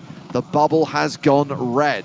It's real. This is world-famous bubble coverage, ladies and gentlemen. Should we get some predictions on how long it's going to take, guys? Okay, he's already running with it. I got a feeling it's going to go fast here. I don't know. I'm getting a vibe from the next room. I'll go long. How long? I'm bearish on the bubble. Like from now to where the bubble bursts. What's the opposite of a bear market? A boom market? I would take the over on. We're 5 away. What do you consider? You set the line if you think it's going to be short. Okay. I think it's going to happen in the next 73 minutes. Oh, well, that's not short. Is it not? 73 real minutes or 73 level minutes? 73 minutes from, well, yeah, like 73. Because the clock gets paused and stuff a lot during the bubble, so you can't judge it on the tournament Right, good clock. point. Clock minutes then. Yes, I also think it'll be before the end of this level, but I would take the over on 45 minutes.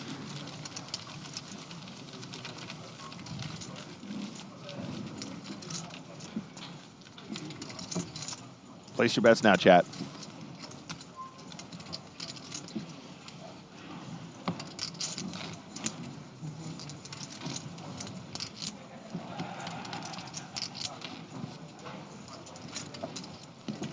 Hey, Maxius, thank you for the tier 1 sub.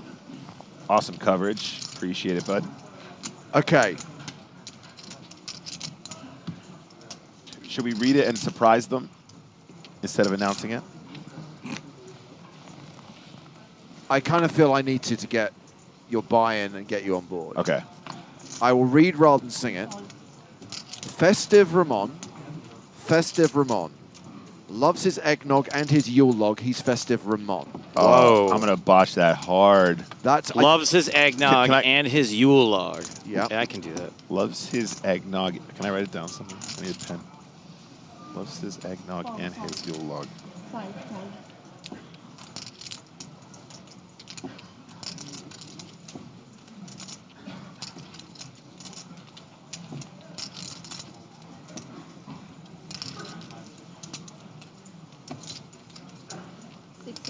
9,000. What do we have here? I have not heard much from Zamataro. Is going to raise a 6 on a relative short stack. 7 fold. And has run into Nick's favorite player, Amsterdam. He looks like a Ron Perlman character. 23,000. Anselm 3 bets to 23,000. Run away. Run away. I'm assuming Gascoigne's got something good in the big blind if he's thinking this hard. 9s. And Gascoigne is going to 4-bet here. Oh, boy. Oh, dear. 4,000. Well, this feels unnecessary. And it's also very, very, very committing. If this guy's not folding Jack 9, Amsterdam is not folding Ace King. Oh, can I know how much you're doing?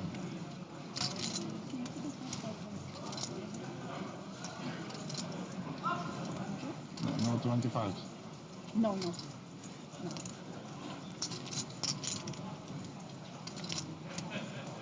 So Gascoigne started this hand with 147K.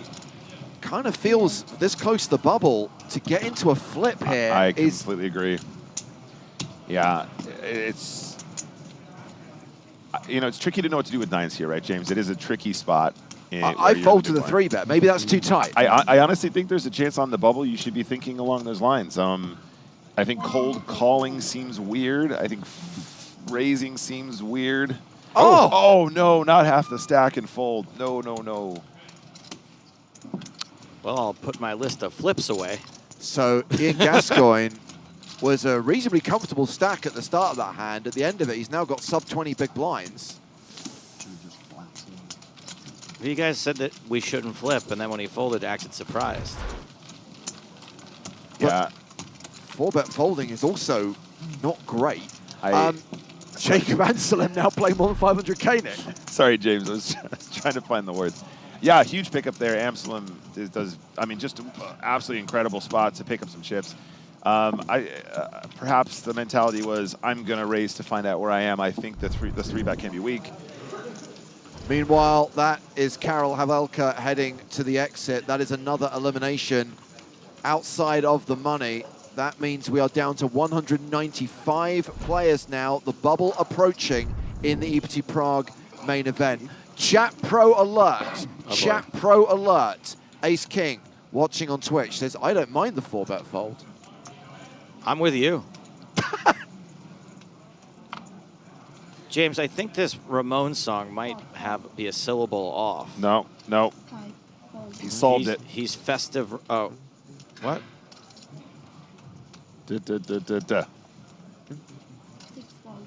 Instead of following Ramon, he's festive Ramon. All right. I thought the same thing, but I missed the he's. Festive's almost like 1.5 syllables. Definitely 2 syllables. Festive, swan.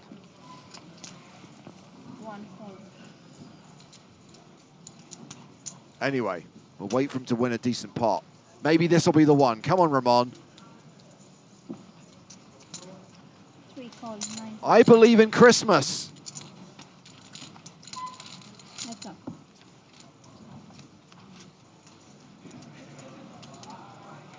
7-6 deuce. Check.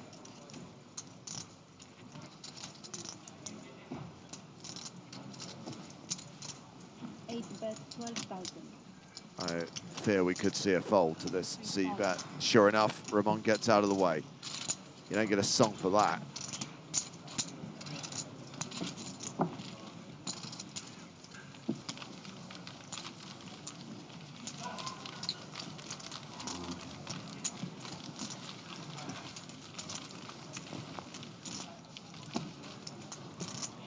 $195 players.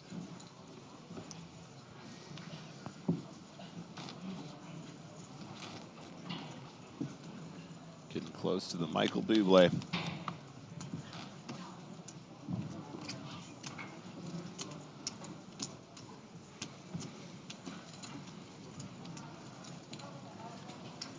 So cool, you are wrong. 191 make the money. 192 is the bubble.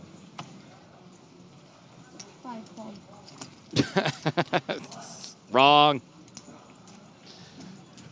Should we get like a little button, just a big red button we can press that's just We had them. We had them all back in the day. Oh.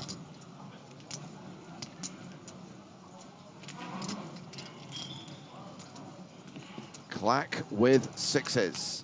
Starts the hand with 13 big blinds. Ugh. Relatively late position. Yeah, this is very awkward. On the Bublé, I actually wouldn't mind seeing folds here. I think after you look this unsure of what to do, maybe fold is the best option. Yeah, I mean, raise folding seems awful. Raising and then having to c-bet and bluff. Like anything other than flopping a set seems really, really sad. Oh, was that an option? Yep. Oh, well, I should have done that. It's a consideration, but also, you know, shoving and then 2 players shove behind you when you could have just got out the way right now and saved yourself a little bit of dollares seems fine as well. So yeah, I think that's okay. Folded round to Gascoigne, now playing around 20 big blinds to start the hand. Puts in the raise on the button. Keedy on Twitch asks, what is the payout at 191? Let me look it up real quick. That is the min cash. Thank you for your question.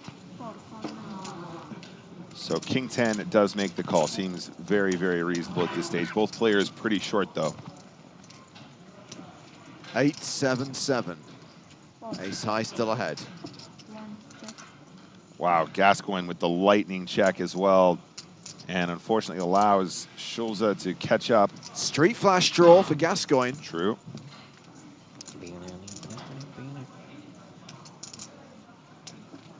I think you need to lead here, and I think it needs to be something like 20K.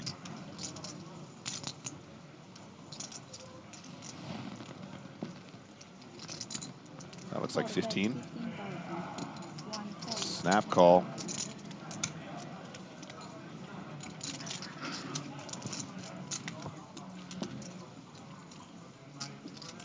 Seven, 8, 9, 10, 7. It's a full house for Schulze. Okay. I'd love to see a trap check here, actually. Although if he reads into the flop check, he might give him some more ace-high combos, in which case you want to probably try and go for value instead. But there are some ace-highs that have missed draws, for example, ace-9 with the 9 of spades, that you can convince to bluff once in a while with the check. Also, a little bit of pot control.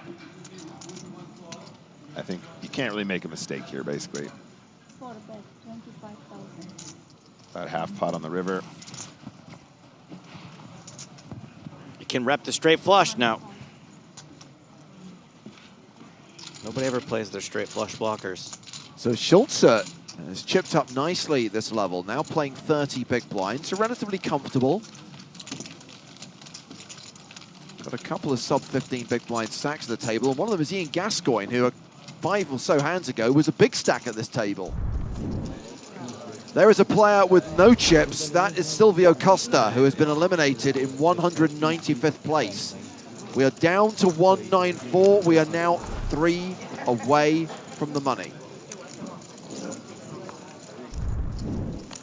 Back to the main stage.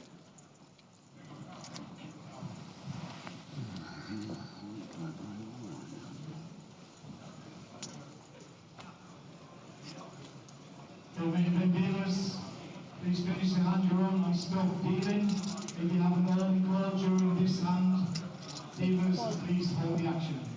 So once again, main event dealers, please finish the hand and stop dealing. And if you have an early call during this hand, freeze the action. Thank you.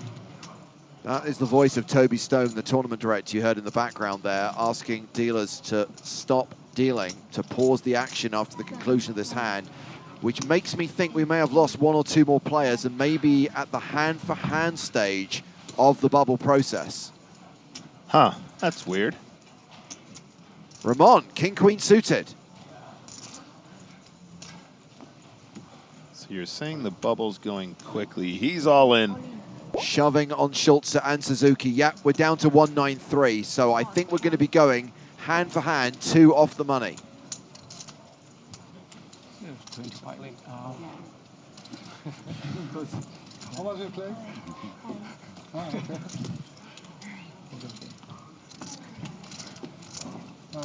For this match, I think. Ramon picking up an extra 10K there.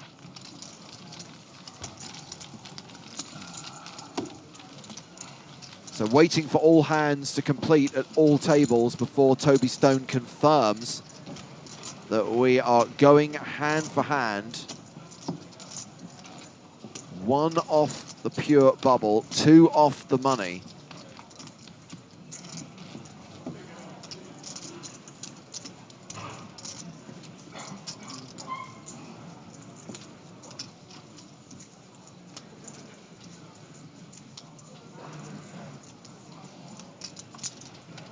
Players like Clack and Gascoigne feeling the pressure right now.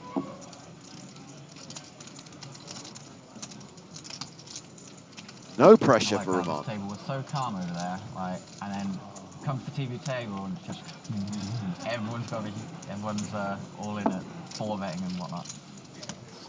It's good. It's good for the TV. It's not been good for me. Ramon's like, I just got lucky with King Queen suited. I don't know what you're talking about. Doing all right over there.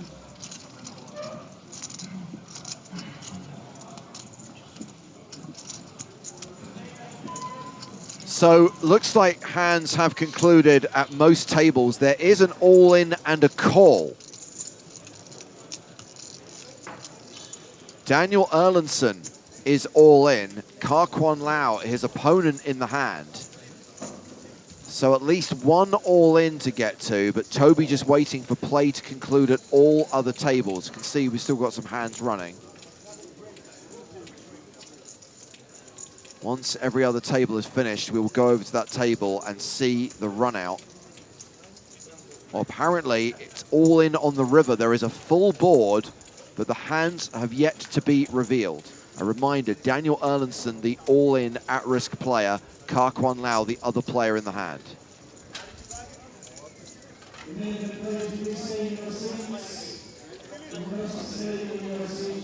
Toby making his usual appeal, which will fall on deaf ears for players to stay in their seats. He wants his bubble to be smooth and controlled. He does not want you getting in his way.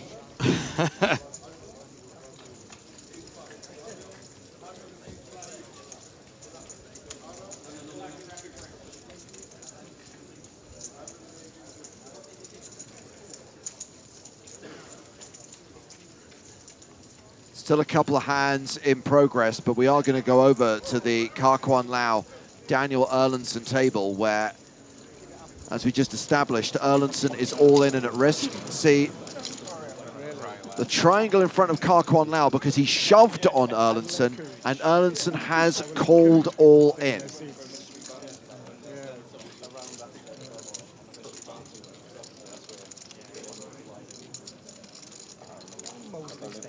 Full board is out there. That board is the ace of spades, the 8 of clubs, the 6 of spades, the 2 of clubs, the 8 of spades. It is a flushy paired board, Nick. It is indeed. Obviously a super high pressure moment, however, this close to the bubble. Nightmare scenarios for some players here, and navigating the bubble is a very important part of tournament strategy. Finding yourself inside the bubble and therefore guaranteed a slight profit on a single buy-in is so important. ICM does come into play as soon as we start to get close. I heard Toby say that's it. Plays concluded everywhere else. Daniel Erlandson, the at-risk player in the 8th seat. It's gut check time. The cards will be turned over and we'll see who's won this hand and whether Erlandson has been KO'd. Yeah, I mean, yeah. Complete again. Ka Kwan Lao tabling Jack-6 for a pair of 6s. Ace, Queen, the hand for Erlandson. That is a bold call on that board. Ace, Queen is good, and Erlandson doubles up. Wow, straighty and flushy, but not concerned. You can't give him the keys to the Lambo, James. Sometimes you just got to do it out of principle, right? Scared money don't make money.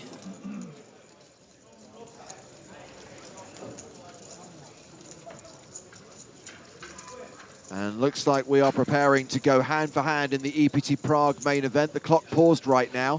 193 players remain.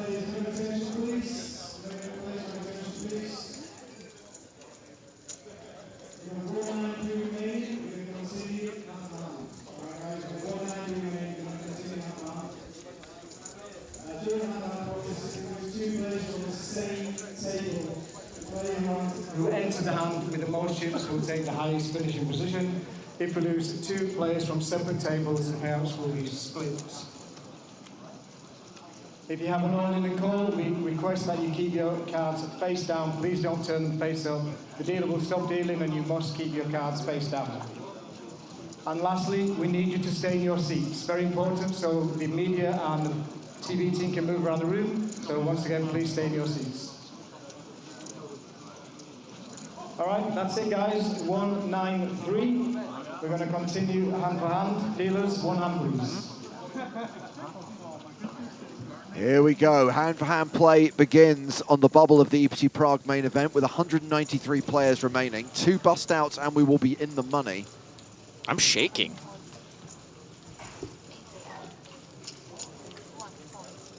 This is obviously a very good opportunity for the big stacks to start to really ramp up the aggression. And look at this. Again, Ramon just in a great situation. Max pressure. He's going to do this with a lot of King X, a lot of Ace X. Oh, no, what a spot now. Oh, and he lets it go. Oh. Schulze folds Jacks on the bubble. Oh, Zamatero with jacks. Wait, what? What? Also folds. Side by side. Jabel's gone. 2 players with jacks, both folding to the shove from Ramon. I think we've got to sing it, guys. We gotta. All right, let's do it. Festive Ramon. Festive Ramon. Loves his eggnog and his Yule-log. He's a festive Ramon. Oh, no, Joe. It was me too. It was me too. I'm sorry. It wasn't my fault. Loves his eggnog. I couldn't wrap my tongue around it. Blah, blah, blah, blah. Loves his eggnog. Okay, I can't even do it now. Loves his eggnog and his Yule-log. He's festive Ramon. Oh, see, hey. I tried to say loves his eggnog. No, there's loves only his one Yule-log. loves. It's just an N. Sorry. There's too much love. I'm sorry. I think that was a success.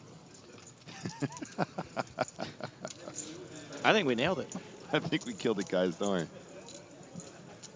I did write it down for them, Raksha. It's not my fault they can't read. We had to scroll back so far.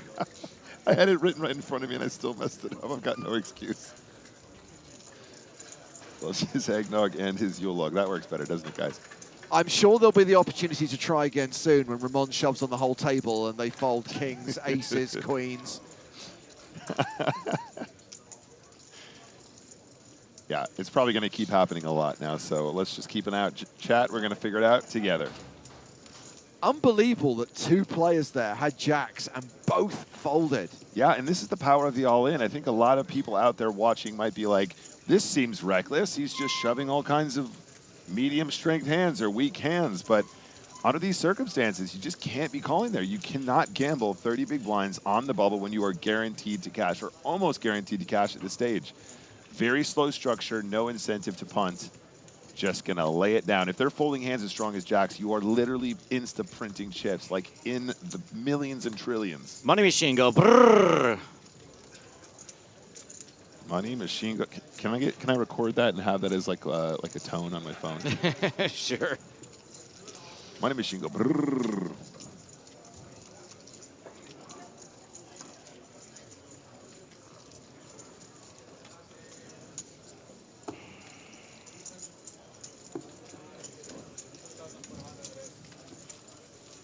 The Brahm says they must have gotten in on satellites to fold for 1.5 buy-ins. Yeah, the guy wearing the Triton hat definitely probably satellited in. Probably was on the $1 power path. I'm glad that many people like Zcat are now rooting for Ramon just so we can get a repeat of the Christmas edition of the Ramon song. He's festive Ramon. I think I would have got it. And I typically don't throw other people on the bus, but when Nick butchered the second line, it threw me off. Yeah, no, that was my bad for sure. You also don't sound like you've necessarily got a 100% grasp of the melody. Yeah. What are you talking about? Ramon. Festive Ramon. Loves his eggnog and his Yule-log. He's festive Ramon.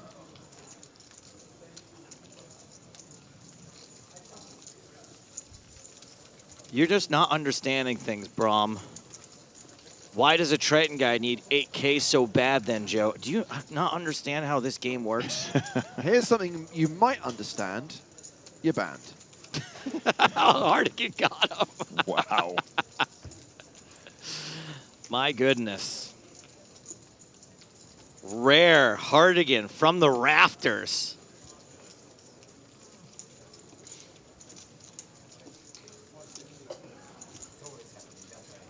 The weird thing is that myth has been dispelled for a long time.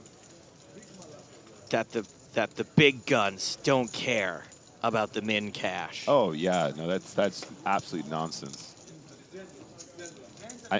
When you watch those guys negotiate on a final table over like 10K when they're playing for like 400,000, you realize what a difference it makes.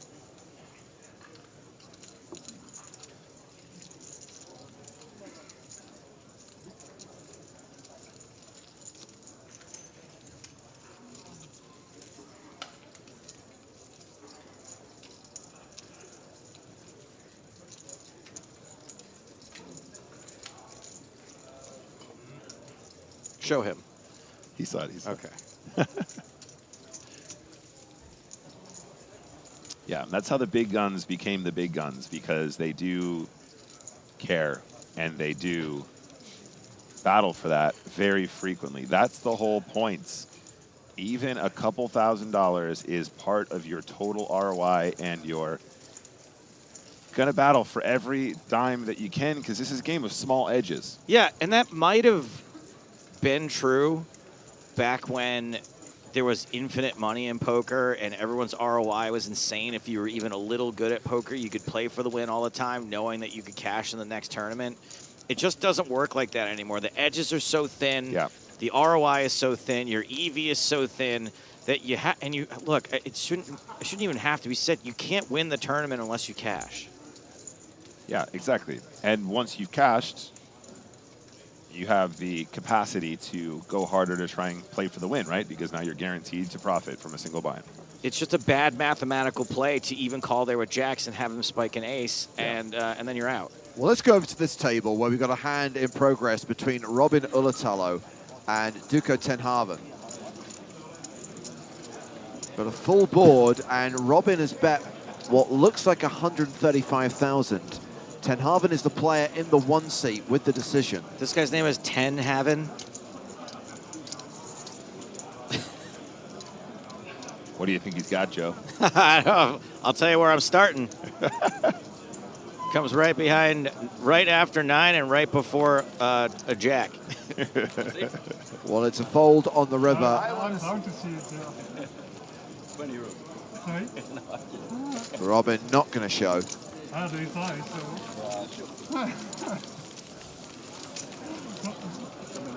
Ace high? Yeah. Pretty much what I'm targeting. Oh, how can you ban Randy on YouTube?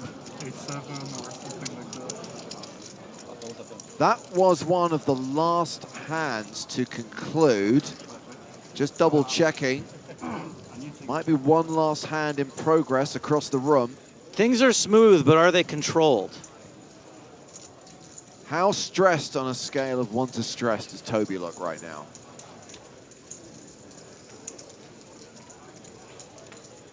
I can't even find him. It's like, where's Wally? Oh, yeah. No, that's not him. That is 100% Toby Stone. Oh, you're pointing at the other side of the screen. He doesn't look that stressed. So maybe it's smooth and controlled. Correct. And he has announced that we're ready to deal the next hand. Randy says, not sure why people don't understand that. One might outweigh the other, but let's not pretend like doubling up there has no advantage. That's silly.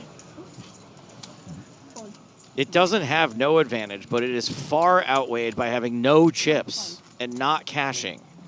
Here we go again. All right, guys. Leveraging bet from Ramon, all in. For every other player, it's going to cost them everything they've got. Look how wide he is here. This is crazy. Queen 7. That doesn't work. Queen 7 of clubs. Quevin. And with everyone folding, it's your shot of redemption. Festive Ramon. Festive Ramon.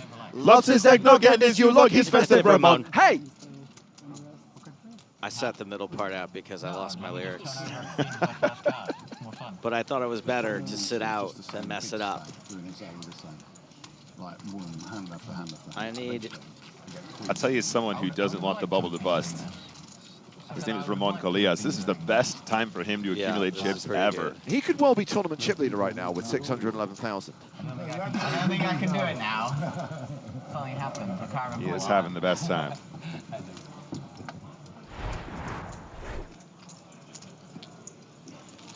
I don't understand. I mean, what a great position to be in. You've only got one other player to worry about, really. Yeah, exactly. And Salem. Everyone else, 30 bigs or less. While we're actually on bubble coverage, and if we have time to tell the story, yeah, we probably do. Interesting about ICM, interesting situation happened when we were at UKIPT Edinburgh, James. Marley Sprague was on the final table with one big blind, and Finton was the chip leader directly to her right. Blind v blind, he folded for one big blind, and everyone cried foul. They said, you know, Marley, why aren't you going all in there? You need to try and bust her. And he's like, guys, you've missed a trick here. While she has one big blind, I can do whatever I want to you guys. Maximum ICM pressure. Such an interesting lesson on the dynamic of ICM and how much you can manipulate that to your favor. And he did go on to win that tournament. So there you go. This is obviously not quite as an extreme situation, but still the pressure exists. And I think that's a great little learning opportunity there directly from Team Pro. So short stacks at the feature table include Ian Gascoigne playing 13 big blinds. And over on the other side of the table, we've got Thomas Clack, who's now playing 11 big blinds. Kazcap writes on Twitch, due to Ramon's jumper, I checked out the Christmas PokerStars merch and came across the foam brick in the PokerStars store for £12.99. Product description, designed to look like a real-life building brick, it's perfectly safe to use. The gags, scenes, and pranks you could pull off with this one are endless. Kazcap says, can I challenge Joe to come up with one gag, scene, or prank with this brick? So I don't want to play all legal department on them, right? But the part where it says it's perfectly safe to use, it is unless you're going to use it as a brick. In which case, it is not at all safe to use. It's incredibly dangerous to use. So I'm not really sure about the wording there. I mean, that's some prank. Just give it to your construction worker uncle. Yes. And let him stick it in a new high-rise and wait 15 years and, oh, the laughs that we had. The gag, scenes, and pranks are endless. Endless. That might be an exaggeration also. Incredible stuff. Again, we find ourselves in a situation where we're waiting for all hands to complete at all tables before we can deal the next hand on the bubble in this EPT Prague main event. Oh, Randy. Randy's back. If I'm in for 3 buy-ins, do I really care if I get 8,000 back, or do I want to try and win the tournament? You can't be in for 3 buy-ins. It's a single re-entry tournament. Randy, I'll tell you what. Why don't you come on down to the EPT, give me your 3 buy-ins, and then you can go play, and I'll give you 1 back on the bubble. Well, we have a hand over here.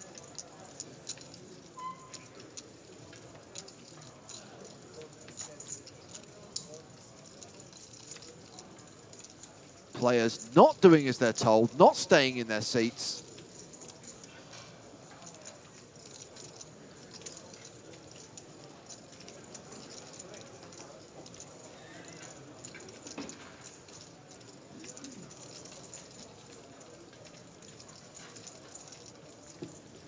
And that hand has concluded. And I think we might be ready for the next one. Yep.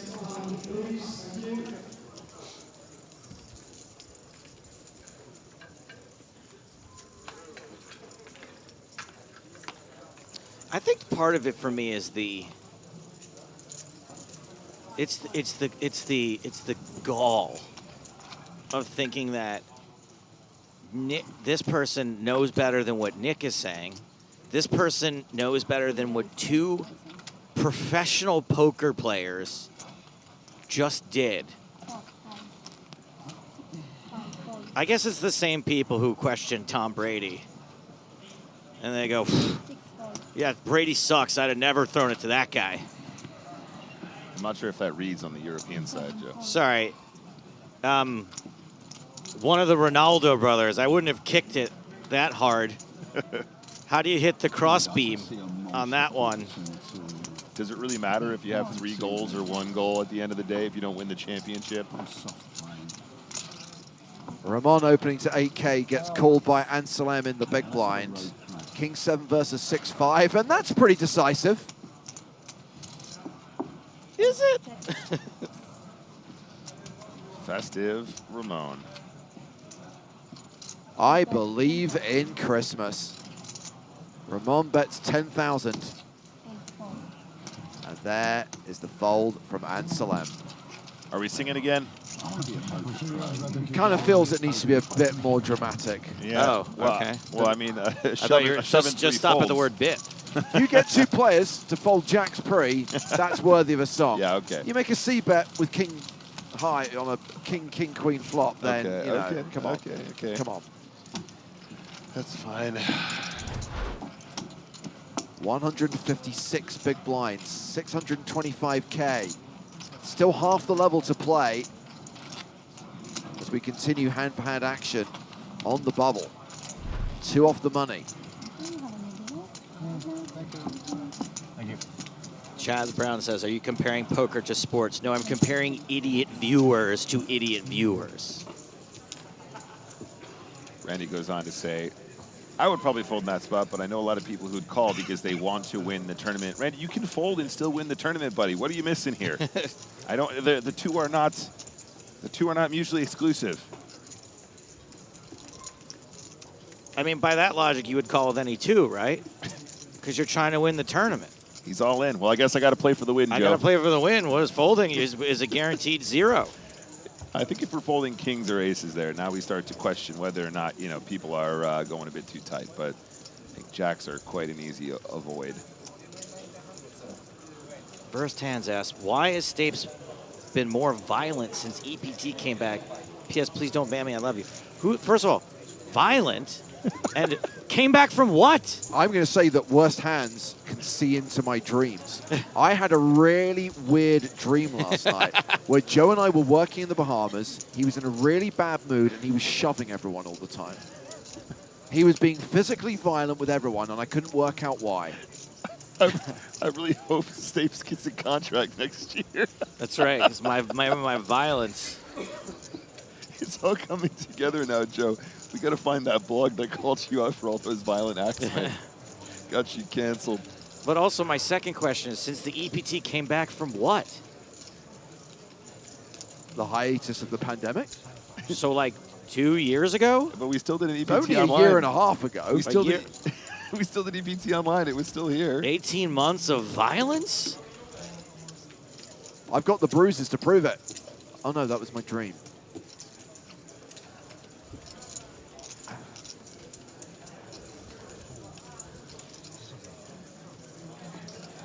Well, there's a commotion at the back of the room.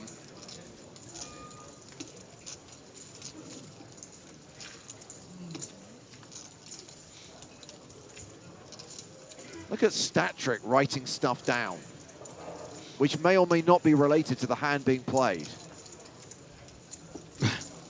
I mean, it wouldn't surprise me if he was midway through his first novel. He's just journaling.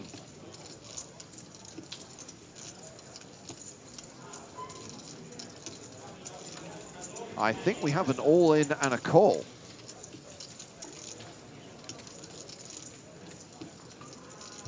Confirmation. Eric Bauer is all in. Has been called by João Mestre, but we're waiting for one more hand to finish before the cards can be revealed. And we run out the board.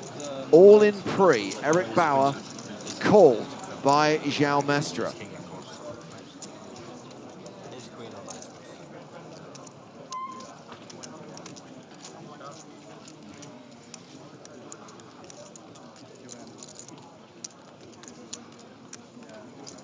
Camera.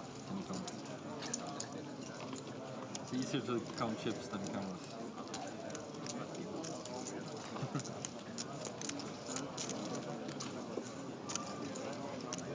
Obviously, we'll get Toby Stone to the table once he's got confirmation that every other hand at every other table has concluded.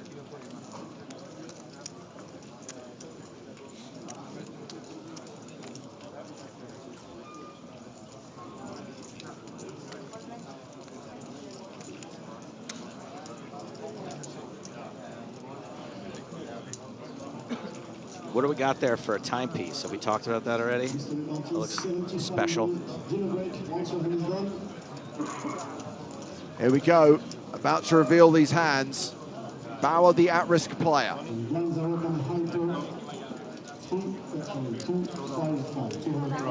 Please tell me it's 2-4 for Bauer. Well, João Mestre just shown King, Queen, and it's Ace-10 of clubs, the hand for Bauer.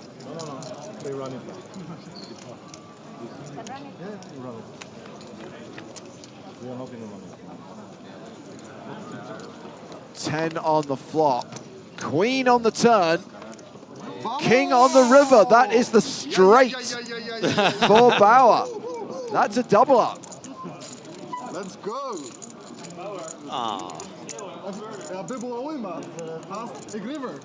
That never happens. To me.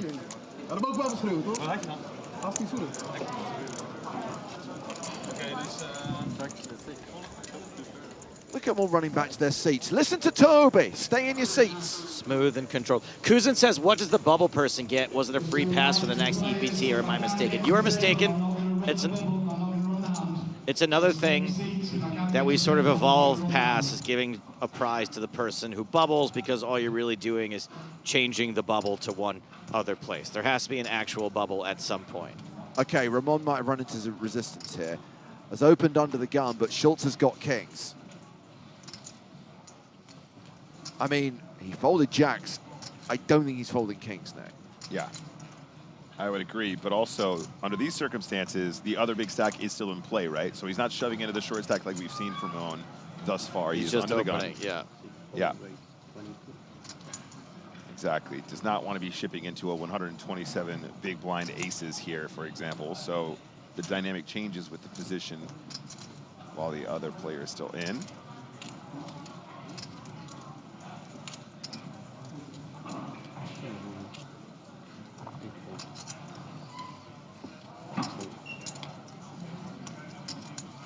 Action back on Ramon.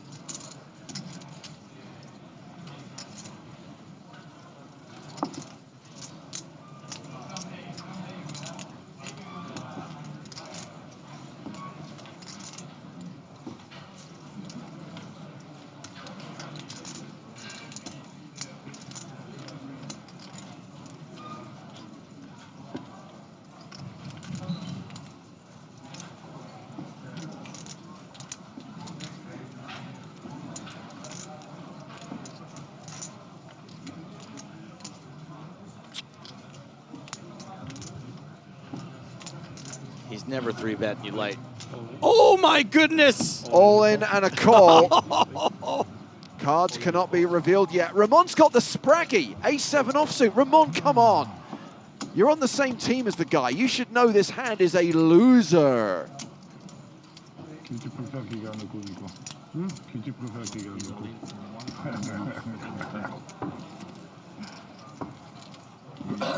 Ramon trying to exert maximum pressure, but running straight into it. Second best hand in Hold'em. This is pretty wild. I don't know why Ramon would expect a lot of 3-bet folds in that spot. Let's not forget that we could see some nastiness. There is often, if not always, an ace on the desk. That's true. Kings are not locked in. Oh, you know who this really shut up Randy? And it has been a while since we saw the bubble burst at the feature table, although there's 193 remaining, so actually this will only take us down to 192. Jules got to be sweating here. Has a great shot to double, but it's on the buble. Straight 70-30. Guys, please. Thank you, Scott, on YouTube for the kind words.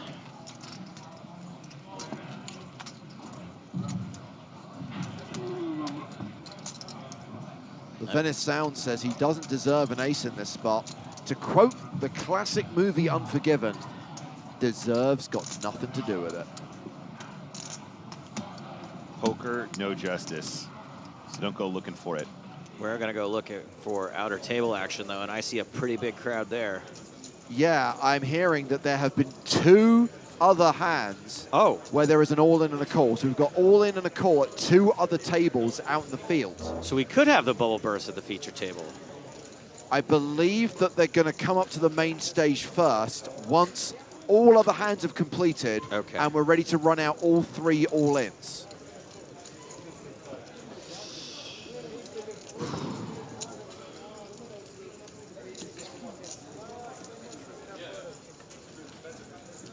Still action at other tables, so we cannot deal the 3 all-ins that we have here. And look, if 2 of them result in a bust out, we will be in the money. We'll be from 193 to 191.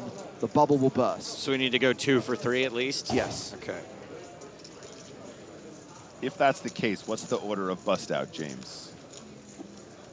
Meaning? Meaning, is it the player with the shortest stack? No. Who simultaneously busts? No. If we saw 3 bust outs here. Yes. From 3 separate tables. Yes. Those 3 players would split a min cash. Okay. And I'd be like, just keep it. I play to win. But what's the actual order in terms of if we lose 2 here, who goes out first and like who comes in 193rd place and who comes in 192nd? They don't catalog that. All they would worry about is that the 3 of you went out at the same time. Sure. Effectively, you share 191st place prize money. Got it. They all go out 191. Generally speaking, Toby tends to run the all-ins in order of like table, as far as like the flow of getting around the room.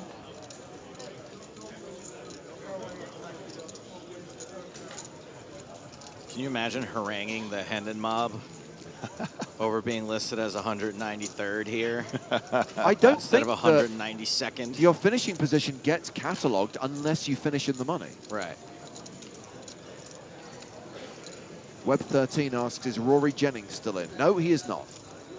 Still here though. Saw him a minute ago, along with other comrades. If you do bump into Rory here in Prague, ask him to tell you his amazing, unprecedented bad beat story. You've probably never seen it before. It's one of the most run-of-the-mill hands that we see about 5 times a day. Did he have aces? No, he lost a flip, but oh. He lost ace-king to 10s, but what was incredible is that 10s 4-flushed him. That never happened. So I'm like, oh, poor Rory. Yeah. He does care a lot. Rory is here. Makola is here. Really, really enjoy having those guys traveling with us, now ambassadors for the team as well. so we are going to run out the all-in at the feature table first. This is a hand where we know the cards.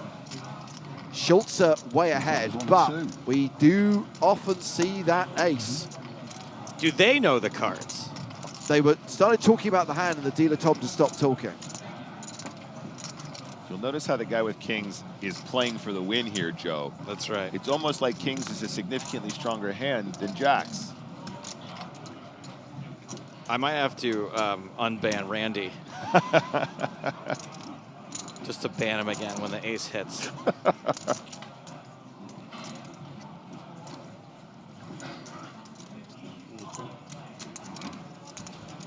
Here we go. A7 against kings.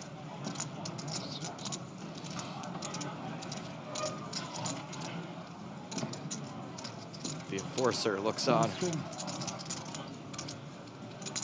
Here to make sure this feature table hand is smooth and controlled. Oh, Three hearts, always though. an ace on the desk.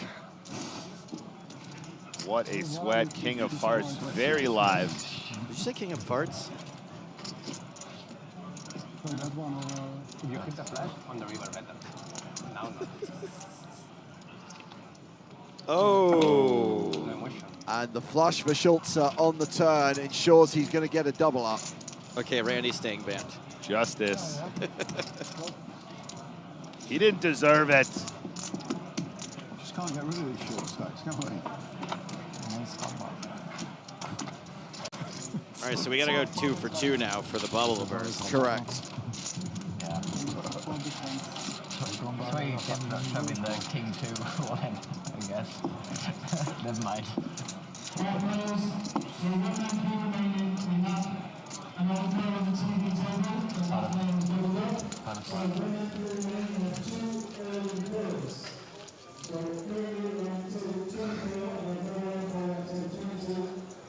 I got no idea what he's saying right now. He's saying risk.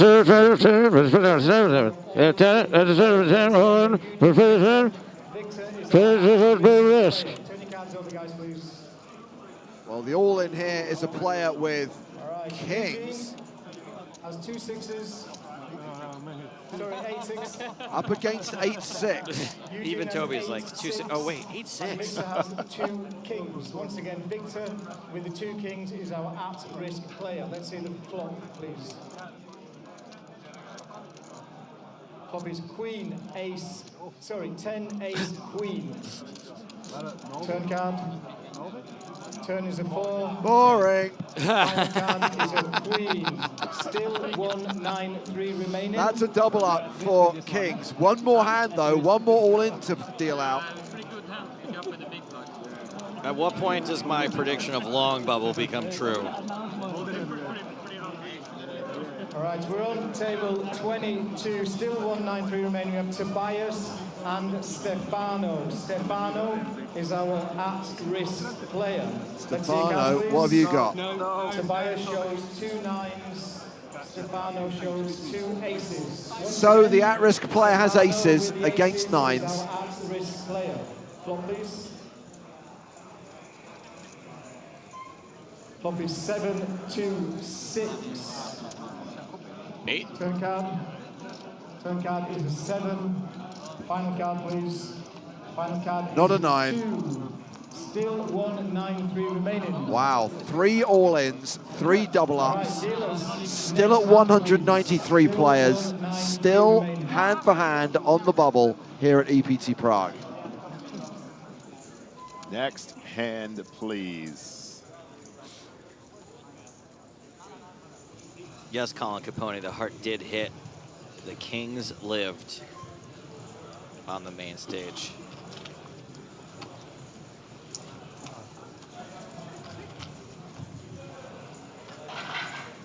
I kind of like the suggestion from J-Mash. I think Toby should go around to all the people who are out of their seats and demand a time bank card from them.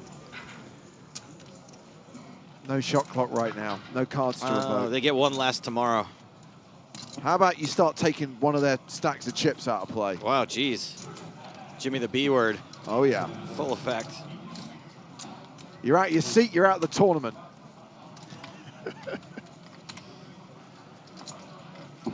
Folding round. I think that was a walk for Colias. That's how we do it. It's one way to do it.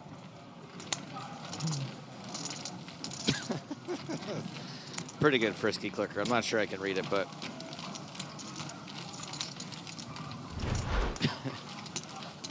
Ramon still playing more than $500,000. 126 big blinds.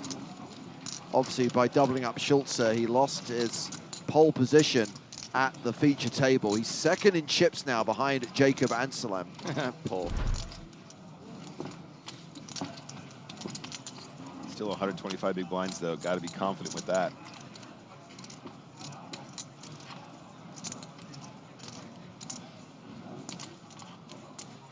Logan says that sweater is fire, Colias. Do you mean it's fire or it belongs in a fire?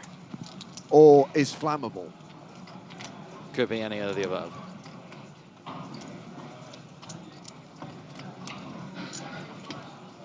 So again, we wait to find out what's happening in the field, how many hands are still in progress, and whether we see any all-ins that need to be dealt out.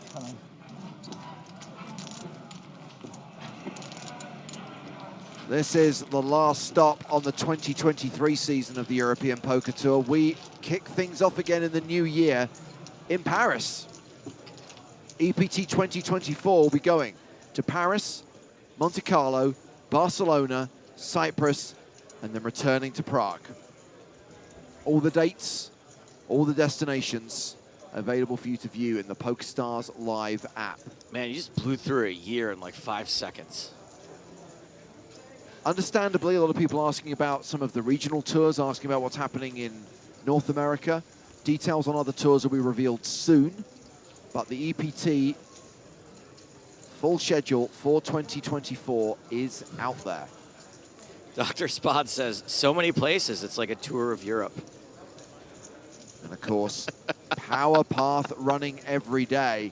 We talk about the Power Passes, Nick. We talk about people winning their way to an EPT main event by redeeming their gold Power Pass. There's a chance to win a Power Pass every single day. There is, absolutely. Mini EPT running now, added prizes And definitely some great opportunities. Lots of cool stories coming out of the individuals that take part in those.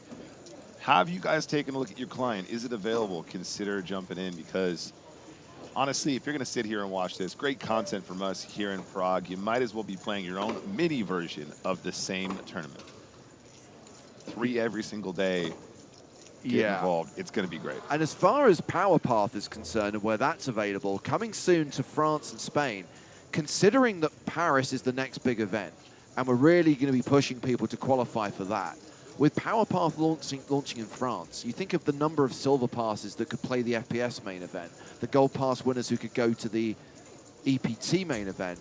I expect that to be a really popular promotion in the weeks leading up to Paris. Yeah, I completely agree. And if the last couple EPTs have been anything to go by, the Nationals are getting insane volume. Lots and lots of players joining those tournaments. For example, our record-breaking Eureka event from this year's 2023 Prague, that happened just before we started our EPT and Mystery Bounty coverage on Tuesday.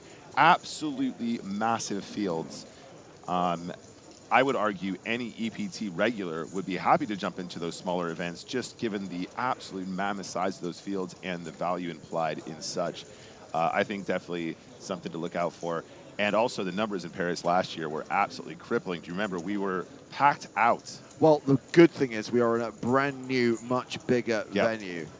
So new, improved, bigger, better. EPT Paris 2024, looking forward to that one in February. And yes, already making our plans for our live coverage of that event on the PokerStars Twitch and YouTube channels.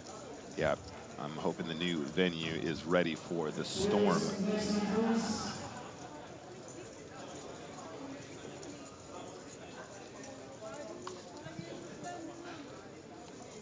What's happening? Where are we at?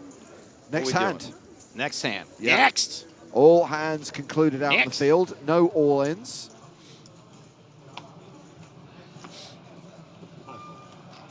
Eights folded under the gun by Yuto Suzuki. King 7 for Zamataro. That's a fold. Thomas Clack, Queen 6 of spades.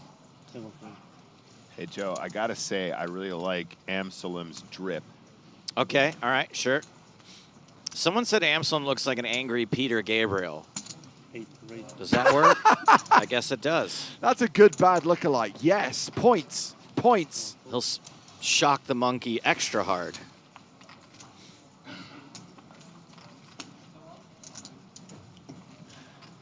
Ramon with Jack 9 of clubs in the small blind.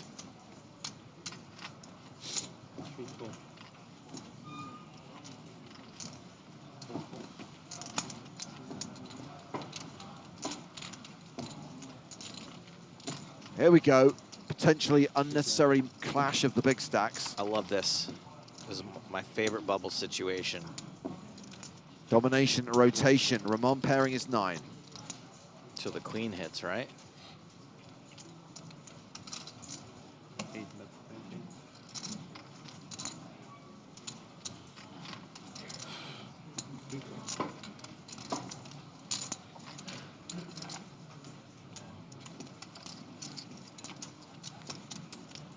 Five of clubs on the turn. Ramon now an 85% favorite.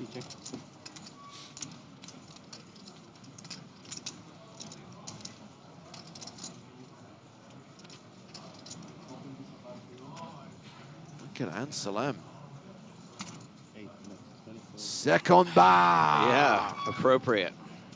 24 into 46. Come on. You're festive, Ramon. You can't get owned in this spot. I would say the chances of Ramon folding this turn are very close to 0.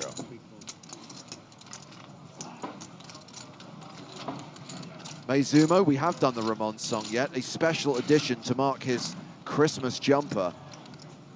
And chances are you're going to be hearing it again after this hand, because he's about to win a huge pot. Do we really have to see Gascoigne picking his nose there? Does Amsalem have a third barrel? He's not scared. Multiple bubbles burst. Oh. Are you sure Ramon's about to win a huge pot? Oh, I don't know if he's going to win a huge pot. I just think that Amsalem was about to fire a big bet. words of Porno for Pyros, we make big bets. Ramon makes the call. 170,000 in that pot, which will be shipped in the direction of Ramon Callias. Festive Ramon, festive Ramon, loves his eggnog and his Yule log. He's festive Ramon. Hey!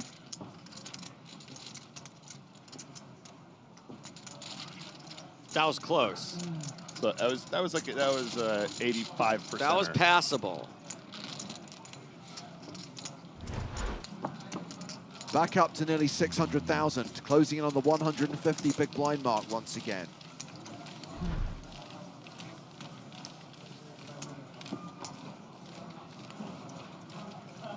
James decided to go on hard mode with the lyrics this year. And Salam has dropped down to 428,000. Still has more than 100 big blinds. And still half an hour till the blinds go up. Now, we have been at 193 for a considerable amount of time. We did say that we expect the bubble to burst at this level. Because we've already gone hand for hand, the protocol would be, if we get to the end of level 15 and we are still not in the money, we would play into level 16 and stop the moment the bubble bursts. If the bubble bursts before the end of this level, we'll play to the end of the level and see the opening chapter of the post-bubble bust-out bonanza. I think we're going to go into the next level.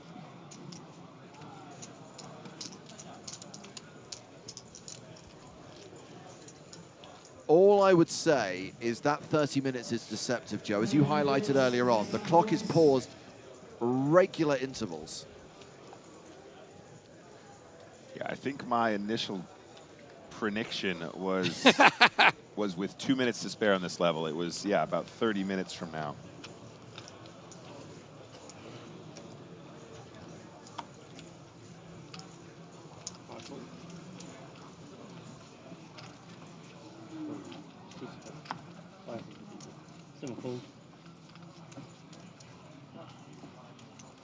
And Salam with ace-king.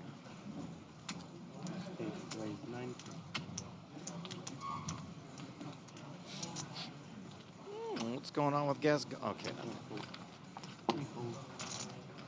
Round to the blind. Sebastian Schultz 7-4 in the small. Yuto Suzuki in the big. Calls with 10-9.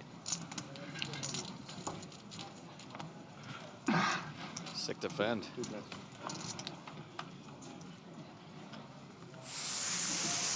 Ooh. Is that a straight? No, 8, 9, 10. but it is an open-ended straight draw against top pair, top kicker. And we know Anselm, he don't slow down when he doesn't have it. I can only imagine when he does.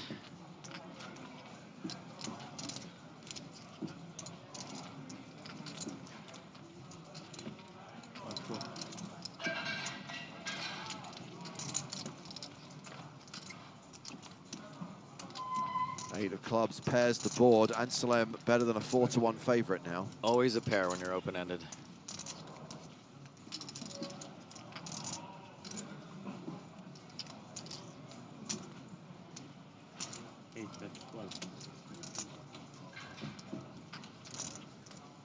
Quite a small bet here on the turn. Suzuki is on the shorter side, but I still think you can go 40, 50, 60% here.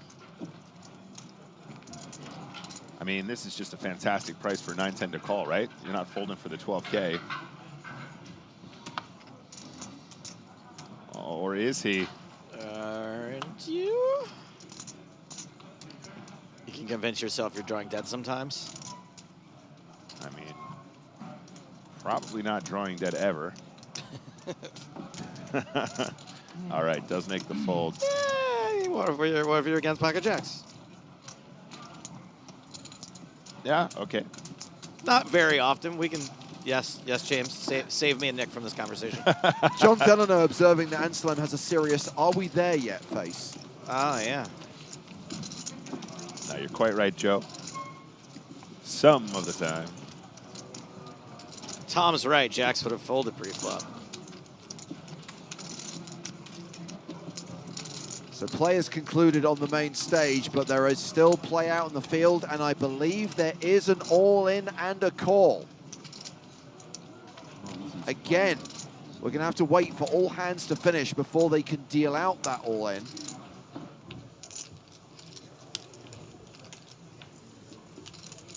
Getting a lot of bad lookalikes for Ansel. Jeff Bridges from Iron Man, Imhotep from The Mummy. The singer from Disturbed. I still think angry/grumpy Peter Gabriel was the best I've heard. The singer from Rammstein. So this is Vítězslav Czech in seat 1, who's all in. Tamas Adamski in the 2 seat has called the all in. Hands have not been tabled yet.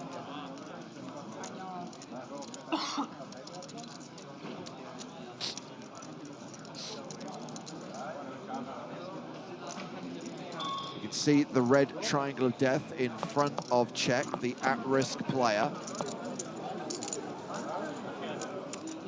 And I'm hearing there is another all-in and a call. So once all other hands have concluded, Toby will come to this table first. We'll deal out the all-in between Czech and Adamski. And then we'll go to the other table and deal out the all-in call there. So if those 2 hands result in eliminations, we will be in the money. The bubble will have burst. That's right, it's getting real close. Just waiting for the go-ahead to run the gambles. By the way, Adamski, I think it's really bad that Seal got all the credit for that song.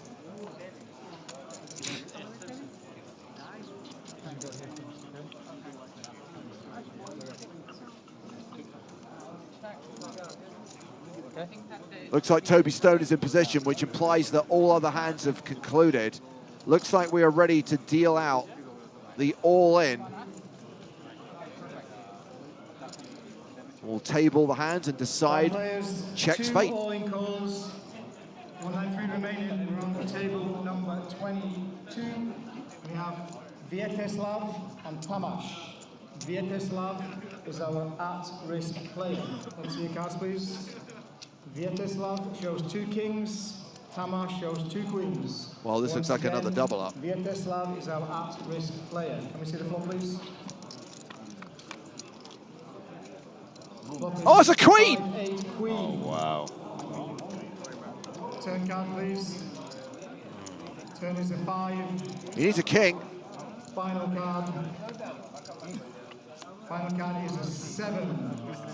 1, 9, 2 remaining. Pure bubble time. We have 1 more all-in call. Vítězslav Czech loses. Kings cracked by queens. He goes out in 193rd place. 1 more player to lose and we're in the money. And just to highlight, there is another all-in and a call. Toby's making his way there now. Brutal. He's struggling to get there because people are not in their seats. This bubble cannot be smooth and controlled.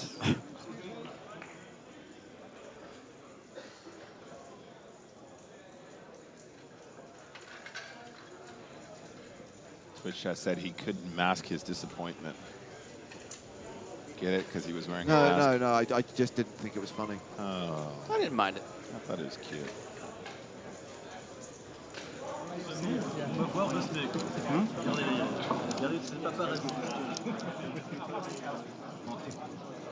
Allez, Seb. Un gamin ici, hein? Are you ready? Are you there? Okay, got it. All right, players, 192 remaining. We're on table number 3. We have Boris and Sebastian. Sebastian is our at-risk player. So once again, Boris and Sebastian. Sebastian's our at-risk player. Let's see your cards, please. Is this the stone bubble? Yeah, it is indeed. Sebastian Matriga all in and at risk with ace-queen racing against sixes. Queen of diamonds. Once again, Sebastian is our at-risk player with 8 queen of diamonds. Come on. Let's see the flop, please. Oh, Danny. Thanks, mate. Flop is 8-8-4. Good board for sixes. Turn is a 2. Ace or a queen needed. Final cards are 9. That's it. We're in the money. Congratulations, everybody. You have cash in EPT. Oh. All right, Grace. Once again. 1-9 will remain. So Sebastian Matriga goes out on the bubble. The final 191, all guaranteed at least a min cash. We can start paying players now. Let the post-bubble bust-out bonanza begin.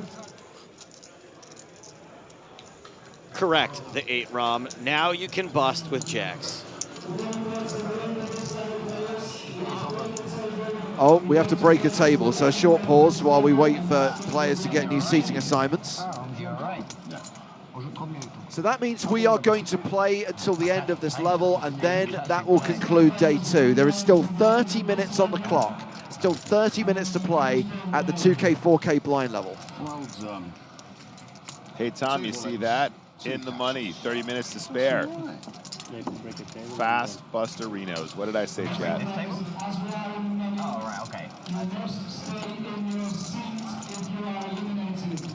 You must stay in your seat when you are eliminated. If you run away, we're not going to pay you. Is there a branch of Tandy in Prague? Can we get Toby a new speaker? Tandy. Yeah, let's get it all in. Come on, just do a flip. Wait, 3-way. Ian Gascoigne. Hello. Over it. Stefan Huber taking a seat on the feature table. Level 15. Having his flag at the table is a big plus. Look at the laddering. He's a dapper chap. Any relation to Sebastian? Don't think so. They could be related, looks-wise. Have we confirmed that Ian Gascoigne is not related to Paul Gascoigne? We have not. Carnage now. Huh? It was an interesting table for the bubble, right? Yeah. Yeah. It's interesting. That's good for you. €700 just to stay in. Okay, dealers, you should have 8 players to the table. We do have 8 players, Toby. Does that mean we can start? Let's understand the best weather for. But that's it. It's a certain fence, man.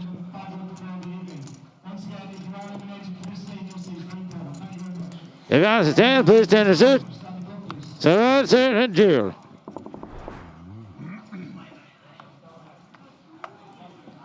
Up to the mic and away we go. In the money in the EPT Prague main event. Everyone guaranteed at least €8,420.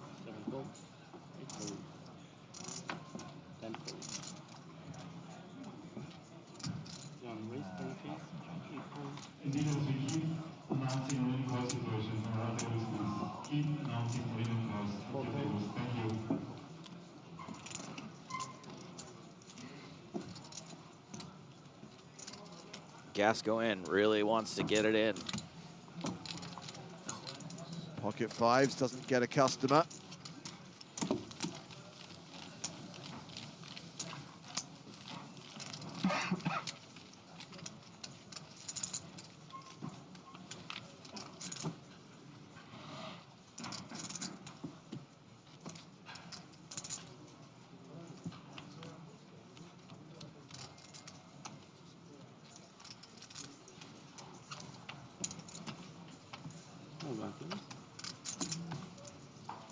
Put your blinds out.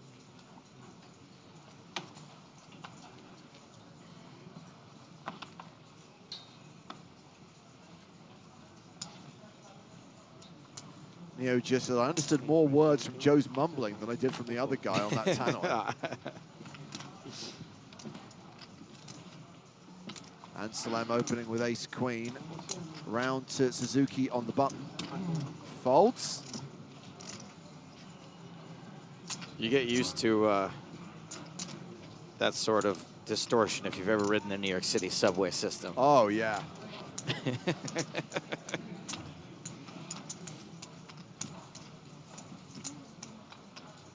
So the post bubble bust out bonanza. Sorry, You're guys. not good with alliteration, are you, Nick? I got that.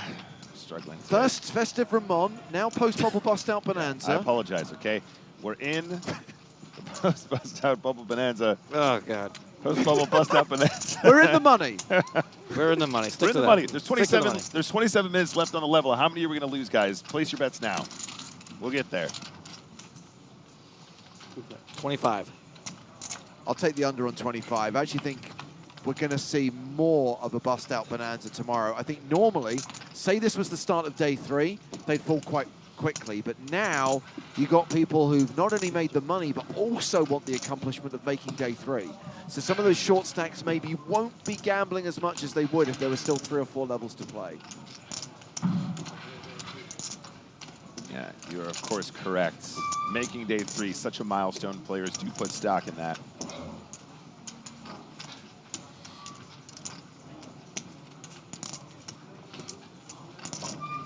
I only ask commentator to stop mumbling loudly to my earphones when I can hear the venue commentator fine in the stream. Your wish is my command.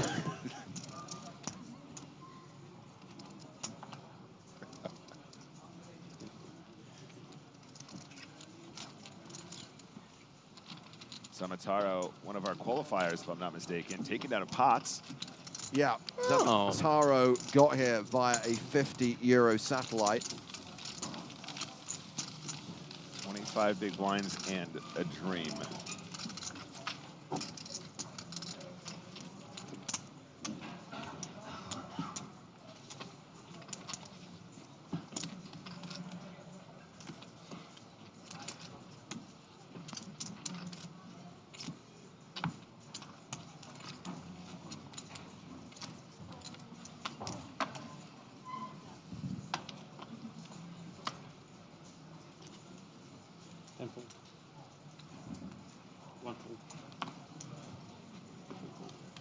Has there been 25 bust outs yet? No, there have been 3. 3? I'm on pace. Definitely on pace.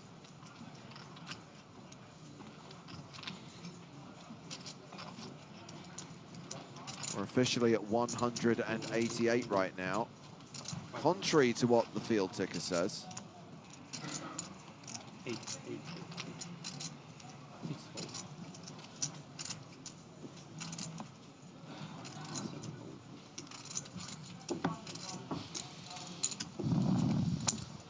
Big sigh.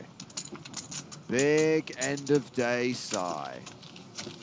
That sigh can only mean 2 things. The end of day or quads.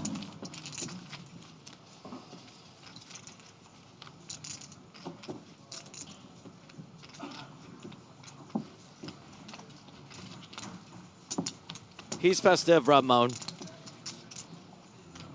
Hey. Hey.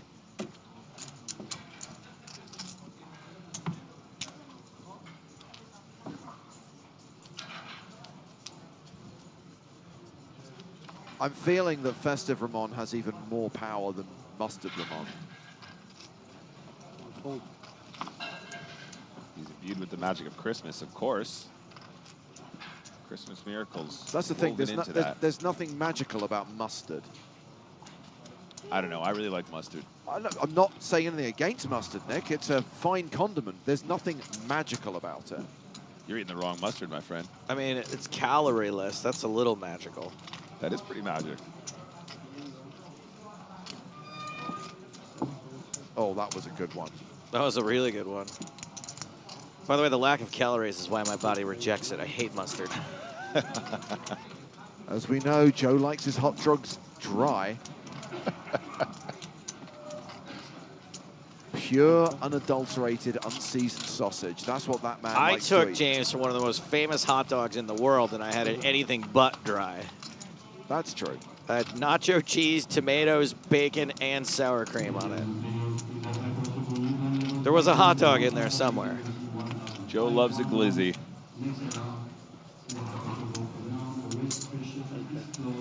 I do love a glizzy. Well, Hubert with the advantage here.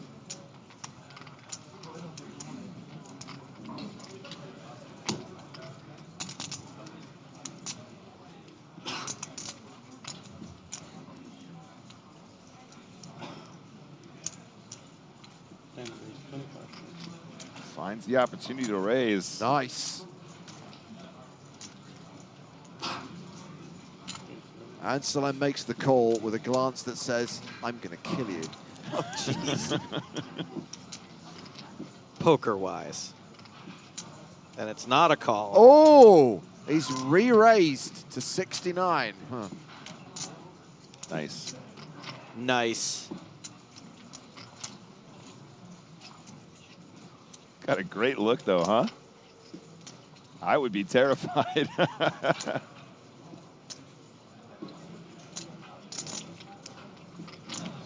How much do you reckon his hoodie cost?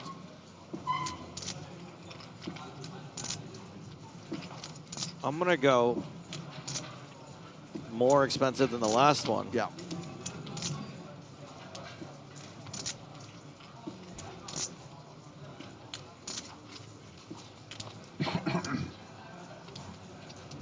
Anselm has the face of a man who's never even heard of TK Maxx. Unless he owns 9 of them.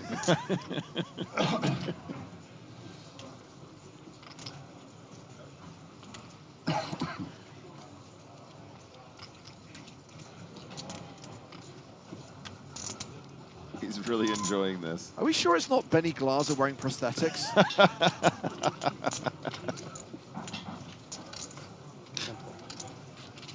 What a player. I am Team Anselm all day long. I want to see this guy go all the way. Nick's been on the Anselm train from the very beginning. Yeah. Don't. I'm not a fair weather fan. I've been on the train since I saw him call it off with Jack 9. On the bubble.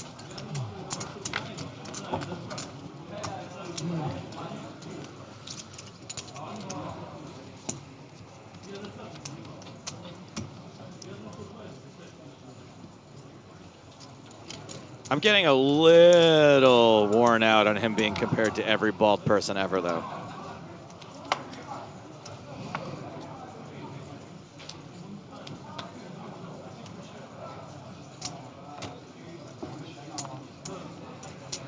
$187, $186.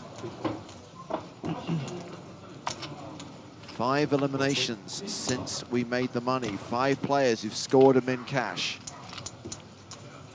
I'm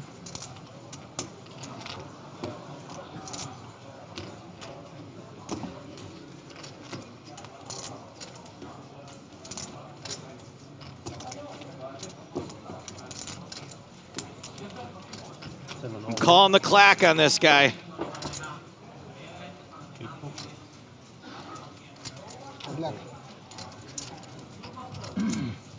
Halfway to the dead man's hand.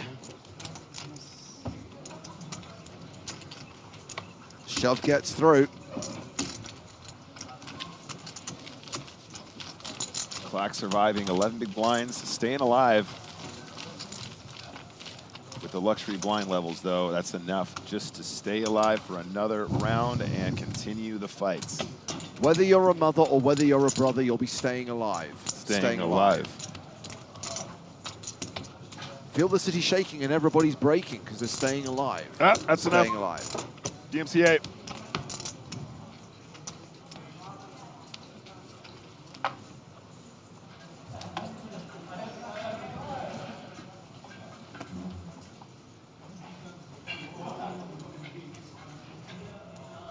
Schultz at King 9. Folds. Suzuki out.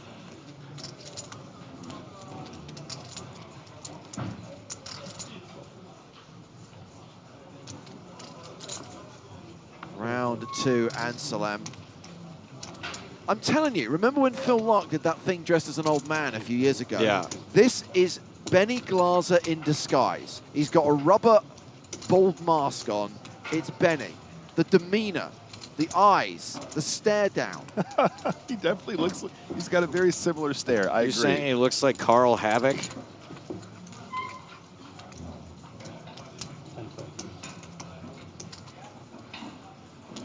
Huber with the better ace just calls on the button.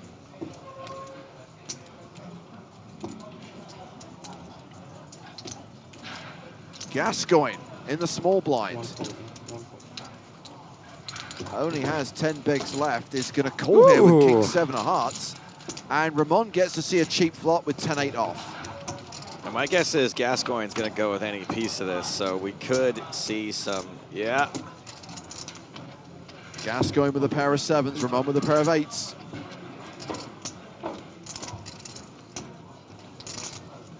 Not just a pair of 8s, top pair of 8s.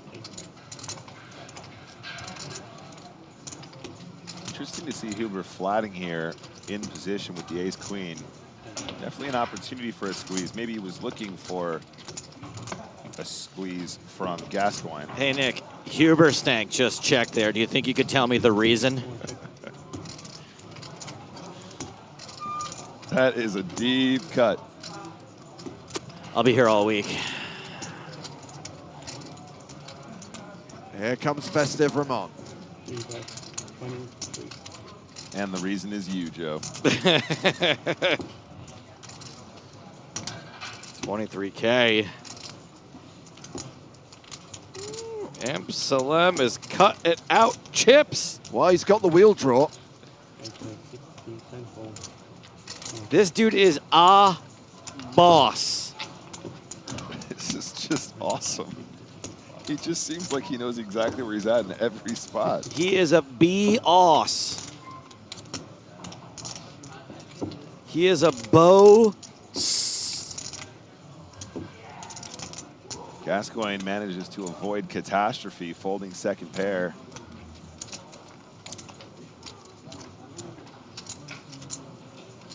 Ramon had this guy's number earlier.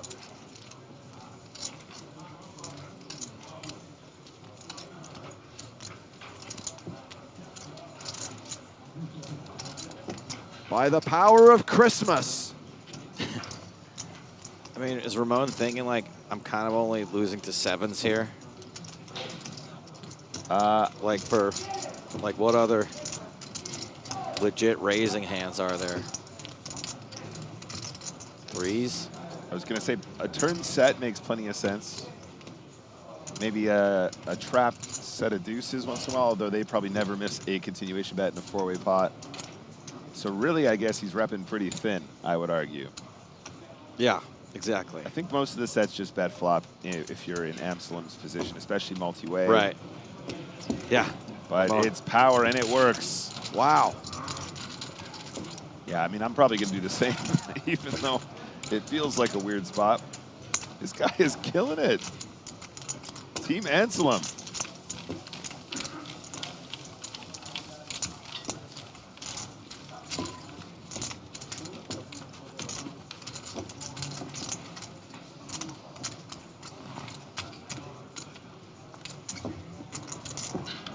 Still 15 minutes on the clock. Of course, the clock will not tick down to 0. In 4 or 5 minutes' time, they'll pause the clock and draw for the number of hands to play before the end of day 2. Surviving players will bag and tag and come back for day 3. And I do think we'll see the business end of the post-bubble bust-out bonanza tomorrow. Just a few eliminations probably today. A lot of players will be very keen just to finish for the day.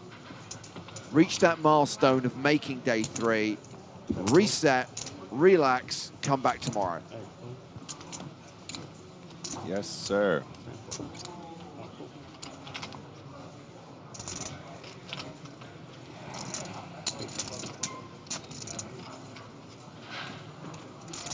Folded to Ramon in the small blind. He completes with Queen 8 of diamonds. Sebastian Schulze with Jack 3 off.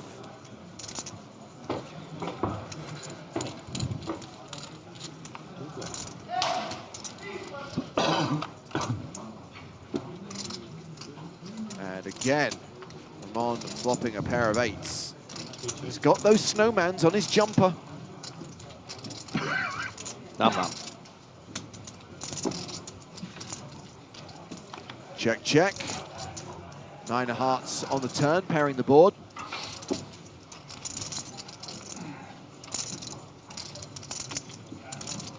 think you got to start betting now.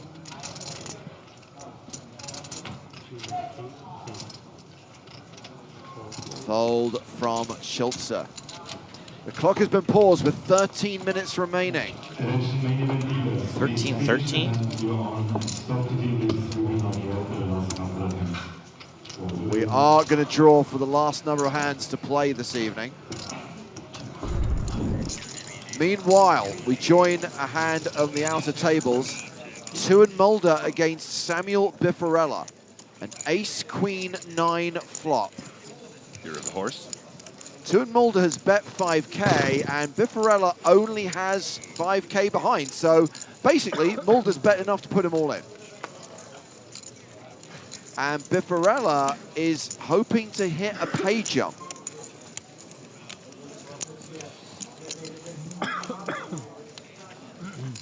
Aren't we like 2 spots away from the pay jump? I actually think we're at 182. Okay.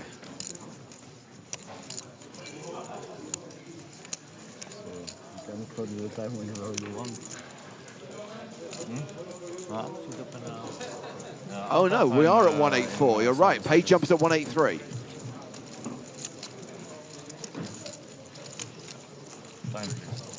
Time please on 12. At the end of the day, we will not be tolerating any clock sucking. So you got 30 seconds. Oh, he makes the call. Tuan Mulder with a set of aces. Biffarella with a set of 9s. This is gross. Wow, that is savage. Case 9 required.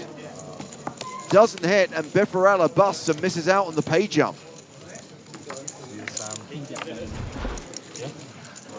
Did manage to squeak in the money, though, James. Would be a lot more disappointing if that's how you bubbled. Whoa. Meanwhile, they have drawn for the number of hands we're going to play to conclude day 2.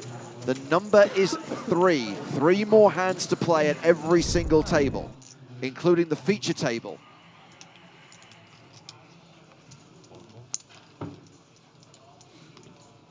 Sean says, nice job, guys. What time tomorrow? Same time as today, Sean, 12:30 local time. That's 12:30 Central European time. We'll be live with cards up coverage of day 3 of this EPT main event.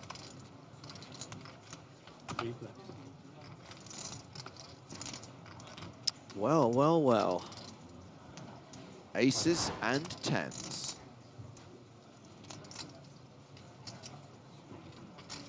But everyone catches a piece.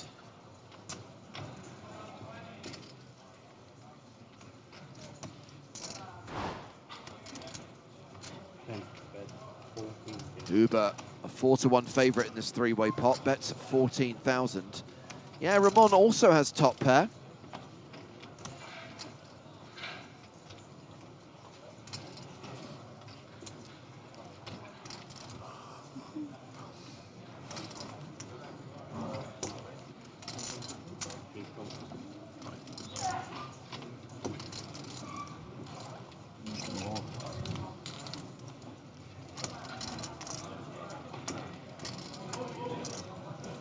On the turn, and Ramon is now drawing dead. Tricky one, though. 5 of hearts. Completing that flush draw. I would argue that the dealer button probably has a decent number of suited combinations that call in position.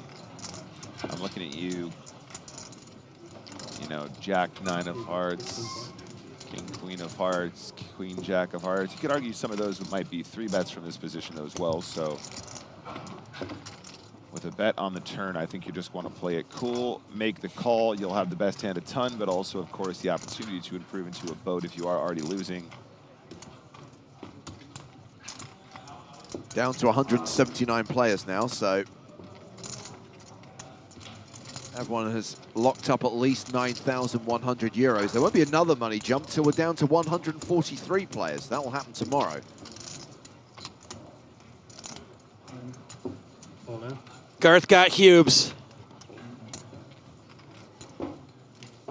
Decides to just check jam instead. Yeah, and Ramon quickly gets away from it. Penultimate hand of the day about to be dealt on the main stage.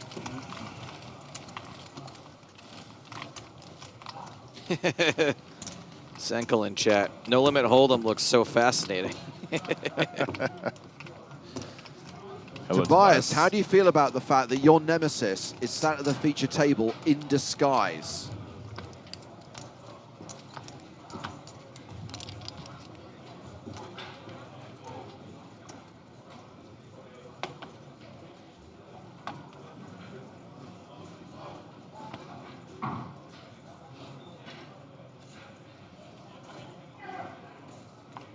He wants to know if he has a nemesis. He's not sure who you're talking about.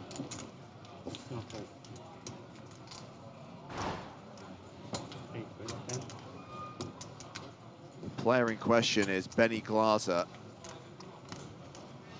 who has pocket jacks. Has raised to 10,000. Huber with King Queen. Wow.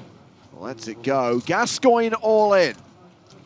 Oh. King 3. Now this is a bonanza hand if I've ever seen one. Gascoigne ain't coming back tomorrow. He's got a flight to catch. He's playing for the win. You're not getting his keys to the Lambo. Oh, Gascoigne, yeah, just wanted to gamble here.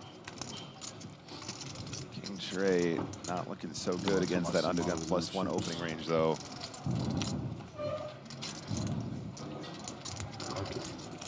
Actually, not to take away from this hand, but I think if anyone is Tobias Lekness's nemesis, it's Alan Kessler. Didn't they get into it, or am I thinking of the other guy? That was Graf Teckle. Yeah, whatever.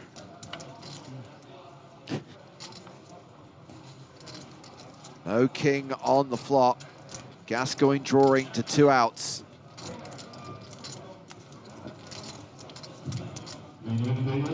Once the last hand has been dealt through table and it's finished. Oh.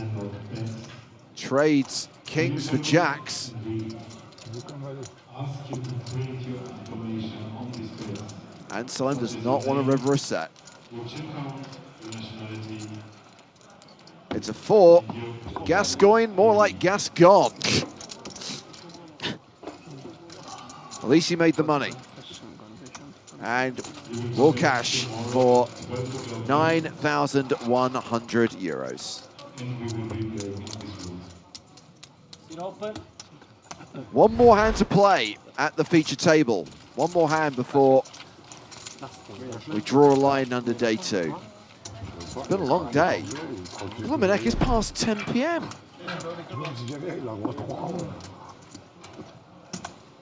Tobias in the chat saying, I'm just here for Nick to tell me how much he enjoyed having me to his left in the 550 horse. I did play the horse, boys. I forgot to tell you. And to my joy, I was sat directly to the right of Tobias Lekness, a.k.a. Senkel 92. I love the fact all the mixed games players persuaded you to take part in the horse just because they needed some dead money. Isn't that weird? Yeah. They're very accommodating, friendly guys. It doesn't make any sense to me, but if anyone's Tobias's nemesis, it's me now. Tobias, what was the note that you put in your phone about me the day that I became a real mixed games player? Would you like to share with the class? Okay, let's go. That's it, Ramon. You get in there with your 5s. It's no King 3.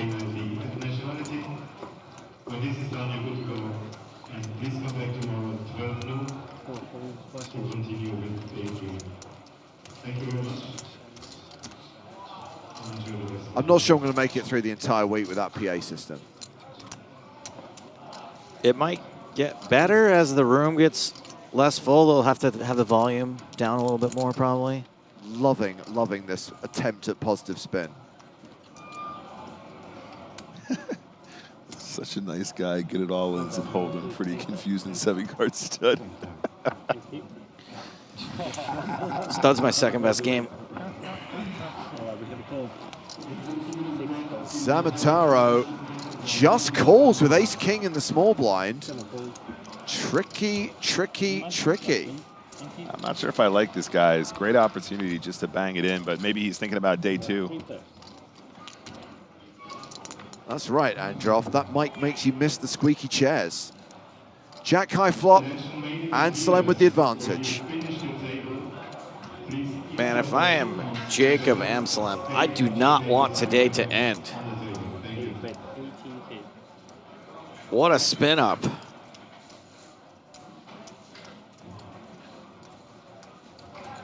Especially when you consider we didn't play that many hands.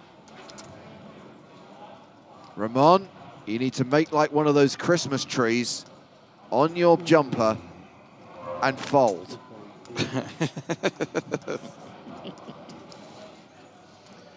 He's called.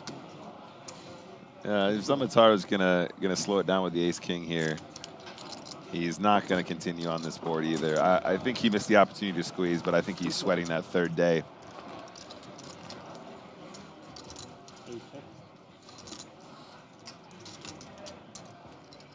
It's time for you to make like those trees and pine for a 5. No 5. Anselm is going to win the last hand of the day, bets 10,000 on the river. Ramon calls. Oh, wow. Ramon, you did not have the best hand. He was like, what did I have? And that is going to do it for day 2 of the EPT Prague main event. And looks like we're going to be coming back tomorrow with 175 players. So, what's that, 16 eliminations? 16. So yeah, I do think we'll see most of the post-bubble bust-out bonanza tomorrow. I think we saw a lot of players, as evidenced by Zamataro there, just slow playing the ace-king. Yep. Just trying to make it into day 3, come back with a cool, clear head tomorrow. Sure. I still hate it, but... I was expecting less Zamataro, more Gascoigne. Ramon will have 98 big blinds coming into play tomorrow. Blinds will be up to 2,000, 5,000. That is a solid stack for this festive chap. Festive Ramon, I wish him all the best. New feature table tomorrow though, right James? Absolutely, well there'll be a redraw overnight. So new seat assignments for all the players. And yes, a new feature table to start our coverage tomorrow. A reminder, the start time is 12:30 local time. That's 12:30 Central European time. I'm sure that your computer and or mobile device has all of the time zones on it, so wherever you are in the world, you can do the conversion. Thank you for hanging out with us today, chat. That was a lot of fun. Great day of coverage, in my opinion. Including world-famous bubble coverage. Yeah, got there, no sweat. But 5 more levels to play tomorrow, and a lot more poker to be played until we get down to a final table, before we get close to having a champion here in Prague. This is how things ended on the main stage. Great day, great session for Jacob Amsalem. He's going to be among the chip leaders with 630k. Ramon, a very comfortable stack. Short stacks for Zamataro, Suzuki, and Thomas Clack. They've got some work to do tomorrow. And of course, we are now in the money. We are now paying out players. Everyone is guaranteed at least 9,100 euros. We've already had the first jump in prize money. But everyone will be thinking about getting more money than that. The biggest scores reserved for the finalists. 6-figure scores for the top 8, with the winner getting a 7-figure score. The winner of EPT Prague 2023 earning 1,030,000 euros. That prize will not be presented until Sunday, and we'll also hand over the Champions Trophy. Oh, cool million. Plus 30,000. Record-breaking field, 1,285 entries, the biggest EPT Prague main event we have ever had. Suffice to say, there is plenty of coverage of what's happening here in Prague over at the PokerStars blog. We have got both Jack Stanton and Howard Swains with us at this event. Read their words at the PokerStars blog, including profiles of some of the players, including the qualifiers and those gold pass winners competing in this event. And join us tomorrow, 12:30 Central European time for day 3 of the EPT Prague main event on the PokerStars Twitch and YouTube channels. We'll see you then, and until then, from Nick Walsh, Griffin Benger, Joe Stapleton, and me, James Hartigan, it's good night from Prague. See you tomorrow.